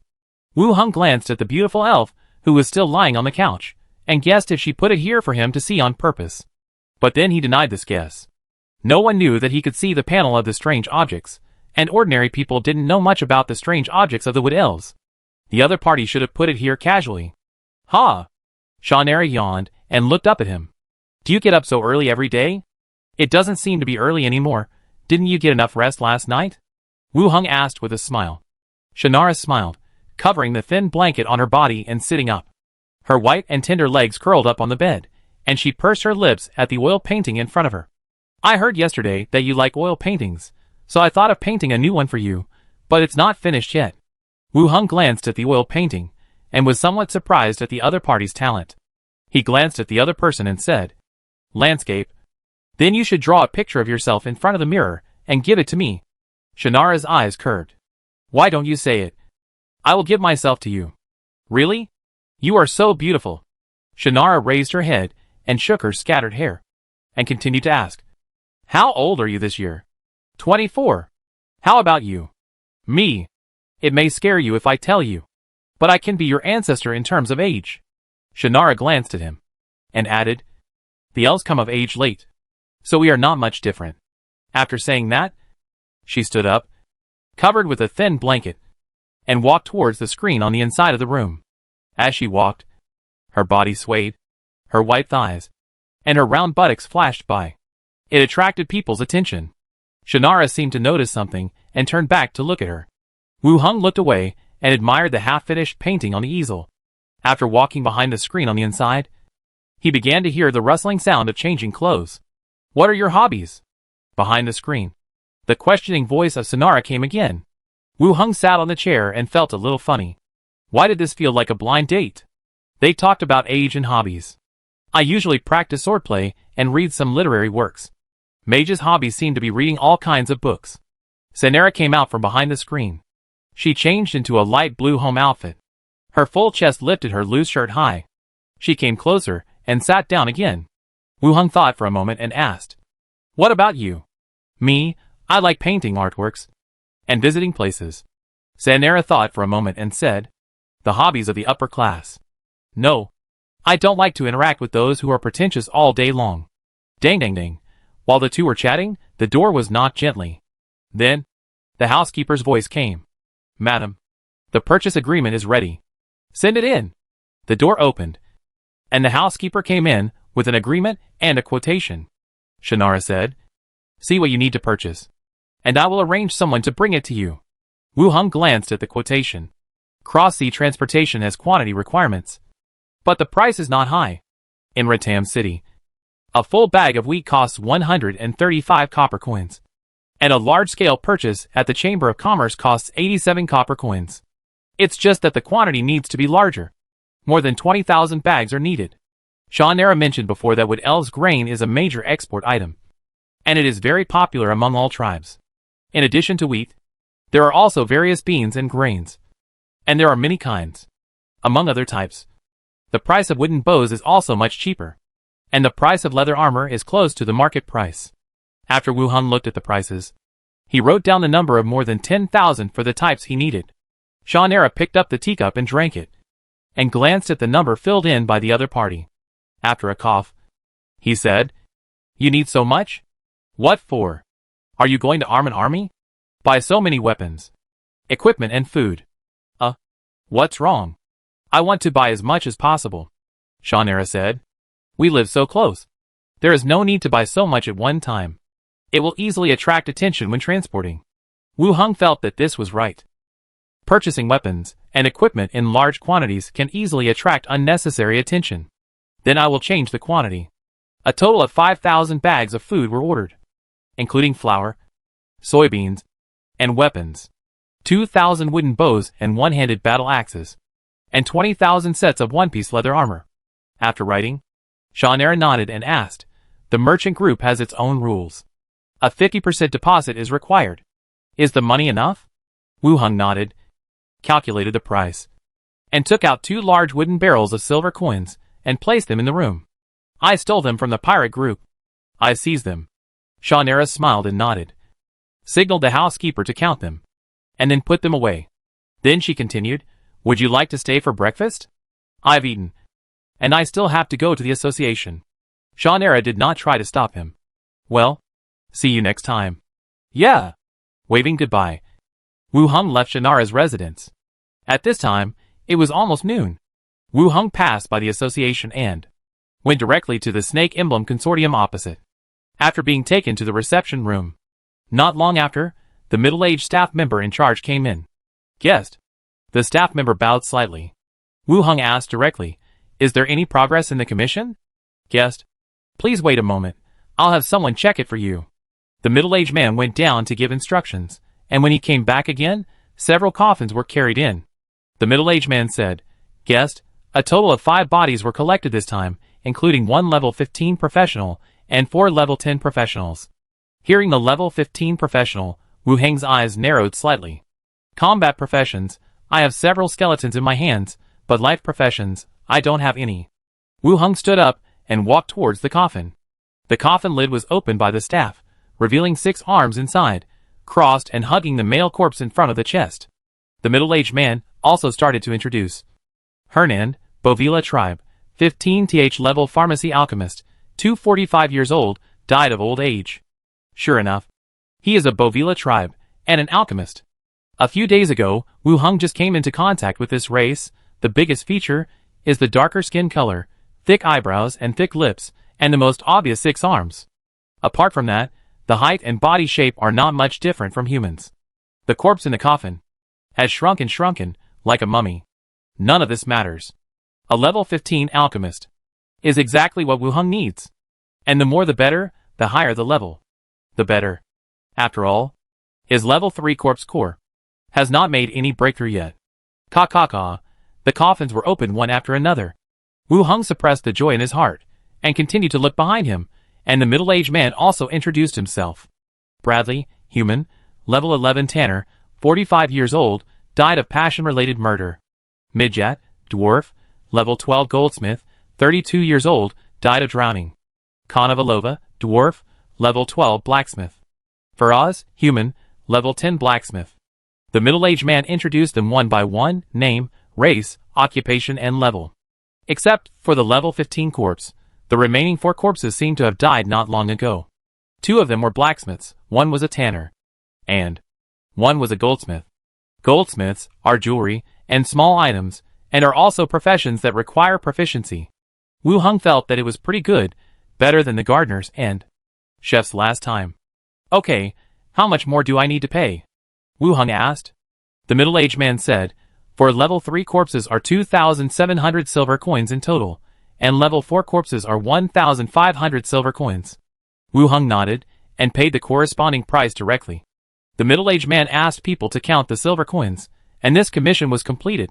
Wu Heng closed the coffin lid, collected all the bodies, and continued, keep collecting the bodies for me. In addition to the bodies of those with special professions. If there are flying dragons, they can also be collected. Okay. Guest, I will write you a new commission. Okay. The new commission was signed again. And Wu Heng left the consortium, and walked towards his residence. Returned to his residence. Minnie ran out of the room. Didn't the master go to Sister Shannara's place? Why did he come back now? Minnie asked. We finished talking a long time ago. We're going to the association again. Wu Heng hugged her and walked inside. Oh! Minnie continued to ask, Master, what do you want to eat tonight? You can arrange it. After the 2 of them said this, Wu Heng went straight to the 4th floor, opened the door, and headed to the zombie world.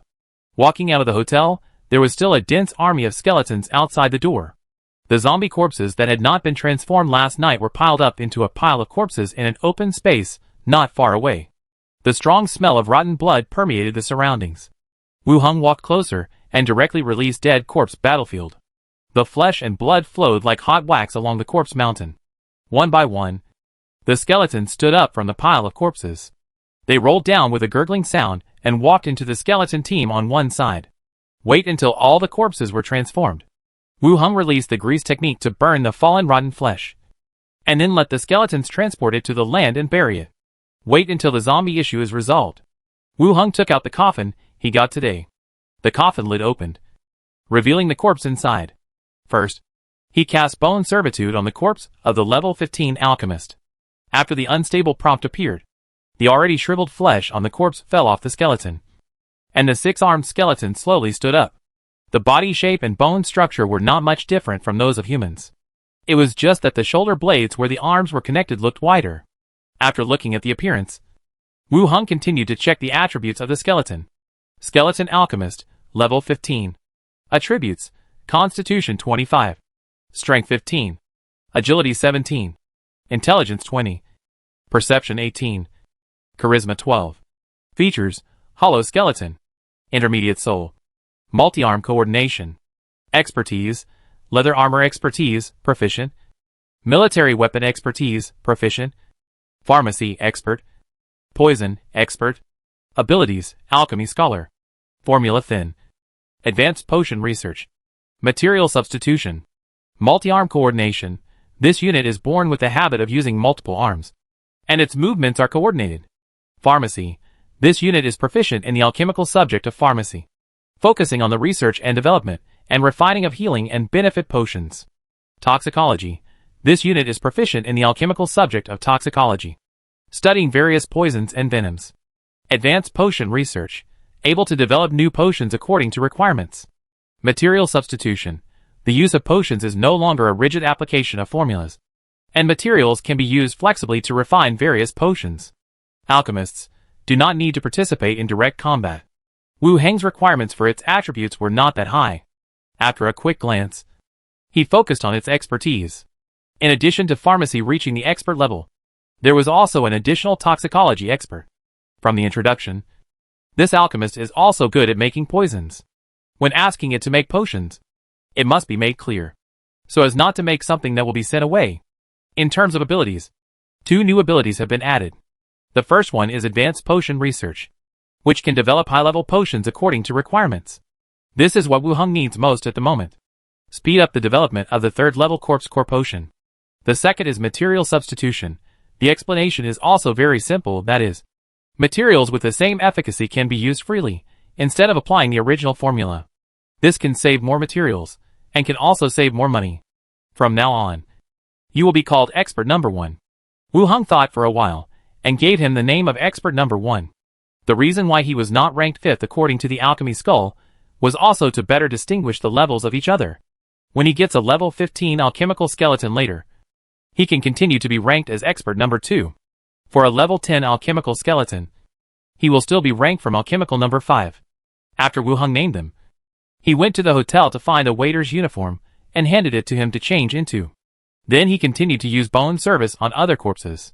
The blacksmith, the tanner and the goldsmith all stood up one after another. Wu Heng named them according to their professions. He looked at the skeletons in front of him. Wu Heng thought about how to distribute them. Blacksmiths, tanners and goldsmiths are obviously going to stay in the zombie world. As for the alchemical skeletons, he feels that they don't have to stay. He can also provide alchemical space in his own residence, instead of asking Li Yang to transport materials back and forth. After thinking it over, he said directly, "You guys stay, Expert Number 1. Come back with me. Reopen the boundary gate, and return to the residence of Treasure Island." Returning to the residence, Wu Heng took Expert Number 1 and entered the room next to the study on the 4th floor. According to the original layout, this room is where Wu Heng does experiments. But he has nothing to study, and it has been empty all the time. Now he plans to arrange this place for the alchemical skeletons to use. In the future, the production of potions can be completed here, and he can get the potions as soon as possible. Expert Number 1, you will work here in the future. Chapter 297, I have a husband. Expert Number 1 walked into the room and stood there in a daze. Without materials and tools, there is no way to make medicine. Wu Heng took out a pen and paper from the space ring, handed it to it, and said, "I need healing medicine, mental medicine, and antidote medicine. Write down all the materials needed. These 3 are the most commonly used medicines. Make these first, they will always be useful.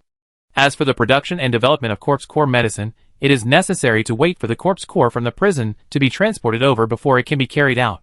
The 6-armed skeleton picked up a pen and paper and began to write down the materials on the paper. After he had written out half of the materials, he handed it back to Wu Heng. In addition to the materials, there were also some tools used for alchemy, which were also on the paper. Wu Heng took a look and then put them directly into the space ring. "You stay here first, and I will bring you the materials and tools later." The skeleton did not respond and still stood in the middle. Wu Heng closed the door and went downstairs directly. The lobby on the 1st floor. Minnie was lying on the sofa, looking at the comic in her hand. Hearing footsteps, he raised his head and smiled. "Master." Wu Heng walked over, patted her hips. "The room next to the study on the 4th floor. I arranged for skeletons to make alchemical potions there. Don't be scared when you see it." "Oh, okay. I'm not that timid. I've never been afraid of skeletons," Minnie said. "Well, I'll tell you something." The two sat together and chatted for a while. And Anweir also came back from outside. She changed into home clothes and came over. "Master, the deacon wants you to come over tomorrow," Anderweir said. "The deacon wants to see me? Didn't he say anything?" Anderweir shook her head. "No. Assistant Moya came over.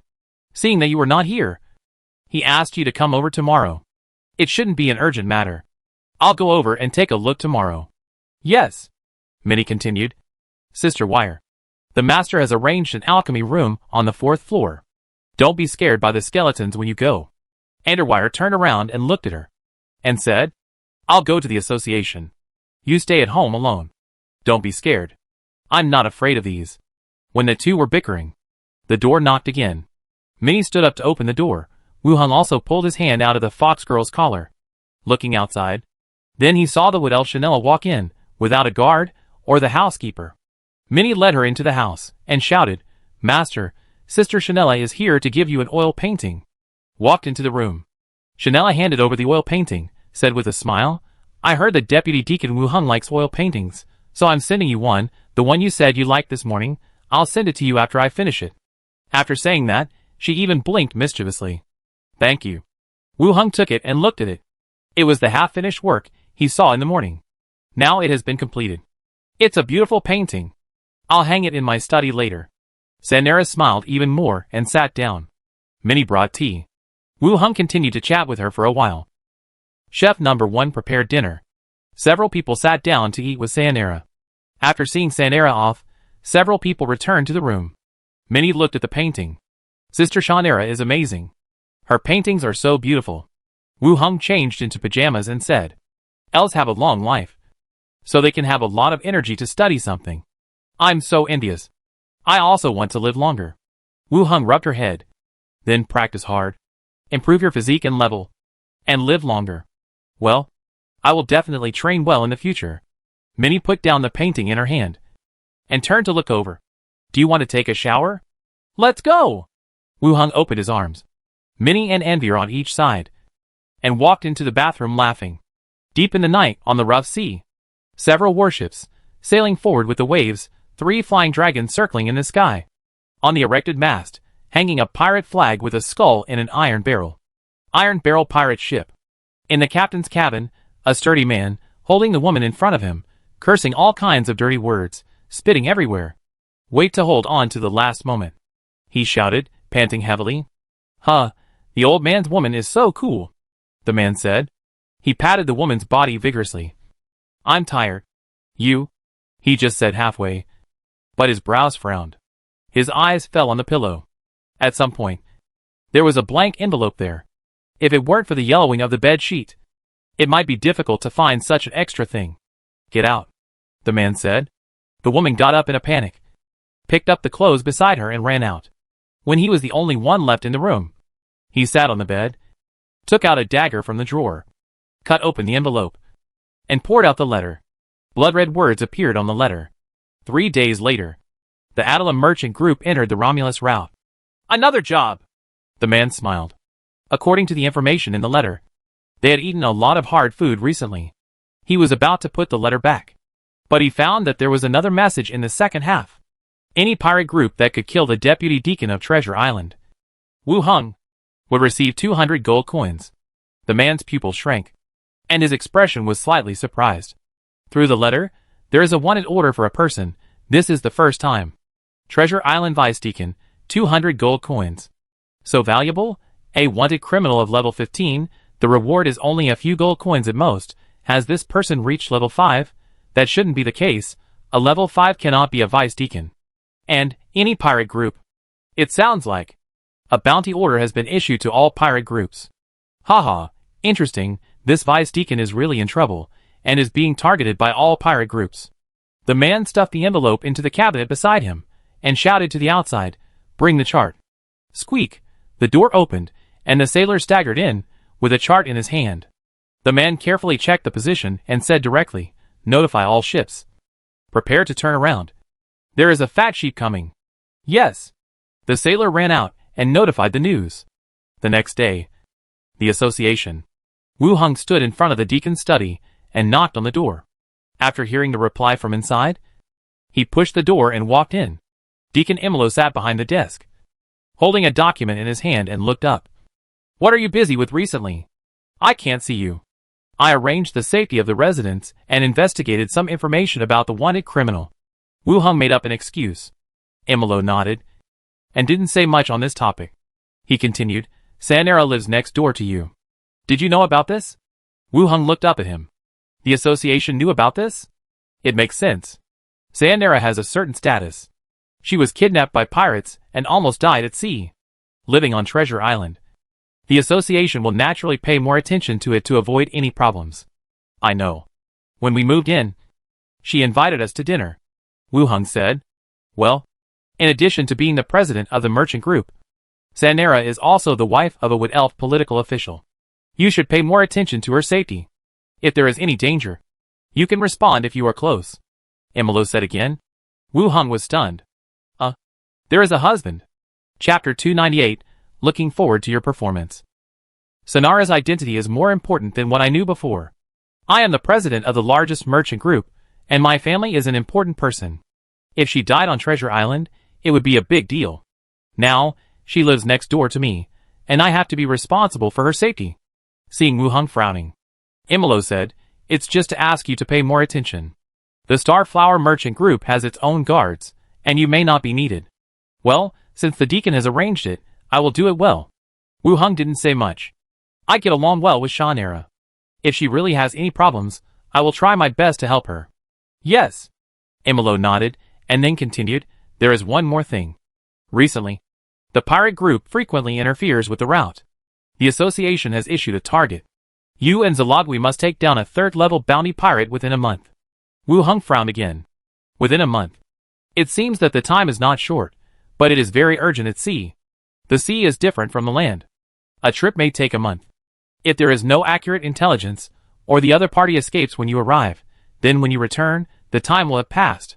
The association has set a target. In addition to interfering with the route, it is very likely that Shanela was hijacked. Is there any punishment for not completing it? It will be recorded in the file, and it will affect future promotions.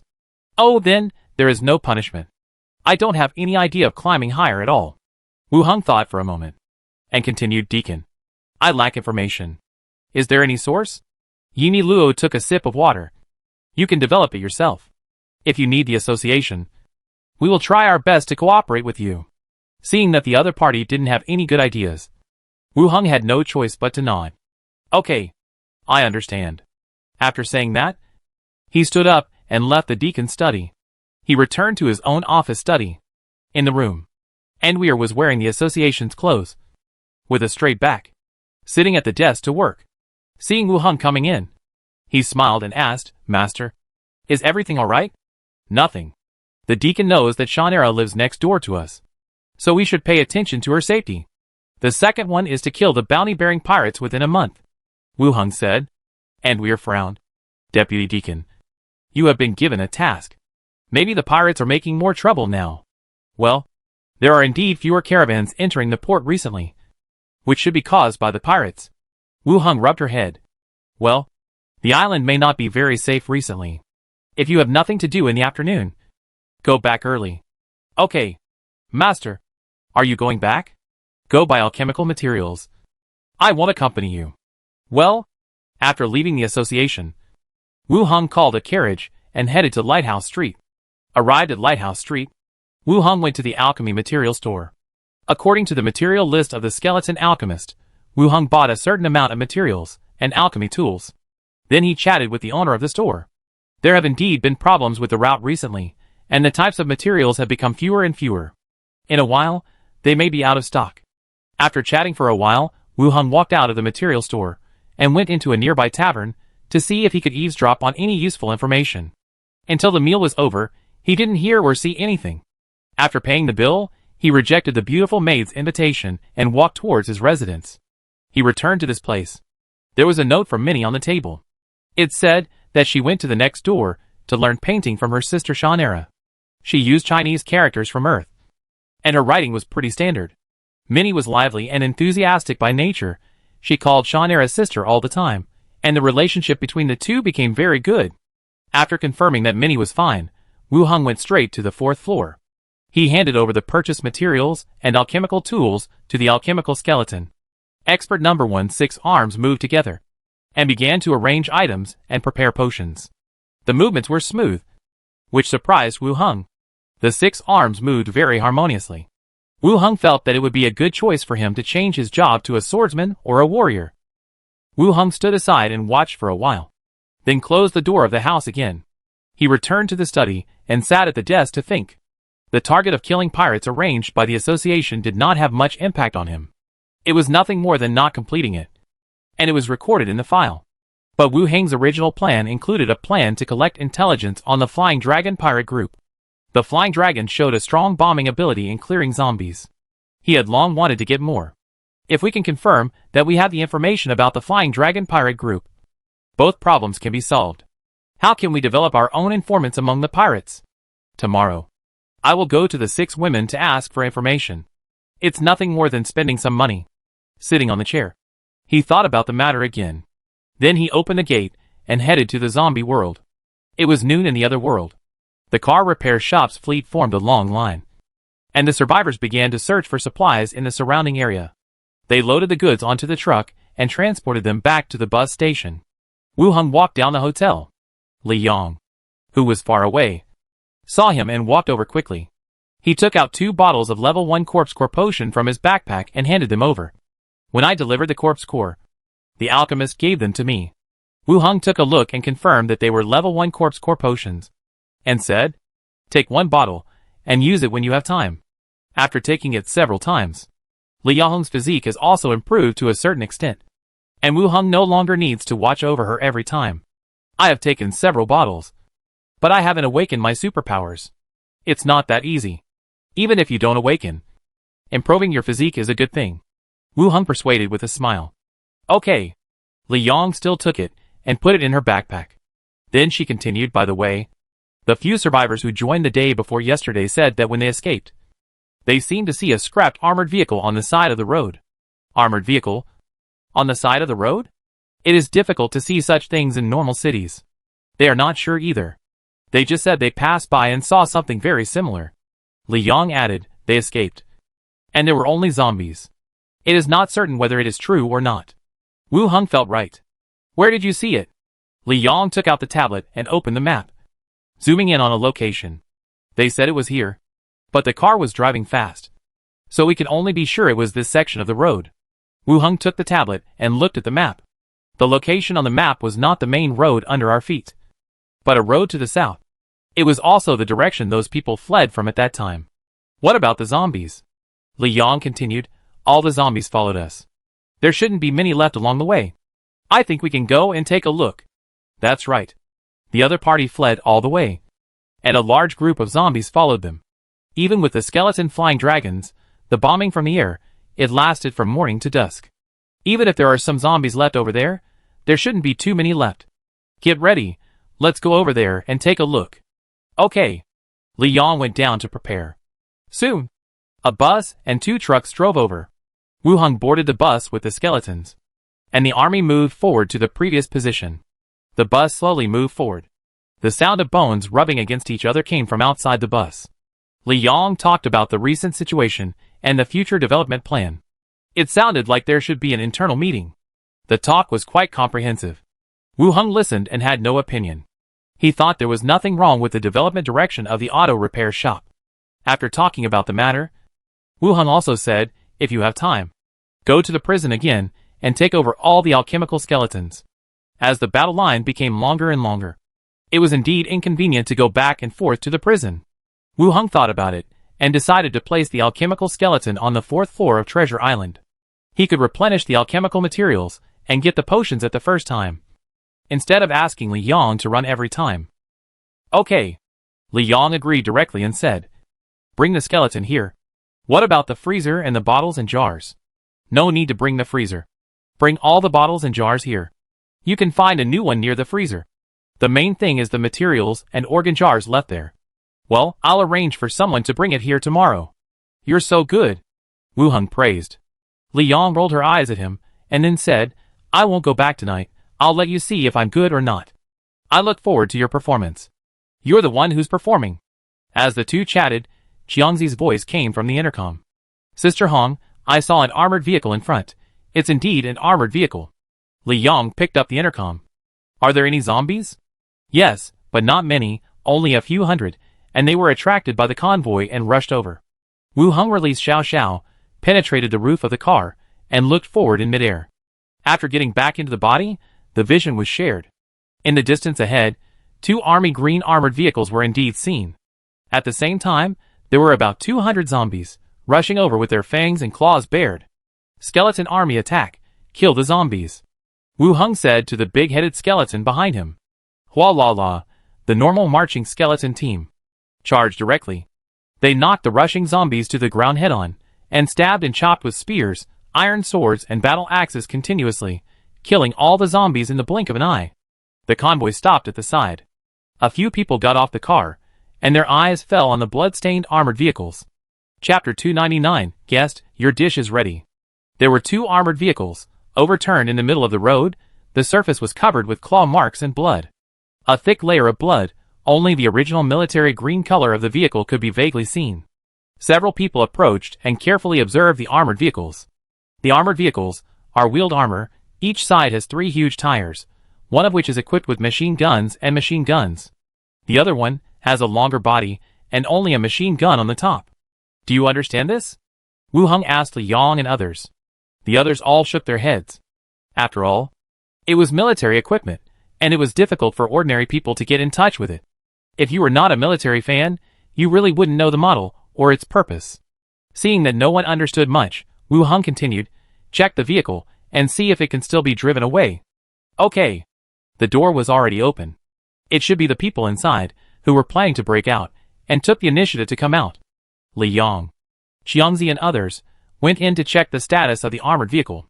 Shi Hankai did not go over, and stood aside with Wu Hung. Does this mean that the army has entered the city to rescue people? Shi Hankai said. Wu Hung remembered that the 2 vehicles found in the Beefing Life Plaza were also military vehicles, but they were loaded with some supplies.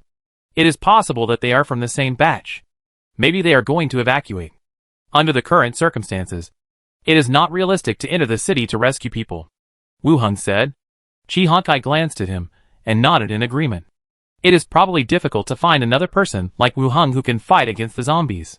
At this time, Xiangzi, along with the rest of the group, carried a heavy sniper rifle and several boxes of bullets and came over. My lord, look at this. Xiangzi shook the sniper rifle in his arms. Barrett, Wu Hung raised his eyebrows.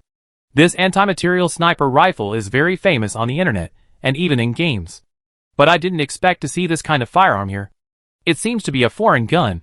Is it also used in China? Where did you find it? Wu Hung asked. In the car behind. It should be a transport vehicle.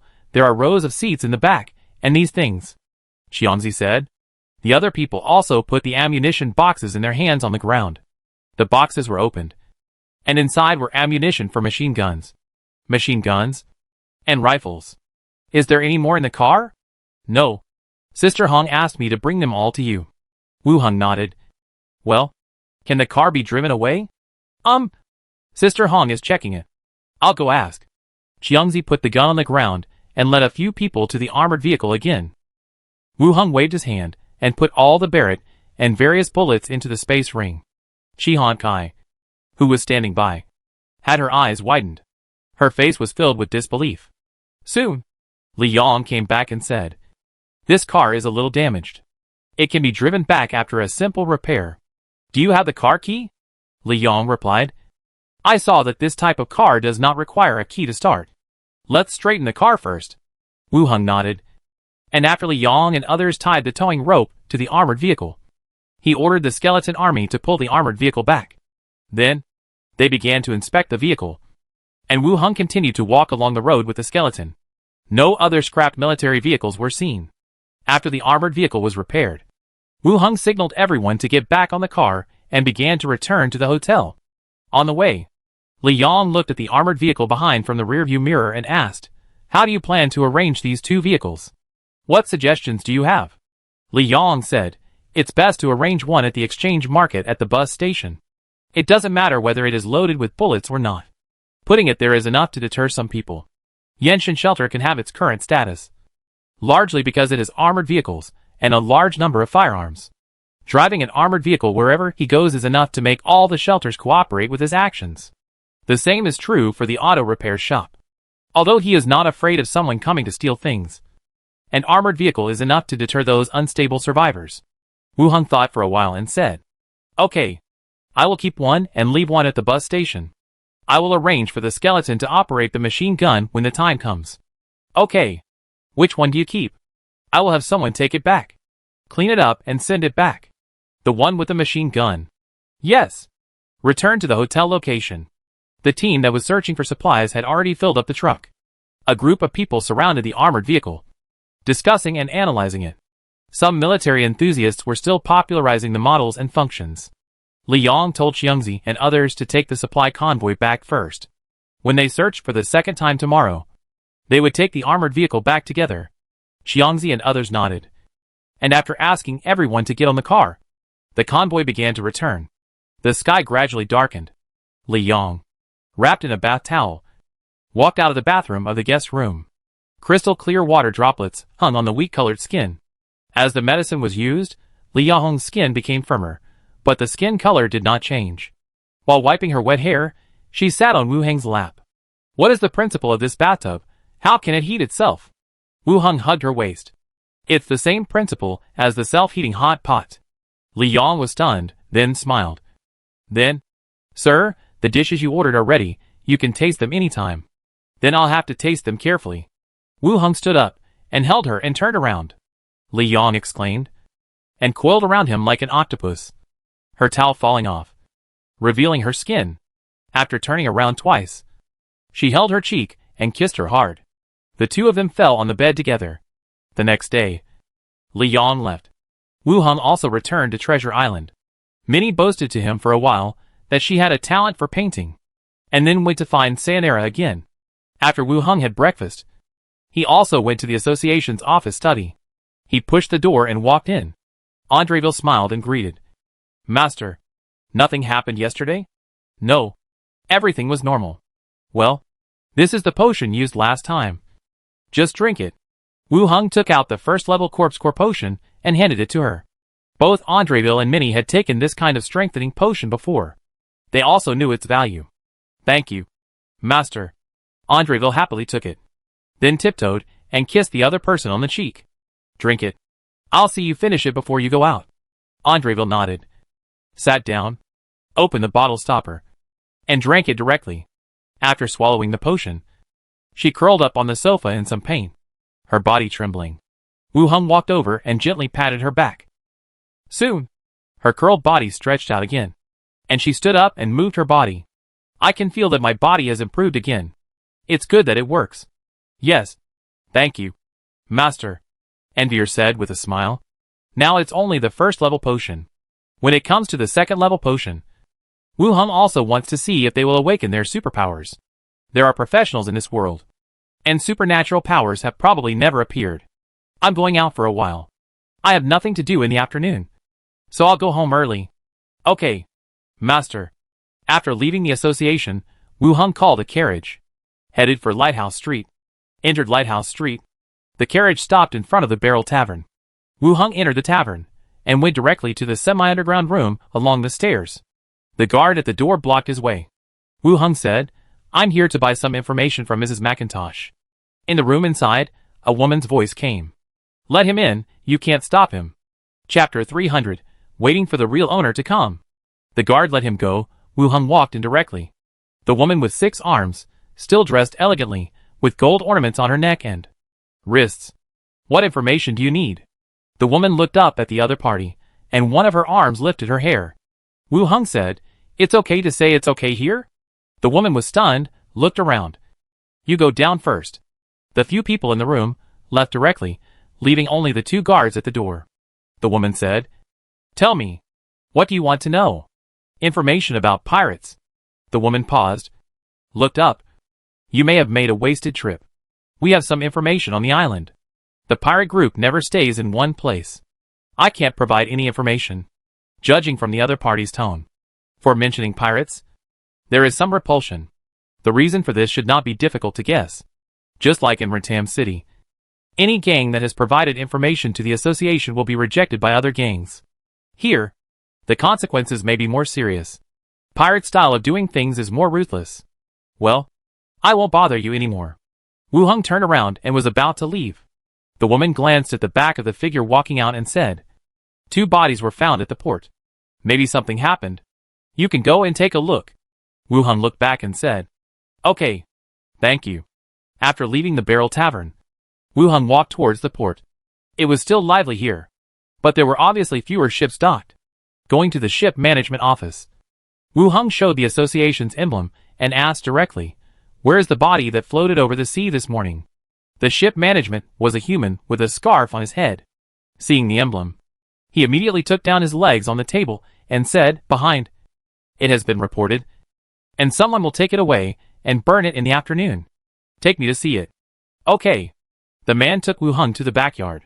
In a simple stone house, there were 2 bodies that had been soaked and turned white. "You go down first. I'll call you if there's anything," Wu Heng said. "Okay, sir." The man left immediately. There was nothing here. The body was going to be burned anyway, so there was no need to worry about damage. Wait for the ship's manager to leave. Wu Heng released talk to the dead on the body. The body sat up from the ground and turned to look over here. Wu Heng asked, "How did you die?" The body replied, "I died at the hands of pirates." "In which area?"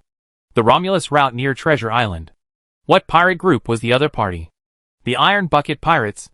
"The Iron Bucket Pirates?"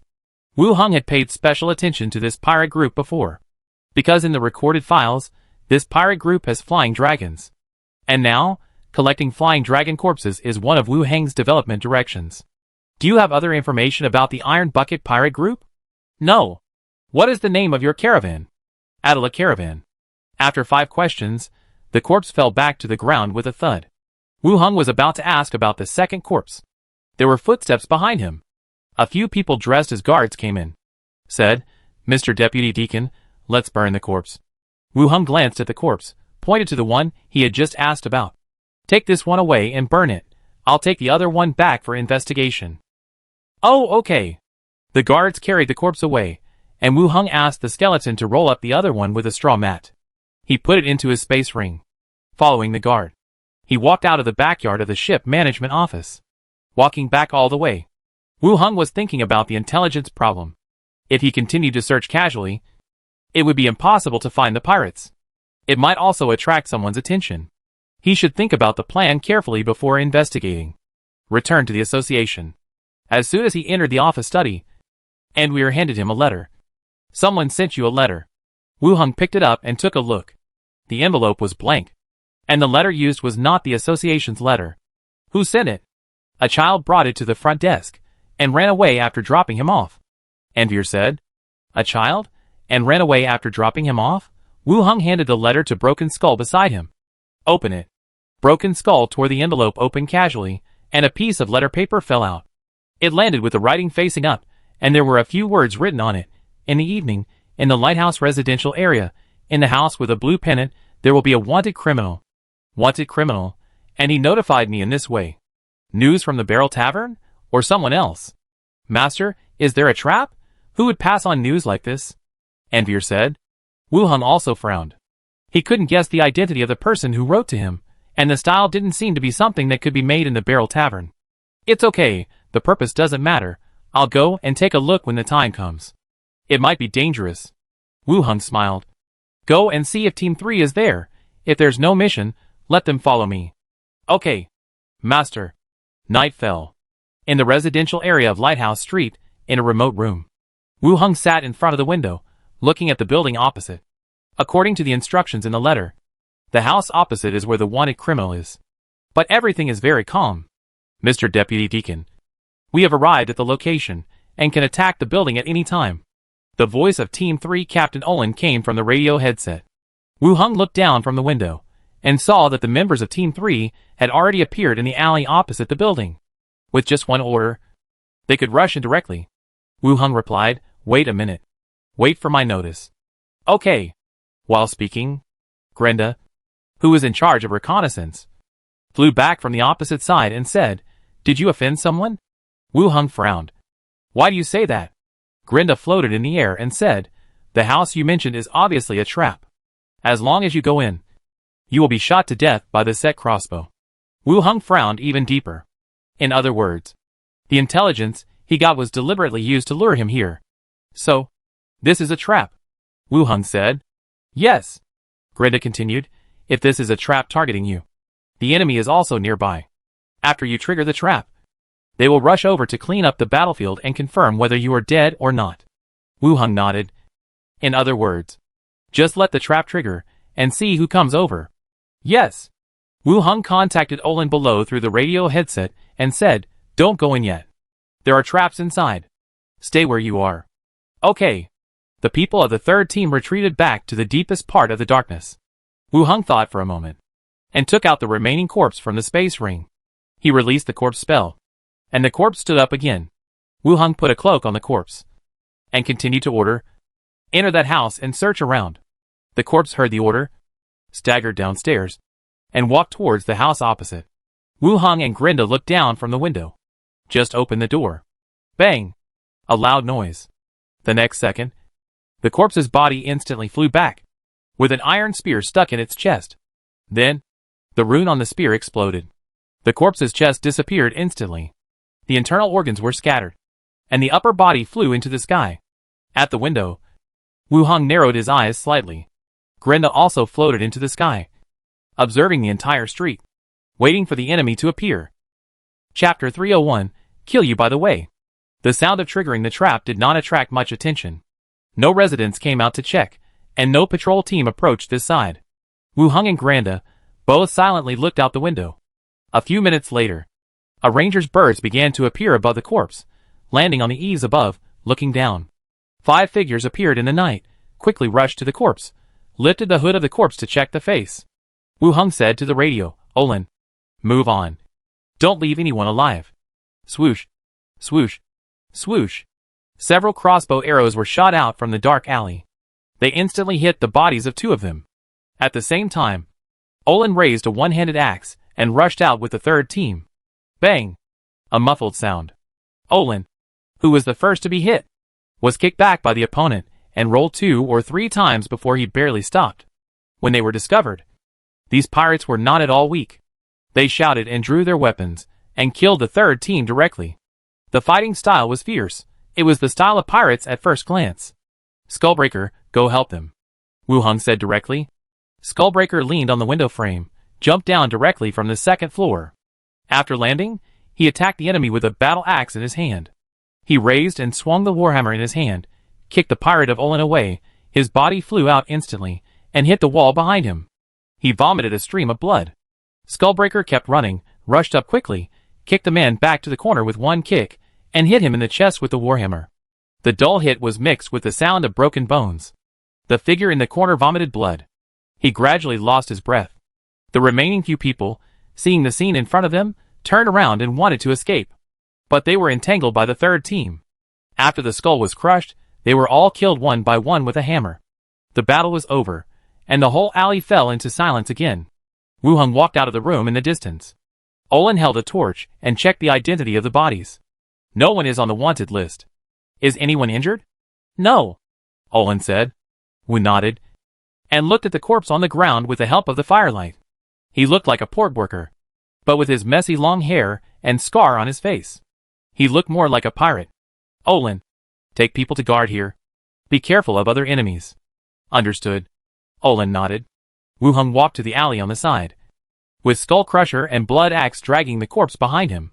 In the dark alley, there was a smell of urine. Wu Hung signaled the skeleton to put the corpse down, and his eyes fell on the corpse that could kick Olin away.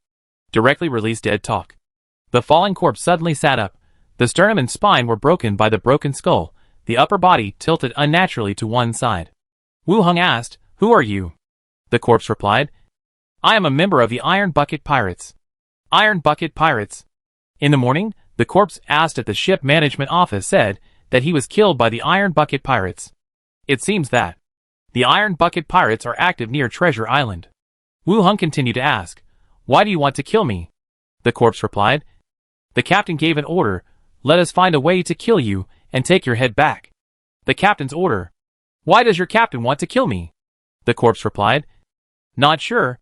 3 questions, but not much information was obtained. Wu Hung thought for a moment, and then said, "Where is your captain?" "Following the fleet. Anchored to the north of Scorpion Claw Island." Wu Hung took out his tablet and looked at the map he had taken last time. Scorpion Claw Island was closer to Cocktail Island.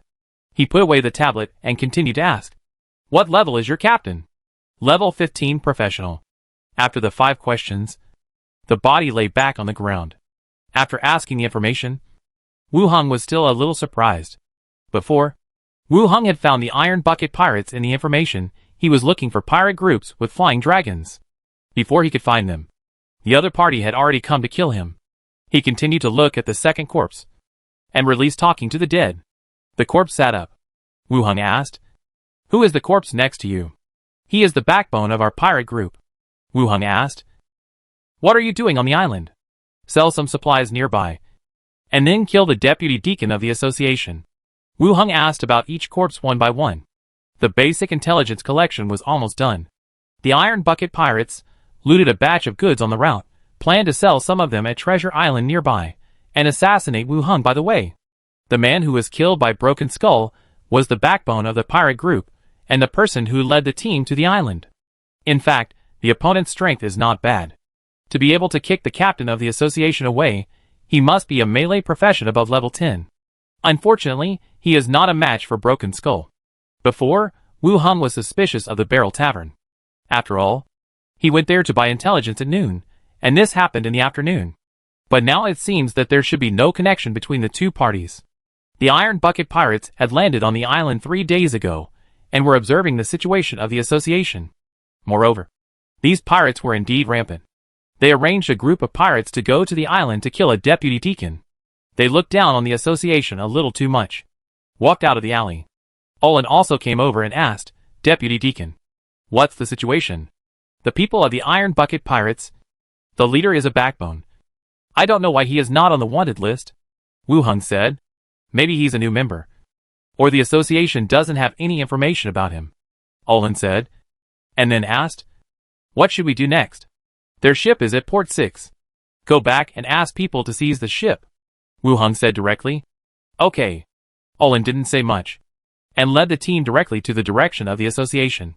Wu Hung walked in another direction, and when he walked out of the residential area, he took out the train conductor's hat and put it on his head. The train horn sounded. The train appeared out of nowhere.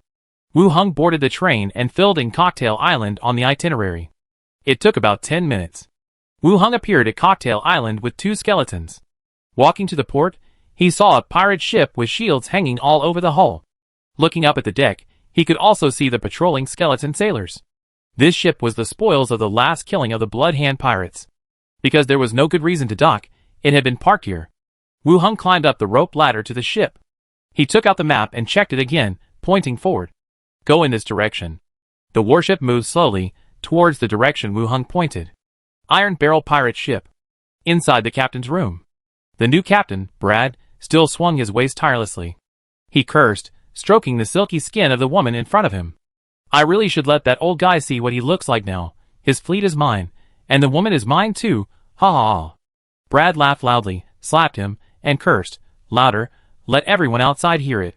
The woman remained silent. "After selling this batch of goods, and then killing the deputy deacon, your achievements will definitely surpass that old guy. It is your honor to serve 2 captains," Brad said. Frowning suddenly, he stood up quickly, drew his sword, and opened the door. He saw a very dirty figure with matted hair standing at the door. "What are you doing?" "Captain, a pirate ship is approaching." The sailor's shout came from the position connected to the deck. Brad pushed the figure in front of him away and said, "Next time, just say it directly. I will go to clean the deck." After that, he picked up the armor in the room and put it on while walking to the deck. The thin figure walked directly into the room. He glanced at the woman on the bed and said softly, "Are you okay?" Brad climbed onto the deck and looked at the sea level in the distance. He saw a ship without a flag, which appeared in his sight. But from the shape, it was a pirate ship, and an old ship that had experienced countless battles. "Damn it.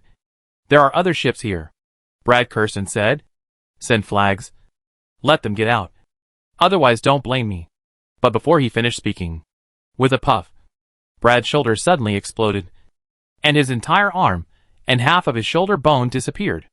Chapter 302, Use Less in the Future. The sudden situation made all the pirates change their faces. But before they could react, another ray of light flashed by. With a snap, a huge hole suddenly appeared in the chest of a core pirate, and all kinds of internal organs and blood splattered all over the rest of the people around. The body also flew backwards and fell to the ground. With this kind of injury, even if he didn't die, he couldn't take the medicine. At this time, everyone reacted. Brad covered his broken arm, rushed forward, hid in the guardrail surrounded by shields, and shouted, "What the hell is that? What did the other party use to attack?" But the deck was in chaos, and no one could answer his question. At the same time, the sound of breaking air came again. Another pirate who tried to turn the crossbow was hit in the head, and it broke like a watermelon. Blood, flesh and broken bones were splattered all around. Wu Hung stood on the deck, and Barrett was on the fence, looking at the figures exploding in the distance. He was also a little surprised at the power of this thing. Killing people is as easy as smashing a watermelon. According to the information obtained, the captain of the other party is a level 15 warrior. Even so, with the strength of the physical body, he only did not break the body, and the place where he was hit had already lost an arm. This thing, is it so powerful? Glinda floated in the air, exclaimed. Well, it was originally used to destroy some equipment, and killing people is a bit of a waste of talent. Wu Hung said. You have so many strange things on you. Wu Hung held his breath and pulled the trigger. After a muffled sound, the shell was thrown out from the side of the gun.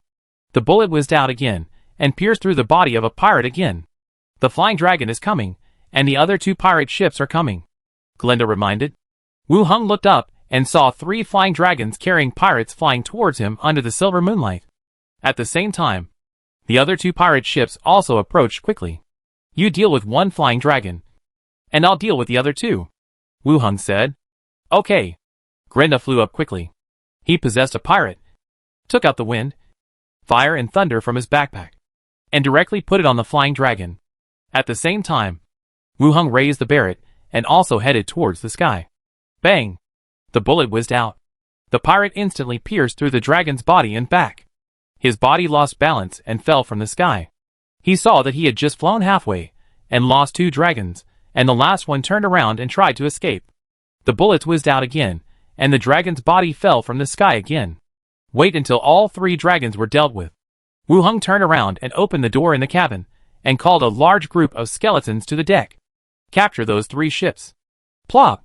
A large group of skeletons jumped into the sea, and swam towards the 3 ships that were approaching quickly. Wu Hung set up the Barrett again and said, The captain is hiding. Let's go see where he is. Glinda flew over the pirate ship again. He pointed at the position behind the shield. Bang!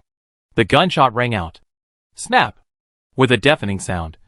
The shield hanging outside the fence suddenly exploded. The bullet passed through the shield. The pirate captain hiding behind it shook slightly, and his other arm flew out like a fragment again. All the pirates were stunned in fear. The iron-wrapped shield was unexpectedly so fragile, and was directly shattered. Then it hit the captain behind again. What happened? At this time, the pirates on the main ship were already terrified. Even if they hid below, they only felt a chill on their backs, without a sense of security. Clatter, tap, tap, tap. Suddenly, a dense and fragmented sound rang out. What's crawling on the ship? Someone shouted. Everyone also realized instantly that the sound came from both sides of the ship. The enemy was approaching from the ship. One pirate was brave enough to look at the neighboring ship next door. In an instant, his face suddenly changed. Countless white skeletons were seen crawling all over the ship. Undead. So many undead. They are planning to board the ship in the sea. As soon as the words fell, 2 skeletons jumped onto the deck from below and fought with the pirates. Captain Brad gritted his teeth. He didn't know who he had offended. They actually came here to kill him. Looking at the chaotic situation around him, he saw the right opportunity and ran out of the hidden position in an instant. Running towards the cabin, an orange stream of light flashed across. Brad's waist and abdomen exploded instantly. He fell to the ground.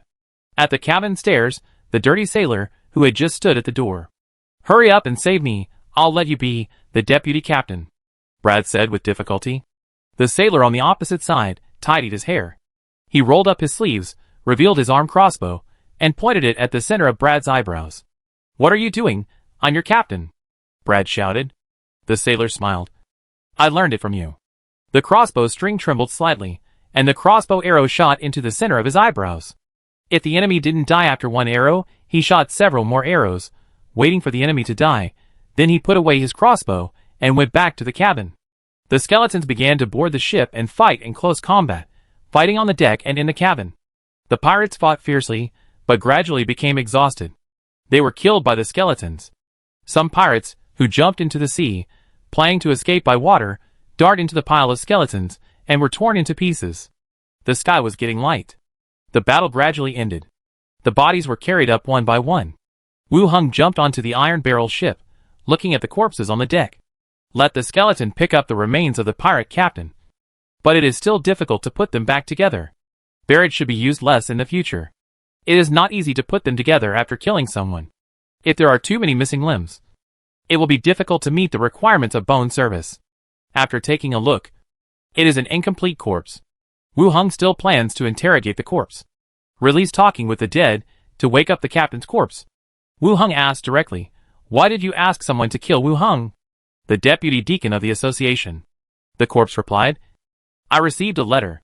As long as you kill you can get a reward of 200 gold coins." "Letter?" "Another letter." Wu Heng then asked, "Who wrote the letter to you?" "I don't know, it will appear by itself." "The letter that appears by itself.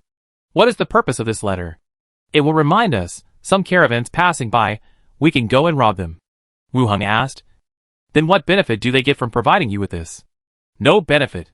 "Damn, how can there be no benefit? Just do this." "Do you have this letter only, or do all the pirates have it?" "I guess many people have it."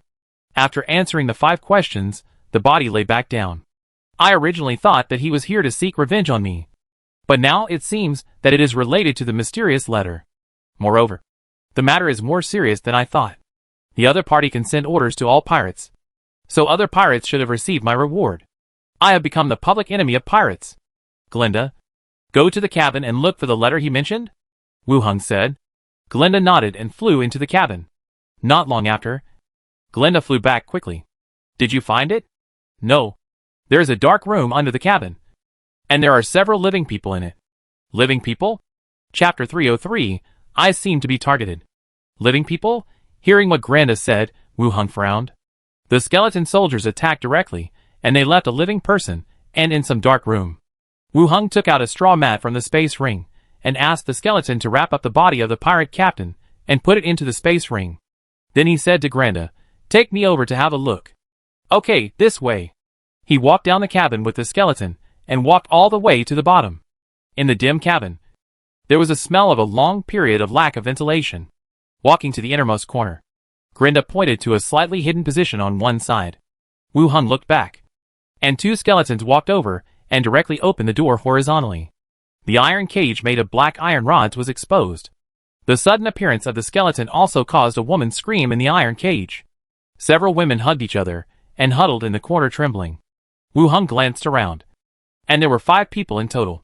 3 women and 2 men. They looked slovenly and had obvious injuries on their bodies. "We are not with these pirates. Don't kill us. We are not a threat to you," a man said. "Who are you?" Wu Heng asked. "I am from the Untitled merchant group. I am not a threat to you." "Why didn't these pirates kill you?" "I promised to give them a large ransom." After the man finished speaking, he immediately added, "I will also give you a ransom of 500 gold coins. As long as you pass the message back, you can get the corresponding ransom." It seems that the pirates have captured the person. Pirates rarely leave people alive for ransom. But it is not absolute. It depends on whether the price is worth the risk. 200 gold coins. The Iron Bucket pirates took the risk to assassinate him. And 500 gold coins would definitely tempt him. Wu Heng did not ask more questions, but instead looked behind him, at another shorter, disheveled figure, standing in the shadow. His eyes were particularly sharp. Wu Heng looked at him and asked, "Why are you wearing armor?" "During the day, they asked me to clean the deck, and they gave it to me." "Are you also from the caravan?"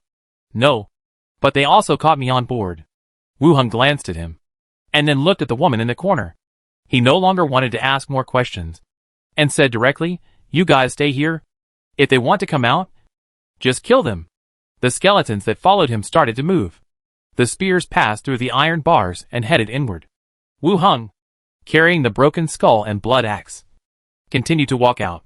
The man from the merchant group shouted from behind, "Sir, if you are not satisfied with the price, we can talk about it again." Wu Heng ignored him and continued to walk out. Wu Heng did not intend to really investigate the identities of these people, or just kill them all. When we return to Treasure Island, we can let the association handle these matters. "Where is the money on the ship?" "Here." Grenda said, and flew upwards through the roof. Wu Heng walked up the stairs and found the ship room where the treasures were stored. He pushed open the door, and there were a lot of spoils inside. In addition to various goods, there was a small box of gold coins and several barrels full of silver coins. Catching pirates on Treasure Island is much more profitable than catching wanted criminals in inland cities. In the past, even if Wu Heng killed a level 16 Necromancer, the most valuable thing was the robe and space ring. And when arresting a pirate group, the ship itself is valuable, and a lot of money can be made. Wu Heng looked at the cargo and directly put all the gold, silver and valuables into the space ring. Returned to the deck. 3 flying dragon bodies that fell into the sea were also salvaged. 1 was burned to charcoal, and 2 were pierced through the chest by Barrett's bullets. Even the leather saddle on the back was punched with a big hole. Flying dragons are the goals that were set before. In this world, the skeleton flying dragons may only help Wu Heng in flying mounts, but in the zombie world, they can still show strong combat capabilities. At least, they can increase the effect of high-altitude ground bombing. The more there are, the more obvious the effect. Take off the leather saddle, Wu Heng said. 2 skeletons stepped forward and took off the leather saddle on the flying dragon. Wu Heng began to release bone service technique. The flesh and blood of the flying dragon corpse began to fall off, and the 3 skeleton flying dragons stood up one after another. Skeleton flying dragon, level 12. Skeleton flying dragon, level 13. Skeleton flying dragon, level 13. There is not much difference from the last flying dragon. The difference is only 1 level. Then, Wu Heng walked to the clean pirate corpses and began to identify who else was on the wanted list among the corpses. The corpses were wrapped in straw mats and put into the space ring. Then he began to release dead corpse battlefield. The pirate corpses stood up one by one. Wu Heng continued to look at the pirate ship in the distance, riding the flying dragon over, and continued to transform the corpses on the rest of the ship. After everything was transformed, the fleet began to return to Cocktail Island. Return to Cocktail Island. The sky was completely bright. The fleet docked at the port. Wu Heng opened the gate and let the skeleton army and skeleton dragons called in last night enter the gate, leaving the pirate skeletons behind to continue guarding the ship. He put on the train conductor's hat and returned to Treasure Island. Arrived at Treasure Island, Wu Heng went directly to the association and sent the body on the wanted warrant to the morgue. Then, he went to the deacon's study and knocked on the door. After getting a response, he pushed the door open and walked in. Deacon Imolo, still sitting behind the desk, said, "Last night, were you ambushed?" "It's not an ambush. The people of the Iron Bucket Pirates sent me a false message, trying to trick me into a trap," Wu Heng explained. "Well, I heard from Olin that they also seized the ships docked at the port last night and arrested more than 20 people," Imolo said. Wu Heng didn't care about the subsequent events of the team on the shore. Moreover, with the ability of the association, they can capture the enemy as long as they are on the island. Wu Heng continued, "Last night, I found the location of the Iron Bucket Pirate Group fleet based on intelligence, and killed the captain and several key members of the enemy." Imolo frowned as he lowered his head, and when he looked up, he was slightly surprised. He was ambushed last night, and the captain of the enemy was killed this morning? The biggest problem for pirates is that it is difficult to find the exact location, even if they get intelligence in advance to capture them. The other party left directly, and it was difficult to catch up with him. "Did he kill him directly? Where is the body?" Imolo asked. "It was sent to the morgue, and they are doing an autopsy." "Well done." Although Imolo was puzzled, he still praised him. Wu Heng continued, "Deacon, I found some information, and I think I should tell you." "Tell me. What is it?" "I may be wanted by the entire pirate group." Imolo's brows, which had just relaxed, frowned again.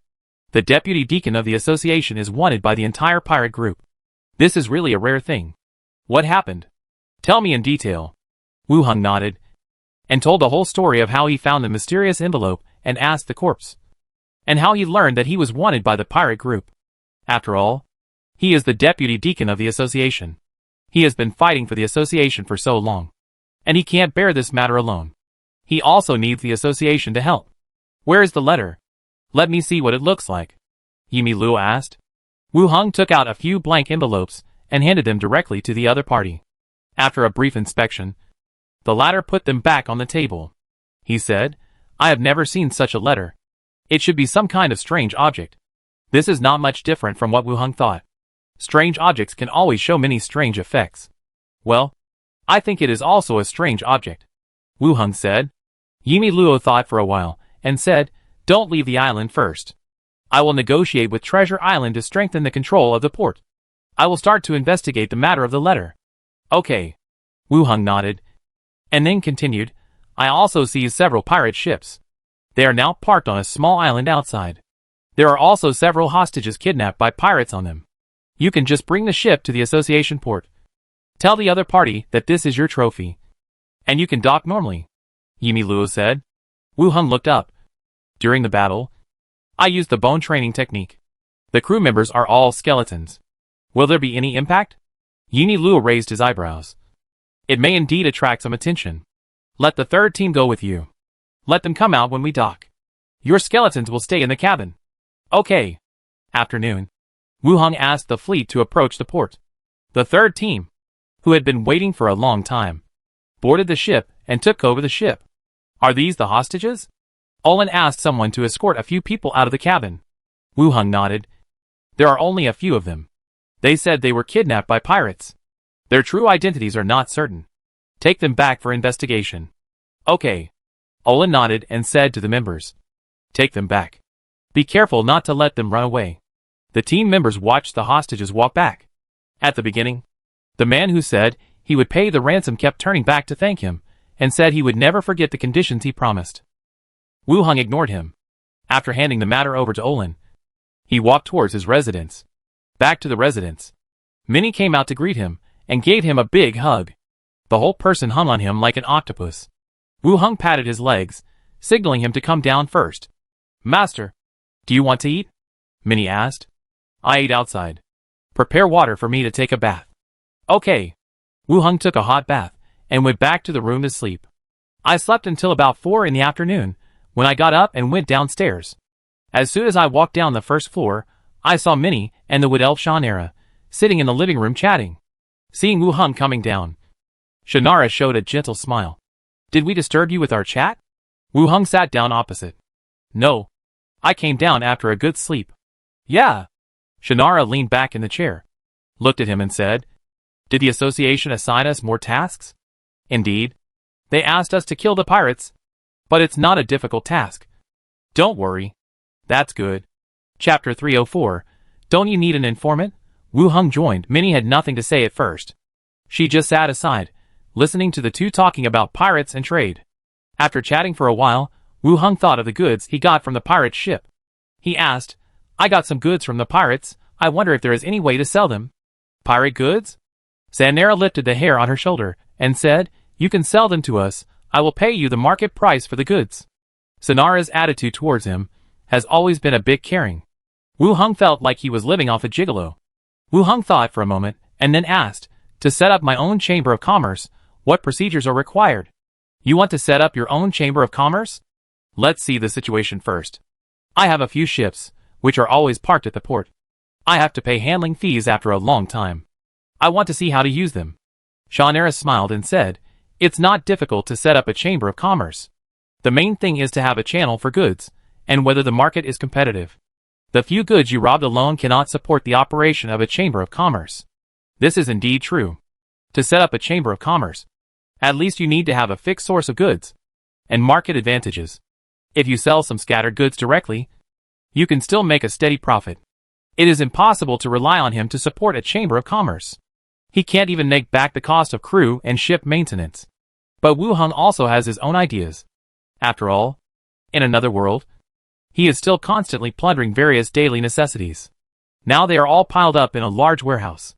Li Yong urged him more than once to take away the collected things.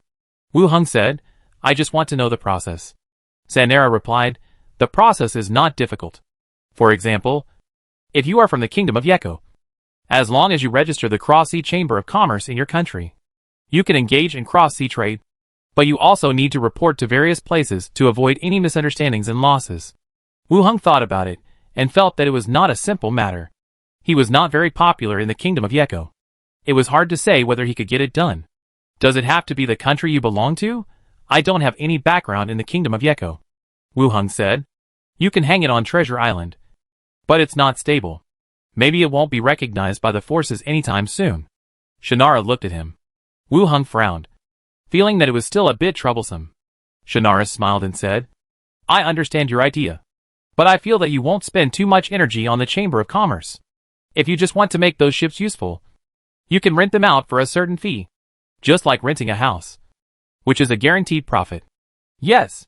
Wu Hung nodded, and then continued, I still have some daily necessities here. Can you help me see how to sell them? Okay. Now? Tomorrow. I need someone to bring them over. Okay. Shannara nodded. Several people sat in the living room and chatted for a while. Envier also came back from outside. She smiled and saluted to Shannara. Wu Hung looked at the gorgeous wood elf. Stay for dinner. Sorry to bother you. The next day, in the morning, Shannara came over with a few guards. After greeting Wu Hung, she asked, Where is the goods you mentioned yesterday? Here. Wu Hung took her to the backyard and pointed to the 2 large cardboard boxes piled in front of the open space. This is part of it. But the types are not much different. Shannara nodded, signaled the people behind her to open the box, revealing the neatly stacked glassware and porcelain inside. She took out a blue-gray glass cup, pointed it towards the sky, looked at it carefully, and said, It is very transparent. And the shape and craftsmanship are also very good. It is more exquisite than the glass products on the market. There should be a certain market. Wu Hung stood aside and added, I sold it in the kingdom of Yeko for a while before, and the sales were very good. Shannara took out a few more to look at, and asked curiously, Why are they all different? The remaining inventory. There are relatively few duplicates. Shannara nodded, thought for a while, and said, I can buy this kind of 1 silver coin. You must promise not to sell it elsewhere. This price is much higher than Wu Heng's expectations. When he was selling them, it was useless if he just kept them, so he might as well sell them cheaply. But Shannara seemed to know more about the market price. Why do you think it's too little? I also need transportation and subsequent sales, and I can't let the merchant group lose money. Seeing that he didn't say anything, Shannara said immediately, Okay, I have no objection, and I can guarantee that there won't be another company selling these things. Shannara nodded. In a few days, the merchant group's ship will come, and you should prepare the goods in advance. Okay. After discussing the goods, the 2 sat down in front of the stone pavilion, and 2 guards stood guard in the distance. Shannara propped her chin up, looking at him curiously. I didn't expect you to have done business. Just give it a try. After all, you have to make a living. If you don't want to be a deputy deacon one day, you can come to my side to help me. I guarantee that you will have no problem with food and clothing. Shannara continued. I don't want to be a gigolo. If you don't try it, how do you know if you like it? Wu Hung looked up at the other person again. This time, the other person's face was a little red, and he looked away. They sat together and chatted for a while. Minnie ran over from the front yard, said, Master, Sister Wire asked you to go to the association. Okay. Wu Hung nodded, said to Shannara, I'll go out for a while. Well, come back early. After saying that, he felt that his tone was not right, and his face turned red again. Arrived at the association, just entered the office study. What's wrong, Wire? Wu Hung asked. Wire said, Master, the butler asked you to go over. What's the matter? It's about the last time the Iron Bucket pirates brought back hostages. Wire replied. Oh, okay. Wu Hung agreed, and went directly to the deacon's study. He stood at the door and knocked on it. He pushed the door open and walked in. Deacon Imolo was still sitting behind the desk, and Assistant Moya was standing beside him. Deacon, you're looking for me? Wu Hung asked. Imolo nodded, and said, The people you brought back have been interrogated. 3 of them are hostages of the merchant group. The rest have some relationship with the pirates? What relationship? The pirate's wife, and the pirate's daughter are in there. Wu Hung frowned, recalling the scene when he saw the few people. How could my wife and daughter be in the iron cage? Thinking carefully, there are indeed many doubts. The Iron Bucket pirates had internal strife before, and it was all the former captain's people. Wu Hung had heard some news about the internal strife of the Iron Bucket pirates before, but he didn't expect that it would involve family matters. This former captain was really not very good. After occupying the pirate group, he also occupied the wife and daughter of others. Oh, then find me. Wu Hung asked in confusion. Just deal with it as it should be dealt with. Why ask me to come? Yimi Luo didn't say anything. And Moya, the assistant beside him, said, "Didn't you say before that you wanted to develop your own spies? Choose from the two women?" Wu Heng frowned. Wu Heng had indeed considered selecting spies, but there was no clear target at the moment. Now that these hostages were mentioned, there seemed to be no good candidates, since they were both wives and daughters. Emilo handed over a document and said, "Philippa Iron Bucket Pirates, the daughter of the former captain. You killed the current captain this time, which was considered saving her life. You can go and talk to her." Wu Heng looked at the other party. "Deacon, are you sure you let her go? She won't just run away, and will send the information back? Aren't you a necromancer? Don't you have any means to restrict people?" Assistant Moya asked. "I am an upright mage. I didn't learn those things. I just learned some methods of enslaving the undead." Yamilo took out a scroll from the space ring and handed it to him. "Slave scroll. You can give it to her. It depends on whether you are willing to use it." Wu Heng thought about it and put the scroll away. "Let's see the situation first. Even if the other party is not a suitable candidate, put the scroll away first." "Okay. I'll go and take a look," Wu Heng said. And then he left the deacon's study directly. Returned to the study. Wu Heng handed the information to Anweer, asking her to go to the cell and fetch someone. Soon, the door opened. The staff came in, with a prisoner in shackles. He was thin and had messy hair. Wu Heng also knew this person. He looked like this on the boat before, looking like a beggar fished out of a mud pit. Now that she washed her face, she still looked like a pretty woman. "Your name is Philippa?" Philippa turned her head to the side and said nothing. Wu Heng said directly, "All pirates are frequently harassing the shipping routes. The association intends to execute all of you. The execution will be carried out at noon tomorrow." Hearing this, her originally silent eyes trembled slightly. She still showed fear of death. But she still did not speak. "I will only ask you once, and I will not give you a second chance." Wu Heng stared at her and asked, "Do you want to live?" Philippa's pupil shrank slightly, and she hesitated for a moment, and gritted her teeth and said yes.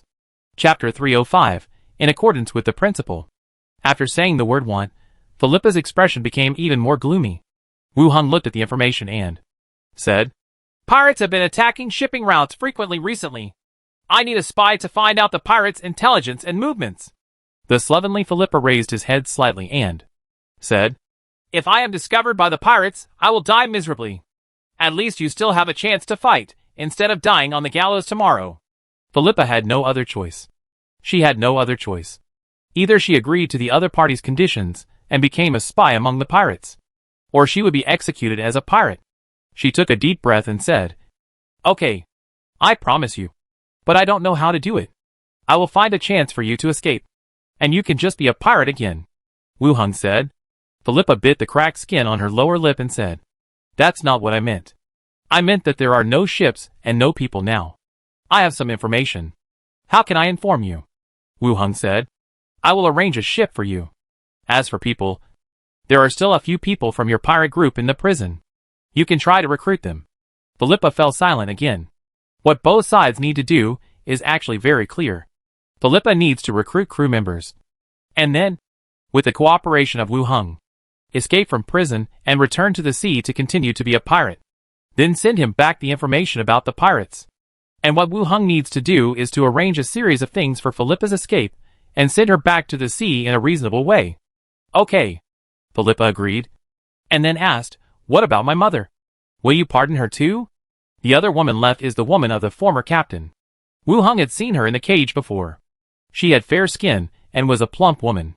It was hard to tell that she was a person living on the ship. "As long as you do your job well, I can guarantee her safety," Wu Heng promised. "What about life? How will she live?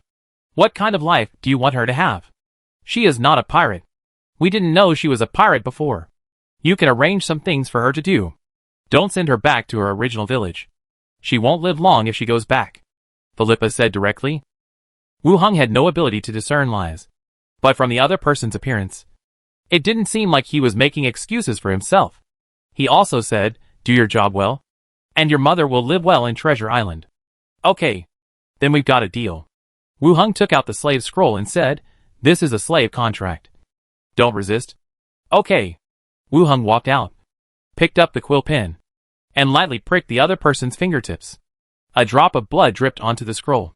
The scroll absorbed the blood, pulling Wu Hang's mental power, drilling into the other person's forehead, and imprinting it on the soul. The contract was completed. Philippa's body began to become weak, and she collapsed on the sofa on the side. Wu Hang put away the scroll. He continued, Wire, prepare a meal for her, with more meat. Underwire nodded, and walked out directly. When she came back, she came in with some food and placed it in front of Philippa. The latter looked up at the two of them, and then began to eat voraciously. Wu Hang leaned on the desk and said, I will send you back to the prison later. Don't show any abnormality. I will notify you after I arrange things. Yeah. Philippa's mouth was full of food, and she muttered, Where is the ship? As for the ship, I will arrange a pirate ship for you. In addition to the pirate intelligence, there is also the matter of the mysterious letter. According to the information obtained by asking the corpse, this kind of letter will suddenly appear next to the leader of the pirate ship. The rules of transmission are still unclear, but it is definitely related to the pirate leader. When the time comes, it depends on whether Philippa will also receive this kind of letter after becoming the new leader. Okay. Be careful when you go back. This is related to your own life. Wu Hang instructed. Philippa swallowed the last piece of bread and nodded. Wu Hang glanced at Endir, who called the guards on duty and took Philippa back to the prison. Is she a pirate? Endir asked. Yes, she is the daughter of the former captain of the Iron Bucket Pirates. Wu Hang said. She looks even younger than Minnie. At that time, I didn't expect that she would have anything to do with the pirates. I thought she was just a hostage. Endir put away the dishes and asked, Will the pirates listen to her? Wu Hang shook his head. I don't know either. The deacon thinks that the other party is capable. It shouldn't be as simple as it seems. Oh! Wu Hang sat in the association for a while, and then went to the deacon to talk about the matter. She sat there until noon, and when she saw nothing to do, she left the association. She returned to her residence. Minnie was practicing kung fu with Ba Wudong in the yard. When she saw Wu Hang coming back, she immediately stopped her movements and ran back quickly. Master, you came back early today. Well, I came back first because there was nothing to do. Wu Hang put his arm around her shoulders. Why are you so hardworking today? I usually practice at this time. But you don't know? Minnie said. It seems that our Minnie is really working hard. Minnie smiled immediately. That's right. He followed her into the room and asked Chef Number 1 to prepare lunch. After eating together, Minnie went back to the yard to train. And Wu Hang also went up to the 4th floor and headed to the alchemy laboratory. When he opened the door, he saw the 6-armed expert Number 1, who was preparing the potion. 2 hands were fiddling with the instruments in front of him. 2 hands were pounding the potion, and the remaining 2 were holding the herbs and shaking the potion bottle. It felt like one person was doing the work of 3 people, and the movements were very coordinated. There were no mistakes. Wu Hang stood at the door and looked at them, but did not go in to disturb them. He closed the door again, entered the study and opened the door. He went to the zombie world. When he walked out of the hotel, the open space outside the door was filled with a dense army of skeletons. And above his head, 4 flying dragons were circling. The progress of the auto repair shop team's looting had also exceeded the scope of the hotel. They looted various supplies along the way. It is October now, and winter is getting closer. The supplies stored in the auto repair shop are enough to get through the winter smoothly. But the more supplies there are, the more security they can bring. Moreover, as the road continues to move forward, more shelters will come here to exchange supplies. These looted things will also be exchanged. They are used to make up for the lack of resources in other aspects of the auto repair shop, and to collect more gold and silver. 2 trucks and buses stopped on the opposite side. Li Yong got off the car, and 4 alchemical skeletons got off at the same time. The alchemical skeletons have brought it here, and all the bottles and jars are in the car. The 4 alchemical skeletons walked forward and saluted Wu Hang slightly. Wu Hang nodded and said, Move all your things to the 1st floor of the hotel. I will arrange a new workplace for you later. The alchemical skeletons returned to the bus, took down the organ jars and the bottles and jars storing medicinal materials, and put them in a single room in the hotel. On the other side, Xiangzi and his companions looked up at the flying dragon circling in the sky. Damn for now, Xiangzi said. 2 of them, are they still wearing armor? The companion wearing glasses on the side continued. That's a saddle, something for people to sit on. Armor. I think it's a saddle. Soon, The alchemical skeletons finished carrying the items. Wu Hung called everyone, got back on the car, and continued to move forward to clear the zombies. Roar. The zombies' roars spread rapidly. Zombies from all directions gathered on the main road, a huge crowd, filling the entire street, with no end in sight. Wu Hung glanced at the zombies, and said directly, "Let the flying dragons fly into the sky, and then drop solid iron bullets in sequence." Whoosh, wow, 4 skeleton flying dragons flew into the sky. Arriving above the zombies, they dropped bombs one after another. In an instant, the dense ammunition was like a dense rainstorm, quickly covering the entire street. Boom, boom, boom. Amid the deafening roar, thick smoke rose up. The momentum was greater than any previous battle. The smoke and dust dissipated. The originally crowded streets were empty in an instant. The ground was full of broken bodies and limbs, and the whole road was covered with blood. Only a few scattered zombies still rushed towards this side. Li Yong, Qianzi and others all widened their eyes, looking at the scene in front of them with some disbelief. One attack, the whole street was cleared. This is too exaggerated, Qianzi said in surprise. The glasses of the co-pilot of the car said, "In principle, there is no problem." A few cents in principle, you were more surprised than anyone else just now. Wu Hung also looked at the scene in front of him with some surprise. At the same time, my own experience also increased a lot. After 2 or 3 more times, I can level up again. Push forward, Wu Hung ordered. The skeleton army began to move forward, killing the zombies that were still alive along the way. Wu Hung followed behind, releasing dead skeleton battlefield. A large number of skeletons stood up immediately, joined the skeleton team moving forward, and followed forward. Wait until the battlefield is cleaned up. Wu Hung led the army forward again, continued to clean up the zombies along the way, increasing experience and the number of skeletons. It was dusk. Li Yong and the others had to go back to the bus station. The team started to return. The team left. Wu Hung led the alchemical skeleton into the boundary gate. Return to Treasure Island. Wu Hung led 4 alchemical skeletons into the alchemical laboratory. From now on, you will prepare the potion here. If you need anything, give it to me, or the bunny girl downstairs, Wu Hung explained. The alchemical skeleton entered the room, and moved the various bottles and jars in his arms into the room. Wu Hung also directed the other skeletons, moved a freezer in, and connected it to the power supply. After everything is done, Wu Hung continued, "Expert number 1, come over here too." Expert number 1 put down his work and walked over directly. Wu Hung took out one of the 3-level corpse cores and said, "This is the corpse core. I need you to extract the components that have an increase in life force, but are not harmful, and refine them into medicine." Expert number 1 took the corpse core, then walked to the equipment on the side and began to operate. Wu Hung saw the other party start working, and did not continue to disturb him, and left the room directly. Expert number 1 is a level 15 alchemist. It shouldn't be a problem to develop a level 3 corpse core. Go downstairs to eat. Practice sword in the courtyard for a while.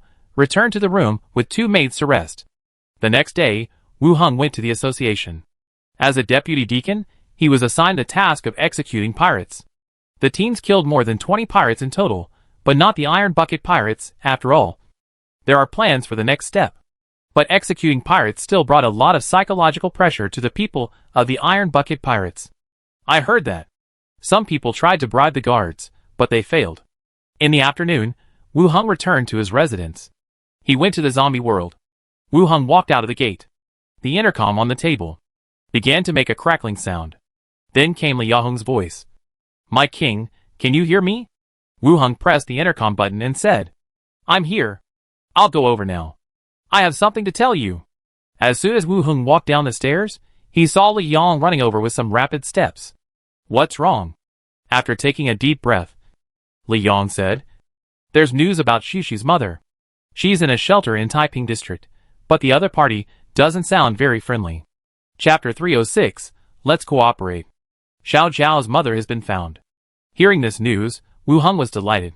After all, he had promised Xiao Zhao that he would help him rescue his mother.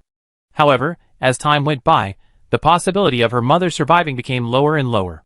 If her mother really died, Wu Hung didn't know how to say this. Now that he heard that the other party was still alive, he felt a little relieved.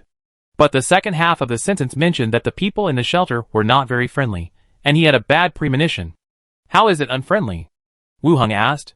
Li Yong said, The other party asked us to take out 500 bags of food in exchange and send it before they evacuate.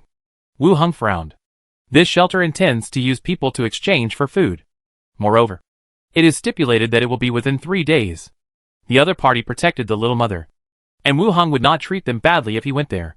But after hearing this, it felt like exchanging hostages. What is this shelter called? 500 bags can't be transported to them even if they want to, Wu Heng said. Li Yang said, it's called Laozan Shelter.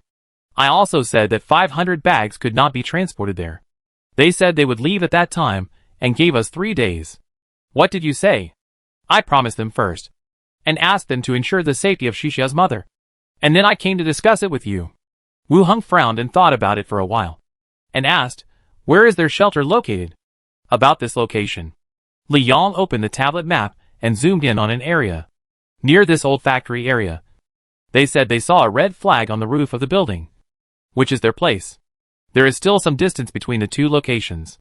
Even if we clear the zombies overnight, it is impossible to get there in 3 days. Moreover, if we advance in such a hurry, there may be danger. Wu Heng looked at the map, thought for a while, and said, I will ride the flying dragon to rescue Xiaoxiao's mother first. Li Yahong's expression immediately became serious. This is too dangerous. Wu Heng smiled and said, don't worry. If there is danger, I have a way to escape back. Let the large force advance. It will be safer, Li Yang said. Wu Heng shook his head. I'm sure. Believe me. Li Yang saw that she couldn't persuade the other party, so she could only nod and say, then you must be careful. Don't worry. I won't joke with my life. Li Yang nodded, and then asked, do you need to prepare food? No. If the other party really wants to exchange, we will supply them later, Wu Heng said, and added, remove the magazine on the belly of the skeleton dragon and check the stability of the lower saddle. Okay. Li Yang went down to prepare, and Wu Heng released Xiao Xiao. What's wrong? Uncle? Xiao Xiao, half lying in the air, asked curiously. Ahem.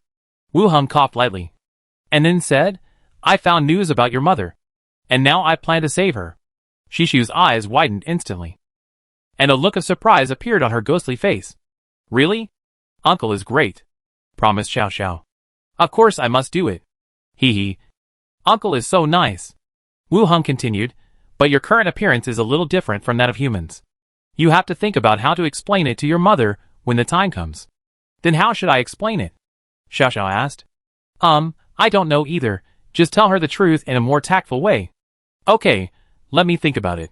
Soon, the 4 skeleton dragons had their magazines removed and landed on the open space in front of them. Wu Heng took back Xiao Xiao and sat on the back of a dragon with a saddle. The remaining 3 dragons sat on Crusher, Blood Hand, and Big Head Skeleton. Wu Heng's skeleton attendants made a simple swap. Blood Axe's position was replaced by Blood Hand. Blood Axe was level 14, while Blood Hand was level 15, a level difference, just 1 level difference. After everything was ready, be careful on the road. If you really can't find it, come back first. Li Yang stood below and kept giving instructions. Wu Heng comforted her. Don't worry, there will be no problem. Yeah, come back early. Wu Heng nodded again, patted the skeleton dragon's neck. Whoosh, whoosh, the skeleton dragon instantly rose from the ground and rushed into the sky. And the 3 skeleton dragons behind it also followed closely, flew into the sky, flew forward. There was the whistling sound of the wind in my ears, and the air flow scraped my face like a knife. When I looked from below, I didn't feel much. When I rode on the dragon's back, I realized how fast the flying dragon was. After adapting to the environment, Wu Heng looked down. The streets and buildings looked like models, and the dense swarm of corpses looked more like rows of ants. It didn't look that scary. As they moved forward quickly, some corpse-like flying pigeons and birds appeared on the way, but they were no match for the flying dragon in size. After wandering for a while, he didn't dare to get close and flew away directly. Filong continued to approach the area Li Yang mentioned. From a distance, he saw the flags below, and several people sitting on the second floor platform. Second floor platform. 4 men, smoking cigarettes, carrying rifles on their backs, were playing cards together. One of them said, yesterday I heard from other brothers that the auto repair shelter wanted to exchange hostages with us, and the boss asked for 500 bags of food. I know about this. And the other party agreed directly. It seems that the boss still wants less. Raise the price again. Let the other party take some first. And then ask for more continuously. We have the people in our hands. So we are afraid that they will not give. That's true. One of them threw the cards at his hand and said, I went to see her this morning. The woman looks pretty good. I didn't see what she looked like before. The boss ordered that we should not touch her. He just said that we should not proceed to the last step. It's okay to touch her a few times to satisfy your desire. The others were also stunned. You are right. Let's go together tonight. Uh-huh. Good. The flying dragon was hovering in the sky. The 4 people playing cards below lowered their heads and did not notice anything. Wu Heng's perception was enhanced, and he could faintly hear the content of the conversation in the sky. It seemed that Xiao Xiao's mother did not find a very good shelter. He patted the skeleton dragon's neck again, and began to lower the flying altitude. After reaching a certain distance, Wu Heng fell from the sky with several skeletons. He performed the feather falling technique in midair, and landed lightly on the roof. The people playing cards, until they heard the sound of landing, they suddenly turned their heads, and saw the people who suddenly appeared, their pupils suddenly contracted. He stood up in a panic, raised his gun and pointed it at several people. Wu Heng waved his hand gently, and the muzzle of the gun instantly broke free from the control of several people, and pointed it at the sky. He held the spine staff, and said directly, Come! Look at me. Several people looked at him in confusion. Wu Heng continued, sleeping. Hula la! The 4 people's bodies instantly collapsed, and fell to the ground. Wu Heng released Xiao Xiao again, letting her fly around. Uncle, there is no one in this building. It seems that their base is not here, Wu Heng said. His eyes continued to fall on the corpse in front of him. And he said, Go! Kill one. The bloody hand stepped forward, grabbed a man's hair, and slashed his neck with a long knife. Blood gushed out, and the man woke up from his deep sleep. He covered his neck and began to struggle. Then he died little by little. Xiao Xiao hid behind Wu Heng's shoulder and watched the scene in front of him carefully. When the man died completely, Wu Heng directly released talking with the dead. The falling corpse sat up instantly. His turbid eyes looked over here. Wu Heng asked directly, Where is your base? Corpse answered, The base is in a scrap plant behind. It seems that this is just a whistle station. Contact each other through intercom. Wu Heng continued to ask, How many people can you form combat effectiveness? Corpse answered, More than 60 people in total. How many guns? More than 20. Affairs to exchange hostages for auto repair plants. What plan do you have? The boss said that the flow of the auto repair factory is rich in oil.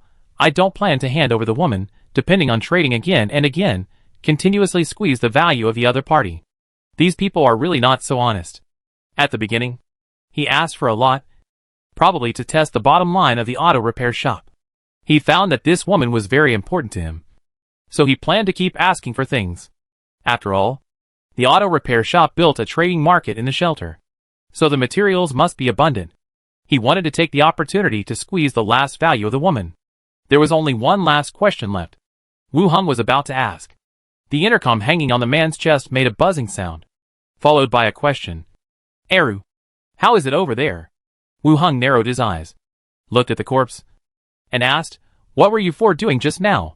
After asking, he directly pressed the intercom switch and leaned against the corpse's mouth. The corpse replied, Playing cards. The 5th question was over, and the corpse fell back to the ground. On the intercom, there was another curse. You said you were going to be on the radio. Don't just play. Keep an eye on the corpses and other people. Wu Heng pressed it, and said The intercom ended. Wu Heng continued to look at the other 3 people, who fell into sleep. He said directly, Kill them all. The bloody hand stepped forward, swung the knife one by one, and cut the necks of the 3 people. Wu Heng put away his guns and ammunition. He released Bone Service, and turned him into a skeleton warrior. Then he boarded the skeleton dragon again, and the 3 newly transformed skeletons, and Broken Skull, Blood Hand, and the others. 2 skeletons sat on one dragon. They were all bone frames, and they didn't weigh much. The dragon took off again, and flew towards the old factory area in the corpse's mouth. Close to the rear factory area, the rooftop. Wu Heng and his men fell from the sky, and landed directly on the rooftop. Chow, who is it? The guard standing on the rooftop immediately adjusted the muzzle of his gun. Wu Heng waved his hand, and the muzzle of the gun pointed uncontrollably at the sky. The bloody hand beside him turned into a stream of light and rushed to the front of several people. With a sharp movement of the knife, several heads flew high, and blood sprayed all around. Wu Heng put away the gun on the ground. He released the bone service technique on several corpses. Skeleton Warrior, Level 1, 3 skeletons. All first-level skeleton warriors. Just ordinary humans. Follow me.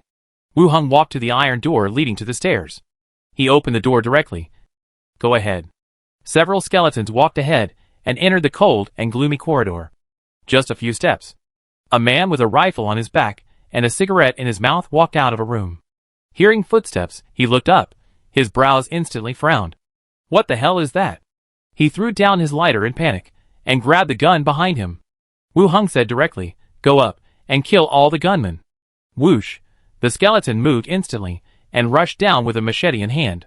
Bang, bang, bang. The man below also decisively pulled the trigger, and the bullet whizzed out and instantly hit the figure rushing in front.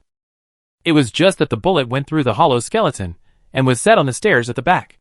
Wu Heng could not help but take a few steps back to avoid being accidentally injured by the bullet that went through the skeleton. The skeleton rushed forward and threw the man to the ground and kept slashing at the man's body with the weapon in his hand. Wailing sounded and blood splattered. Soon, the man stopped resisting and his body was bloody. Wu Heng walked forward and put away his rifle. He released Bone Art, and another skeleton stood up. At the same time, there were noisy footsteps and loud questions from below. What happened? Who the hell is firing randomly? Didn't I say that you were not allowed to kill people randomly? Wu Heng glanced down and continued, Skullbreaker, follow me. Bloodhand and the skeletons. Kill all the people with guns and those who attack. Clang. Several skeletons immediately took action. Following the stairs, rushed down, and pounced on the crowd holding guns and coming out to check. In an instant, gunshots and chopping sounds rang out. In the dim corridor, the whole place suddenly became chaotic. Wu Heng followed the first corpse and looked into the room. A young woman with a pale face and thin body was curled up in a corner. She didn't shout or make a noise, but just squatted there with her head in her hands. Her eyes were empty and numb, just like those people who were imprisoned by Chen Jinlong in the early days. Wu Heng closed the door for her and walked down the road. On the stairs, there were 2 bloody corpses. Wu Heng bent down to pick up the gun, and then continued to release Bone Art. Go down. Kill all the people holding guns. The 2 skeletons drew the machetes at their waists and strode downstairs. Wu Heng walked along, transforming the corpses along the way. There were more and more skeletons, and fewer survivors who resisted. The factory on the first floor. The survivors without weapons were pushed to the front, and several men with guns hid behind the crowd, pointing their guns forward. One of them was a burly man with a fat face and thick beard, shouting, I know this is your ability. Come out. Let's talk. Wu Heng stood at the corner of the second floor and said calmly, What is there to talk about? What do you want? Food or women? You can choose whatever I have. But you have to get those ghosts out of here. The fat man said. Do you have a lot of food? We will have a lot soon. We can cooperate. Someone will continuously send us food. We don't have to worry about survival. How about it? You have the strength, I have food, let's cooperate. Wu Heng narrowed his eyes and continued, If I kill you and occupy this place, wouldn't all the food be mine? You don't know my plan. And if you continue to attack, I will kill all the survivors here. No one, you occupy this building. Before he finished speaking, suddenly, there was a sound of breaking air. Looking back, I saw a war hammer appear out of thin air. Before people could react. Bang! The fat-faced man's head was smashed like a watermelon. The hot blood and flesh splashed all over the other people around. Then, a tall figure appeared as if a curtain was lifted, and the war hammer swung quickly, killing all the other gunmen. Ah! Don't kill me, I'm not with them. Just your life. The other survivors screamed loudly. Wu Heng shouted, Surround them. The skeleton moved quickly, surrounding everyone in the middle. Shut up, I'll kill anyone who shouts. The shouting and screaming people instantly quieted down, crouching on the ground, shivering constantly. Wu Heng glanced at everyone. He said, Zhao Yanqiu, come with me. The sloppy woman who was squatting on the ground with her head in her hands, raised her head slightly. She looked over here with confusion and fear on her face. Chapter 307, Death Also Turns into a Ghost. Zhao Yanqiu looked up, and then quickly lowered her head. Wu Heng said directly. Bring her here. Shred Skull pushed Zhao Yanqiu and asked her to follow Wu Heng to the room on the side. After entering the room, Shred Skull closed the door. Wu Heng looked at his little mother again. She was thin and looked malnourished. Her hair was shaved very short, and her face was covered with mud, like a beggar picking up trash. For women, this is a means of self-protection. Of course, having some beauty or paying something can also make your life better. Zhao Yanqiu stood at the door a little uneasy, and her legs began to swing involuntarily. She whispered, Sir, I am sick. Please don't hurt me. Wu Heng did not release Xiao Xiao directly. After all, it is difficult for ordinary people to accept the form of ghosts directly. Especially, a mother saw her daughter become like this. Wu Heng said, I won't hurt you. Moreover, our shelter has close cooperation and contact with the Regional Disaster Relief Command designated by the headquarters, which is different from the people in other shelters. Thank you. Zhao Yanqiu nodded, and then asked in a low voice, What do you want to talk to me about?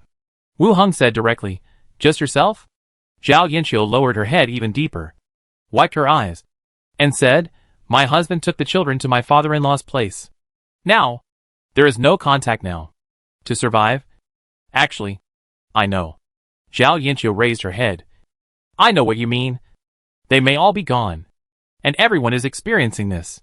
Wu Heng nodded, and continued, Actually, I have seen your daughter, and she asked me to save you. Zhao Yanqiu suddenly raised her head, and her eyes were full of excitement and joy. Xiao Xiao. She is still alive. She is still alive. Alive. This kind of thing is already difficult to define. Wu Heng leaned against the edge of the wooden table behind him and said, Xiaoxia's situation may be a little special. You should be prepared. Zhao Yanqiu frowned, and a bad feeling rose in her heart. Wu Heng did not say much. He led Xiaoxiao out directly. The translucent body floated in the air, looked at the woman, and shouted, Mom. Zhao Yanqiu's eyes widened, looking at her daughter who appeared like a phantom. Xiao.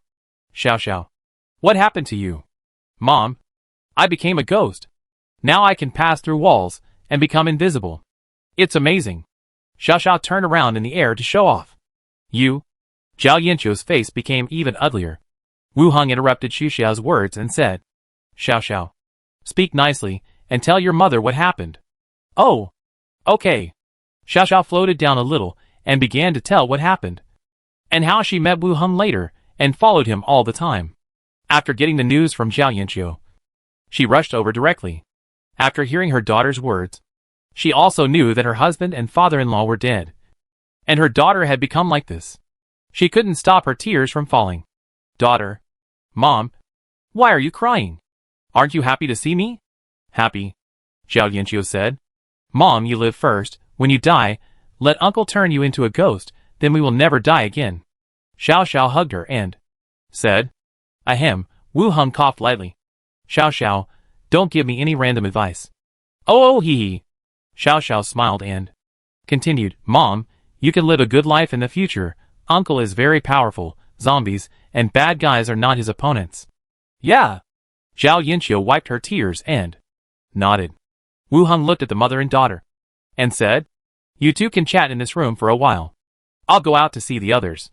Xiao nodded. Zhao Yanqiu knelt on the ground, bowed deeply and said, Thank you for taking care of Xiao. Thank you for saving me. Don't be like this. Xiao has helped me a lot, and it's my duty to save you. Wu Heng helped her up. Xiao hugged her arms in the air. I've always taken care of him. Okay. Wu Heng asked the two to chat in the room. He walked out directly. Walking out of the room, Wu Heng asked the skeletons to carry the previous corpses. Entered another room. There were 7 corpses in total. Those killed by the skull crusher either had their chests collapsed, or their heads were directly smashed. Chest collapse, actually, is not a big deal. When the necromancy magic is transformed, it can make up for some damaged parts. But if important organs are missing, it cannot be made up. Especially the head. Without the head, even talking with the dead cannot work. Wu Heng set his eyes on one of the corpses with a better preserved head. Directly released dead talk. The corpse suddenly sat up, and looked over here with dilated pupils. Wu Heng asked, Besides here, are there any other places where you have people? The corpse replied, The roof of the 2nd floor on the east side. Where are you assigned to guard it? The 4 people on the east side were The first ones Wu Heng killed when he came over. It seems that they only have this many people. Wu Heng continued to ask, you told the auto repair shop that you will evacuate in 3 days. Where do you plan to evacuate to? The corpse replied, we are planning to evacuate to the south. Wu Heng frowned. Why evacuate? The corpse replied, we found signs that the corpse group is moving here. 3 days is the time to bring food to the auto repair shop. We haven't decided when we will evacuate. Wu Heng thought for a moment, and then spoke again. Where did you get the guns? We exchanged them at the military gathering place. Hearing this, Wu Heng's eyes widened instantly. Military gathering place. There is a gathering point organized by the military here, and it is also trading with the outside world. Wu Heng continued to ask, what can be exchanged at the military gathering place?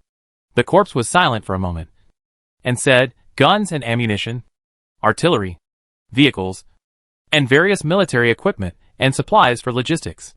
After saying the last sentence, he fell back to the ground with a thud. Wu Heng continued to face the next corpse, released talking to the dead. The corpse sat up.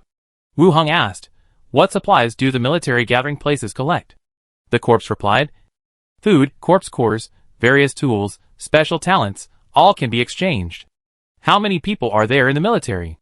It seems that there are 300 or 400 people. Where are they located? The open pit mine to the south. Wu Heng asked several corpses in succession, and he almost understood the situation he wanted to know. This place is different from the area where the auto repair shop is located. The military has set up its own refuge base, and has opened up a free market to the outside world. You can use various materials to exchange guns and ammunition with them, including some tanks and armored vehicles, and radio communication equipment. In other words, the current military refuge is more like a professional company organization. If you bring the materials they need, they can provide you with relatively professional weapons. This, which makes Wu Heng very interested. I have no shortage of food, and I can make up for the lack of ammunition from the enemy. Swish, at this time, Xiao Xiao flew over through the wall. Uncle, what are you doing? Xiao's face was full of smiles, looking very happy. I'm asking about the corpse. Are you happy chatting with your mother? No, she's always crying. Xiao flew to the other side, and continued, when we killed the bandits, so many people died, it was so dangerous, but no one cried. Hearing Xiao's words, Wu Heng was stunned. Whether it was killing zombies, or killing bandits and enemies in the other world, Xiao had participated in it many times. But it still felt a bit strange to hear a little girl talking about killing bandits. Don't tell your mother about the other world. Understood? Knock. Knock. Knock. As the two were talking, there was a knock on the door. Come in. The door opened, and Zhao Yanqiu looked in. When she saw the bodies neatly laid out on the ground, she subconsciously took a step back. Then he walked in. I finished talking to Xiao. Thank you for reuniting us, mother and daughter. Wu Heng nodded. Yes, I should do it. You should follow me in the future. I will give you a safe living environment. Thank you. Zhao Yanqiu did not refuse. Wu Heng continued, who are those survivors downstairs? They are all survivors nearby, usually doing some hard labor. Is it not dangerous? It should not be dangerous. They are just barely surviving. They don't have any goals. They live one day at a time. Wu Heng nodded. Where are the radios and warehouses here? Take me there. On the 3rd floor. Several people came to the 3rd floor. Pushing open one of the rooms, there were rice, flour, oil piled together, and some beer, pickled mustard and instant noodles looted from supermarkets. Wu Heng took a look and said, go and choose a few people you trust, to cook for the survivors below, and then tell them about the situation here. Those who are willing to stay can be provided with food and security, but they need to work, and those who are unwilling will be given some food and allowed to leave. Oh, okay. Zhao Yanqiu nodded, and was about to leave. Before leaving, Wu Heng spoke again. Don't tell anyone about such a small matter. I know. I won't tell anyone. After saying that, he went downstairs with a stomp. Wu Heng continued to the 2nd room, and after opening it, he saw a radio on the wooden table, and piles of empty beer cans and cigarette butts in the wastebasket under his feet. He turned on the equipment, picked up the microphone, and said, call the auto repair shop. Soon. Li Yaheng's voice came from the other side. This is the auto repair shop. Please go ahead. Everything is going well. Got it. In these 2 simple sentences, You can hear the change in Li Yahong's tone. From the seriousness at the beginning to the relaxation at the end. It was quite obvious. But the radio was in the public frequency band, and we couldn't say more, so as not to let others guess something. In the call, Wu Hong continued to the next room. He pushed hard, and the door was locked. Wu Hong looked around, opened it with the bronze key, and then pulled out the key. The situation inside made Wu Hong raise his eyebrows. The armory. The whole room was full of ammunition boxes. These people really changed ammunition a lot. After taking a look, Wu Hong set his eyes on the two long military green boxes at the bottom of the wall in the corner. Open it, Wu Hong said. The skeleton stepped forward to open it, revealing the military green launch tube and rocket inside. Rocket launcher. Chapter 308, it has side effects. Seeing the things in the box, Wu Hong raised his eyebrows. Bazooka. This kind of thing, in movies and TV dramas, can appear a lot. They are basically carried on the shoulders, fired outwards, and after one shell goes down, not even the bone residue is left. Open this one too, Wu Hong continued. The skeleton opened another box, and inside it were the same launch tubes and rockets. Looking at the things on the ground, Wu Hong frowned slightly. These people not only bought a lot of bullets, but also bought rocket launchers. It seems that they have some plan. Fortunately, Wu Hong did not come directly to them, but entered the corridor from the roof and killed them by surprise. Otherwise, if a conflict occurred, the other party would use these two rocket launchers. This is not a joke. Even though my attributes are far superior to ordinary people, I have not reached the point where my body can resist rockets. I also killed many level 15 professionals with modern weapons. Retracting his gaze, Wu Hong put all the ammunition into the space ring. These ammunition are also a big harvest. He circled the entire base, some key locations, and arranged skeletons to guard them. Wu Hong was quite satisfied with this place. It was originally an old factory area. There were workshops, dormitories, yards, and the roads were well paved. It could fully meet the requirements of a gathering place. Those who died probably chose this place because of this. After a walk, Zhao Yanqiu came back and said, "No one left. They all chose to stay. Perhaps there was no better choice." Wu Hong nodded and did not say much. He changed the subject and asked, "Have people here killed zombies before?" "Yes, and killed quite a few people," Zhao Yanqiu said. "Where are the bodies?" "I don't know. I just know that they were all carried to the back." "Let's go and have a look."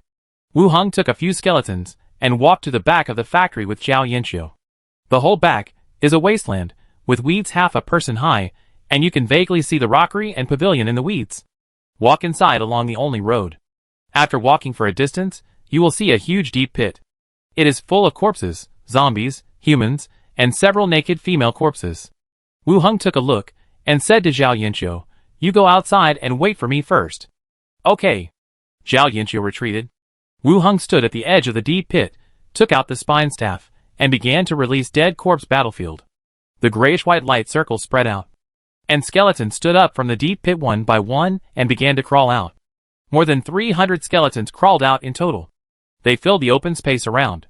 Now that we don't have many troops, we have to look for some. In this world, corpses can be seen everywhere. Zhao Yanqiu was still startled when he walked out with the skeletons. He felt that there was no danger to himself, so he followed calmly. They returned to the building together. The sky gradually darkened. The survivors were rearranged to live. Wu Hong chose a room on the top floor and arranged the position of the skeleton guarding. Zhao Yanqiu's room was separated from his room. Besides being responsible for the affairs of the other survivors, he also had to listen to the intelligence and news from the radio station, in case there was any news from the auto repair shop. After everything was handled properly, Wu Hong opened the door and returned to the residence on Treasure Island. When he returned here, it was already very late. Wu Hong walked down the hall and asked Chef Number 1 to prepare a midnight snack for him to fill his empty stomach. After eating and drinking, I just walked up the stairs. The door of a room on the third floor was gently pushed open, and Veer walked out directly, with one hand behind her back, holding a pistol. Ranger, still quite alert. "I'm hungry. Come down to have some midnight snack," Wu Hong said. And Veer put away the gun. "Have you eaten? I'll prepare it for the master." "I have eaten." Wu Hong waved his hand, and the latter came over obediently. "Go to my room, I'll wash up." Anvir's face was slightly red. She carefully glanced at Minnie's bedroom, and then quickly went up to the 4th floor. After a simple wash, they returned to the room. Underwire half hid her head in the quilt, leaving only a pair of eyes, carefully looking outside. Wu Heng liked her expression. She was shy, but also a little eager to try. Wu Heng opened the quilt, pressed her under him. Hold me. Underwire shyly wrapped her limbs around him, cooperating with each other's movements. They waited until they were sweating profusely before hugging each other and falling asleep. The next day, after breakfast, Wu Heng and Underwire went to the association together. After looking at some documents sent yesterday, he took the pirate daughter Philippa out of prison. Philippa stood in the middle of the room. She was still slovenly, with some wounds on her face and eyes. You fought with people in prison? Philippa looked up at him, wiped her dirty face, and said, This is how pirates solve problems. You haven't been one. So you don't know? Won or lost? Draw? It seems that she didn't get any advantage. Wu Heng said to Andeville, Prepare some food for her, more meat. Okay. Andeville left. Philippa heard that food was being prepared, and swallowed subconsciously. Seeing Wu Heng looking over, she quickly stopped swallowing and glanced aside. Wu Heng asked, Are those people willing to leave with you? I have convinced several people. You need to speed up the process. The ship is ready for you. I plan to let you go in 3 days. Wu Heng said. Okay, no problem for me. Philippa nodded. You have to give me a list at that time. If you don't want to go with you, I will directly clean up on the way. Wu Heng looked at her and said, What if I'm not sure? Kill them too. Okay, you're so cruel. At this time, the door opened. Anvir came in, with some food. Philippa sat down on the sofa without any image, and began to grab and stuff it into her mouth. After wolfing down the food, Wu Heng continued to ask, What is your profession? What level are you at? Ranger, level 8. Wu Heng looked at the other person again. At this age, reaching level 8 is considered quite talented. In the association, it meets the level of a team leader. It is the profession of a team leader. Philippa patted her belly and asked, Have you arranged the message? If the message cannot be delivered, you can't blame me. I will arrange it for you on the ship. Is it a prop? It's better to let me see it in advance, so that it won't be ineffective by then. Philippa leaned on the sofa. I will arrange it in the next 2 days. You do your own thing? Okay. You still have 2 days left. Make the most of it. Got it. Philippa was taken away. Wu Heng also packed up his things and returned to his own residence. Back home, Sanera sat in the living room, playing with some gorgeous-looking pajamas with Minnie. Seeing Wu Heng come in, Sanera immediately hugged one of the pajamas in her arms, and said with a blushing face, Why are you back? Shouldn't I be back? Wu Heng glanced at the two of them in confusion. What bad things are you doing? No way. Sanera denied. Minnie chuckled, picked up a light yellow pajamas and said, Look at Sister Sanella's pajamas. They are transparent. Sanella was anxious, threw away the pajamas in her hand, and immediately grabbed the pajamas in Minnie's hand. Wu Heng picked up a piece that fell to the side, picked it up and took a look. It was made of tulle and felt very smooth. Give it to me. Women's things. You can't touch them casually. Sanella reached out and took it without asking him. Wu Heng smiled and handed it to her, saying, It suits you very well. What nonsense are you talking about? Sanella blushed. Hee, I said Sister Sanera likes the Master C. Minnie laughed. Sanara's face turned redder, and she stood up to cover the other's mouth. Wu Heng picked up another one, and looked at it in front of him.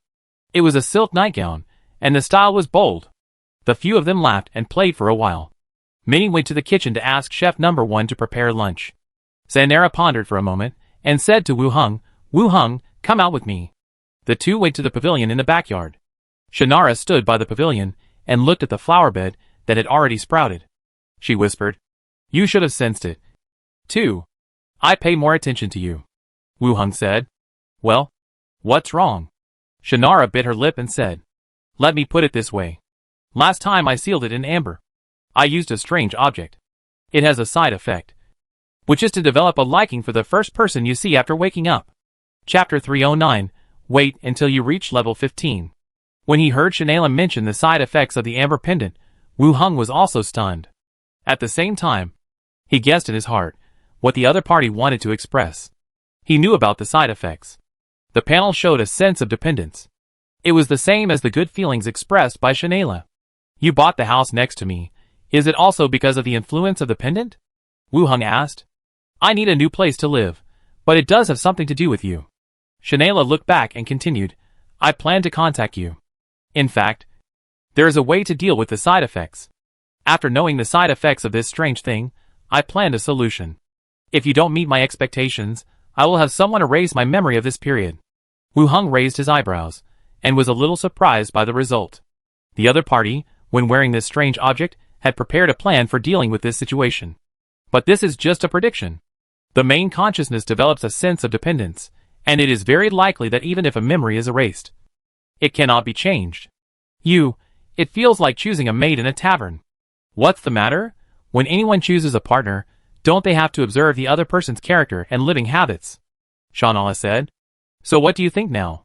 Shayla took a deep breath, her chest rising and falling. After these few days of getting to know you, I don't hate you. Although you are a necromancer and have sex with a maid, these are not unacceptable. Wu Heng looked at her from behind. I don't hate you either. You even picked me. Shayla glared at him unhappily, and then said, I don't hate you. But I am also the president of the Starflower Chamber of Commerce, and I have a certain status.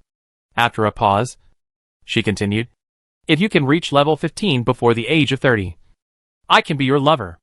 After saying the word lover, Shayla's face flushed, and even her white neck and ears quickly turned red.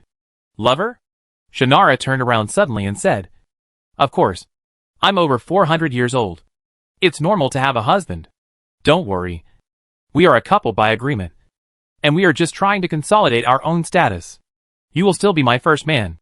After saying that, she felt that she had explained so much, and was a little too proactive. She raised her head and said, There are so many people who pursue me and express their love. And you chose me. Wu Heng smiled. No. I thought you just came of age. You are good at talking. Shayla's eyes also became much softer. Shayla has both gratitude and love for the man in front of her. Not only the influence of Amber, but also the grace of saving her life, and the attraction of his personality. Perhaps it is also a good marriage. If Wu Heng can reach level 15 before the age of 30, he will be a rare genius mage among the human race. It is not a loss to be a lover of a young genius. Instead, it is more like eating tender grass and taking advantage of it. In the past, when noble ladies gathered, many bold noble ladies showed off their achievements in this area. We have agreed. You can't go back on your word, Wu Heng emphasized. On Wu Heng's side, he felt relieved when he heard that he could just reach level 15. It might be difficult for him to study a new type of magic and achieve something. But if it's just a level increase, there won't be much pressure. He is now level 12. And he has gained more than half of his experience. He will be level 13 soon. As long as he works harder, he will reach level 15 soon.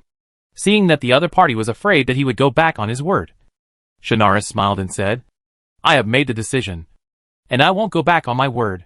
Then I will make you. Shayla's face turned red again. Don't talk nonsense outside. The breeze blew, and the hem of her skirt fluttered slightly.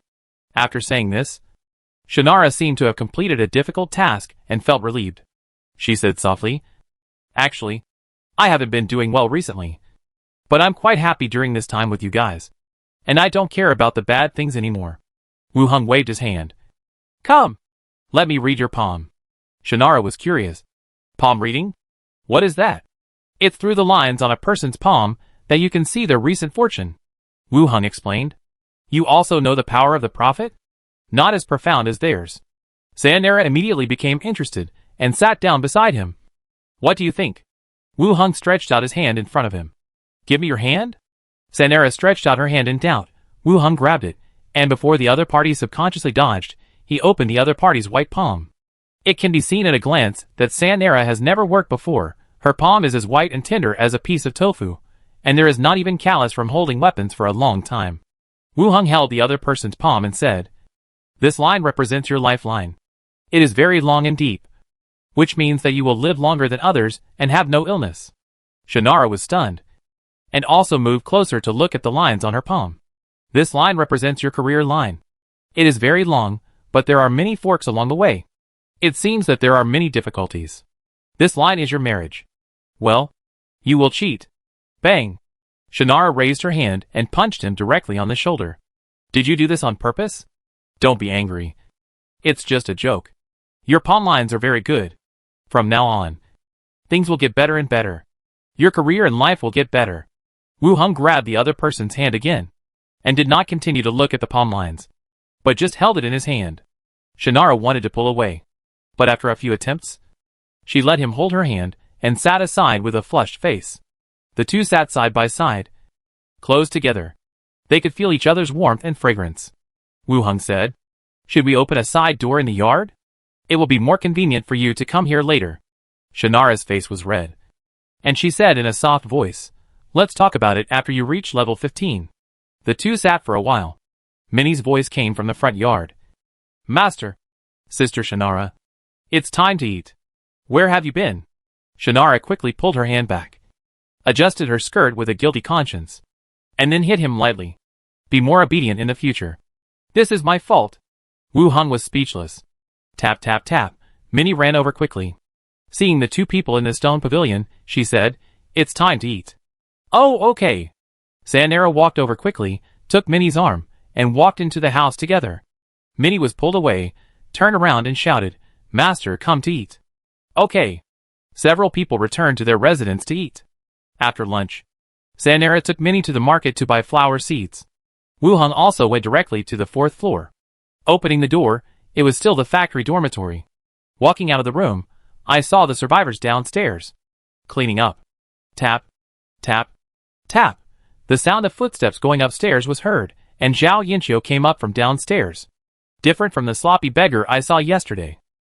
He had obviously washed up today, and his figure was still a little thin, but his appearance was indeed not bad. "My king," Zhao Yinqiu shouted, and then glanced around. Wu Hung released Xiao Xiao, and Zhao Yinqiu immediately smiled. "Xiao Xiao. Mom, you are looking for me?" Xiao Xiao asked. "Mom wants to see you," Zhao Yinqiu said. "Oh, I miss Mom too," Xiao Xiao said very obediently. Zhao Yinqiu and Xiao Xiao, in the current situation, are actually lucky. At least they can still see each other. More survivors, in fact, are left alone, with no goals, no hope, and live one day at a time. The mother and daughter chatted for a while, and Zhao Yinqiu looked at Wu Hung and asked, "My king, what work are we going to do today?" The condition proposed by Wu Hung yesterday was that after staying, we need to complete the work.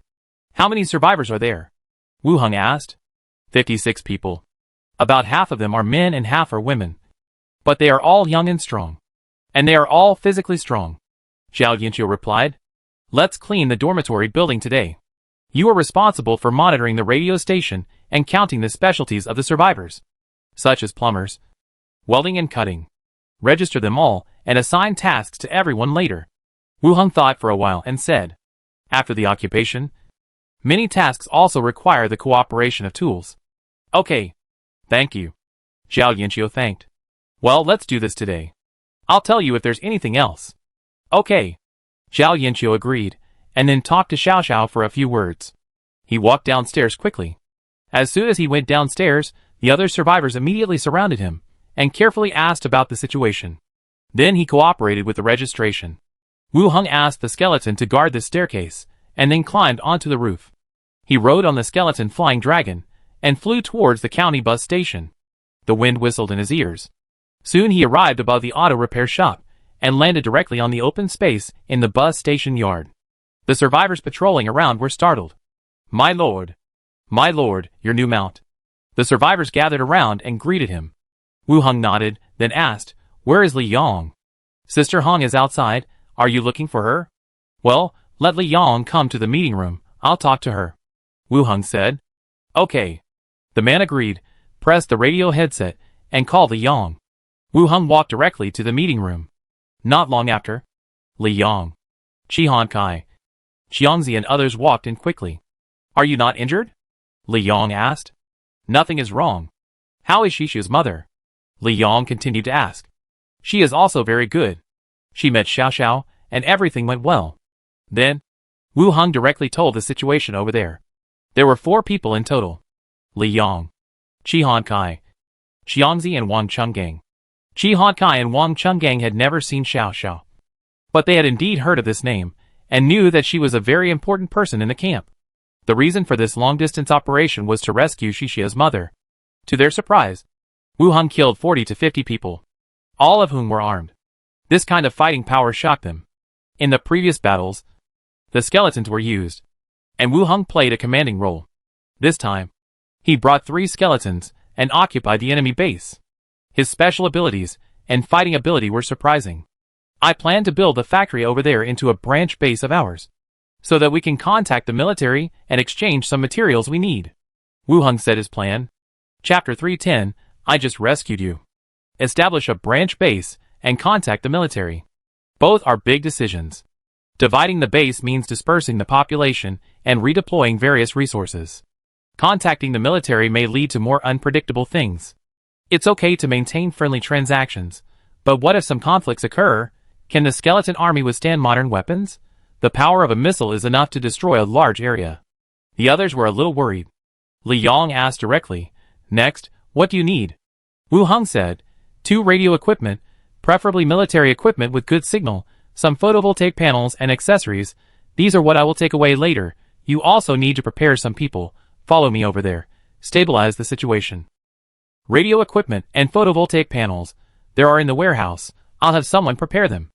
Li Yong took out the walkie-talkie directly and began to communicate with the outside world. After the explanation, continued to ask, how do you plan to arrange the personnel and how to get over there? The bus station will continue to operate. Li Yong will stay and take charge. Chi Han Kai and Wang Chenggang, select 20 people to go to the factory area. Wu Heng said. Hearing the assignment, Li Yong's face suddenly changed. And she was obviously not very happy. But she also put forward her own opinions. And continued to ask, how do we get there? Let's take the route we planned when rescuing Xiao Xiao's mother. It's safer to go around the edge of the city. Wu Heng said directly. Okay. Does anyone else have any opinions or ideas? Li Yong looked at the others. No objection. Me too. The others nodded. Okay. Let's do this first. Everyone get busy. Wu Heng said directly. Several people stood up and walked directly outside. The rest of the people left. And only Wu Heng and Li Yong were left in the room. Li Yong looked a little unhappy. Wu Heng walked over, put his arm around her shoulders. Why do you feel unhappy that I'm not taking you with me? No. Wu Heng lowered his voice and said, one of us must stay. We have managed the camp with great difficulty. I don't feel at ease if we leave it to others. Only if you stay can we control it. Li Yong raised her head and glanced at him. Then I want to go with you too. It's less than 2 hours by flying dragon. When you miss me, I'll ride the flying dragon over. It won't have any impact. Wu Heng said directly. If you miss me, just ride the flying dragon over here. If I miss you, you can also come over. It won't make any difference. Li Yong thought about it, and it was right. With the skeleton flying dragon, it would only take a short time. It was no different from before when she drove over to find him. Well, you have a point. Wu Heng pinched her cheeks and kissed her hard. Do you want to relax before leaving? Li Yong's face turned red instantly. Goodbye. You're always endless and delaying things. Hurry up. Without waiting for the other party to speak, Wu Heng pulled Li Yong into the inner room, pressing her upper body on the table. She kicked her legs apart. Li Yong wanted to complain, but suddenly she felt the other person. So she shut her mouth and hummed softly. She walked out of the room again. The unhappiness on Li Yong's face had disappeared. They walked out together, talking and laughing. The photovoltaic panels and radio equipment were ready. Wu Heng put them directly into the space ring. I'll make arrangements. And let the convoy leave tomorrow. You could arrange someone to pick them up then, Li Yong said. Okay, be careful on the road. Wu Heng sat on the flying skeleton dragon again. In front of the broken skull, there was also an electrician skeleton sitting. After everything was ready, he said goodbye to a few people, patted the flying dragon's neck, and rushed into the sky. He returned to the dormitory building in the old factory area. Falling from the roof, Wu Heng chose a location, and began to let the skeleton install photovoltaic panels to supply electricity to the dormitory building. Then he returned to the dormitory building, and glanced at the other survivors. He opened the boundary gate, and returned to Treasure Island. The next day, the association's office study. The door opened. The pirate daughter Philippa was brought in. After the door closed, Philippa threw herself on the sofa in a very unpresentable manner. What do we want to eat today? the tone and state, as if she was the deputy deacon here. Wu Hung glanced at her, and Veer was also laughing beside her. What do you want to eat? I want beef, piranha and vegetable soup. Veer, go prepare it for her. Wu Hung said. And Veer nodded, and left the room directly. Philippa said directly, how about I stay and be your assistant? You just need to provide me with these meals. Do what you are good at. Besides, how am I bad at it? Philippa's face was full of disdain. We will take action tonight. How are you preparing? Wu Hung continued to ask. That's it. I have done everything I should do. Wu Hung nodded, took out the radio equipment, and said, come. I will teach you how to use this prop. Philippa stood up, walked to the side, and looked at the strange metal box. Is this a prop? So big? Communication props. This is the place for receiving radio. This is called a microphone. It can be used to transmit information. When there is any intelligence, you turn on this switch and speak directly. Wu Hung explained to her one by one. Philippa picked up the microphone and said something, then looked at him. Did you receive it? It takes 2 devices running at the same time to receive it. I will put it on the boat for you. Be careful not to break it or let it get wet. Wu Hung instructed. Okay. Wu Hung continued to point to the figure holding a long sword. This is the fire blade. A level 12 skeleton attendant. It will be arranged by your side to protect you. Are you crazy? How can I explain to other pirates if a skeleton follows me? Philippa said directly. You are just level 8. Can you deter those pirates? If there is any danger, Fire Blade can protect you. Philippa felt right. And after thinking for a while, he said, then you wrap him tightly, and I will say he is my thug. Whatever you say, as long as you can hide it from others.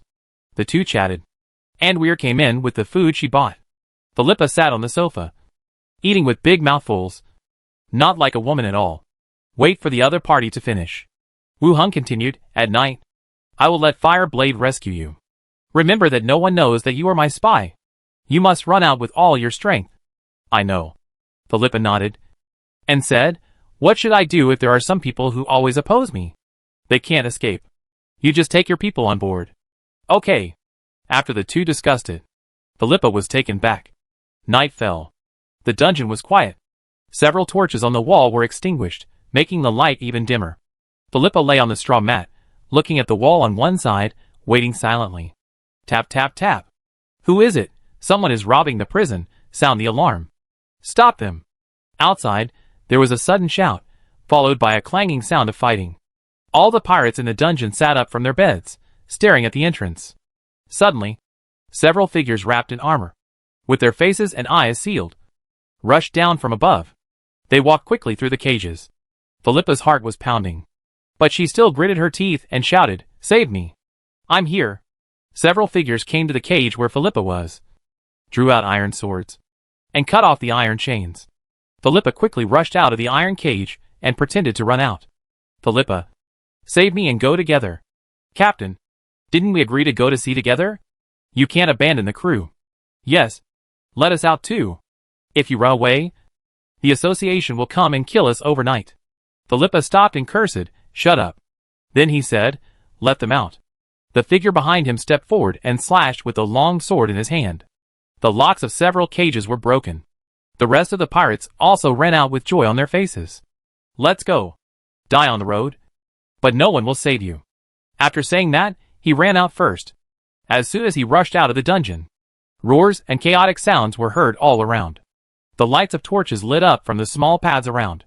Everyone fled in the direction without fire, all the way to the port. At the port, the pirates ran all the way, directly to the port. They repelled a few guards. Here, I have prepared a speedboat. We will be safe once we get on board, Philippa said, and ran towards the speedboat in front. Swish! Suddenly, a sharp sound of breaking through the air sounded from the back of his head. Fear instantly appeared on Philippa's face, and his body subconsciously rushed forward. Dang! A crisp metal clang sounded. Philippa pulled away and looked back suddenly. He saw several pirates, who had already drawn their weapons, and the skeleton attendants arranged by them, stop the opponent's sneak attack just now. Philippa's face changed drastically, and he cursed, You are fucking crazy, I rescued you. Chapter 311, disappeared in one shot. The sudden sneak attack from behind made Philippa's back cold, and her whole body covered with goosebumps. If it weren't for the alertness of the skeleton following behind, I'm afraid I would have lost half my head. Why go out to sea? Why be a spy?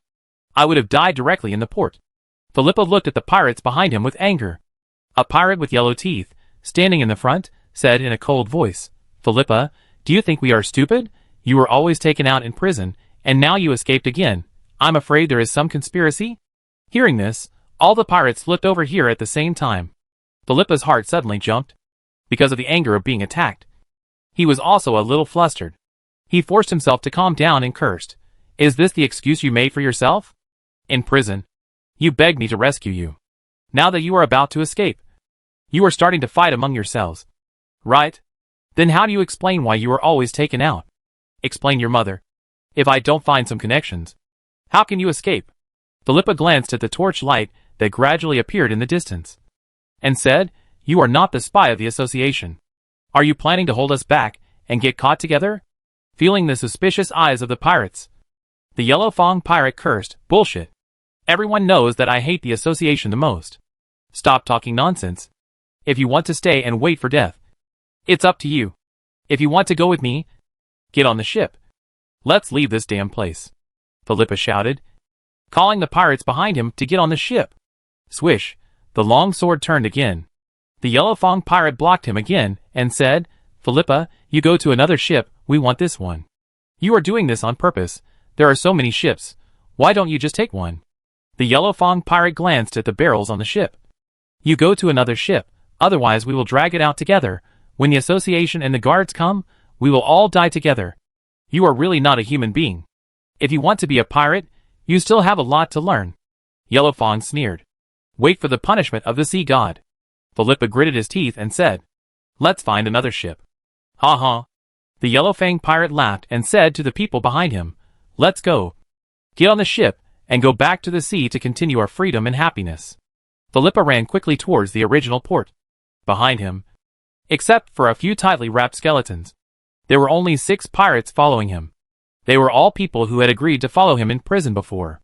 "Stand to the port, see the sea boat that puts the rope ladder." Philippa showed joy, "Tell everyone to board the boat. Open the cable, rush towards the sea. And the night on the island, the light of catching up, it is getting closer and closer." Nympho. Well, the guard of the association and the Gwyn's and Silver Island arrived in the port. Adverse Deacon, a total of 2 ships leave, a sea ship and a medium clippers. Ranger reports the situation. Large movie tame, well on the sea. Hovering over the sea, passed the message back. "How many pirates boarded the ship?" Wu Hung asked. The ranger replied, "The number of people on both sides is about the same." Swoosh, swoosh, swoosh. At the same time, the port's defense began to attack. Dense arrows and crossbows were shot at the 2 fleeing ships, and fell into the sea with a crackling sound. The crossbow arrows etched with special effects fell into the sea, and there were explosions, lightning and many other special effects. The momentum was huge, but the accuracy was obviously not high. The 2 ships gradually went away. At this time, several professional teams also hurried over. The dwarf captain, Olin, released the tamed beast in his hand again, and said, "I will adjust the boat and leave people to chase them. Don't worry. The other party dared to break into the prison. They should have made sufficient preparations, and they may be ambushed if they rush out rashly," Wu Hung said. "Then, just watch them escape." Olin was a little anxious. "It's okay," Wu Hung said, and took out a rocket launcher from the space ring and carried it on his shoulder, and adjusted the caliper to aim at the boat that was gradually moving away in the distance. Adjust the angle and distance. Pull the trigger directly. Whoosh! The rocket dragged a thin tail flame and shot forward. Boom! The next second, under the gaze of everyone in the port, the red flames instantly submerged the entire ship. The flame shot up to the sky, and the fragments of the ship fell into the sea. Everyone's eyes widened, looking back at the launch site, then at the ship that sank in the flames. A speedboat just disappeared under the gaze. As the flame sank into the seabed bit by bit, only some debris floating on the sea surface proved that the other party had existed. "There is another big one." Olin continued to point to the ship that was gradually going away. Wu Hung took a look and said, "The props can only be used once. Let the rest of the people focus their fire and sink the ship." Okay. Various defensive equipment began to attack. It crashed into the sea with a crackling sound. Although it was affected, the ship still went away quickly. It gradually disappeared into the darkness. Escaped. Wu Heng nodded and said, search for pirates in the port, pirates in the prison, execute them all. Yes. Return to the pirate ship on the sea. Philippa wiped the sweat from her neck. Her face still looked a little ugly. When the ship driven by the Yellow Fang pirates was engulfed in flames in the distance. She was also startled. Fortunately, she remembered the other party's plan. She let those who opposed her board the ship. Now, the ship also suffered some injuries. But it was not a big problem.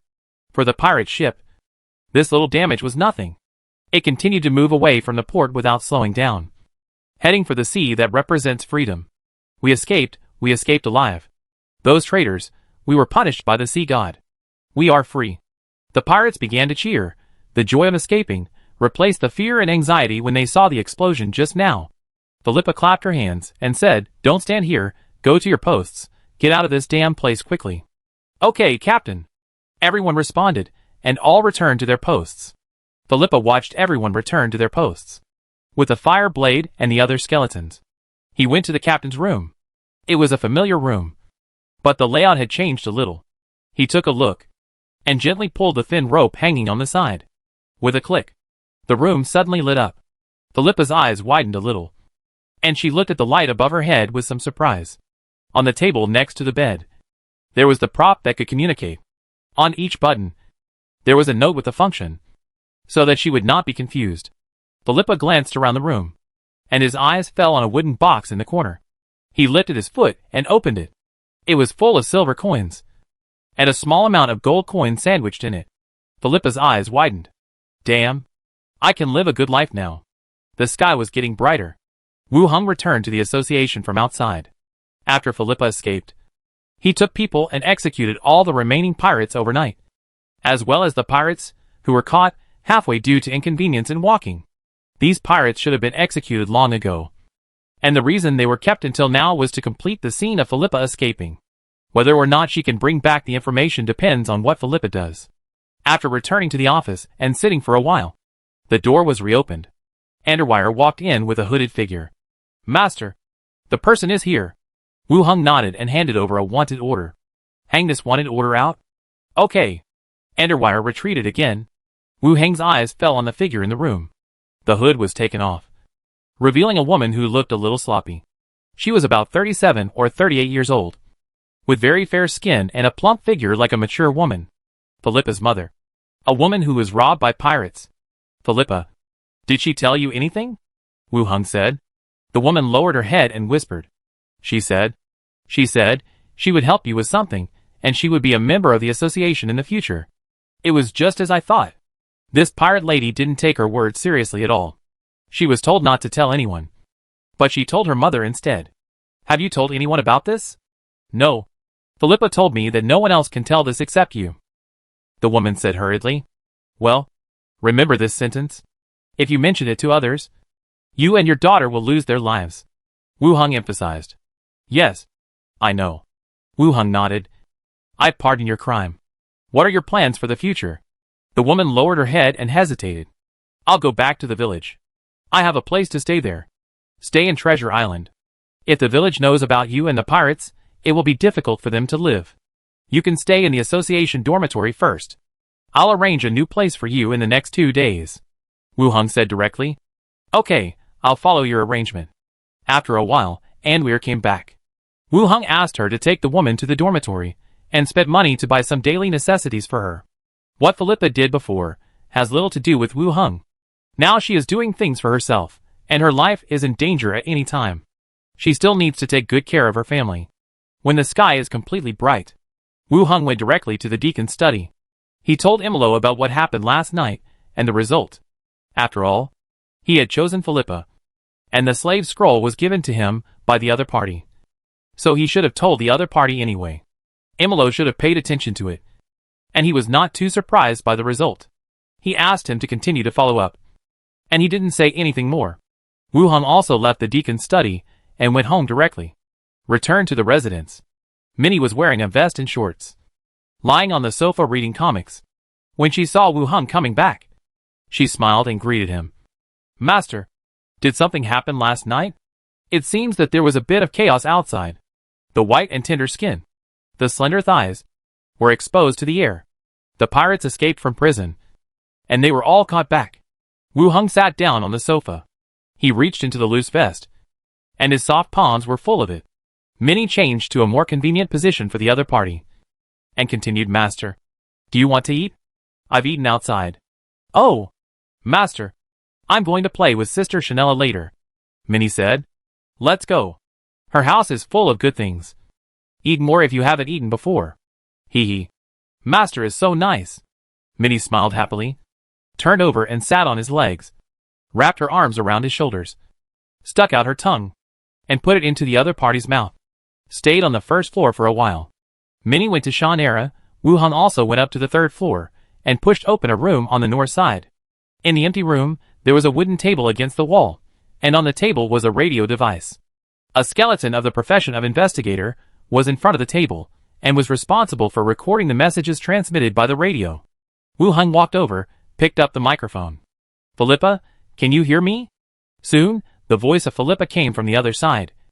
Crap, you scared me. Chapter 312. Taming Beasts. How is it going on your side? Wu Hung continued to ask. What do you mean? Are you injured? How many people did you take away? Wu Hung asked directly. I always felt that this person was not very reliable. Philippa lowered her voice and said, no one was injured. There were 6 pirates who came with me. You only have 5 skeletons left. There are not enough people. I will recruit some more crew members when the time comes. It seems that it is going well. From the tone of voice, I know that there is not much loss. Be careful. And remember to pass on any information to me. I have arranged a skeleton record here, and I will reply to you when the time comes. Okay. Then, when can I go back? Philippa continued to ask. When the pirate incident is over. I will arrange for you to come back. Okay. Philippa agreed, and continued, how is my mother? Don't worry. I brought her out, and now I have temporarily arranged for her to stay in the association dormitory. Oh, will you sleep with her? Usually, Wu Hung would say some explicit words to the women around him. But facing the words of Philippa, he was still a little uncomfortable. He said in a deep voice, talk to me. Don't use your pirate tricks. TSK. Got it. After hanging up the chat, Wu Hung asked Skeleton to continue watching the radio. He went back upstairs to rest. He went back upstairs and slept until 4 o'clock. Endwire came back from the association. Minnie brought Chanella here to eat. After dinner, several people sat in the living room and chatted. Chanella smiled, but from time to time she glanced at Wu Hung, her eyes full of tenderness. Even Minnie and Endwire saw the difference in each other's eyes, and joked about it. Let Shannara blush all night. After chatting for a while, Minnie whispered, Master, Sister Shannara asked me to stay at her place tonight. Is it okay? Wu Hung glanced at Shannara and said, this is not good. It doesn't matter, I don't have many friends, and I feel bored. I am also very happy that Minnie can accompany me, Shannara said with a smile. Wu Hung saw that both of them agreed, and naturally he had no objection, and said, be careful when you stay. If her things are broken, we can't afford to pay for it. What nonsense are you talking about? Shannara rolled her eyes at him. Minnie cheered happily, packed up her pajamas, and walked to the next door with Chanella on her arm. Wu Hung took Endwire to train in the courtyard.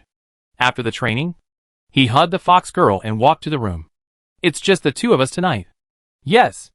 Endwire's face was slightly red, and she clung to him tightly. Night fell. In Chanella's room, Minnie rolled on the bed and said, it's not as comfortable as my bed. Chanella smiled and didn't care. Really, the mattress was brought back by the owner from outside. It's very soft, and very comfortable. Minnie lay on her side, emphasizing. Is it softer than mine? Not only soft, it's also elastic, the kind that bounces when you jump on it. Minnie patted the bed. Stay at my place tomorrow, it's really soft. When Shannara thought about living next door, her heartbeat began to speed up. Said, what nonsense. You come to live with me. We are both women. Your place is a man's place after all. What if others see it? What are you afraid of?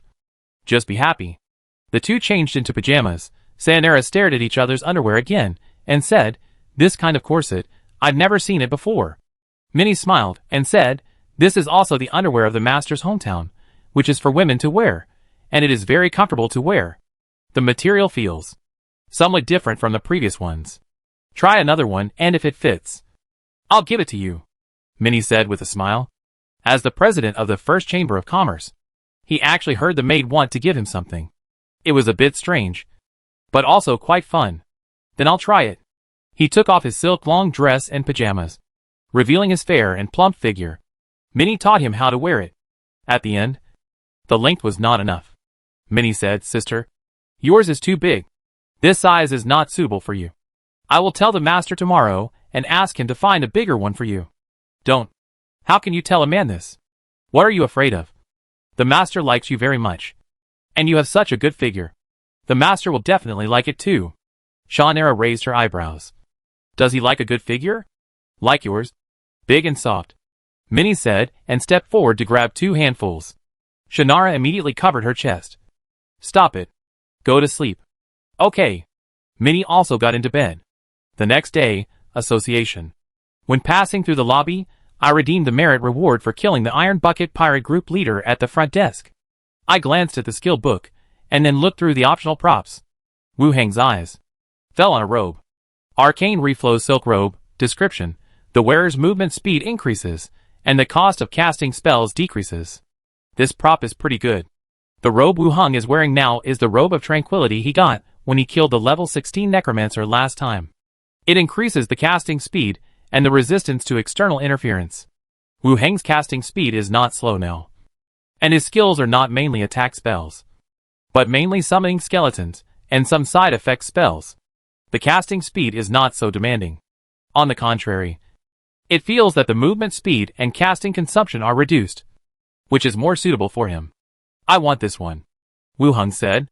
"Okay, Mr. Deputy Deacon." The staff registered. Wu Heng put away his robe and walked towards the office. As soon as he reached the door, he saw Olin and Andwire standing in front of him and talking about something. "What's wrong?" Wu Heng walked over. "Deacon." Olin gave a slight dwarf salute. Andwire explained, "Captain Olin want to give me a tamed animal." After hearing Andwire's explanation, Wu Heng looked at the dwarf opposite him again. In the dwarf's arms, he was holding a white-haired owl the size of a palm. It looks like it hasn't grown up yet. Staring at the few people with a pair of round eyes full of curiosity, Olin explained, "It's like this. We got a tamed beast during the mission, and thought that Miss Envier hadn't tamed the beast yet. So we sent it directly to her. Envier's profession is a forest ranger, which is a branch of rangers." "Wire, can you control the tamed beast?" Wu Heng asked. Envier looked up and said, "Yes." "Then keep it. It's a good intention of Captain Olin," Wu Heng said directly. The dwarf immediately smiled and said, "Look, the deputy deacon has said so. Miss Ware, please don't be polite. It's really obtained during the mission. If you don't want it, I will sell it to the store. It's not worth much." The dwarf always speaks directly, as if he would throw it away if you don't want it. "Thank you, Captain Olin." Andwire took the little owl from the other's arms, gently held it in her arms, and stroked its feathers. Wu Heng said, "Come into the study and sit for a while. Drink some tea before leaving." "How bad?" Olin stroked his beard and followed him into the room. Envier made tea for Olin.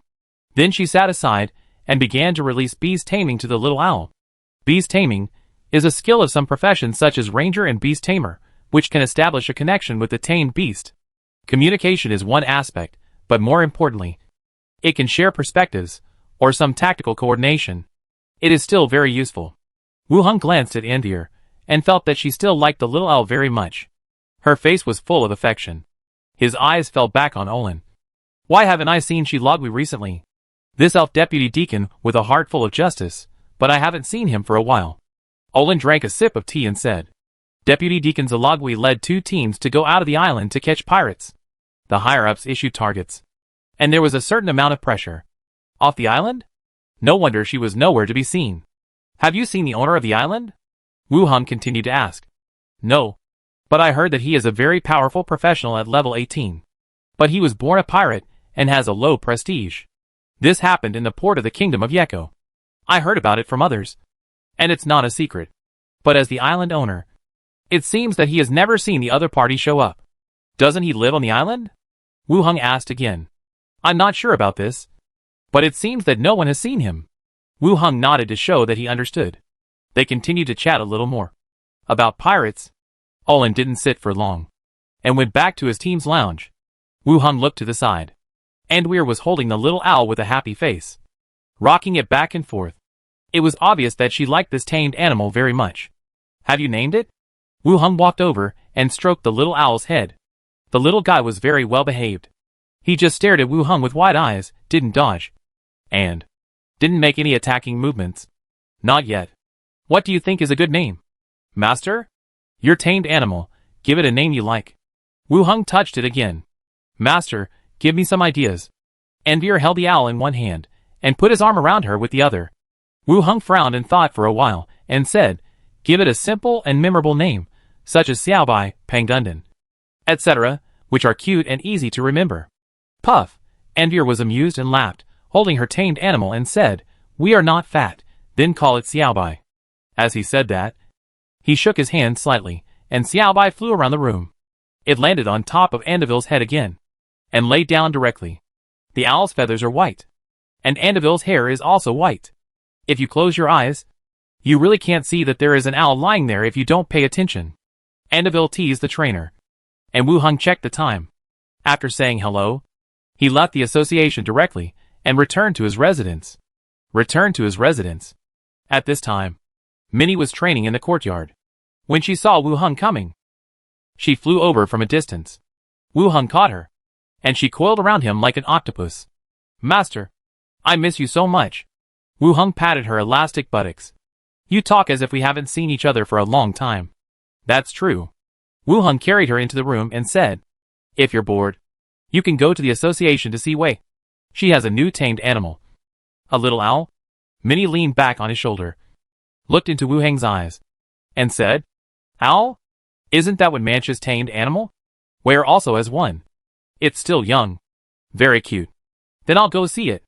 Minnie held his face and kissed him hard, then went back to her room to put on her clothes, and ran out the door with the skeleton attendant. Wu Hung went straight up to the 3rd floor. He went to the radio room and took a look. Investigator Skeleton still sat in front of the radio. The paper on the table was already full of words. Wu Hung picked it up and took a look. Damn, the sea is so boring. A crew member asked me, why are you always taken out of the prison? Did you find me? It's okay, the person was killed by the fire blade, the body was fed to the fish, I ate the fish, there is no evidence, it's so fucking boring. Wu Hung looked at the other party's words. His brows slightly frowned. Unlimited radio. Is it for you to complain? I want to pick it up to warn her, but think about it and forget it. If I reply to her now, she might get more excited, and she will talk endlessly in the future. I am not afraid that he will waste radio, but the paper and pen consumed also cost money. Leave the room, and go to the study on the 4th floor. Wu Hung poured himself a cup of tea, sat at the desk, and thought about the next plan. Sending the pirate daughter Philippa to the sea, it was relatively smooth. But it doesn't mean that I have solved the threats to myself at sea. There is still no clue to the mysterious letter. And the bounty for myself among pirates is still 200 gold coins. Other pirate groups will come to me, and the security around me must be tighter. Pirates are a group of thugs who fight for money. There will definitely be many actions against me in the future. I am not afraid of those pirates, but I am also worried about some sneak attacks. I took a sip of the teacup. And Shannara. She is said to be level 15. And I have to speed up. He and Shannara's lover agreed that the basic condition is level 15. Now I am level 12. And there is a zombie world. So upgrading is not a problem. Whether it is the threat of pirates, or the agreement with Shannara, it requires upgrading. I have been a little lax recently, and I need to focus on upgrading. After thinking for a while in the study, I drank the tea. I opened the door directly, and went to the zombie world. Appeared from the dormitory room in the old factory area. Wu Hung looked out the window. The survivors were building a wall, and red bricks and cement were piled up. After walking out of the room, just down to the 3rd floor, Little Mother, Zhao Yanqiu, came up to her and said, there is a team claiming to be a car repair shop, and there is news. What news? Wu Hung asked. Around 3 o'clock this afternoon, we arrived at the designated location. The team arrived. It was half a day earlier than the originally planned time. Chapter 313, delivering a letter with a paper crane. The team of the auto repair shop is equipped with a car radio. It can directly contact the outside world on the way. It seems that the team estimated the arrival time and notified the old factory area. Is anyone coming? Zhao Yanqiu stood at the stairs and asked with her head raised. Wu Heng glanced at her. It's the team of the auto repair shop, bringing some materials and equipment to support the construction here. That's a good thing. Of course it's a good thing. Wu Heng smiled. Zhao Yanqiu thought for a moment and continued, then I will organize people to pick up the convoy. No need for you. I have arranged it here. You ask people to clean up the dormitory rooms. They will live there when the time comes. Oh. Okay. Zhao Yanqiu nodded in agreement, but still stared at this side. Wu Heng glanced at her and said, when I come back, let Xiao Xiao find you. Okay. After that, he went downstairs and told others to do the cleaning tasks. Wu Heng went directly to the roof. Sitting on the back of the skeleton flying dragon, flying into the sky, heading towards the edge of the city. The flying dragon's speed needs to be faster. When we arrive, it's still early. After waiting for a while on the side of the road, we saw a row of vehicles coming quickly from a distance. From a distance, we can see the blood stains on the bodyguard plate and the stumps hanging on the front of the car. It seems that, even if we go around the edge of the city, it's still not that smooth. But it's still lucky. The whole convoy doesn't seem to have suffered too serious damage. The convoy began to slow down and stopped on the opposite side. Shi Hankai jumped off the car and ran over quickly. My king, more than 20 survivors, 1,000 skeletons, all pulled over. As he spoke, many survivors got off the convoy behind him, opened the back of the truck, and a large number of skeletons came down. Wearing leather armor, holding spears, a few held longbows, and quivers hung on their shoulders. Thank you for your hard work. Wu Heng said. It's my duty. Shi Hankai replied with a smile. Wu Heng continued to look at the big-headed skeleton beside him, and said, let the skeleton warriors line up. As the order was issued, the scattered skeleton warriors began to gather here quickly. They formed a tight formation. Wu Heng turned around and said to Shi Hankai, let the convoy follow behind. Okay. Walk down the road. There are various auto repair shops in front. As the skeleton army advances, the roar of zombies begins to appear all around. One by one, zombies came out from the alleys and buildings around, roaring at the skeleton team, and ran up with big strides. Bang, bang, bang, the zombies rushed into the group of skeletons, biting and tearing frantically. The skeleton army kept stabbing out the spears in their hands, piercing the group of zombies that rushed over, and they fell to the ground one by one. Wu Heng ordered to continue to advance, while he stayed behind, releasing the dead corpse battlefield. A large number of dead bodies stood up from the ground, joining the ranks of skeletons. Shi Hankai handed the truck to others and walked over quickly. Do you want to search around? Take a look around. First find some weapons for the skeletons, and come back tomorrow for the rest. Wu Heng said directly. Before dark, we have to rush back to the old factory area. We can't stay here for too long. Shi Hankai nodded, walked quickly to the back, and asked everyone to search for supplies around. Some people handed over the tools such as kitchen knives and hammers they had found to the newly joined skeletons. The rest of the people followed the convoy forward and moved some important supplies to the back of the truck. The skeletons were almost armed. Wu Heng continued to give orders to move forward. The skeleton army passed through this area and continued to enter an old community. More zombies gathered from the community and rushed towards the skeleton army. The number increased rapidly in everyone's sight, and gradually exceeded the number of skeletons. At least more than 5,000. Shi Hankai, who was following him, changed his face, slapped his head and said, Xiangzi brought a lot of solid iron bullets. Do you want to use them? Wu Heng looked around. No. The distance is too close. You step back. Let everyone stay in the car. Okay. Shi Hankai ran to the back quickly, and got into the truck directly. Wu Heng looked at the zombies approaching quickly, and first released a bone armor for himself. The white bones wrapped his body. Only the eyes and nose were left, leaving some space. Then, he gave the order. Archers, fire! Swoosh, swoosh, swoosh. Dense arrows fell from the sky, crackling into the zombies. Large groups of zombies were shot into hedgehogs. Their bodies swayed and fell, tripping up large groups of zombies behind them. Archers kept drawing their bows and shooting arrows. Wu Heng also saw the right time and continued to release grease technique and fireball technique. The fireball exploded above the zombies, igniting the grease and setting off a huge fire. The zombies rushed into the fire fearlessly, their whole bodies on fire. After stumbling a few steps, they fell 2 meters away from the skeleton team. It was as if they had returned to the time when they first learned grease technique. They lured the zombies through the fire. When the fire died down, the zombies rushed directly into the skeleton spear formation. A fierce fight broke out. However, the number of zombies, under the attack of the fire and arrows, was reduced by more than half, and there were not as many as before. After a fierce fight, the battle gradually came to an end. The skeletons were on standby. Wu Hung began to release Dead Corpse Battlefield. The number of skeletons increased again. When all the transformations were completed, the army continued to move forward along the road.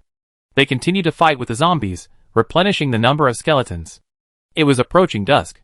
The old factory shelter suddenly became chaotic and noisy. The people outside panicked and ran back. The people inside the building also gathered at the gate and the window, looking out with horror on their faces. I saw the factory entrance. Dense figures slowly appeared in sight, wearing protective gear, leather helmets, and holding metal spears. You could even see the blood on the spears that had not yet dried. On the face not covered by the helmet was a pale skull and a faint blue flame in the eye sockets. It was like an army from hell walking towards this side. In the factory, everyone's eyes widened, and their expressions became more and more panicked because of the approach of the skeleton army. What? What's going on? How come such a monster appeared? Is it the skeleton soldier of the head of the auto repair factory? Let's run quickly. Take the food and run. There was chaos all around. In the chaos, some people were even preparing to pack their luggage and run away. The skeleton army directly entered the factory yard, reorganized, and lined up in a neat formation facing the outside. 6 trucks also drove in from the back of the skeleton team. Wu Hung got off the truck with Chi Han Kai and others, and walked towards the dormitory in the old factory area. Until then, Survivor in the dormitory, then gradually calmed down. It's really the leader of the leader. You can also wear armor. Go into the dormitory building. The rest looked at him together. Wu Hung said directly, everyone goes to help unload. Zhao Yanqiu records the materials on the car. Oh, good. Zhao Yanqiu promised. The rest also act immediately. Avoid the skeleton. Start carrying materials from the truck. Nympho. The first floor, converted conference room. Several people sat around the wooden table and discussed the future development plan. After the discussion, Wu Hung said directly, Chi Han Kai, you were the leader of the Dong'an shelter before. Now you will be in charge of the allocation and management of the old factory area. Chi Han Kai, who was sitting on the side, was stunned, and then showed a happy expression. He coughed lightly. Thank you for your trust. I will do my best. Coming from Dong'an village, Chi Han Kai played a more like a security captain. Now he was directly assigned the position of a territory leader, and his status was significantly improved. Maybe not as good as Li Yang, but definitely better than Xiangzi, Wang Chenggang and others. Wu Hung nodded, and continued, Wang Chenggang, you are responsible for leading everyone to resume production. There are large factories here, and you can use them when the time comes. You will mainly produce spears, arrows, and solid iron bullets. Understood? Wang Chenggang nodded. Next, it was Zhao Yanhong, who, as a young mother, was also someone Wu Hung could trust. After all, the other party's daughter was in his hands. Zhao Yanqiu, you continue to be responsible for the radio station and the statistics of personnel and materials. If you can't handle it yourself, find 2 people to help. Okay. Zhao Yanqiu also nodded to show that she understood. After all the responsibilities were assigned, the sky gradually darkened. Okay. Let's go back and rest. We can do any work tomorrow. Several people nodded, got up and left. Return to the dormitory. Wait for Xiao Xiao to come back from Zhao Yanqiu. Reopen the boundary gate, and return to Treasure Island. The sky here also darkened. Go downstairs for a midnight snack. Go to the courtyard, and do some simple activities. Turn around and look up, and see the study of Shawnera next door, which is still lit. Looks like he's staying up late again. Wu Hung stood there and thought for a while, then folded a paper crane out of paper, and released animated object towards it. The paper crane flapped its wings and flew up. It passed the guards below, and flew directly through the window. Soon, with her hair loose and a beautiful face, Sanera poked her head out. Wu Hung jumped up, and waved his arms towards her. Sayonara poked her head over, her face lit up, and then rolled her eyes at him, and then pointed at the roof. The roof. Wu Hung opened his arms, and hugged the beautiful wood elf that jumped over. Why haven't you slept yet? I can't sleep. I'm reading the comics that Minnie gave me. Sayonara twisted the other's waist. Why haven't you slept? I miss you. I can't sleep. Sayonara pouted. You're so slick. I don't like you like that. Okay, I was busy with some things before, but I did miss you. Sayonara blushed slightly, lowered her head. Okay. I know, you don't have to keep saying it. After saying that, she looked down. Why is your roof like this? Photovoltaic panels, a prop that can convert energy. Wu Hung hugged the other's waist tightly. Continued, it's cold here, let's go down. Chapter 314, Who is the monster? Sayonara touched him with her arm, and said with some reproach, Didn't we agree to wait for you to reach level 15? I just said to sit for a while. I didn't say to do anything else. Humph, I don't believe you. Sayonara hesitated, and continued, Let's sit here for a while, I have to go back later. Okay. The two sat down on the roof. Wu Hung naturally put his arm around the other's waist, and Sayonara also leaned lightly on his shoulder. What have you been busy with these past 2 days? You seem to be in a hurry every day. Sayonara asked softly. It's still about pirates. There are a lot of things. Tell me about your past life. I want to know more about you. Sayonara continued. Me, I joined an association in a small town in the kingdom of Yeko. There are very few necromancers there, just like they are the murderers of their fathers. Wu Hung said softly. Sayonara leaned on him and said with a smile, Are you so humorous when telling stories, and the murderers of your fathers? They chatted for a while. Shannara stood up and stretched. It's getting late. I'm going back. Let's chat for a while. It's not good to be seen by the patrolling beast trainers. We'll wait for next time. Shannara blinked. Wu Hung also stood up and hugged the other's waist. What are you doing? We agreed. Wu. Wu Hung held the other's lips and kissed him hard. Shannara struggled a little and responded awkwardly. Then, she grabbed the big hand that was inserted into her clothes, turned her head aside, and said, Okay, put this energy into upgrading. Wu Hung didn't want to be too tough and discuss the other party. Well, okay. Then I'll go back. I'll take you there. Go back quickly. I'll find you again when it's dawn. Shannara hit the other's hand. Okay. After watching Shannara leave, he entered the residence.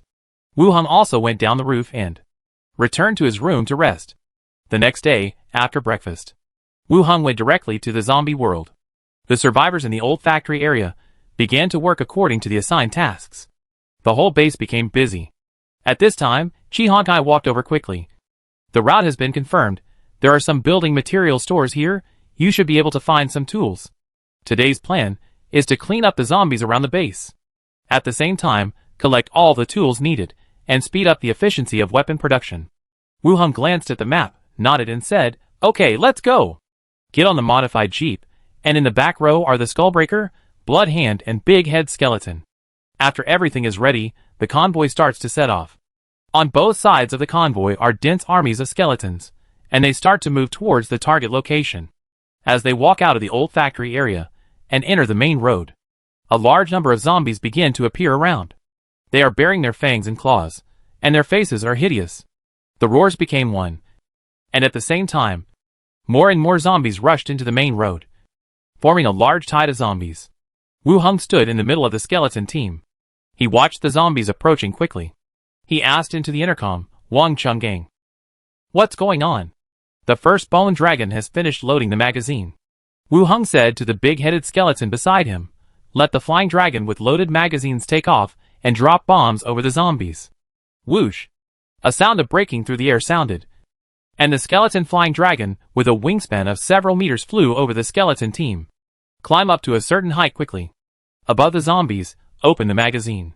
Whoosh, whoosh, whoosh, the whistling sound of falling ammunition sounded from above. Then, it was like hail and rainstorm, smashing into the gathered zombies. Boom, boom, boom. The roar of an earthquake shaking the mountain sounded. Smoke and dust rose more than 3 meters high. Sand and gravel splashed everywhere, shattering the glass of shops on both sides. The smoke and dust drifted away with the autumn wind. The zombies behind stepped on the stumps on the ground and continued to rush forward. There was no fear or retreat. My lord, the second one has been loaded. Wang Qinggong's voice came from the intercom again. Wu Heng continued to give orders to the big-headed skeleton. The second skeleton dragon flew out again, arrived above the corpses, and dropped solid iron bullets. Boom, still violent vibrations, and rising smoke. At the same time, Wu Heng's ears also sounded a reminder. Your level has been raised to level 13, intelligence +1, perception +1. With the intensive increase in experience, the level finally reached level 13. But the specialty was not unlocked. There was no time to check the attributes.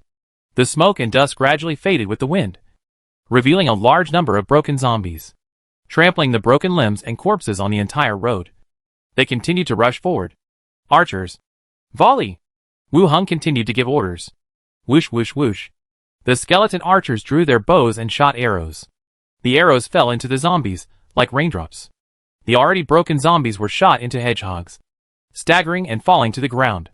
After a few rounds of arrow rain, push forward. Clatter. The neatly arranged skeleton army pointed their spears forward, formed a wall that was impenetrable, and began to push forward.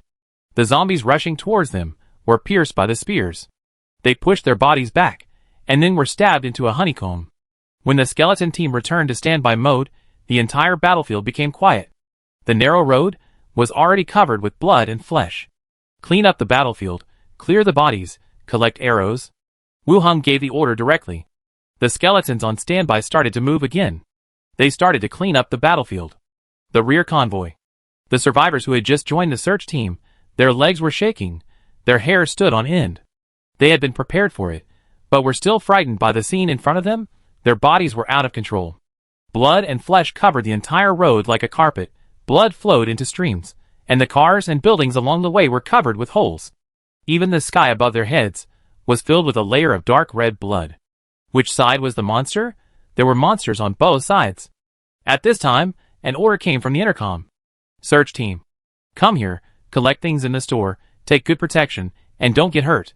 Wang Qinggong turned around and shouted to everyone, "Okay, it's our turn, move all the useful things onto the truck." The survivors of the auto repair shop, with the newcomers from the old factory area, began to enter the battlefield area. They searched and carried various supplies along the way. At the same time, they carefully scanned the dense army of skeletons and the young leader. After Wu Heng assigned the tasks, he opened the panel and looked at the attributes. Name, Wu Heng. Level 13. Attributes, Strength 34, Agility 28, Constitution 37, Intelligence 36, Perception 23, Charisma 28. Feats, One-handed sword expertise, Basic, Swordsmanship expertise, Basic, Arcane training, Soul knowledge, Undead adaptation, Spellcasting speed up, Forced concentration. Abilities, Grey Eagle swordsmanship, Beginner, Strength and will, Soul energy sensing, Spellcasting speed up. Skills, Bone art, Bone armor, Corpse cage, Bone transplant, Death breath, Animated objects. The experience from level 13 to level 14 reached an exaggerated value. If there is no zombie world, Wu Heng is afraid that he will never be able to reach a higher level in his life. But with the zombie world, after 5 or 6 waves of zombies, it is almost enough. After closing the panel, the corpses were all gathered. Wu Heng took out the spine staff and released bone transplantation first. The broken skeleton warrior walked into the zombies, pulled out the missing parts, and pressed them on his body.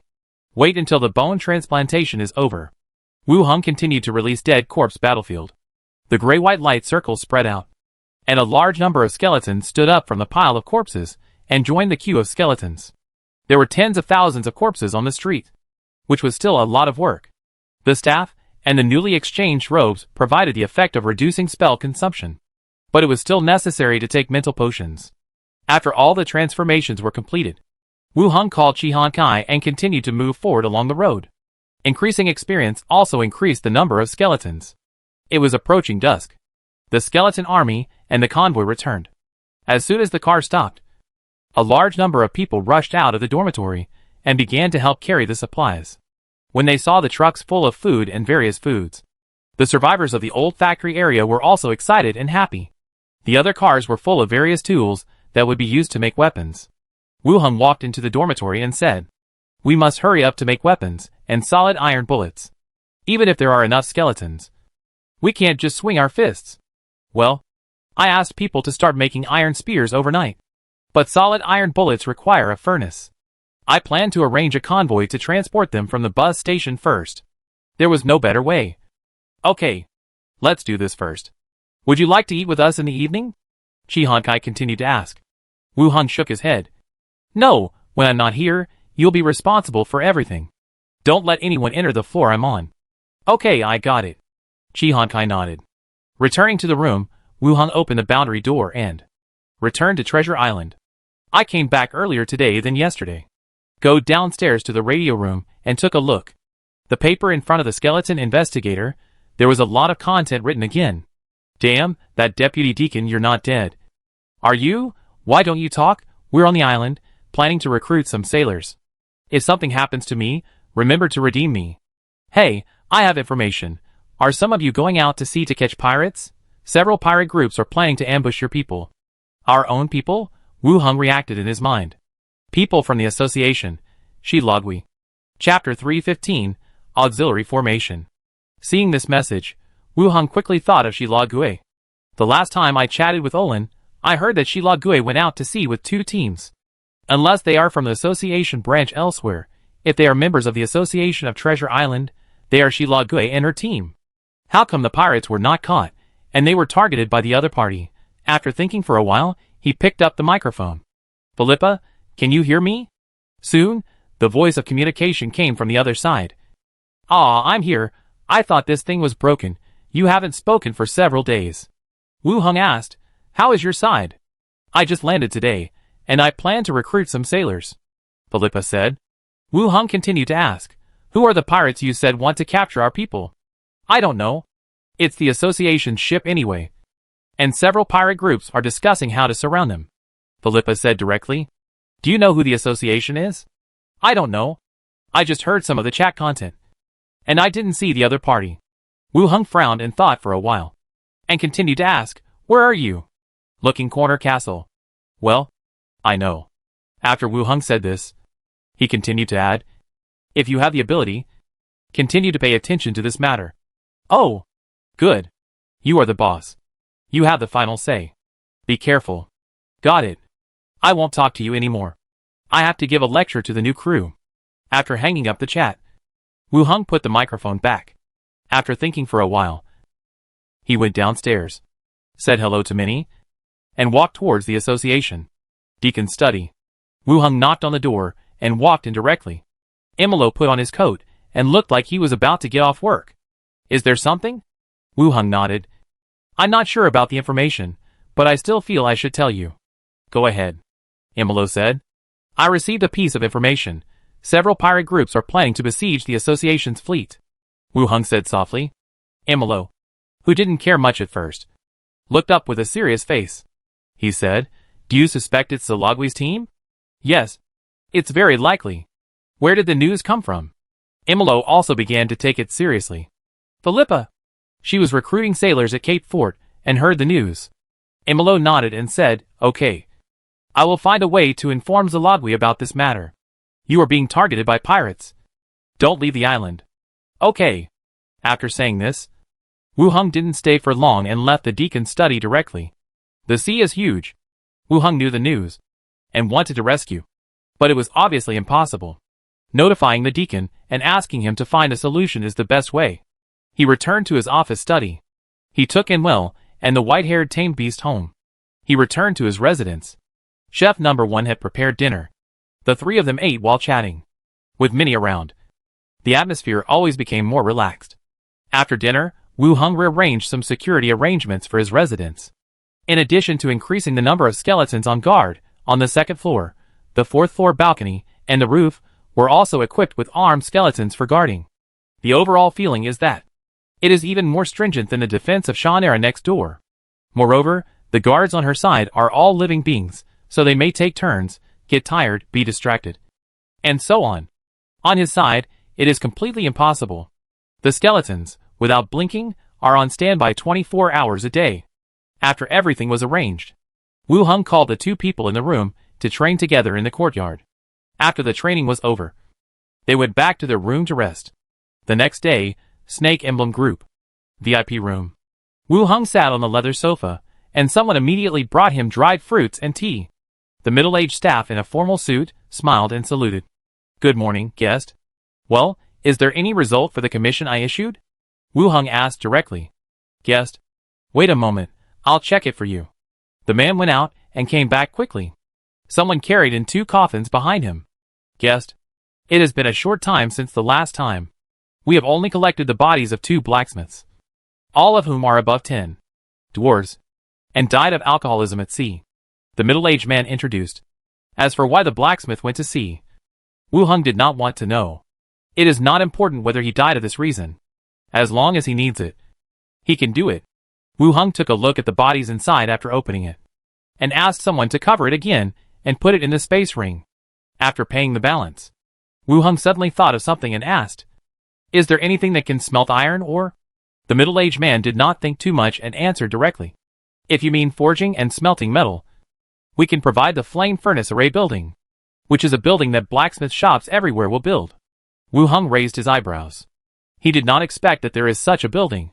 He continued to ask, "What other types of array buildings can you provide?"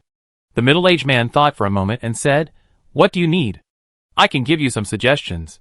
Can you make arrows directly? Arrows for bows and arrows? There is no such building. Array buildings mainly play some auxiliary effects and cannot be used for direct production." Wu Heng nodded to show that he understood. After thinking for a while, he continued, "Are there any buildings for purifying water?" "Some, guests. One is a well building that condenses water elements, which can collect water elements in the air and form drinking water. The second is a dam-type building that purifies water resources. Its function is to purify toxins in it," the middle-aged man explained. Wu Heng said directly, "Write me a commission for the forging furnace and the water element well, and I will see the effect." The middle-aged man showed a happy expression. "Of course. Please wait." After that, he quickly filled out the commission form and collected a deposit of 3,500 silver coins. After Wu Heng paid the money, he put away the commission form. He left the Snake Emblem Consortium directly. He did not stay outside for long and walked towards his residence. Pushing the door into the courtyard, he saw Sayonara sitting alone on a stone bench, staring at the flower bed in front of him in a daze. She really thinks this is her home. She comes here almost every 2 days, and eats lunch and dinner. If not, she can't get up in the morning, and she might have to eat breakfast here. In fact, Wu Heng has many secrets that are not convenient to disclose to the outside world. In the past, she would have rejected outsiders approaching her residence. After all, the boundary gate and the skeleton attendant are her core trump cards. This world is not friendly, and revealing everything will only make her die faster. But as the level increases, the degree of confidentiality is also relaxed a lot. Except for the gate, like the skeleton and some modern equipment, they are no longer so strictly kept secret. After all, they can't be concealed. Only the bronze key matter must not be known to outsiders, even if it is a maid who has signed a slave contract. "Why are you alone?" Wu Heng came over and asked. "Minnie was reading comics in the living room. I was bored, so I came out to sit for a while." Sayonara turned her head and smiled. "Minnie is really something. I'll talk to her when I get back." "No," Minnie said, "she would accompany me out. I had nothing to do anyway, so I came out by myself." As she said that, she stretched out her white and tender palm. Wu Heng held her hand, and after pulling her up, he did not let go. He took her to the backyard. The two came to the backyard. Wu Heng sat down in the pavilion, and wanted to pull her to sit in his arms. Chanella immediately became alert. "Don't mess around, Deputy Deacon." "What do you mean by messing around? Are you afraid that the chair will be cold?" "Humph! I don't believe you." Chanella sat down on the side, but the distance was very close, almost leaning on him, and whispered, "Actually, I also want to be with you. But I am a businessman, and I have to abide by the contract. It won't be long." Wu Heng sniffed the fragrance on the other person's body, and reached out to hug her soft waist from behind. Shannara leaned on the other person. The two leaned against each other for a while. Wu Heng continued to ask, "Chairman? Why call me chairman? It's so weird." Shannara looked up, and then seemed to think of something, and immediately said, "What did Minnie tell you? What, big or small? It's so ugly. Don't call me that." "Ah," Wu Heng didn't know what she was thinking about, and asked directly, "The batch of weapons and equipment I ordered should be here soon." Shannara leaned back on his shoulder again. closed her eyes, and calculated the time, and said, "Pirates are rampant recently. The fleet has added guards and changed the route. But it should arrive in the next 2 days. I'll let someone notify you when it arrives." "Okay.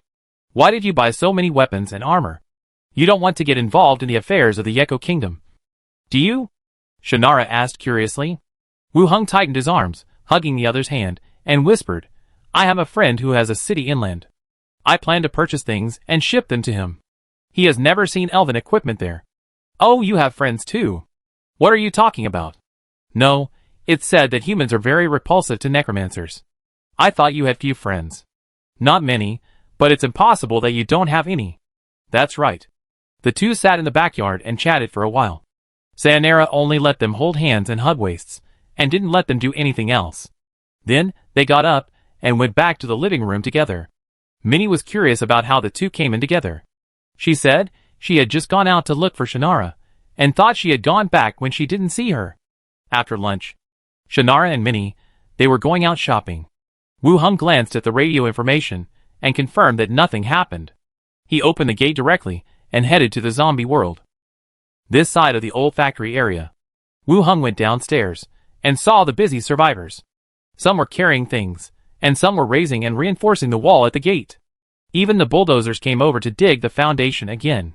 Wu Hung called Shihankai, prepared a convoy, and led the skeleton army to continue to clean up the corpses around, while transporting supplies back in trucks. The number of skeleton troops also reached more than 30,000. A large group of them. The only shortcoming was the lack of equipment. Even if they collected kitchen knives, they could not fully meet the demand for everyone. It was approaching dusk. The skeleton army returned to the factory area. Just as he was about to go upstairs, a young girl ran down quickly, lowered her head, and said timidly, "King, Sister Zhao asked you to go to the radio station, saying that she had something to tell you." "Good guy." King started to address everyone here. Wu Hung nodded, and went directly to the radio room upstairs. Zhao Yinqiu was sitting in front of the radio, listening to information from all over the place. There was a notebook beside him. He recorded some content. When he saw Wu Hung coming in, he immediately stood up and said, "We have contacted the army. They have established a market for exchanging materials in the southeast." Chapter 316. Starflower Goods. "Have you contacted the military? The location of the military market is not difficult to find, or it is open to all shelters. As long as you contact them and ask, they will tell you the exact location." "Are there any requirements for exchanging goods?"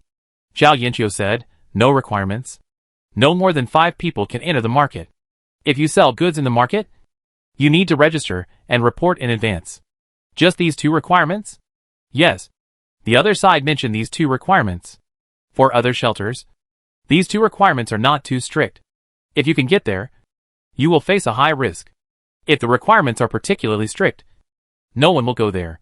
"What is popular over there?" Wu Hung continued to ask.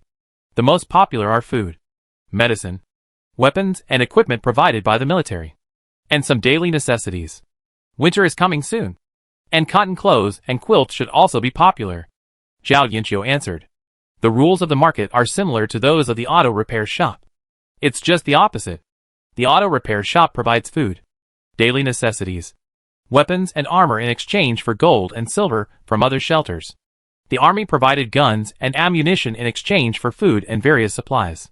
But the purpose of both parties was the same: to exchange the necessary items." "Are you going to exchange supplies with them?" Zhao Yinqiu asked.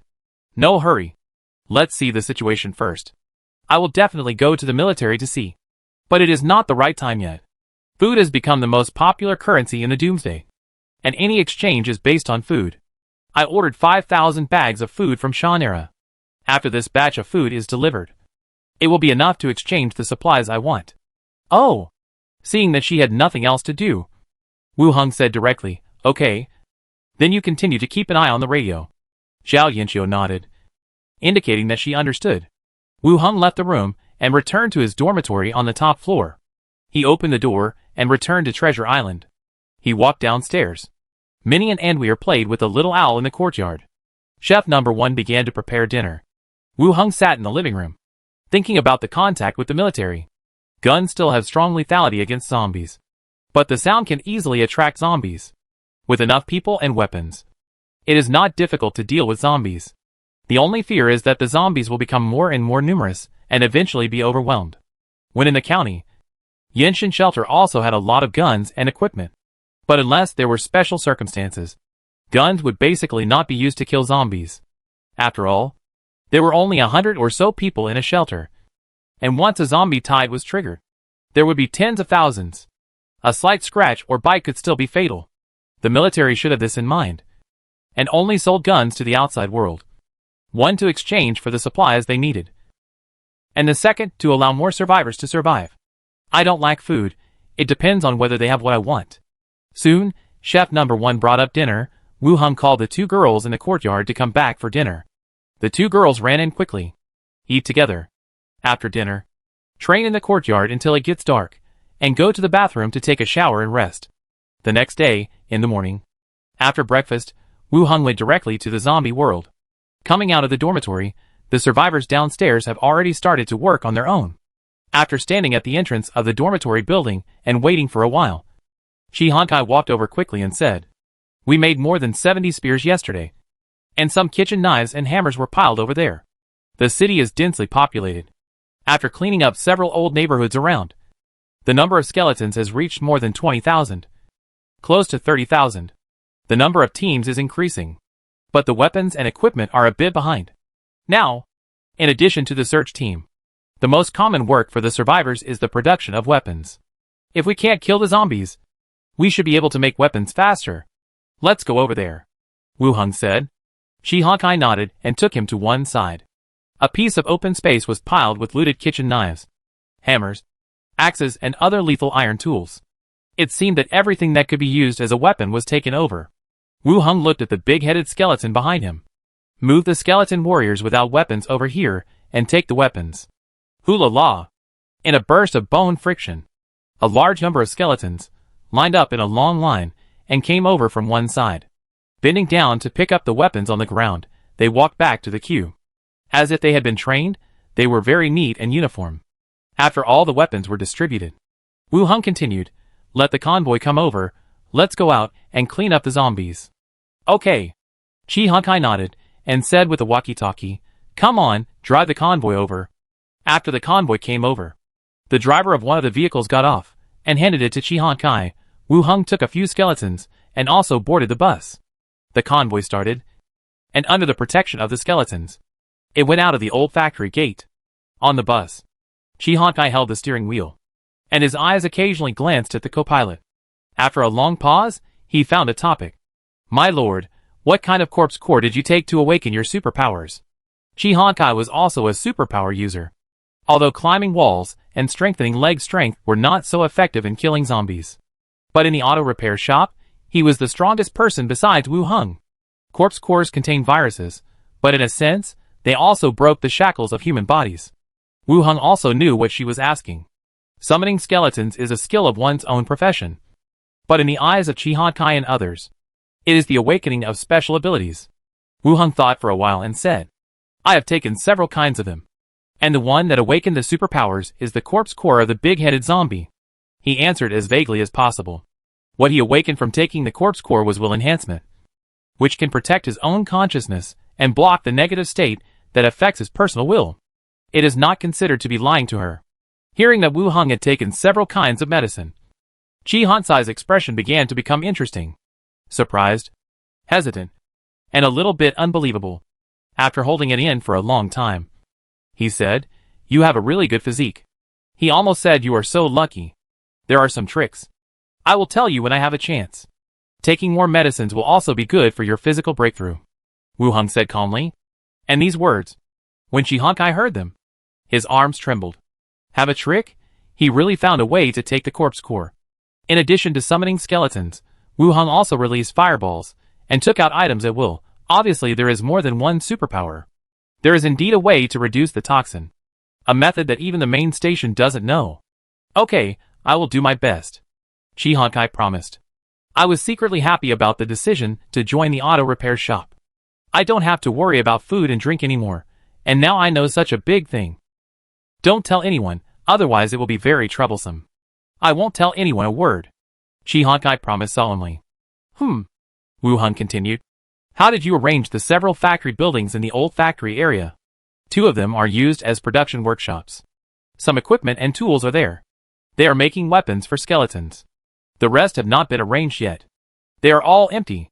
The old factory area covers a very large area. The old sign found in the warehouse says Machinery Factory 16. But the factory has been abandoned for a long time.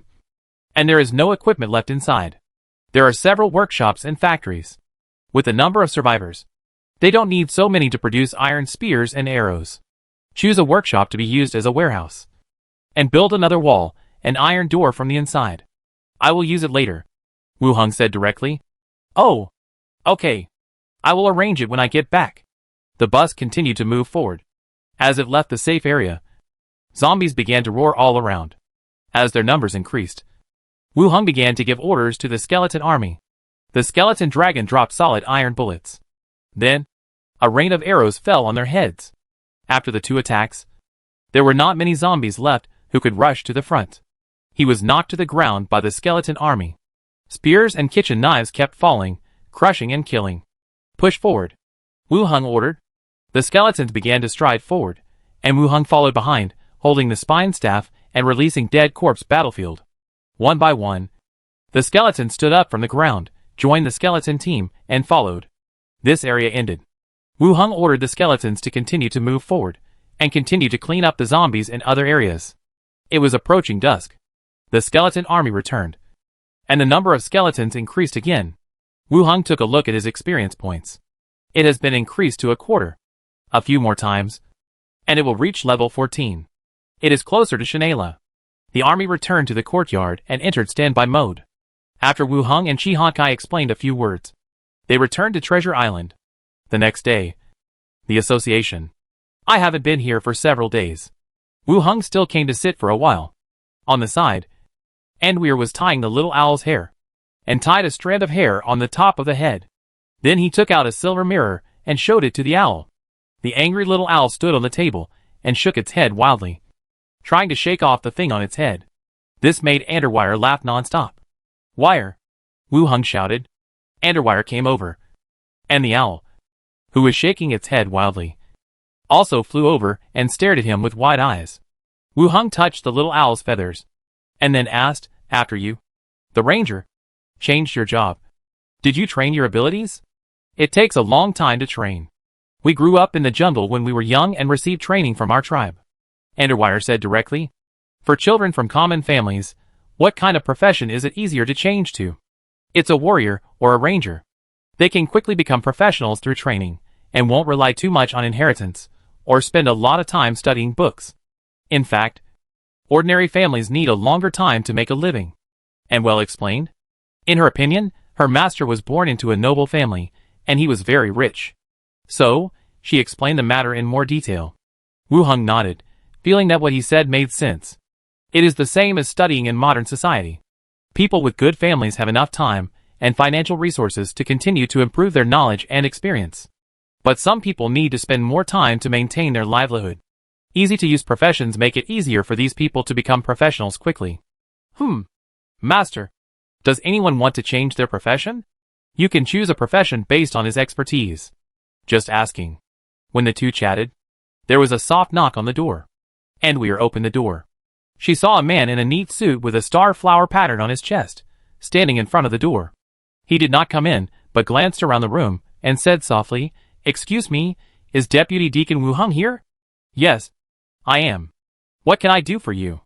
"Mr. Deputy Deacon, President Shanela asked me to remind you that the goods ordered from Star Flower have arrived at the port. You can come over to check and accept them at any time." Hearing this news, Wu Hang's heart moved. The goods have finally arrived. Chapter 317, So Cheap, Due to Pirates. The formation of the Star Flower fleet was also affected. After such a long time, they finally arrived at the port. "I'll go with you now." The man nodded. "Okay, Mr. Deputy Deacon, I'll wait for you at the door." Wu Hung put on his coat and said to Andweir, "Wire, if there's nothing to do in the association, go home early." "Got it, Master." Andweir smiled. Wu Hung walked out of the association and saw the carriage of Star Flower parked at the door. After opening the door and getting on board, the carriage headed towards the port. The Starflower cargo ship. It was a huge cargo ship mainly in blue and white. In terms of structure and volume, it was larger than the pirates' ships, and more sophisticated and advanced. The two were more like construction styles and technologies from different eras. The Starflower fleet arrived, and the port was more lively than before. Rows of workers were carrying goods, and there were guards around. Wu Hung was led by a man in a formal suit. He went directly into the cabin of one of the cargo ships. As soon as he walked down, he saw a hooded, mature and beautiful figure, standing in the cabin surrounded by guards. Judging from her figure and the few strands of hair under her hood, it can be confirmed that it was Shannala herself. Hearing the footsteps, Shannala turned around and said with a smile, "Deputy Deacon Wu Hung." "Mrs. Shannala." Wu Hung nodded in response. It was as if they were just business partners who had met once. Shannara nodded, walked inside and said, "Your goods have arrived. Here are the leather armor and weapons and equipment. And inside is the ordered food. The sea is humid, and the internal warehouse has moisture-proof arrays to ensure the dryness and quality of the food." As she introduced, a guard opened two wooden boxes. The one-handed axe and wooden bow were revealed. Wu Hung took them out and looked at them. He felt that the quality was very good. He put them back and said, "I naturally trust the reputation of Starflower. There is no need to check the things. Just have someone move them to the ship at the Association's port number 3. I will arrange for someone to take them away when the time comes." "Okay." Shannara smiled and instructed the people behind him. A large number of workers immediately came in and began to move the goods. At the same time, someone from Starflower came out and began to count the balance that needed to be settled. Wu Hung directly took out the corresponding money and completed the transaction. The workers moved the goods. Wu Hung and Shannara stood aside and watched silently. "What time did you get up today? Why do you feel like you haven't woken up yet?" Wu Hung stood aside and said softly. Shannara still looked forward and answered softly, "Don't mention it. I was brought here just after I got up. I haven't had breakfast yet. It's great to be young. You can stay up late every day." A small hand pinched him lightly on the side. "What do you mean?" "The goods have been moved. Shannara needs to deal with the fleet's affairs and leaves with the people of Flower of the Star. Wu Hung also goes to his ship. He opens the door between the cabin and the zombie world and moves all the purchased goods to the newly built warehouse.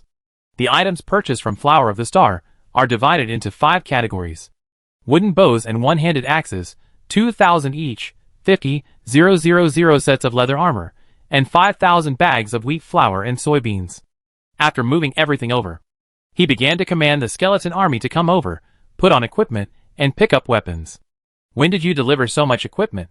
"Last night. I was asked to rush the work yesterday, and built an extra wall from the warehouse. It turned out that it was going to be a warehouse. Oh my goodness, these skeletons can wear clothes themselves. Aren't you talking nonsense? He may be smarter than you.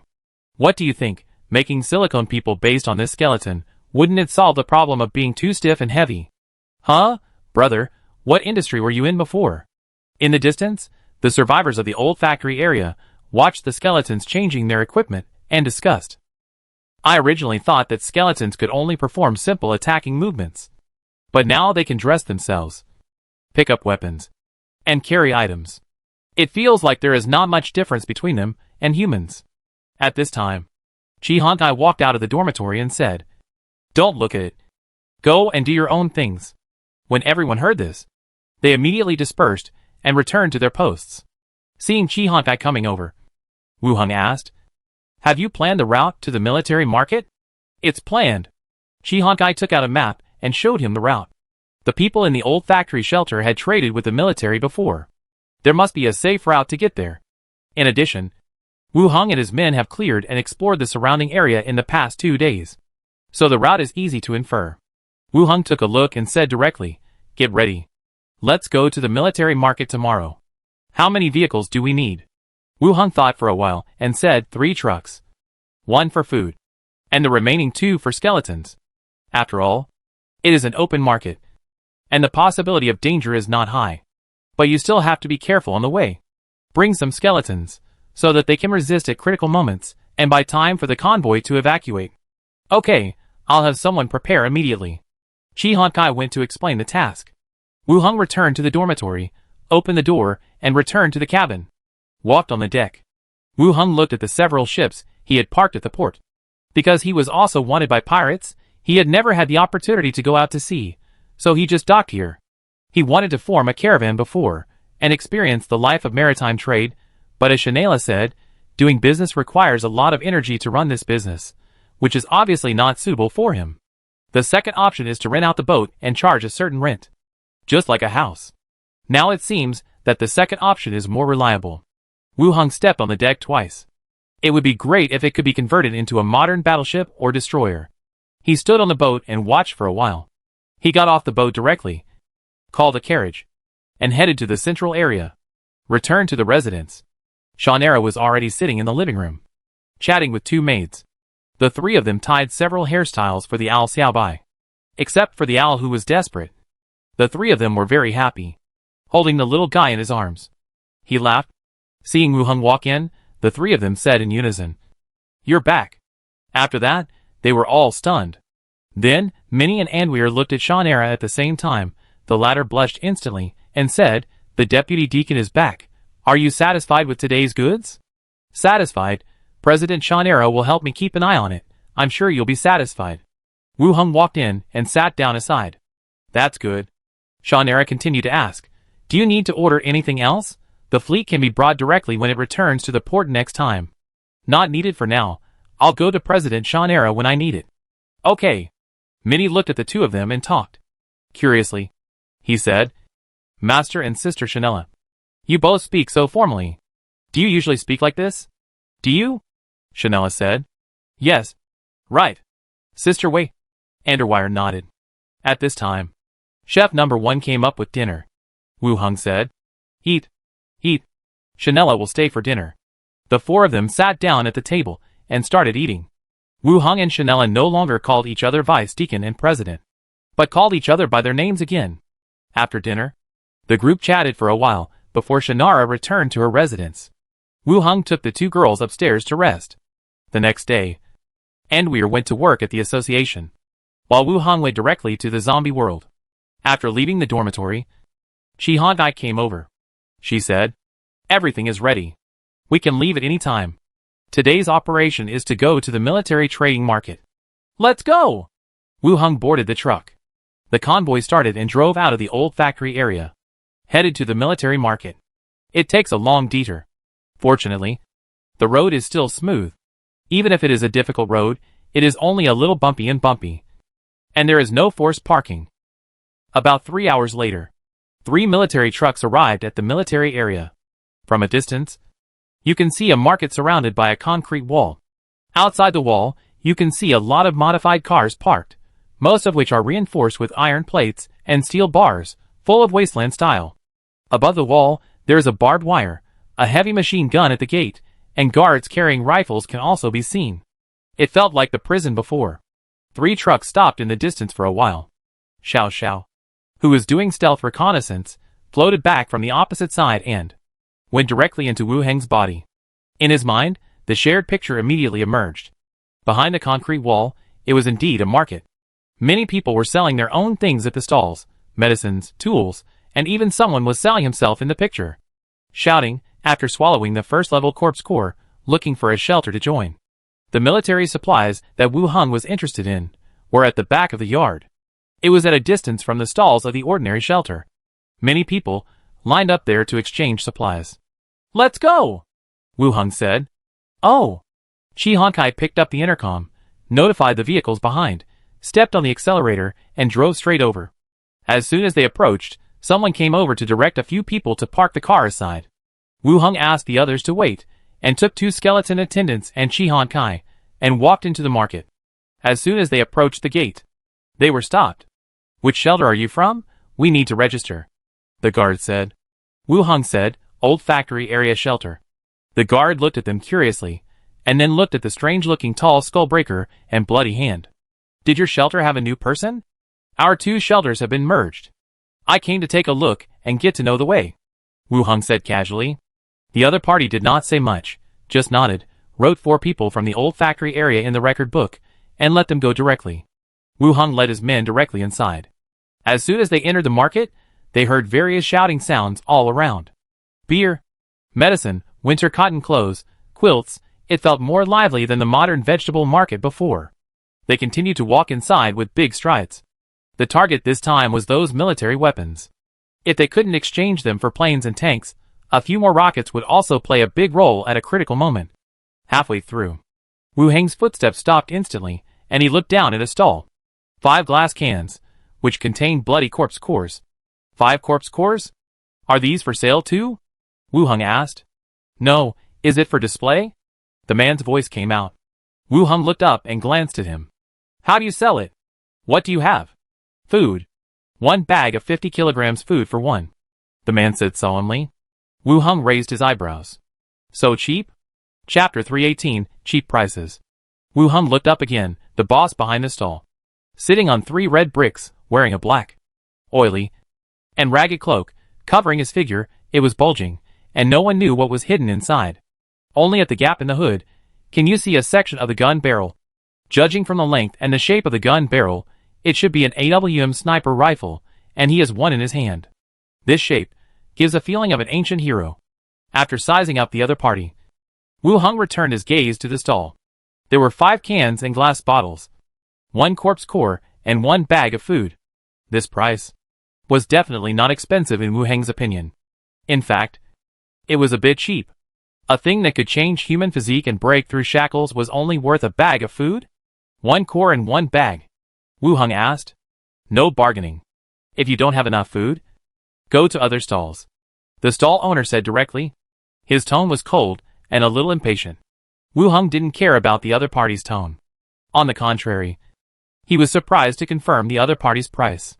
I want to check the goods first, and then decide whether to buy or not, Wu Heng said. The black hood raised. Check it out.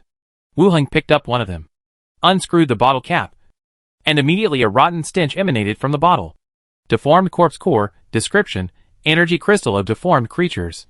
Can improve one's physical fitness, and has a chance of being contaminated by toxins. The attribute prompt appeared. Level 1 corpse core. No problem. Wu Heng continued to check the remaining ones one by one. All of them were level 1 corpse cores. He looked up at the other person again. Has this man found the nest of the deformed zombies? He brought out so many at once. He closed the glass bottle again and continued to ask, Are there any more? The hood trembled slightly, and the man's tone was puzzled. Are you going to buy? I am going to buy. There are 3 more. I can sell them all to you, without reducing the price. The man emphasized. Wu Heng nodded. I want them all. Where are the things? Where are the food?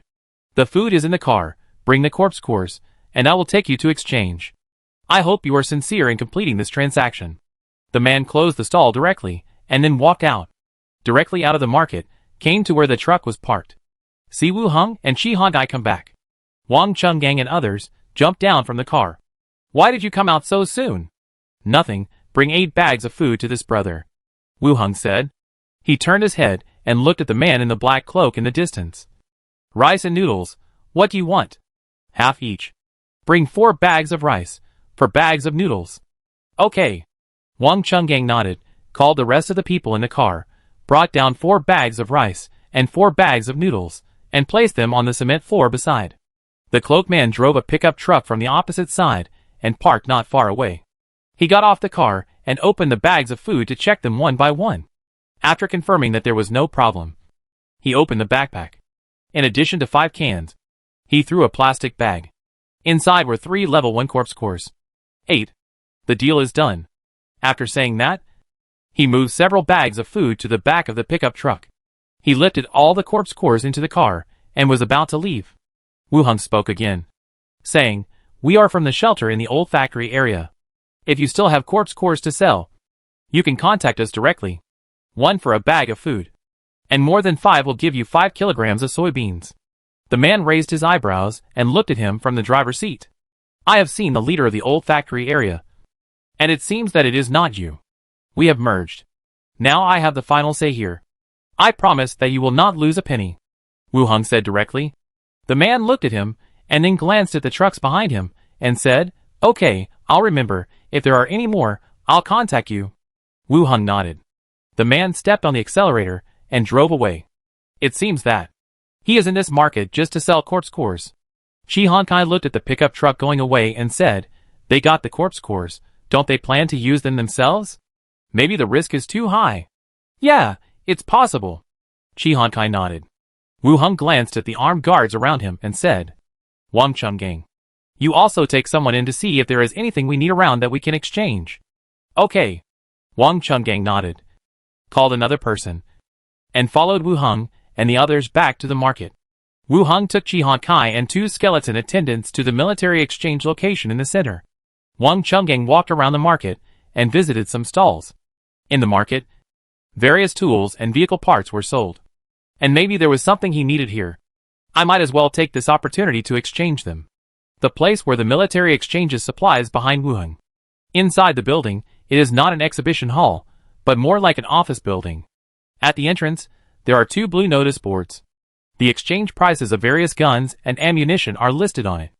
A rifle with 25 kilograms of food, 20 kg of ammunition with 100 rounds. A heavy machine gun with 75 kilograms of food, 30 kg of ammunition with 50 rounds. Grenade. Bazooka with 90 kilograms of food, with a rocket. Sniper rifle. Machine gun with 500 kilograms of food, 23 shell with 10 kilograms. Military radio, military headset.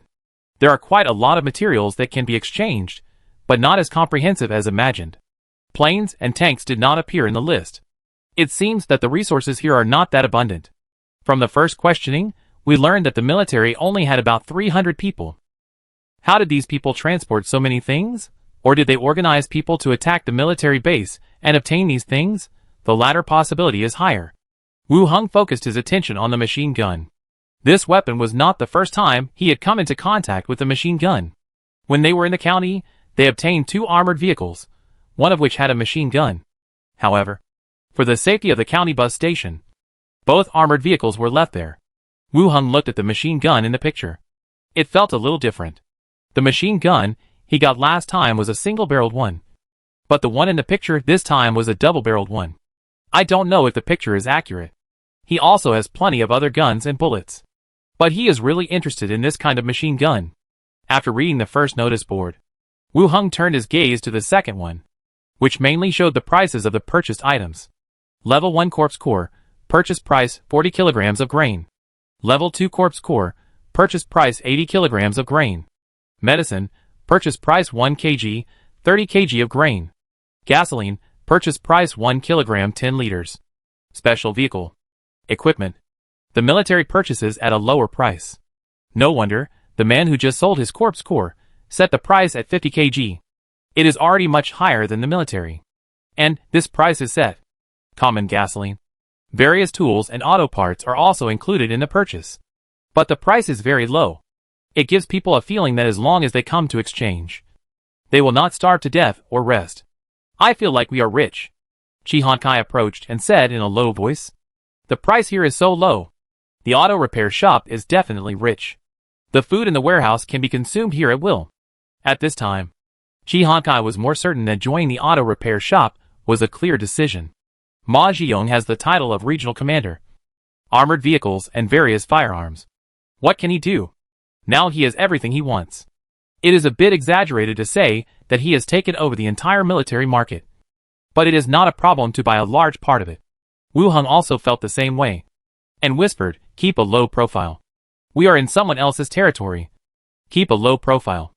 Understood. Chi Hansai's face flushed with excitement. But she still suppressed the joy in her heart. The two stood aside and watched for a while. There were not many people waiting in line to exchange things. And Wu Hung also walked over. I want to exchange guns and ammunition. The staff was a middle-aged woman. Just tell me what you want to exchange. 1 machine gun. 123mm shells. Wu Hung said directly. The woman who had lowered her head suddenly raised her head. She looked up at him. And Chi Honkai beside him. And said, have you seen the price list? Yes. I plan to trade these. Wu Hung said directly. The number of shells bought was a little small. But there was no other way. The food brought this time was limited. I wanted to exchange more military radios and machine gun bullets. But I can only wait until next time. The woman confirmed that the other party really wanted to buy. And directly picked up the intercom and said, Captain Yang Long, please come to the hall. There is a base here that plans to buy machine guns. Received. Tap tap tap. Soon. Several people in camouflage uniforms came down from upstairs. The leader looked young. Only about 27 or 28 years old. The woman signaled Wu Hung with her eyes. The man walked over quickly and held out his hand. Brother, do you want to buy a machine gun? Yes. Then I'll take you to see it. She took him outside. The other survivor standing in the hall also followed them. They discussed in a low voice. New faces. Yes. Just buy a machine gun. This means they have occupied the granary. That's terrible. The last time a shelter attacked the granary, I heard that the rats were bigger than cats. There was a large crowd. The granary was not occupied. And several cars of people died. That woman is good. She doesn't look malnourished at all. She is very round. Chapter 319. Road Chase. Brother, which shelter did you come from? Yan Long led the way, asked while walking. Old factory area. Brother, you have a lot of people under you. You must be strong enough to exchange so much food. Yan Long continued. Wu Hung glanced at him and said directly, Not much, I accidentally found a grain store and got some food. Yan Long still smiled. Brother, don't get me wrong, we have been cooperating with some powerful bases to clear some special areas, and you can also participate when the time comes, and everyone will get points for the spoils. Wu Hung nodded. If there is a chance, we will work together. Several people walked to a factory building at the back together. The iron door opened, revealing a large number of military equipment inside. Yan Long asked someone to lift the canvas in front, revealing a double-barreled machine gun. The two black barrels were full of the beauty of modern machinery. Yan Long patted the machine gun and said, GSH. 23 double-barreled machine gun. Loaded with 23mm machine gun shells. The initial velocity of the bullet is 715 meters per second. 3,400 to 3,600 rounds per minute. Which can easily tear apart conventional vehicles and some bunkers. It was too professional knowledge. And Wu Hung had no idea. Anyway, after listening to it, I knew that this thing was quite powerful. It was not used to hit people, but to destroy vehicles or some equipment and bunkers. Machine guns can kill groups of enemies, and machine guns have bigger bullets, so their power must be greater. Wu Hung looked at it carefully and felt quite satisfied. How to operate it? Show me. The machine gun was placed on an iron frame, and it looked like it could be manipulated to a large extent. Yan Long and the others smiled, and walked up to explain the operation method and how to change the direction. If there is no control system, it needs people to control it. Just like a machine gun, aim, and shoot at the enemy. Well, the food is in the car outside the market, Wu Hung said directly. Although he didn't have a chance to test fire it, he was still very satisfied with the machine gun. I'll go with you to get it, and then have someone pull the machine gun out for you. Okay. The few of them walked out of the camp while chatting. Wang Chungang also bought some tools in the market, and was having someone load them onto the back of the truck. Wu Hung walked over and asked people to start moving the food, because there was a lot of food. They didn't distinguish between rice and flour, and just threw it out. Whoever they caught was the one they got. Yan Long and others saw that the other party was so efficient. They felt that the other party had a lot of supplies. While unloading the food, they said, Next time, if you want something, you can come to me directly. I will arrange the goods for you directly, so you don't have to wait in line and waste time. Yes. Wu Hung nodded. Soon, the food was unloaded, and Yan Long and others began to check it. After confirming everything was correct, Yan Long picked up the intercom and said, Bring the machine gun and ammunition here. At this time, a truck drove out from inside. The crowd used tools to transport the machine gun to Wu Hung's truck. After everything was ready, Wu Hung asked someone to cover the canvas on the roof. Captain Yang, we will go back first. Well, walk slowly. Wu Hung waved his hand, and the convoy started and left directly. Yan Long also brought people and a large amount of food. And under the greedy eyes of other shelters, he passed through the market and entered the innermost part. At the entrance of the market, the crowd dispersed. Only 5 people remained, but they did not move. They still looked at the truck going away. One person cursed. They actually exchanged so much food for machine guns, damn it. I was watching them just now. The food was unloaded from one truck. The other 2 trucks. There must be a lot of good stuff, and there are only a few people. Another person followed. Boss, why don't we follow them and see? If we can't beat them here, we can't beat those little shrimps. They just replaced the machine gun. You want to go to the sky. I saw that the machine gun and the shells are separated. We will fight quickly. They don't have time to prepare at all. The person who gave the idea glanced at the parking lot. We just replaced the rocket launcher. At the critical moment, give them 2 rounds, exchange the rocket launcher for the machine gun, no compensation. Aside, the bald man with a goatee frowned in thought. In this world, it's either you kill me or I kill you. A few people came here, bringing so much food. Which proves that these people are not very smart. Maybe I can make a fortune. Looking around, seeing that no one else followed, he said directly, let's go. Let's follow them. After this job, we won't have to worry about food and women. Okay. Listen to the boss. Listen to the boss. As they said this, they walked directly to the parking lot. Then, a pickup truck and several off-road vehicles, full of people, rushed out directly, chasing in the direction where the truck disappeared. On the truck.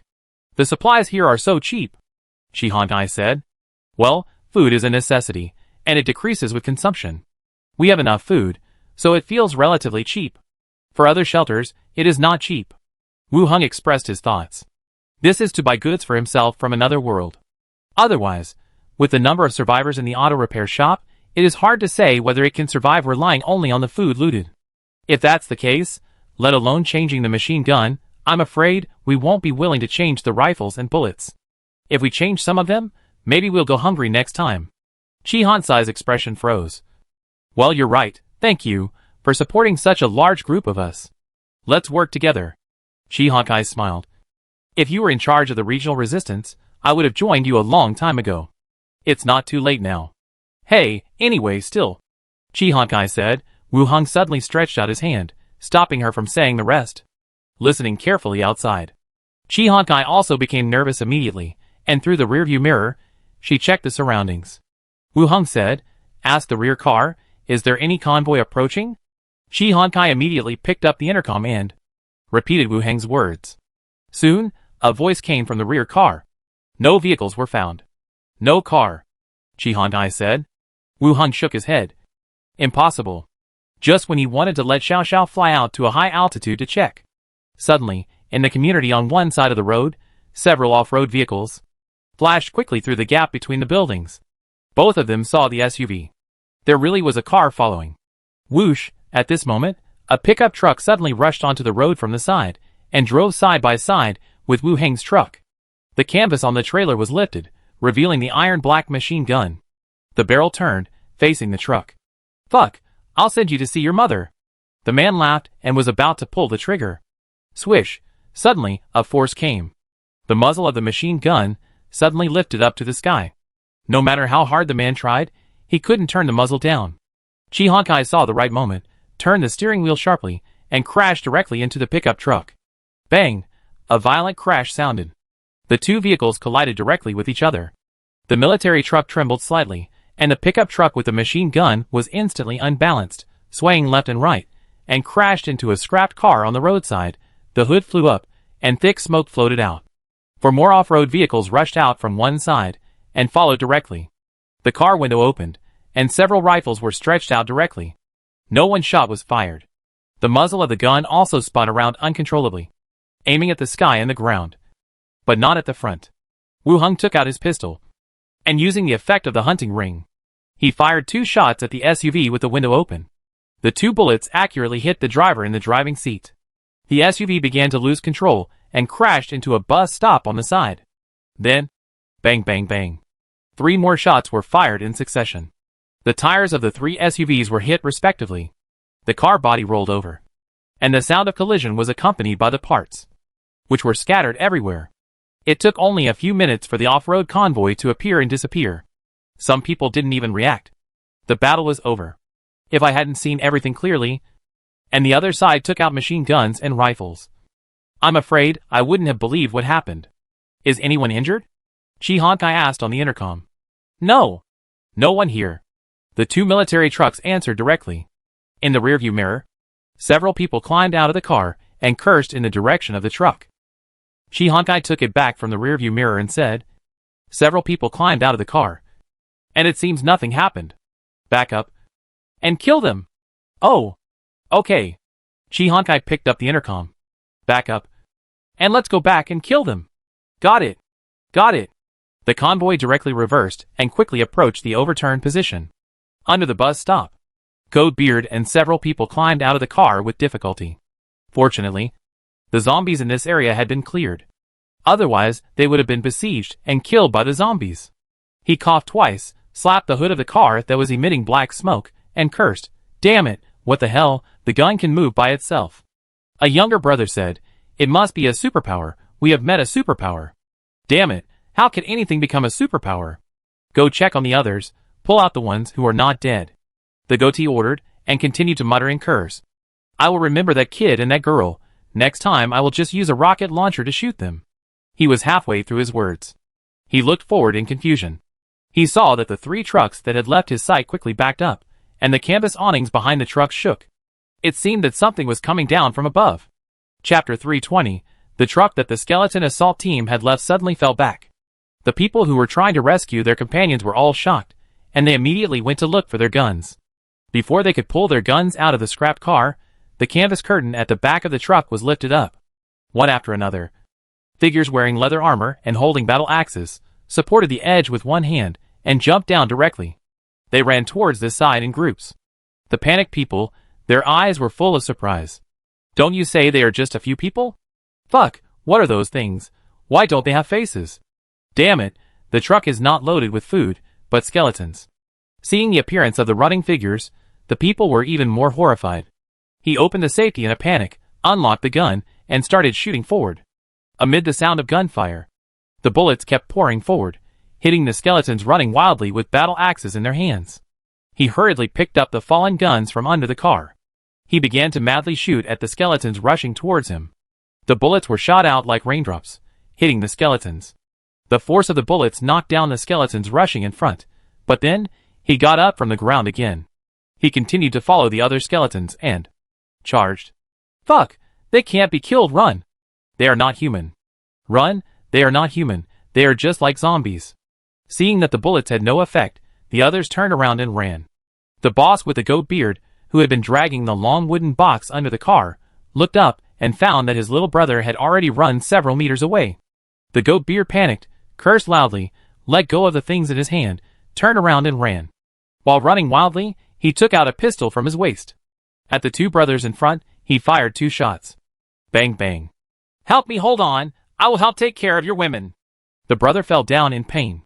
Before he could curse, he was hit on the head by the skeleton, who caught up with him with an axe, and he fell down directly. Even so, the skeleton's running speed was much faster than the remaining few people. He was soon caught up, and fell to the ground, and the battle axe kept falling. "We were wrong, we are all survivors. Yanhao asked us to do this, don't kill us. Aw, give us a chance." The remaining goatee men cried loudly for mercy. But the skeletons that surrounded them didn't give them any chance. Battle axes fell from all directions. The chopping sounds drowned out the cries. And the entire battlefield gradually quieted down. When the skeletons entered standby mode, Wu Hung jumped down from the car. The one-handed axe skeleton showed a different fighting style. Holding the axe in one hand, they ran fast. It felt like a charging suicide squad. At that time, let these one-handed axe skeletons form a commando team, which might show a good effect. Wu Hung looked around and said, "Go to those overturned cars and search for useful things." "Okay." Chi Honkai took out the walkie-talkie and gave the order. The other people also got out of the car and went to the overturned and crashed off-road vehicles to search for spoils. The equipment on those people was also pretty good. In addition to guns and ammunition, they were all wearing bulletproof vests. It was unclear whether it could protect against the zombies tearing, scratching and biting, but when worn on the body, it looked more professional. The others went to search a few cars, while Skeleton dragged a few corpses over. The corpses were bloody, and their faces were not clear. Wu Hung thought for a moment, and then he released talk to the dead to one of them. The corpse sat up and looked over here. Wu Hung asked directly, "Why are you following us?" The corpse, whose mouth was already cut, replied, "Since there are not many of you, I want to get some benefits." Sure enough, it was still at the market that it attracted the attention of others. Wu Hung continued to ask, "Did anyone instruct you?" The corpse replied, "No, we followed directly after discussing it." "Apart from these cars, are there any other people?" "No. Apart from these people present, Does anyone else know that you are following us? No. After several questions in a row, Wu Heng had nothing else to ask. After dispersing the magic, the corpse lay back on the ground. In other words, these people had spotted him in the market, thought that there were not many people, and that they had pulled several carts of food, so they had the idea of robbing him. Maybe, in the market, this kind of thing has been done a lot. It's just that they were unlucky to meet Wu Heng and his group today. Take off everything from them, Wu Heng said. Several skeletons came forward. They searched out the bulletproof vests, magazines, and other things on the bodies. Wu Heng also directly released bone art on the naked bodies. The skeleton stood up and walked to the queue of battle axe skeletons on the side. At this time, Chi Honkai and others also took the looted things. In addition to the rifle and bullets, there were also 5 grenades, a machine gun, and a rocket launcher in a box. The rest, there were dry food, beer, mineral water, and some supplies. After searching, there were quite a lot of things. It's all here, Chi Honkai said. Wu Heng put away the weapons and continued, what about those off-road vehicles? It's broken. It can be repaired. But there's no need. There are many cars in this world.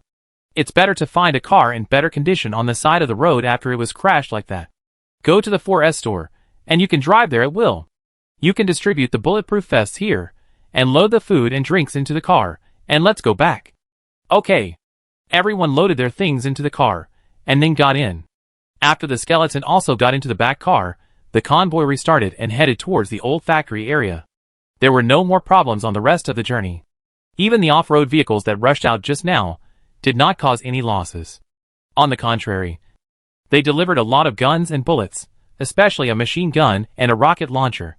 At first, Wu Heng was still wondering why the other party didn't just fire a rocket launcher. Instead, they rushed over and shot at the cab. After sitting in the car and thinking about it, he figured it out. If the rocket launcher was thrown, the entire truck would be affected.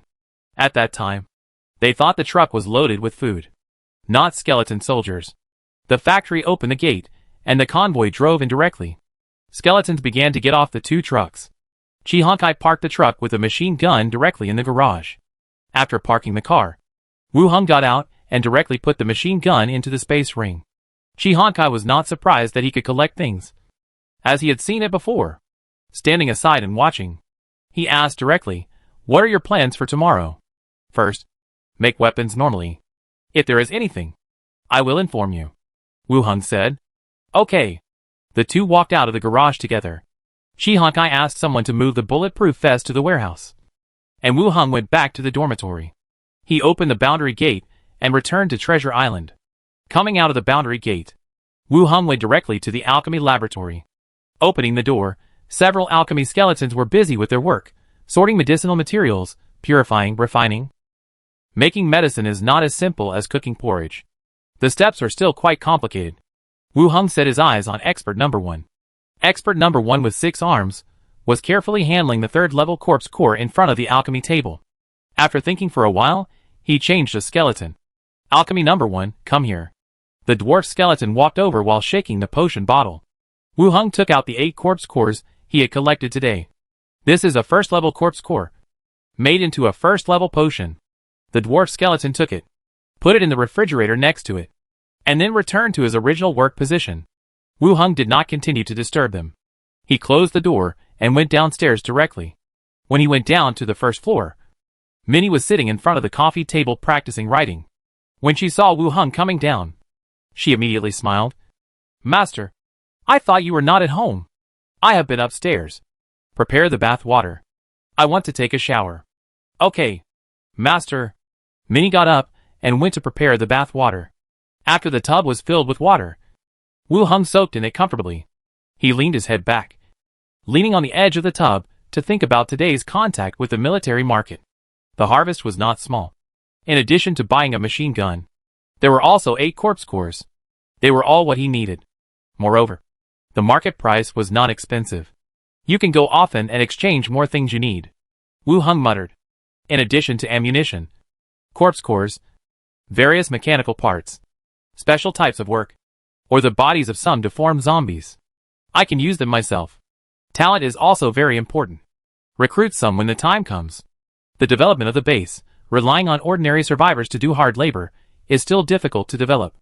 Recruiting special jobs, or people with special abilities, is also very important. At least, after Qianzi found out the lazy dog bomb, the efficiency of cleaning up zombies has increased by several times. So it is not a bad thing to have many talents in various industries in the base.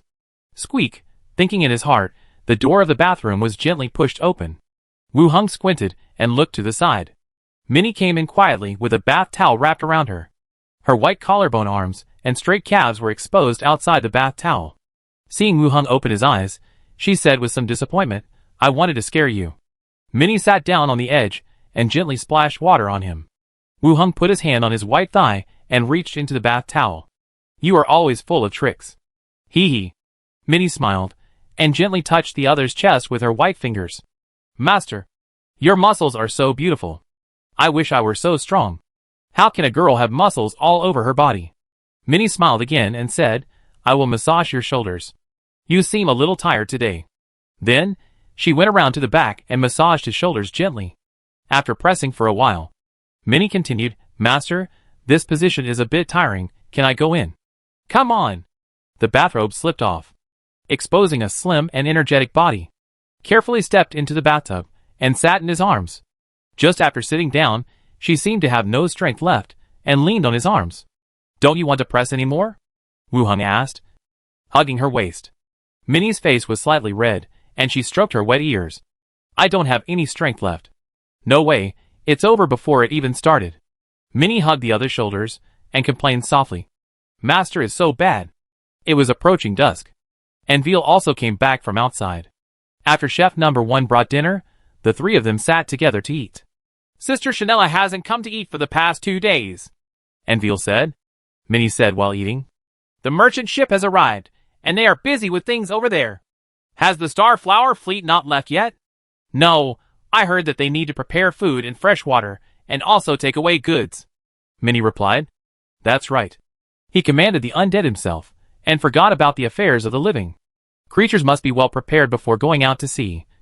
Otherwise they will die of thirst and hunger at sea." "Yeah. That's right." "Yeah." The three of them had dinner. They continued to train in the courtyard as usual. Wu Heng became more and more proficient in the use of swordsmanship. Even without the instructor's long sword, he could still dance well. However, the swordsmanship was still basic and had not reached the intermediate level. After training for a while, Wu Heng took the two girls back to the room to rest. The next morning, Wu Heng went to the association and just entered the hall. A staff member walked over quickly. "Mr. Deputy Deacon, here are 2 letters for you." Chapter 321 Letter. Letter? Wu Heng took it and looked at it. It was not a blank envelope, but a letter from the association. "Thank you. It should be done." The staff smiled and nodded, then turned and left. Wu Heng took the letter and went directly to the office study. Pushing open the door, he saw Anweir sorting things out. As the assistant to the deputy deacon, she would come earlier, make some corresponding preparations in advance. "Master." "Yes." Wu Heng nodded, sat down at the desk beside him, opened the letter and checked it. There are 2 letters in total, and the senders are all acquaintances. Gang sister-in-law Winman Shah, and Blackstone Town Deacon Slater. Did these 2 agree to send letters together? They actually arrived here at the same time. Pick up the first letter, cut the wax seal, and pour out the letter paper to unfold it. "Master, you have arrived at Treasure Island." "Right. Did you have a smooth journey? Are the new members friendly? If it is not good there, and you are not used to it, you can go to Ratam City. It is not as bad as before. Of course, with the master's ability, everything will go smoothly wherever he goes. You have been away for so long." Deacon Slater came to Ratam City, brought singing and dancing girls, and now the Golden Cat is opened. It has become the most popular entertainment venue in the surrounding cities, earning a lot of money every day. And the tax revenue in the city has also increased several times. The development of the city is also proceeding according to your layout. Street lights have been erected in the central area, and the housing prices of surrounding shops have risen rapidly. Those who sold their houses to us at low prices before, I am afraid they regret it and can't sleep. I have been collecting the tax and the income of the Golden Cat. You can take it away anytime when you come back. During the time you were away, I missed you. Although I knew that the master would miss me too, and I couldn't come back because of the busy work of the association. I still dreamed of you every day, dreaming of being your little wild cat. By the way, I have another surprise.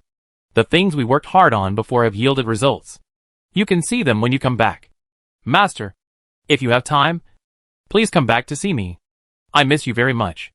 After reading the letter, Wu Heng put it directly into his space ring. The first half of the letter was about the development of Rentam City. According to what the two had discussed before he left, Rentam City would be built into a real city that never sleeps. In addition to being a transit point between the Orc Federation and the Yeko Kingdom, it would also be built into a large entertainment city. The Golden Cat is one of the representative buildings. Moreover, judging from the letter, the effect was very good. The shops in the entire city benefited, and taxes naturally increased. The second half is about Wenmancha's longing for herself. Wenmancha is Wu Heng's first maid, a gangster sister-in-law who is indifferent to the outside world, and a woman who wears cat ear underwear and meows at home. In fact, Wu Heng also misses her, but the distance is too far, even if using the ghost train. It will take half a month. When I have time, I will go back to take a look.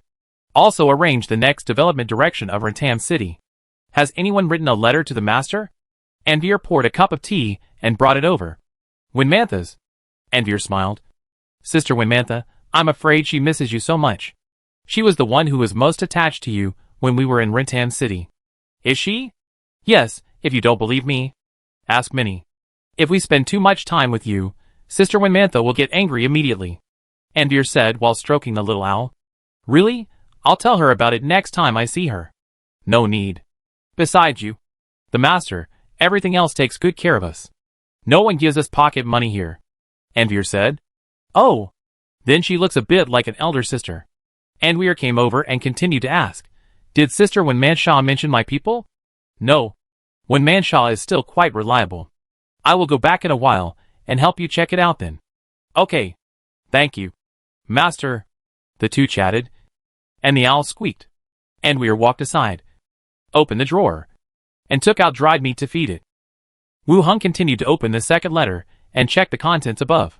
Deputy Deacon Wu Heng, Treasure Island is surrounded by the ocean, and pirates are rampant, far more than the previous robbers and bandits.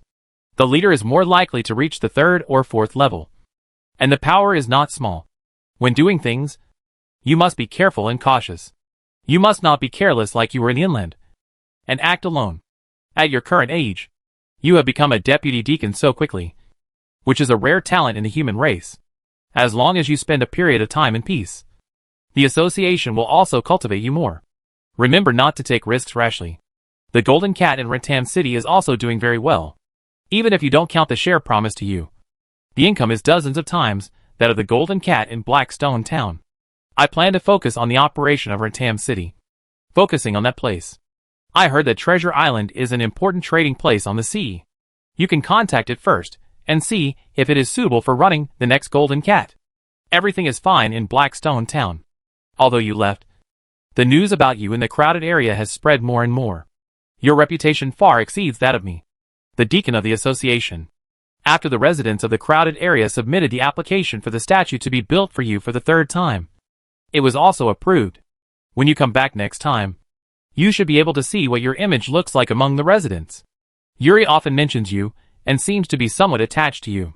You should know your position, and don't mention anything about pirates to her. Now she always wants to go out to sea as a pirate, which is a headache. Everything is fine here, don't worry. I have been taking care of your house in Blackstone Town for you. Recently, some new furniture and wall coverings have been replaced. Come back and take a look when you have time. Do you like it? Be careful. Looking at the content of the letter, Wu Heng raised his eyebrows. Slater and Wenmancha have completely different personalities. Wenmancha will reveal her emotions more directly, after all. This is the way of communication in the gang. Slater is a strong woman, who is strong in her work. Otherwise, Golden Cat cannot be opened, let alone the position of deacon. Even when the two are together, the woman must be on top. The content of the letter, in addition to asking me to be careful, also introduced the operation of Golden Cat. The income of Rentam City has skyrocketed, making her want to close the Golden Cat in Blackstone Town. Then, she mentioned Yuri. What does her desire to be a pirate have to do with me? I came to Treasure Island to meet pirates, and I didn't tell Yuri. And the last sentence? There are new furnitures in the house. Let him go back and take a look. Wu Heng understood what he meant. The last time they had sex. What's so good about the furniture? It's just that you miss me. Humph. Women. Still pretending to be cool. He took out 2 pieces of letter paper and wrote back to the 2 women. He introduced the situation here and expressed his thoughts for them. He would definitely go back to see them when he had time. After finishing the reply, he put it directly into the envelope and wrote the address and recipient. Wire. Master. Wire turned around. Nothing, I'll go back first. Now, it's not even noon yet. No, I feel uncomfortable sitting here. Let me know if there's anything. Wu Heng stood up. Okay, master. Take care. Squeak. The little owl also called twice. Wu Heng waved to the man and the bird and walked out with the letter. He handed the letter to the front desk and left the association. Returned to his residence. As soon as he entered the courtyard, he saw the wood elf Shannara sitting in the courtyard. Seeing Wu Heng coming back, he smiled brightly. You're back. Well, why are you daydreaming here again today? Wu Heng walked over and gently hugged his shoulder. Shannara looked around with a guilty conscience and found that there was no one around. So she leaned on him and said, Just come out and sit down. Minnie is painting inside.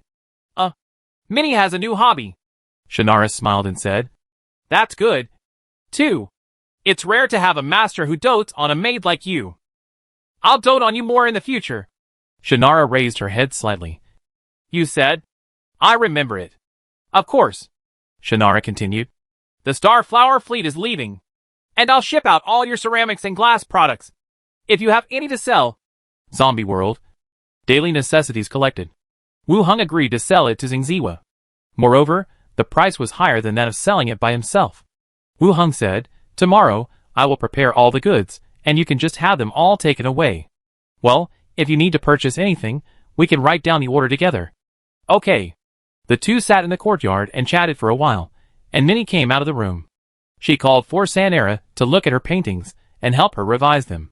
Sanera and Minnie went to revise the paintings. And Wu Heng found an excuse and left the house directly. Go to the port, the cabin of a ship. Open the gate, and move all the prepared goods in.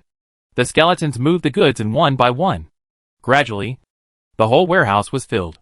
Tomorrow. Just ask Shanela to arrange for people to move them away. It can be considered useful. These things were all looted from the zombie world. Now that Starflower is selling them on his behalf, it can also be sold in large quantities. Otherwise, there is really no place to put them. After transporting all the things, Wu Heng locked the door, arranged a skeleton to guard it, and went back to the deck and walked out. He walked back along the road. He visited several shops on Lighthouse Street along the way. He bought some alchemical materials and a large number of arrows. Halfway through the walk, he suddenly felt someone approaching quickly. He turned around alertly, and Skullbreaker and Bloody Hand protected him in the middle. The person who came over was a bald, dark-skinned strong man, who looked like a gang member. He bowed slightly and said, Sir, Our Lady invites you to come over. Wu Heng reconfirmed the other party and asked, Who is your lady? Mrs. McIntosh. The Prophet with 6 arms? Chapter 322, Dinner with Me. Macintosh, I still have some impression of the name Wu Heng. The Prophet in the Old Barrel Tavern, a woman with thick lips and thick eyebrows, and 6 arms. She looks like an Indian in a movie. The bald man in front of me, is he from the Old Barrel? What do you want to talk to me about? Wu Heng looked at him and asked. The bald man looked fierce, but his tone was very respectful. Madam didn't say that. Wu Heng nodded and asked, Where? This way. Please. The bald man led the way, and walked to one side. Wu Heng followed behind him. And not far away, he came to a carriage. It seemed that he had just seen him. The bald man stood beside the carriage and said softly, The master you want to see has arrived. The curtain was opened a little, and a woman was vaguely seen looking out. Please get in. Sir. The door opened, revealing the slightly dim carriage inside. Wu Heng glanced around, and there was only the woman in the carriage. And there was nothing strange about it. Wu Heng asked Broken Skull to sit next to the coachman, and he went directly into the carriage with bloody hands. The door closed. The woman poured a glass of fruit wine, brought it to him, and said softly, Mr. Deputy Deacon, where are you going? The other party knew his identity. Wu Heng didn't care. The pirates had already spread the news. What's more, the Old Barrel Tavern, which had a lot of information on the island. Go back to the association. I just happened to be going to the central area, the woman said, tapping the partition of the carriage. Let's go! The carriage slowly moved forward. Inside the carriage, there was a brief silence. The woman leaned back in her chair and said, Is the deputy deacon coming to Lighthouse Street to buy something? Just strolling around, Wu Hung asked. Mrs. McIntosh, what are you doing? I'm visiting a friend. Did you get any information from the information I provided you last time? Wu Hung went to buy information about pirates last time. The other party did not provide any information, but also said that 2 bodies were found in the port. Although there is no direct clue to the arrest of pirates, it is still related. It is of some help. Mrs. McIntosh is well informed. If there are any cases in the future, I may trouble the Old Barrel Tavern again, Wu Hung said politely. The woman smiled. Don't always call me madam. I'm not much older than you. She held his hand. Wu Hung raised his hand and scratched his head, avoiding her action, and said casually, Nothing is going on at the port recently. The woman's action was in vain, and her expression did not change at all. She said directly, Have dinner with me tonight, and I can provide you with any information I have. Hearing this, Wu Hung got goosebumps all over his body. Why is this rhetoric, like it is to seduce some young girl? And today it is actually used on me. At the same time, I also remembered what the butler assistant Moya said when I first went to the Old Barrel Tavern. McIntosh has changed several husbands, and has lovers everywhere. The other party looked at me with a wrong look, so he should pay attention. I didn't care about it at first, but now this situation has really happened. Lovers everywhere. Maybe the few strong men outside are her lovers. McIntosh controls the distribution of labor in the port, as well as intelligence work. Although he is not as good as the island owner or the association steward, he is also a famous figure on the island. It is normal to have more lovers. The strong have more resources, including partners, regardless of gender. However, the other party does not grow up in his own aesthetics, and it is difficult to accept this method. Forget about eating. If there is any information you need, I will go to the Old Barrel Tavern, Wu Hung said directly. The woman looked up at the other person, smiled and drank tea, and did not say much about this matter. Instead, she found a topic casually, and mentioned that many wealthy merchants had come to the Lighthouse District recently, and bought many houses in the newly built area. Maybe in a while, many new stores will open on Lighthouse Street. Wu Hung also chatted casually. It was a bit uncomfortable. After chatting awkwardly all the way, the carriage also arrived at the association. After thanking, she got off the carriage directly. The woman's finger with a gold ring lifted the curtain. If you think it through one day, you can come to me, and the relationship can be cultivated slowly. Wu Hung raised his eyebrows and said, I still like to buy information in the form of rewards. The woman did not speak, and the carriage slowly left. Wu Hung watched the carriage go away. Then he walked towards his residence. Good thing, I am a man, and I was almost molested by the other party. Returned to the residence. And we also came back from the association.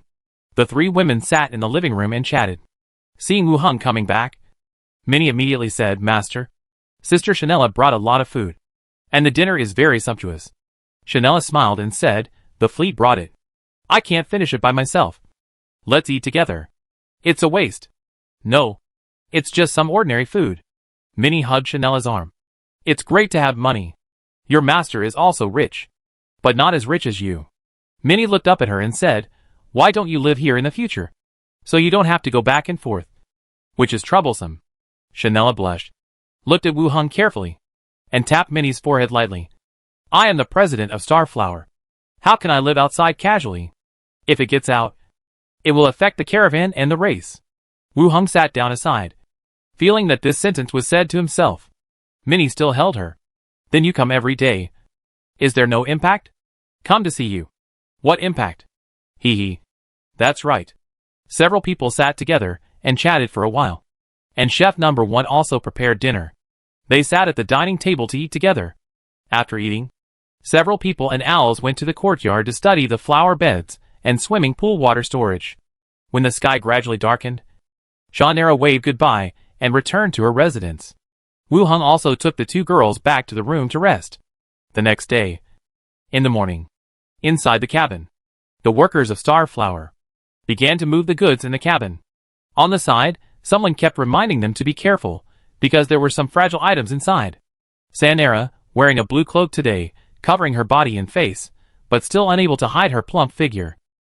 Wu Heng handed her the completed order and said, "Filled, 50,000 sets of leather armor, 3,000 one-handed axes, 3,000 longbows, 1,000 crossbows, 5,000 bags of grain." Sanera heard the number reported by the other party, looked again, slightly surprised. "Why buy so much again? Are you going to arm a country's army?"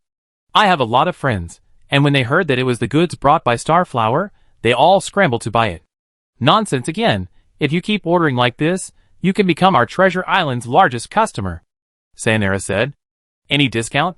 Sanera rolled her eyes at him and handed the order to the fleet manager beside her and said, "Give him a 30% deposit." "Yes," the manager replied. After calculating the price, Starflower paid Wu Heng more than 40 gold coins.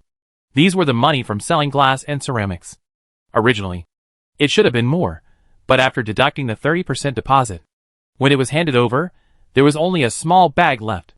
But the price was not bad. When they were in Rentam City, these were all sold for copper coins, and Sanera bought them directly for 1 silver piece. Of course, glass products of this quality can only be sold by Flower of the Star, and cannot be sold to others. It is a monopoly price. After receiving the money, Wu Heng still stood aside. The workers continued to carry the goods. Wu Heng and Sanera stood aside and watched silently. When all the carrying was completed, Sanera went to deal with the fleet's affairs. Wu Heng also disembarked with the skeleton and left the port. After returning to his residence, he said something to Minnie. Then, he went directly to the 4th floor and headed to the zombie world. Walk out of the dormitory. The survivors greeted each other. Wu Heng nodded in response, and went to the area where the skeletons were on standby. He walked around inside. He selected 20 skeleton warriors, who had reached level 5, and had Hunter Aim. Hunter Aim, when the target is focused, the attack will become extremely accurate, and ignore the prey's concealment and any inferior cover. Hunter Aim is a specialty unlocked by archers and crossbowmen, which can reduce environmental impact and improve accuracy. In fact, the environment itself has little impact on skeletons.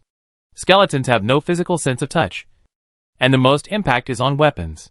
For example, wind force, wind resistance, or other interference. But having this expertise is better than having nothing. Wu Heng took out a rifle from the space ring and put it on the ground. Then ordered, "Put down your weapons and pick up the guns on the ground." Crash! The skeleton warrior put down the longbow in his hand and bent down to pick up the rifle on the ground. Level 5 skeletons already have basic intelligence. Although they still follow orders, they already have strong recognition and judgment abilities. Also, it is not the first time that skeletons have carried guns as guards. Prisons and bus stations are all held by skeletons. Wu Heng took out a rifle and demonstrated to them how to open the safety, change bullets, and other actions. After all the demonstrations were completed, he continued to give the order. "Shoot forward." Bang bang bang. The skeletons fired together, and the bullets shot into the half-meter-high grass in the distance. It is not the first time that skeletons carry guns. Prisons and bus stations are guarded by skeletons with guns. Skeletons are more powerful than ordinary survivors, and can also prevent some uncontrollable situations when guns are given to ordinary survivors. If someone really tries to grab the guns in the hands of skeletons, they will be judged as dangerous by the skeletons and attacked by other skeletons. Therefore, skeletons act as guards, both externally and internally, and can play a warning and deterrent role. At this time, Shi Hankai and his men heard the gunshots and hurried over. Seeing Wu Heng here, he asked the others to disperse. He walked over and said, "I thought the enemy was coming." "No, these skeletons will be assigned to guard the base later," Wu Heng said directly. "Understood." Shi Hankai immediately arranged the skeletons to stand guard, which attracted a lot of survivors to watch. After coming back, Wu Heng continued, "Let the convoy prepare, we will go out to clean up the zombies." Okay. Soon, the convoy was ready. Under the escort of the skeleton army, they left the factory gate. There were large streets with KTVs on both sides. Groups of corpses, like a raging torrent, gathered on the main road from all directions, and rushed over with a bloody smell. Whoosh! The skeleton flying dragon flew over the corpses, and dense iron bullets fell like a rainstorm, covering the corpses below. The earth trembled, and smoke and dust rose into the sky. Then, the second and third waves of iron rain fell one after another. The corpses fell in pieces with a roar, and the crowded corpses disappeared in an instant. There were only a few scattered zombies that were pushed to the edge, shaking their broken bodies. They looked around in confusion and continued to attack. Wu Hung fanned the dust that drifted to the back. Looking at the hundreds of zombies, he gave a direct order. Move forward. The skeleton army on standby began to move. They began to move forward along the road. Wu Hung followed behind and released dead skeleton battlefield. Skeletons stood up one after another and joined the skeleton team. Skeleton Warrior, Level 3. Skeleton Warrior, Level 4. Level 4? Chapter 323, People died, it has nothing to do with me. Some zombies have reached Level 4. Although the number is small, it also means that they are beginning to upgrade to Level 4. For ordinary survivors, and the shelters, this is not a good thing. It has further reduced the living space of the survivors. Originally, ordinary people could fight with a single zombie, but now even fighting has become a little difficult. The attributes of zombies are constantly improving, but for the survivors, awakening superpowers is still difficult. Even if the corpse core is sold, no one is willing to try to swallow the corpse core. It is understandable. After all, the success rate of taking the corpse core is too low. It is easy to say whether the superpowers can be awakened, but most survivors will be directly transformed into zombies after taking the corpse core, unless they are forced into a desperate situation. Few people are willing to gamble their lives. Crash! In front, a door at the staircase suddenly fell to one side. 5 or 6 zombies rushed out from inside. They rushed to the back of the team. Wu Hung looked up. Axe skeleton. Go ahead. The axe-wielding skeleton behind him rushed forward, knocked the zombies down head-on, and chopped them into a pool of meat paste. Soon, the battle was over. After Wu Hung had transformed all the corpses, he ordered to continue moving forward. Go to the next area. Continue to kill the zombies. Increase the number of skeletons, and accumulate experience. The third group of zombies was cleared. The 2 bodies of deformed dogs were dragged over by the skeletons and thrown at their feet. The deformed dog has a high intelligence and is not easy to kill. The skeleton was forced to go around and blocked in the alley to successfully kill it. The bone service technique was released, and the flesh and blood fell off, and the 2 skeleton dogs stood up directly. They shook off the broken flesh on their bodies and walked to the side. Wu Hung found 2 first-level corpse cores in the corpse and collected them directly. The skeleton warriors began to clean up the battlefield, and the convoy following behind also began to pack up their belongings and prepared to return. Wu Hung opened the attribute panel and took a look directly. The experience value of level 13 is almost halfway. After cleaning up zombies one after another, the effect is still significant. In a few days, I will almost reach level 15 and become a 4th level strongman. The 4th level is already the status of a top strongman in the other world. Not to mention the leaders of some forces. Even if it is an association, as long as you reach level 15, you will ignore your merits. As long as there is no negative record in the file, you can be directly appointed as a deacon, or a higher special position. To put it bluntly, everything is still based on strength. Even if he had a lot of bad deeds before, with his strength, it doesn't matter anymore. The owner of Treasure Island, Occam, was also a notorious pirate before. After reaching level 18, all countries pardoned his crimes and rehabilitated Treasure Island. Now it has become a maritime trade center. With the improvement of strength, most of the previous problems were solved naturally. Wu Hung looked at the attributes, and the cleaning of the battlefield was over. Close the panel. First release bone transplant. The incomplete skeleton warrior walked into the battlefield and began to improve the bones on his body. After the replacement, continue to release dead corpse battlefield. Large groups of skeletons stood up and walked into the queue. Everything is over. Get on the truck and start to return with the army. On the way back, Chi Hankai said, I heard from Zhao Yanqiu that many people on the radio station are using supplies to purchase food, and the price of food has been rising all the way. Should we spread the news and exchange with others? In this world, the weather has begun to cool down significantly. This period of time is also the last time to purchase food. Clothes and daily necessities, something you can loot, can be used for a long time. If you don't have enough food reserves, you will starve to death. Wait until winter, and then think about looting food. It will be much more difficult than now. And here, the biggest asset is the sufficient food. It can be done like the county bus station, and exchange what you need with the shelters. Let's go to the military market to see the situation in the next 2 days. Wu Heng said directly. Okay. Chi Hankai nodded. Wu Heng thought for a moment, and said again, let's also choose a piece of land, and do some simple renovations. If conditions permit, we can also build a market. I understand. The open space is still relatively large. Yes. Let's prepare first, and see how it goes. The two continued to talk about some details, and decided on the construction of the market area. The convoy also returned to the old factory area. It was already a little late. The headlights illuminated the yard. A large number of survivors came out to check the vehicles and move supplies. Wu Heng got off the car, and said something to Chi Hankai and others. He returned to the dormitory, and headed to Treasure Island. He returned to Treasure Island, and appeared in the study on the 4th floor. It was late at night here, and there was a slight chirping of insects outside the window. He walked out of the study, and went directly to the alchemy room next door. He pushed the door open and walked in. The room was dark, and the blue flames in the skeleton kept moving around the room. Wu Heng turned on the switch on the side, and the light bulb lit up, which also illuminated the room. Several alchemy skeletons were busy with their work. Skeletons cannot see with the naked eye, so darkness has no effect on them. This is a level 1 corpse core. I'll put it here for you. Wu Heng put the corpse core he got today on the counter beside him. Alchemist number 1 came over and put away the corpse core. Wu Heng walked to the shelf on the other side, where various potions were neatly placed. Healing potion, spirit potion, high efficiency healing potion, several kinds, all made by alchemy skeletons. After putting everything away, he closed the door again and walked out. Minnie and Anweer had already gone to bed.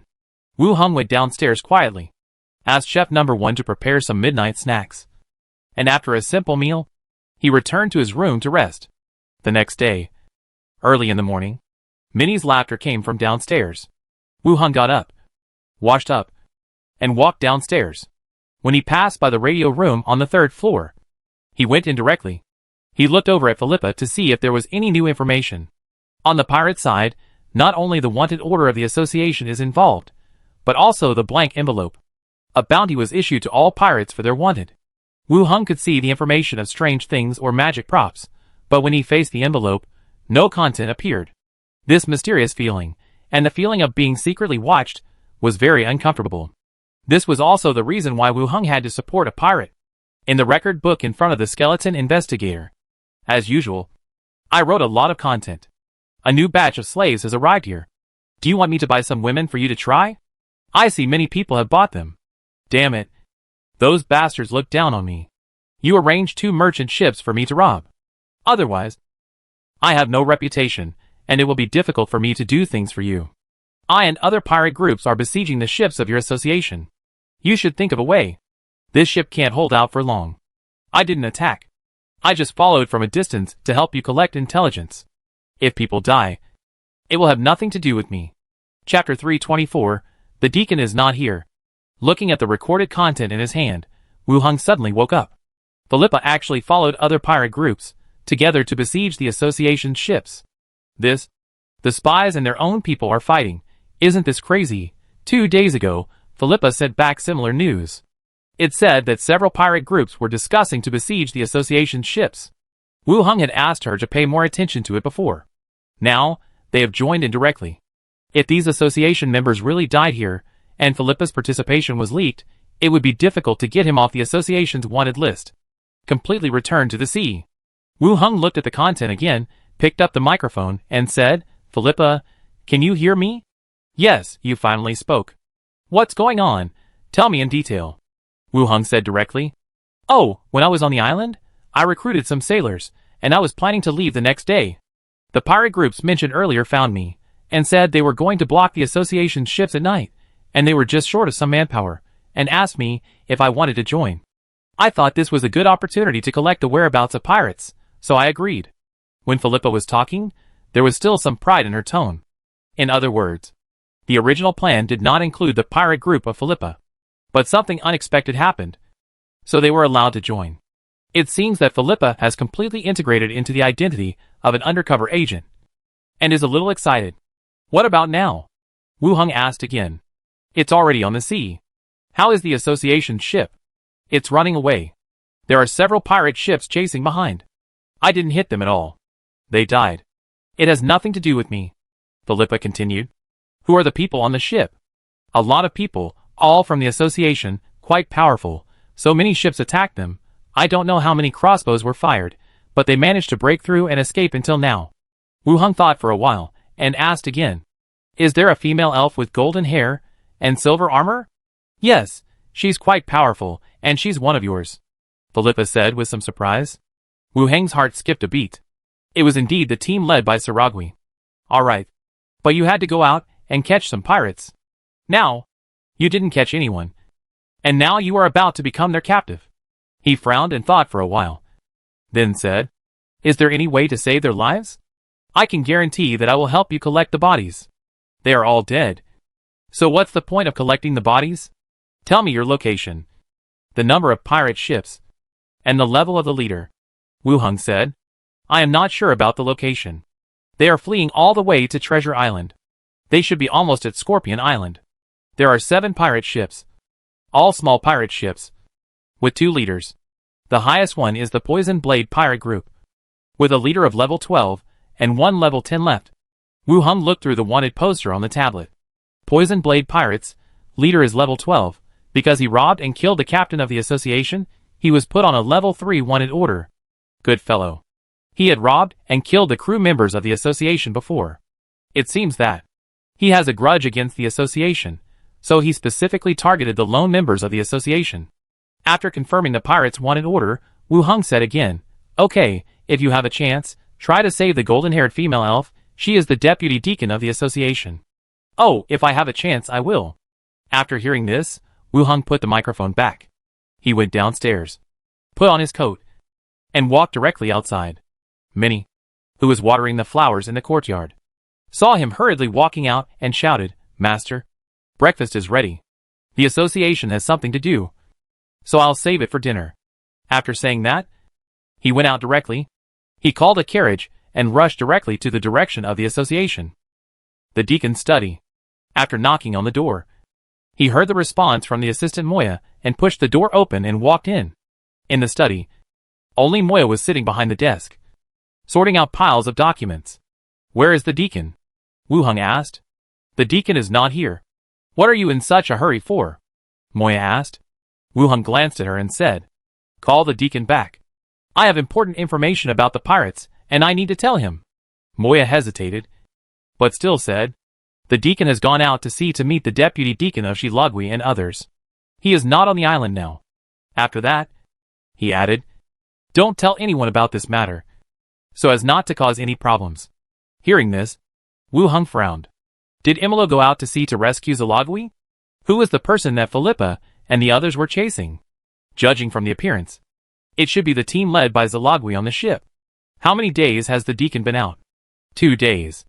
According to the plan, he should arrive at the agreed location at noon. They had already set out the day before yesterday. So how could they be besieged by pirate ships? Even the deacon was blocked? It's impossible. The pirates dare not approach Treasure Island. It is largely because Imolo is in charge here. It is unlikely that a level 12 pirate dares to compete with Imolo. It is very likely that there is a problem with the time. The 2 sides did not meet, and Zalagwi's fleet was chased around. Is there a problem? Moya saw him standing there frowning, and asked curiously. Wu Heng raised his head and told him the information he had just obtained and his own analysis. After listening, Moya frowned. He said, You think it makes sense? I will find a way to contact the deacon. You ask the pirate lady to ensure the safety of the association members as much as possible. Wu Heng hesitated to speak, but finally said, Okay. He could only promise to collect the body. Seeing Moya hurriedly leave, Wu Heng also left the study. He stood there and thought for a while. He walked directly to the office of the elf deputy, Deacon Shilagwi. He stood in front of the door and twisted the door handle hard, but it didn't open. Shilagwi didn't have an assistant yet, so when she was not there, no one was in the room. Do you have the key to this room? Wu Heng asked a passing staff member. The staff looked at him, then looked at the study, shook their heads. No. Go find a thief. Lock the door. Forget it. Skullbreaker. You do it. Wu Hung said directly. Skullbreaker took 2 steps back. Ran up and kicked out. With a bang. The whole door shook violently. Then he swung the warhammer and smashed it at the door lock. There was a cracking sound. And the door lock loosened instantly. And then he kicked it again, kicking the door open. Wu Hung walked into the room directly and looked around. He opened the drawer of the desk and found many daily items inside. He found a beige bra and a blue hair tie. Put the bra back and put away the hair tie. Tap, tap, tap. The guard in charge of the Order of the Association ran over quickly, pushed the crowd away, looked at the violently opened door, and Wu Hung, who was sitting in the room looking for something, and frowned slightly. Deputy Deacon Wu Hung. What are you doing? Wu Hung stood up and walked out, saying, ask someone to watch here. Don't lose anything. I will explain to the deacon and Zalagwi afterwards. Oh! The guard agreed. Have someone put the door upright, and then arrange for someone to guard it. Rush to the port. Wu Hung boarded one of his ships directly. When he walked down the cabin, he saw the skeleton-attended Shark 2 standing inside, and a large number of skeleton sailors behind him. Sail to Scorpion Claw Island! All the skeletons standing upright moved instantly. Shark Tooth went to the control room, and the rest of the skeleton sailors rushed onto the deck, untied the reins, and put away the connecting pedals. Prepare to go out to sea. At the port, the sudden appearance of skeletons quickly attracted the attention of others. Damn it! Why are there so many undead here? They are robbing the association's ships. Go and call the guards. Damn it! Follow me to kill them. There are not many undead. Kill them, and go to the association to get the money. The port was in chaos. The ship carrying the undead troops gradually disappeared from sight. The ship sailed quickly on the sea. Among the attributes of Shark Teeth, there are attributes related to navigation. He was very skilled in controlling the ship, and the ship under his feet was moving forward quickly. On the deck, Wu Hung held the tracking pendant in his hand, identifying the direction it was pointing. The biggest function of this strange item was to find the target. The last time he used it, it had a very good effect. This time, he also relied on the pendant to find the location of Zalagwi and others. The ship was moving forward quickly. At this time, the ghost Glenda, who acted as a lookout sailor, flew down from above. I saw several ships flying pirate flags. Which should be the person you are looking for? Wu Hung covered his eyes with his hands to shield himself from the sun and looked forward. The vast sea, with a light mist. Nothing can be seen. I didn't see it. Come back and I'll take a look, Wu Hung said. Granda went straight into his body, and the scene just now was shared in his mind. In the distant sea, there were several pirate ships floating. They surrounded a ship in the middle and launched an attack. It seems that Zalagwi and the others are still alive. At least from the picture. They are fighting with the pirates. Release Granda again, and continue to let Shark Tooth approach. Granda, floating in the air. Are you sure of the past? 8 pirate ships. Are you sure you are going to save people? Isn't it a past burial? Intelligence provided by Philippa. It is 7 pirate ships. I didn't count myself when I said. Granda sees it. It's 8 ships. Wu Hung thought about it. Take the heavy machine gun out of the space ring. Let the skeleton be fixed on the side of the deck. At the same time to Granda. I have a big baby. I have a big baby. It took a lot of money. Just try the power. Granda floats over the machine gun, looking at the strange guy. It's your strange device again? Sea vessels quickly approach the battlefield. Wu Hung continues to give the rest of the skeletons, laying heavy machine guns, rifle. There is also a rocket. Chapter 325. All the crew members were destroyed. On the ship surrounded by pirate ships. The deck was full of corpses, and blood gathered and flowed into the sea. Several pirates held huge hammers. They kept swinging them up and beating the entrance of the cabin. At this time, the pirates who were watching made way. 3 figures wearing captain's hats walked directly to the front. The leader was tall and slender, with thick eyebrows and a hairy beard, wearing black leather armor and 2 short blades hanging on his waist. This person was the captain of the Poison Blade Pirates. The second person, probably in his 40s, with a sturdy figure and a rough face, had a green feathered red crown parrot on his shoulder, which was a size larger than a chicken. He was the captain of the Red Crown Pirates. The third person, Philippa, wore leather armor and leather pants. and had a braided head, representing the Iron Bucket Pirates.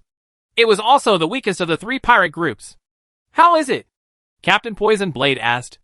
The pirate swinging the hammer wiped his sweat and said, "It's specially reinforced, and it's hard to break it open." "Humph! The entrance to the cabin of this broken ship of the Association is the most secure."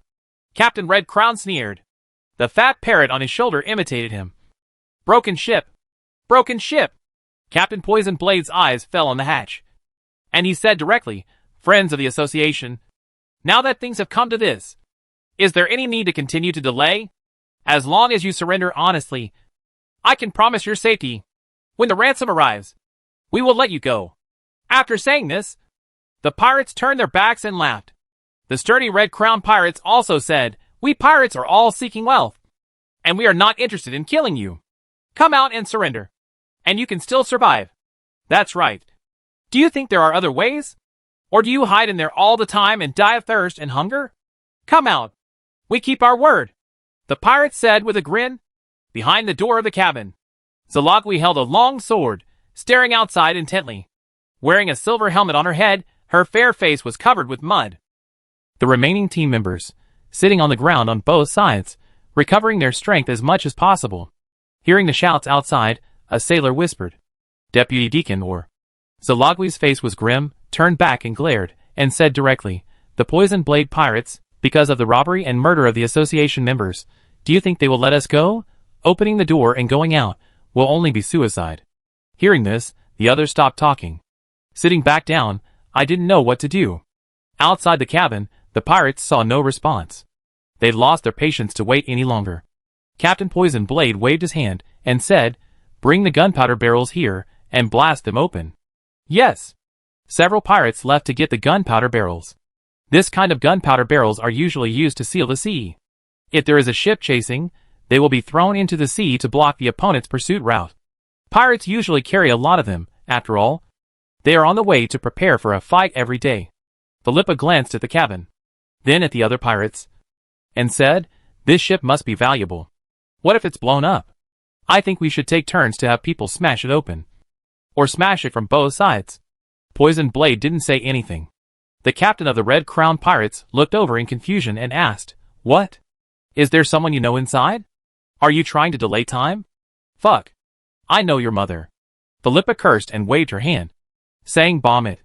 You two will bear the loss of the money you sell it for." Poison Blade ignored him and said, "Put it at the door." The pirates brought the gunpowder barrel over. They began to pile them up in the cabin. Captain Poison Blade sneered, and continued to say to the cabin, "Just now, I saw that your team leader is an elf. I haven't tasted the taste of elves for a long time. I won't let you die so soon, at least let me enjoy it." Dang. Halfway through the conversation, the alarm on the ship rang. Immediately, a pirate ran over and shouted, "Captain, there is a merchant ship behind us, and it is approaching this side." Merchant ship. A few people looked back, and saw on the sea level in the distance, a ship that looked like a cargo ship was approaching this side quickly. "Send a flag signal, tell him to get out. I have something important to do here, he's lucky," Duskblade said. Bang, bang, bang. Suddenly, a dull roar came from a distance. Several bright red lights flashed by. The next second, a pirate ship in sight was suddenly torn apart. Both the pirates on the deck and the hull exploded like fireworks in an instant. Bang! The gunpowder in the cabin was ignited, and the fire rose, wrapping the entire ship. It sank to the bottom of the sea. Everyone stared with eyes wide open, looking at this scene in disbelief. It took less than half a minute. The ship and the people disappeared just like that? Then, the second, the third, the fourth. All the ships were vulnerable wherever the bright red flames passed. The large pirate ship was blown into a sieve, and the small speedboat was directly broken into several sections and sank to the bottom of the sea. Captain Poison Blade was startled, and quickly hid behind the fence, shouting, "What the hell is this thing? Which force's ship is it? Did it use any attack-type strange objects?" He shouted questions one by one, but no one could answer him.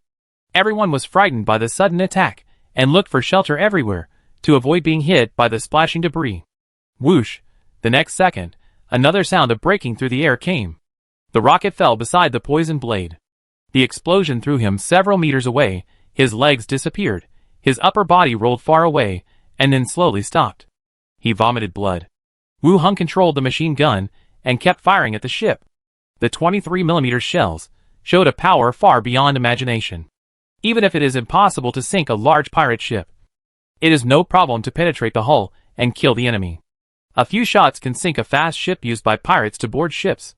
The ship and the people are all destroyed. As expected, humans are fragile.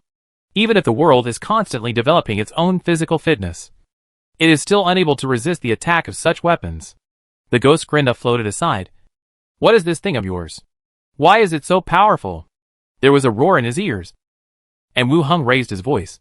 Machine gun. If this thing is sold, it will definitely be a bestseller in the armies of various countries, and they will even rush to buy it. Grinda said. Forget it, we can just use it ourselves. It may not be a good thing if it gets out. Glinda shrugged. You make your own plans, I'm just giving you a suggestion. Then he pointed to another ship. That one is close, bomb it. That one won't work, that one is ours. In less than 5 minutes, the shells purchased from the military were used up. Wu Hung said, Go and investigate, see how many enemies are left. Are the people in the association still alive? Okay. Glinda agreed. Flying away. In the distance, all the pirates were terrified. They had never seen a weapon that could tear metal apart. They couldn't even see what was flying over. The man turned into a blood mist. And a huge hole was left on the ship. Fuck, what are you doing? Get on board and let's evacuate. The captain of the Red Crown Pirates cursed, and ran towards his ship. Wu Hung saw the other party from a distance, took out the Barrett in the ring, and aimed it on the guardrail. He estimated the opponent's movements. He pulled the trigger directly. Instantly, a strong recoil hit him, but his shoulder did not move at all. And the sturdy pirate captain, a cloud of blood mist burst out from his chest instantly. He flew backwards, rolled several times, and then slowly stopped. Wu Hung put away his gun and sighed. The shooting skills seemed to be much more accurate. At this time, Grinda also flew back. He said directly, I found it, the deputy deacon you mentioned. Is he a golden-haired elf? Yes. Is he still alive? Alive, hiding in the cabin, and he doesn't seem to be injured. Wu Hung also breathed a sigh of relief, as long as he is okay. Come over. Kill all the pirates. The ship began to move forward, and the skeletons holding machine guns and rifles began to pull the trigger, and bullets poured down. On the deck, Captain Poison Blade, leaning in the corner, spitting blood. Level 12. Gave him stronger vitality.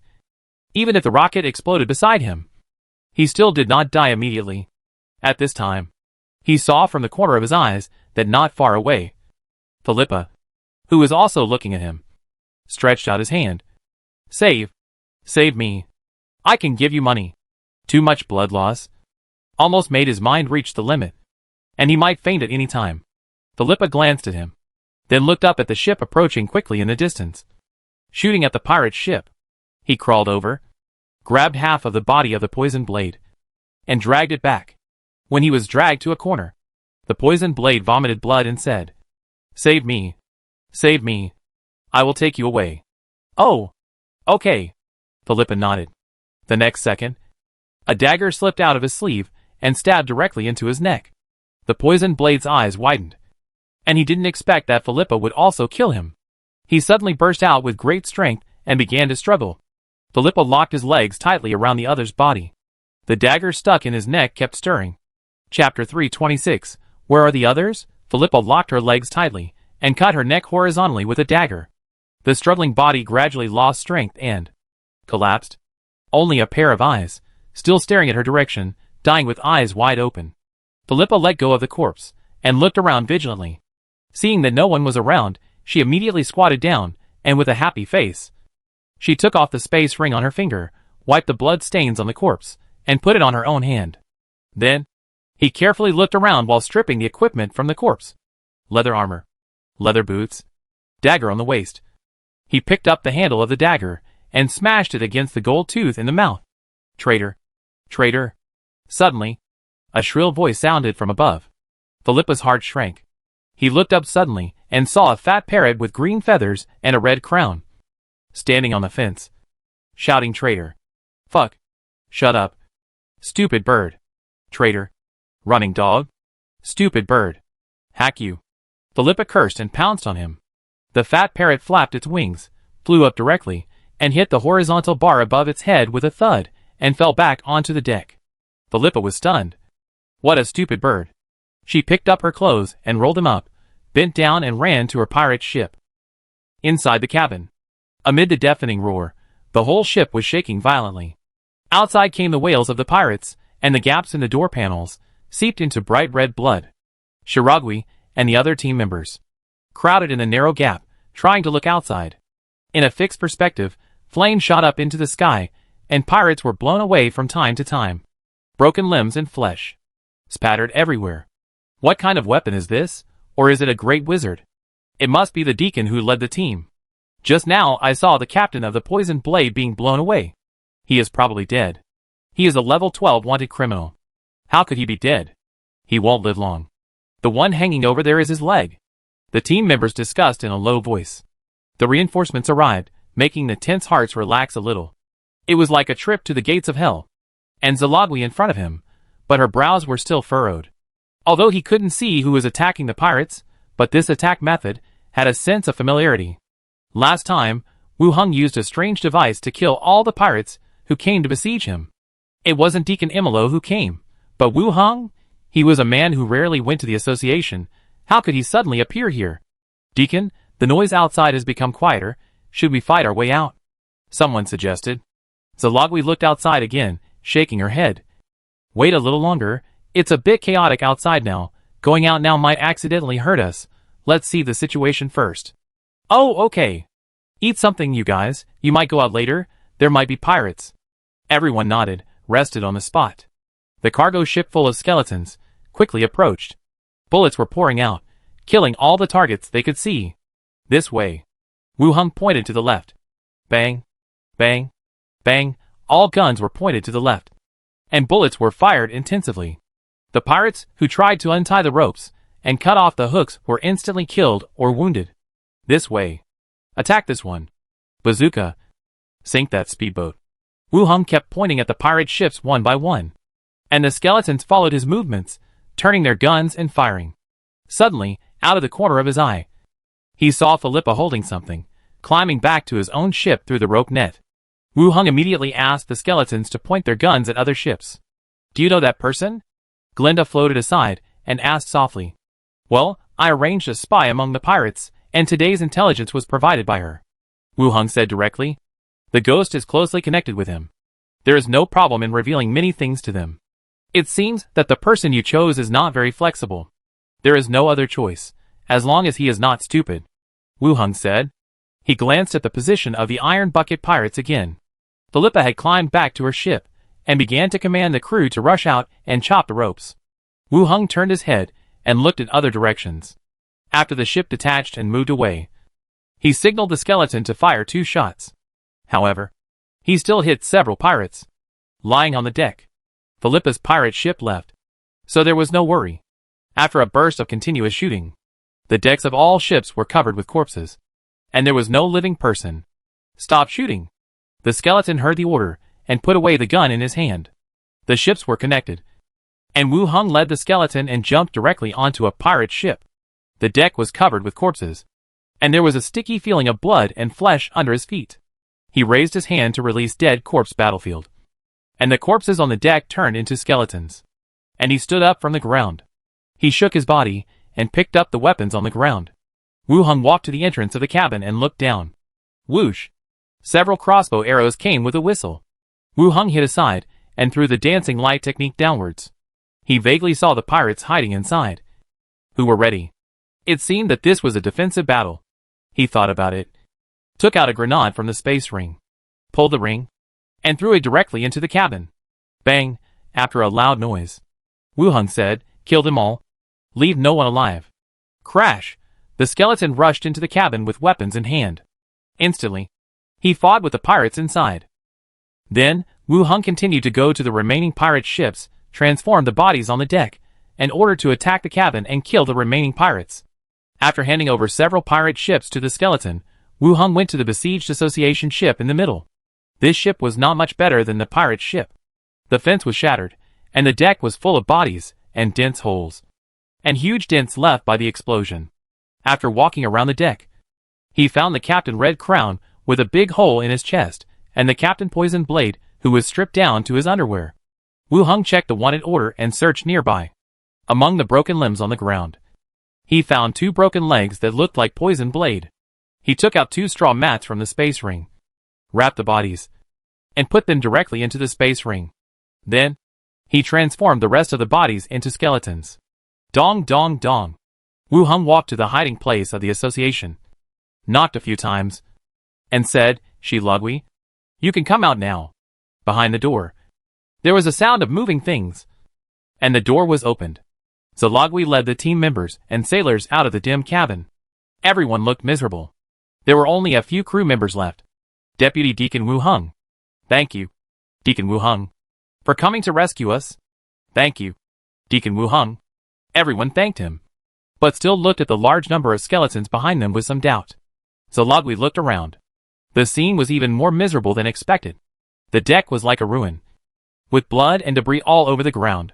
On the surrounding pirate ships, you can see skeletons, and some bodies were dragged out of the cabin. "Where are the others?" Shilagui asked. Chapter 327, Plucking Hair and Making Soup. Seeing Shalagui's curious look, Wu Hung was also stunned. "What other people?" Shilagui looked at him in confusion. "You didn't bring the team here?" "Not in time." After saying this, Shilagui and the others all frowned and looked at him. One person killed so many pirates, the whole sea was dyed red. Not to mention whether other deputy deacons can do it. Even Deacon Imolo is afraid that he dares to come out to save people by himself. This is a bit too abnormal. Shilagui continued to ask, "Didn't the deacon come with you?" "No, I'll tell you in detail when we get back. You go check the ship first, and see if it can still be moved," Wu Hung said directly. "Okay." Shilagui nodded. He ordered others to start checking the ship. The battles on the other pirate ships were also over. The bodies were dragged out of the cabin and laid flat on the deck. Wu Hung transformed them all into skeletons, and then began to move the supplies and money on the pirate ship. Several ships were all connected together. A large amount of cargo was moved to the cabin where Wu Hung was.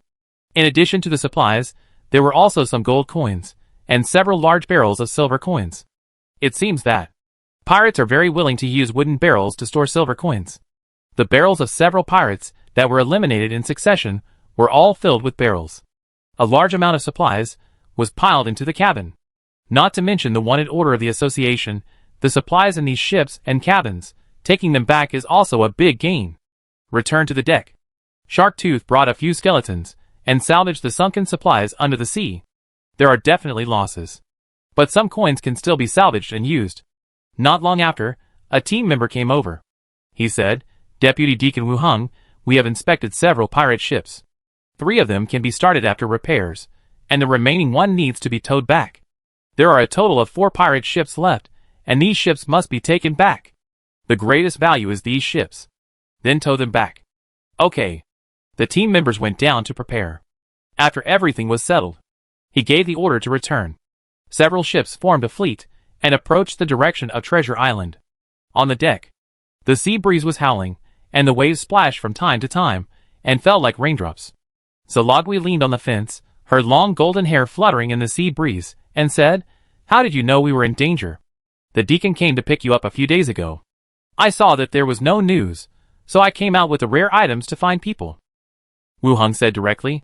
Shilagui nodded. "Thank you. If you hadn't come, we might have been in danger."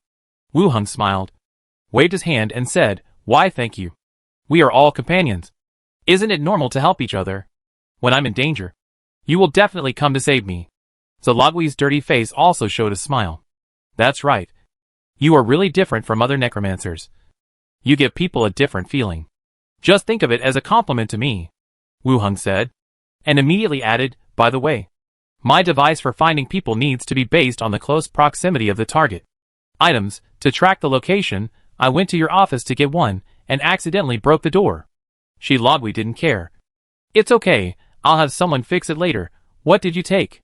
Wu Hung flipped his hand, and took out the headband, "I'll give it back to you." Shilagui was a little surprised. "I've been looking for this hairband for a long time, and I don't remember where I put it." "Well, I'll put it with you first. Next time I'm in danger, I won't have to break the door again." "Well, this is also a way." Wu Hung put it away again, and Logui also smiled. Wu Hung leaned against the fence and continued. Don't go out to sea recklessly. It's too dangerous. The association has set a target. What do you think I want? Now even the boat is broken. Oh! I don't know how to explain it to the deacon when I go back. Logui sighed. Wu Hung thought for a while and said, We just killed 2 pirate captains. One of them is a 3rd-level wanted criminal. When reporting, it will be counted as our kill together. Let's complete the target first. Logui looked up at him. How can this be? This should be your credit. In the file, killing by one person and killing by a group of people are completely different evaluations. 2 deputy deacons, plus 2 teams, killed 2 pirate groups. Although the target was met, it didn't look that good. 1 file is useless. That's true. But false reporting of achievements is not allowed in the association. What false reporting? You and your team members also participated. So it's not false reporting. Logui hesitated and looked at the other team members in the distance. After running with her, she almost lost her life. It was obviously not good to not get any benefits. Finally, he nodded and agreed. Okay, thank you. You're welcome. I'll tell everyone, so that there won't be any problems. Logui said, and then walked towards the team members. He gave a brief introduction. The team members saluted Wu Hung to express their gratitude. Wu Hung also smiled and nodded. He didn't say much. Iron Bucket Pirates. Philippa sat in the captain's room and took out all the items in the space ring with a happy face.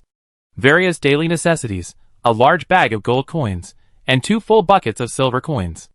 This made Philippa's face full of joy of harvest. Pirates are so cool! Unlike the star-up capital Wu Hung gave her, this money was robbed by her own murderers. Pirates should act like pirates. How can you feel at ease if you rob something you funded? While humming a song, she collected all the supplies. Then, her eyes fell on the iron cage on the table. In the iron cage was a fat green-feathered parrot. The hair on his body was pulled out and became bald, and he felt like he was about to be put into a pot. Philippa pulled out a dagger and nailed it to the wooden table with a ding sound.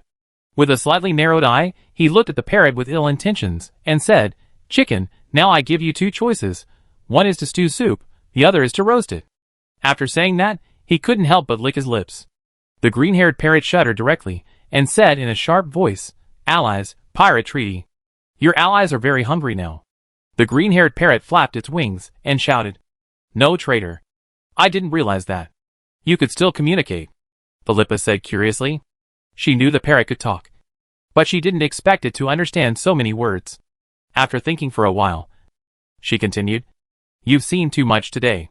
You have to die. Allies. Allies. The parrot called out to the ally, shaking its head wildly. If you were from our pirate group, I wouldn't eat you. The parrot flapped its wings, froze for a moment, and tilted its head as if it didn't understand. Philippa picked up the dagger again. The parrot immediately became alert and shouted in a sharp voice, Captain, great captain. Philippa put her face close to the iron cage, stared at the parrot and said, You treat me as a tamed animal. If you fail, I will pluck its feathers and stew it in soup later. The parrot spread its wings, pressed against the iron cage behind it, and its face was full of fear. Chapter 328, What is that? Give me one. It was not until the next morning. The fleet dragged a broken pirate ship, approaching the port. When the scarred ships approached the port, it still caused quite a stir. What's going on? How can a ship with a pirate flag dock? It's the pirate ship of the Poisoned Blade and the Red Crown. I've seen their flags on the wanted list. It's approaching the port of the association. It seems that it was destroyed by the people of the association. The Poisoned Blade Pirates, a pirate group that has been famous for more than 10 years, how could it be destroyed so easily? It seems that the association has taken ruthless action. The pirates on the route are too active recently. That's right. Everyone talked in a low voice. Some intelligence-gathering personnel quickly left the crowd and passed the message back. Soon, the news that the association had wiped out 2 pirate groups at once spread rapidly from the port to the island. Taverns and brothels were all talking about related matters. At the same time, they speculated whether Imolo personally led the team to wipe out 2 pirate groups and kill the chicken to scare the monkey. In the cabin, Wu Hung asked all the skeletons to stand by. He went back to the deck and got off the ship with Logui and many team members. After telling the ship's captain, he called a carriage and returned to the association. arrived at the association.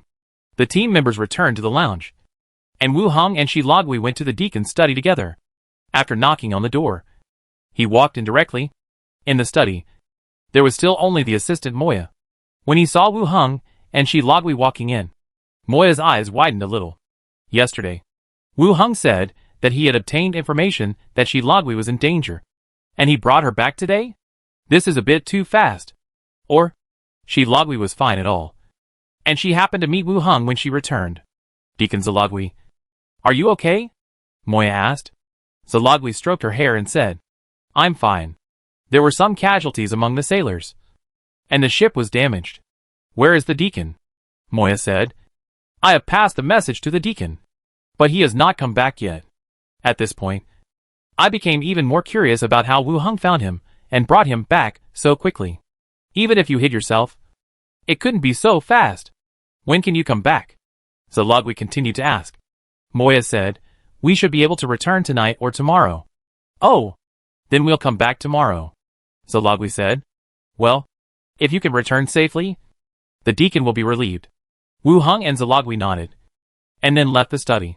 Walking out of the study, the two continued to go down the stone stairs and headed to the morgue. The body obtained still needed to be autopsied. Everything still had to follow the association's procedures. In the cold morgue, the coroner was examining the bodies on the iron bed. Seeing the two deacons coming down at the same time, he immediately saluted. Mr. Deputy Deacon. Wu Hong directly took out the bodies wrapped in straw mats and said, 2 bodies, both wanted criminals on the wanted list, check their identities, and then sew up the bodies. The 2 bodies died in a rather miserable way. Captain Red Crown had a big hole in his chest, and Captain Poison Blade was even worse. His legs were taken off the mast. His body was also stripped naked, his neck was mostly cut open, and his head was drooping. The coroner carried the 2 bodies to the iron bed, took a quick look, nodded and agreed. Okay. I will notify the front desk directly when there is a result. Okay. Thank you for your hard work. The 2 walked back again. They said goodbye in the corridor and returned to their offices. Returned to the office. Anweer smiled and helped him hang his coat on the hanger. She whispered, Did the master go on a mission yesterday? Yes. I went to rescue a ship of the association. Wu Hong washed his face in the basin beside him. Underwire took out a towel and gently wiped the water off his face. Wu Hong sat down and said, Wire, help me write a report. The deacon may need it. Underwire took out a piece of paper and a pen and said, Okay, tell me about it. Wu Hong thought for a moment and told him about the intelligence he got yesterday and how he went to rescue Shi Logui. The only difference was that he didn't say that he killed all the pirates. Instead, he said that when he arrived, Shi Logui had already fought with the pirates, and he used skeletons and some equipment to kill the pirates. This was also what he and Zalogui had discussed. Otherwise, Zalogui and other team members all hid in the cabin and waited until the battle was over before coming out. It would be difficult to be counted as meritorious. Anderville wrote down the main content and then began to rewrite the report.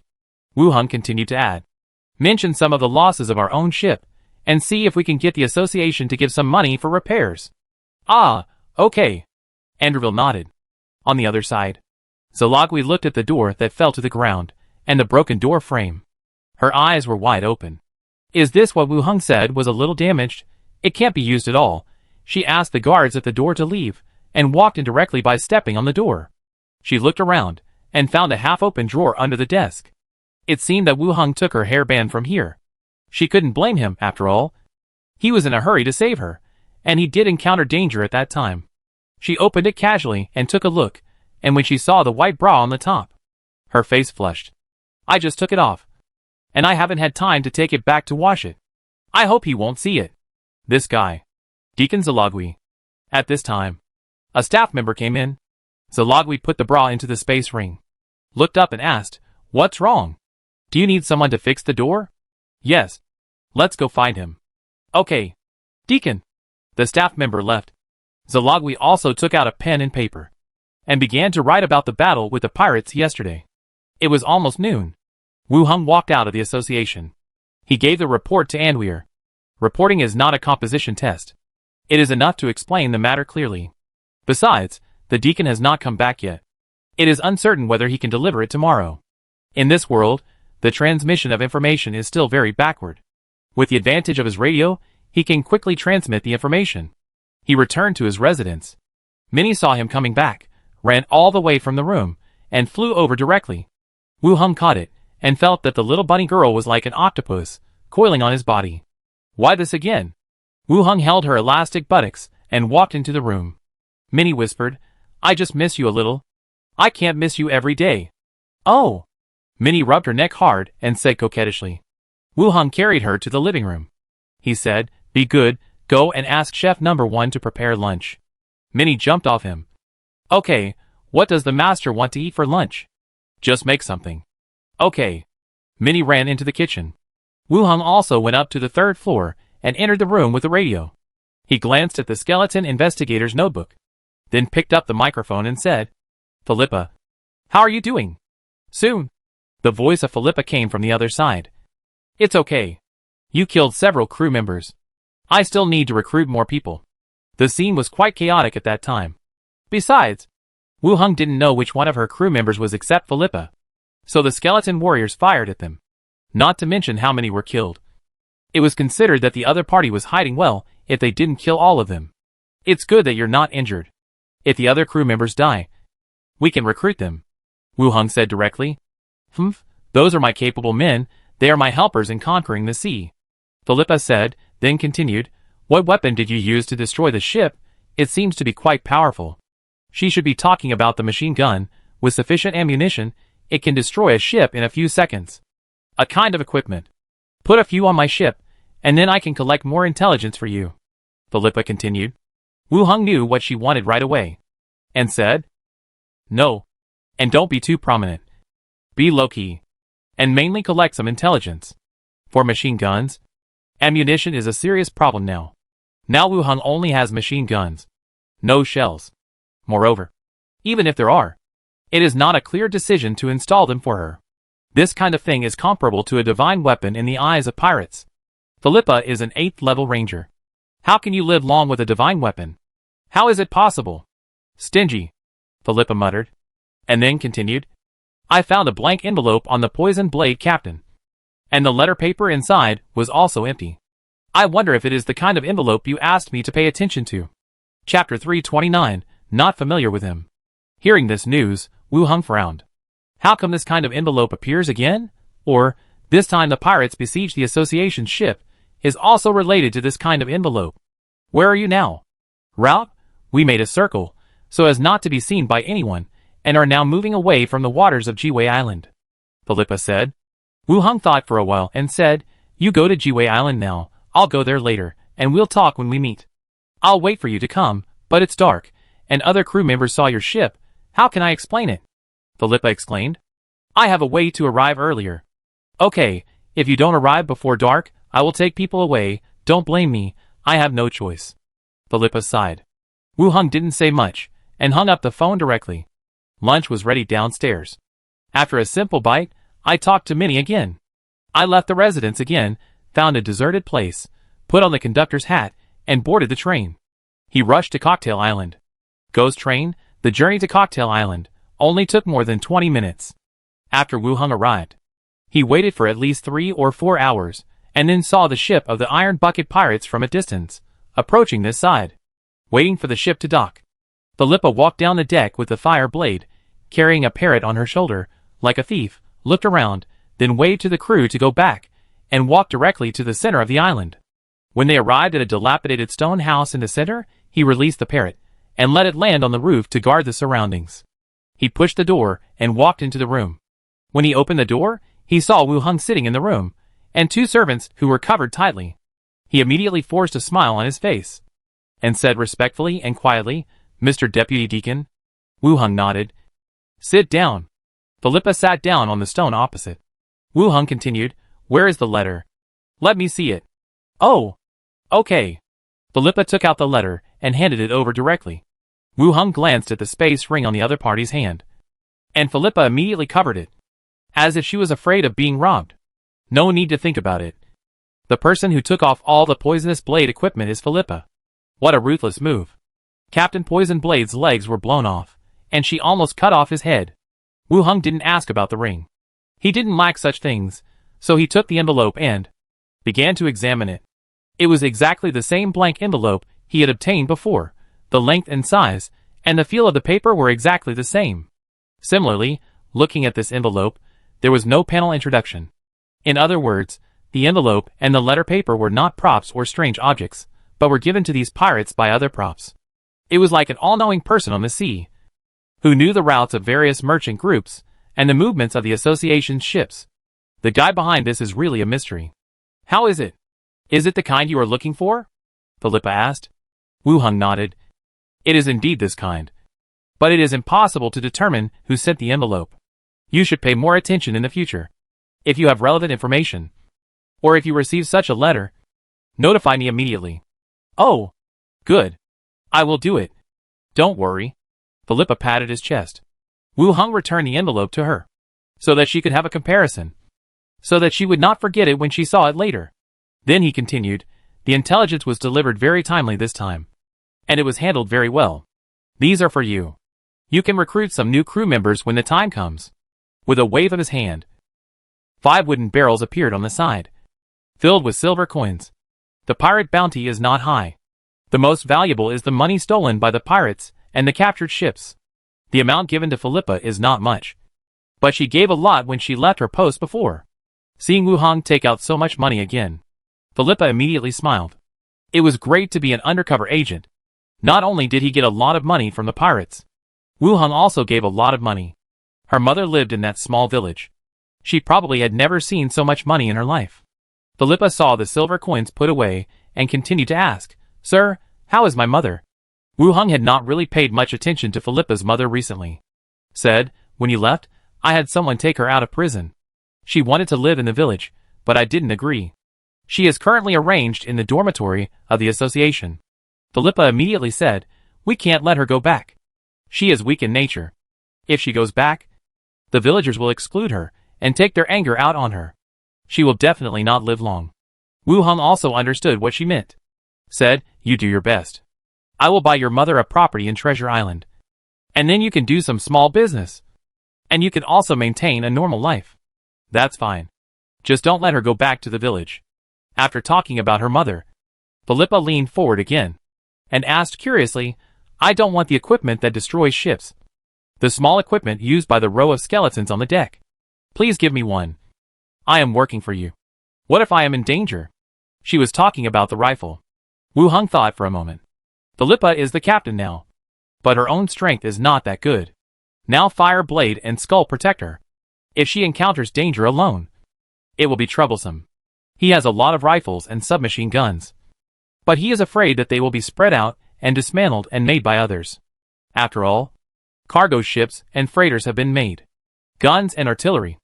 As long as they are studied in this area, it is not difficult to replicate them. After thinking for a while, he took out a rifle from the space ring and placed it on the table. Philippa's eyes lit up immediately. Without waiting for Wu Hung to speak, she picked it up impatiently. How do I use it? Is it the same as a crossbow? Wu Hung avoided the direction of the muzzle, grabbed her hand, and said, don't point the muzzle at yourself or your companions. This kind of thing may go off accidentally. If you kill yourself, you will suffer. Philippa also realized that she was a little too excited. She smiled and said, okay, I know. Wu Hung held the rifle and explained to her how to use the safety and how to use it. At the same time, he said, this is how to use it. I am the only one who has this weapon. Don't show it outside. If someone finds out, it will be easy to guess the relationship between you and me. Fuck, you are not allowed to use it. What are you doing to me? Protect yourself when you encounter danger. If you really encounter unavoidable danger one day, you don't need to worry so much. Use the method I teach you.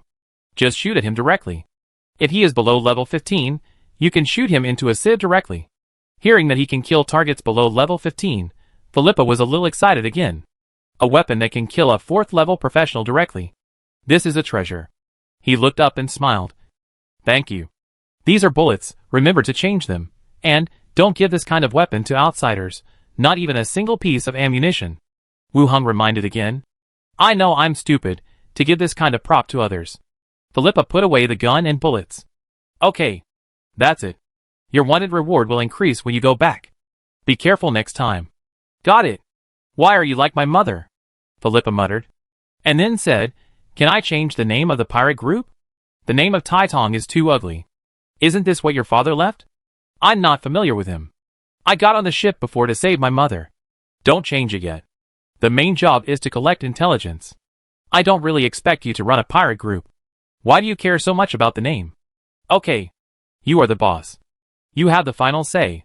The two continued to chat for a while, and decided to use Cocktail Island as the place to meet and exchange supplies in the future. Philippa walked out of the stone house, and the green parrot flew down from the roof. It chirped. Min. You like Min. Shut up. You silly bird. Captain. Silly bird. You are silly bird. Philippa quarreled with the parrot, boarded the ship and left.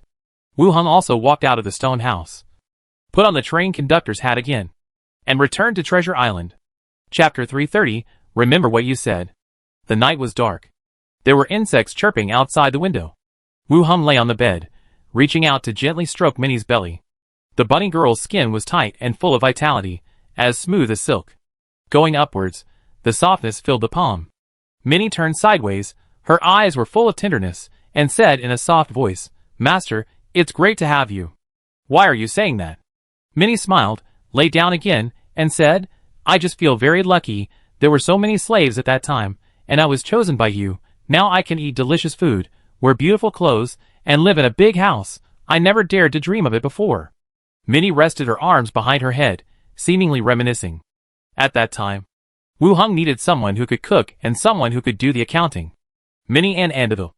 They came out directly. They chose to be with him from the slaves purchased from Slater. Speaking of which, it was a mutual choice. Now, maybe because they have better food and a better living environment, Minnie and Andeville are getting more and more beautiful. They are also rare beauties in the whole Treasure Island.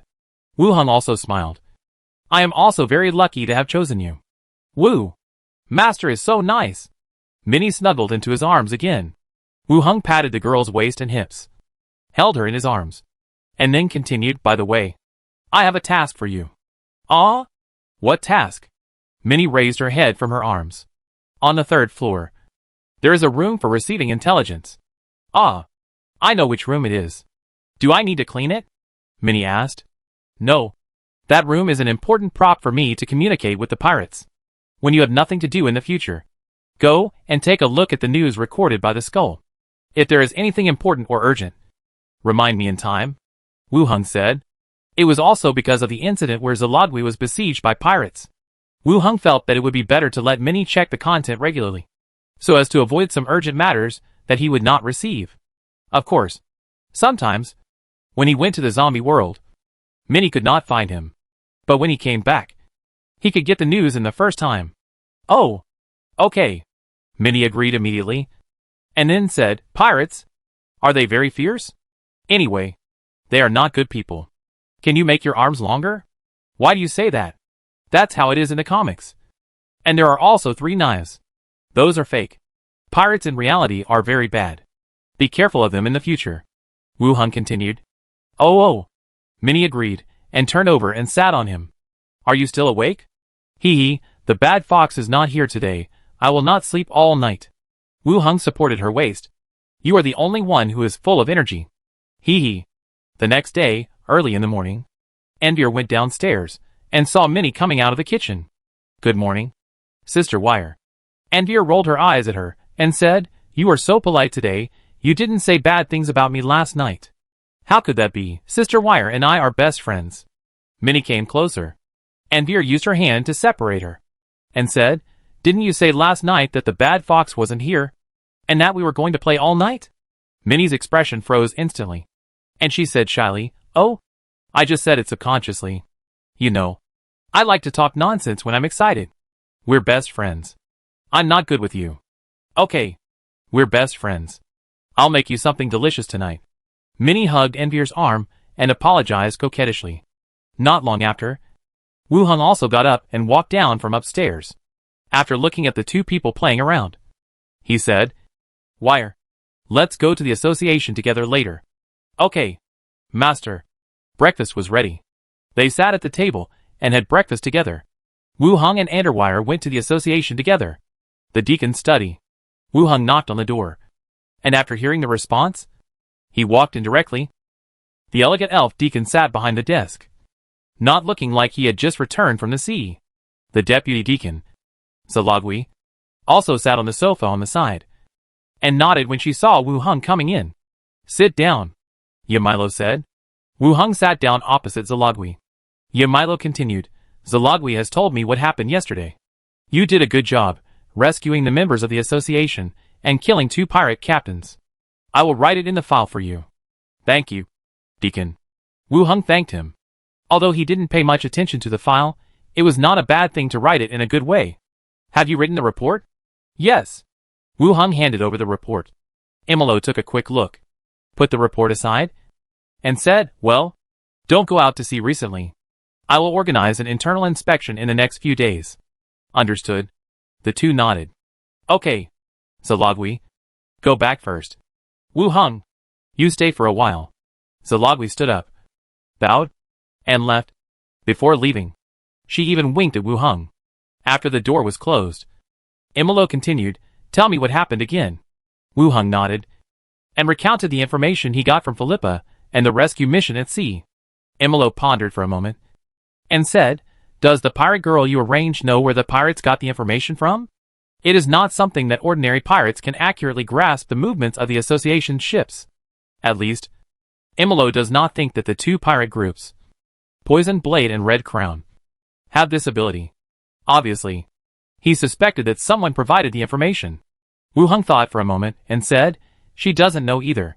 She said she went to recruit sailors and heard the conversation of these people." Then he added, "But on the body, we found a kind of blank envelope." Emilo's eyes narrowed instantly. "Is it related to the blank envelope again?" "There is a certain possibility. The text on the envelope is gone. I don't know the content of the message." "Is it related to this time?" Wu Hung said. Emiro frowned and thought about it, then said, "I know this matter. You and the pirate little girl are doing very well. Let her continue to work hard. The association will record it here. It will also fund her later development." "Oh, good. All right, you go back first. I will tell you anything." Wu Hang saluted, then exited the room. Nympho. Back to the study. Anvil is taking a bath for the kitten eagle. See Wu Hung back. Smiling, he said, "The association is discussing your affairs? What is it?" Wu Hung sat down on the side. "It's about you saving Deputy Deacon Zalagui, and the others alone. They say your strength is only lower than Deacon Yamilo." Anvir rubbed the owl and turned her head to say, "The association knows about it." "Yeah, they are discussing it," Anvir said, and there was a sense of pride on her face. After 2 days of discussion, everyone forgot about it. Wu Hung packed up his things and said, "Wire, I'm going home first. I have nothing to do in the afternoon, so I'll come back early." "Okay, master." Wu Hung left the office study. Walking into the hall, as expected, many people greeted him from afar. It was as if he had become famous all of a sudden. He nodded in response, quickly walked out of the association, and headed for his residence. He returned to his residence just before noon. He had lunch with Minnie, and then walked upstairs. Even though he heard Minnie say that there was no important information in the radio station's logbook, he still went in to check it out himself. There was indeed no important information. It was all nonsense. It feels like Philippa treats the radio as a trouble-tree hole. Whenever there is something, he has to talk to the microphone. After confirming that there is no information he needs, he continued to go up to the 4th floor and enter the alchemy room. He put the purchased materials aside and then walked to the shelf on the side and looked at the finished potions on it. This time, in addition to several commonly used potions that Wu Hung needs, there are also 8 bottles of first-level corpse core potions. The production efficiency is still relatively high. It wasn't long since I brought it back from the military market last time. After putting away all the medicines, Wu Hung left the room. He opened the door in the study and headed to the zombie world. The old factory area. Dormitory. Wu Hung released Xiao Xiao and asked her to find her mother. He came to the window and looked outside. Construction was going on inside and outside the factory area. In addition to the inner walls and some defensive fortifications, the planned market was also being built outside. The crane was digging the foundation, and a large group of people were clearing the half-human high weeds. At this time, Chi Honkai passed by below. Wu Hung took out the intercom, pressed the switch and said, "Chihonkai, come here." "Got it," Chihonkai replied, and walked upstairs quickly. Soon, there was a knock on the door. "Come in." The door opened, and Chihonkai looked in. Seeing that there were only Wu Heng and the two attendants in the room, she immediately became a little nervous. She lowered her head, glanced at the bed beside her, and then glanced at the other person. "How is life here?" Wu Heng asked. "Ah?" Chihonkai was stunned, and replied subconsciously, "Very good." Wu Heng looked at her and said, "Remember what I told you, that there is a skill to taking corpse cores?" Hearing this, Chihonkai felt her heartbeat speed up. "Remember, if you are willing to stay, and promise not to reveal this matter, I can provide you with a kind of corpse core without side effects.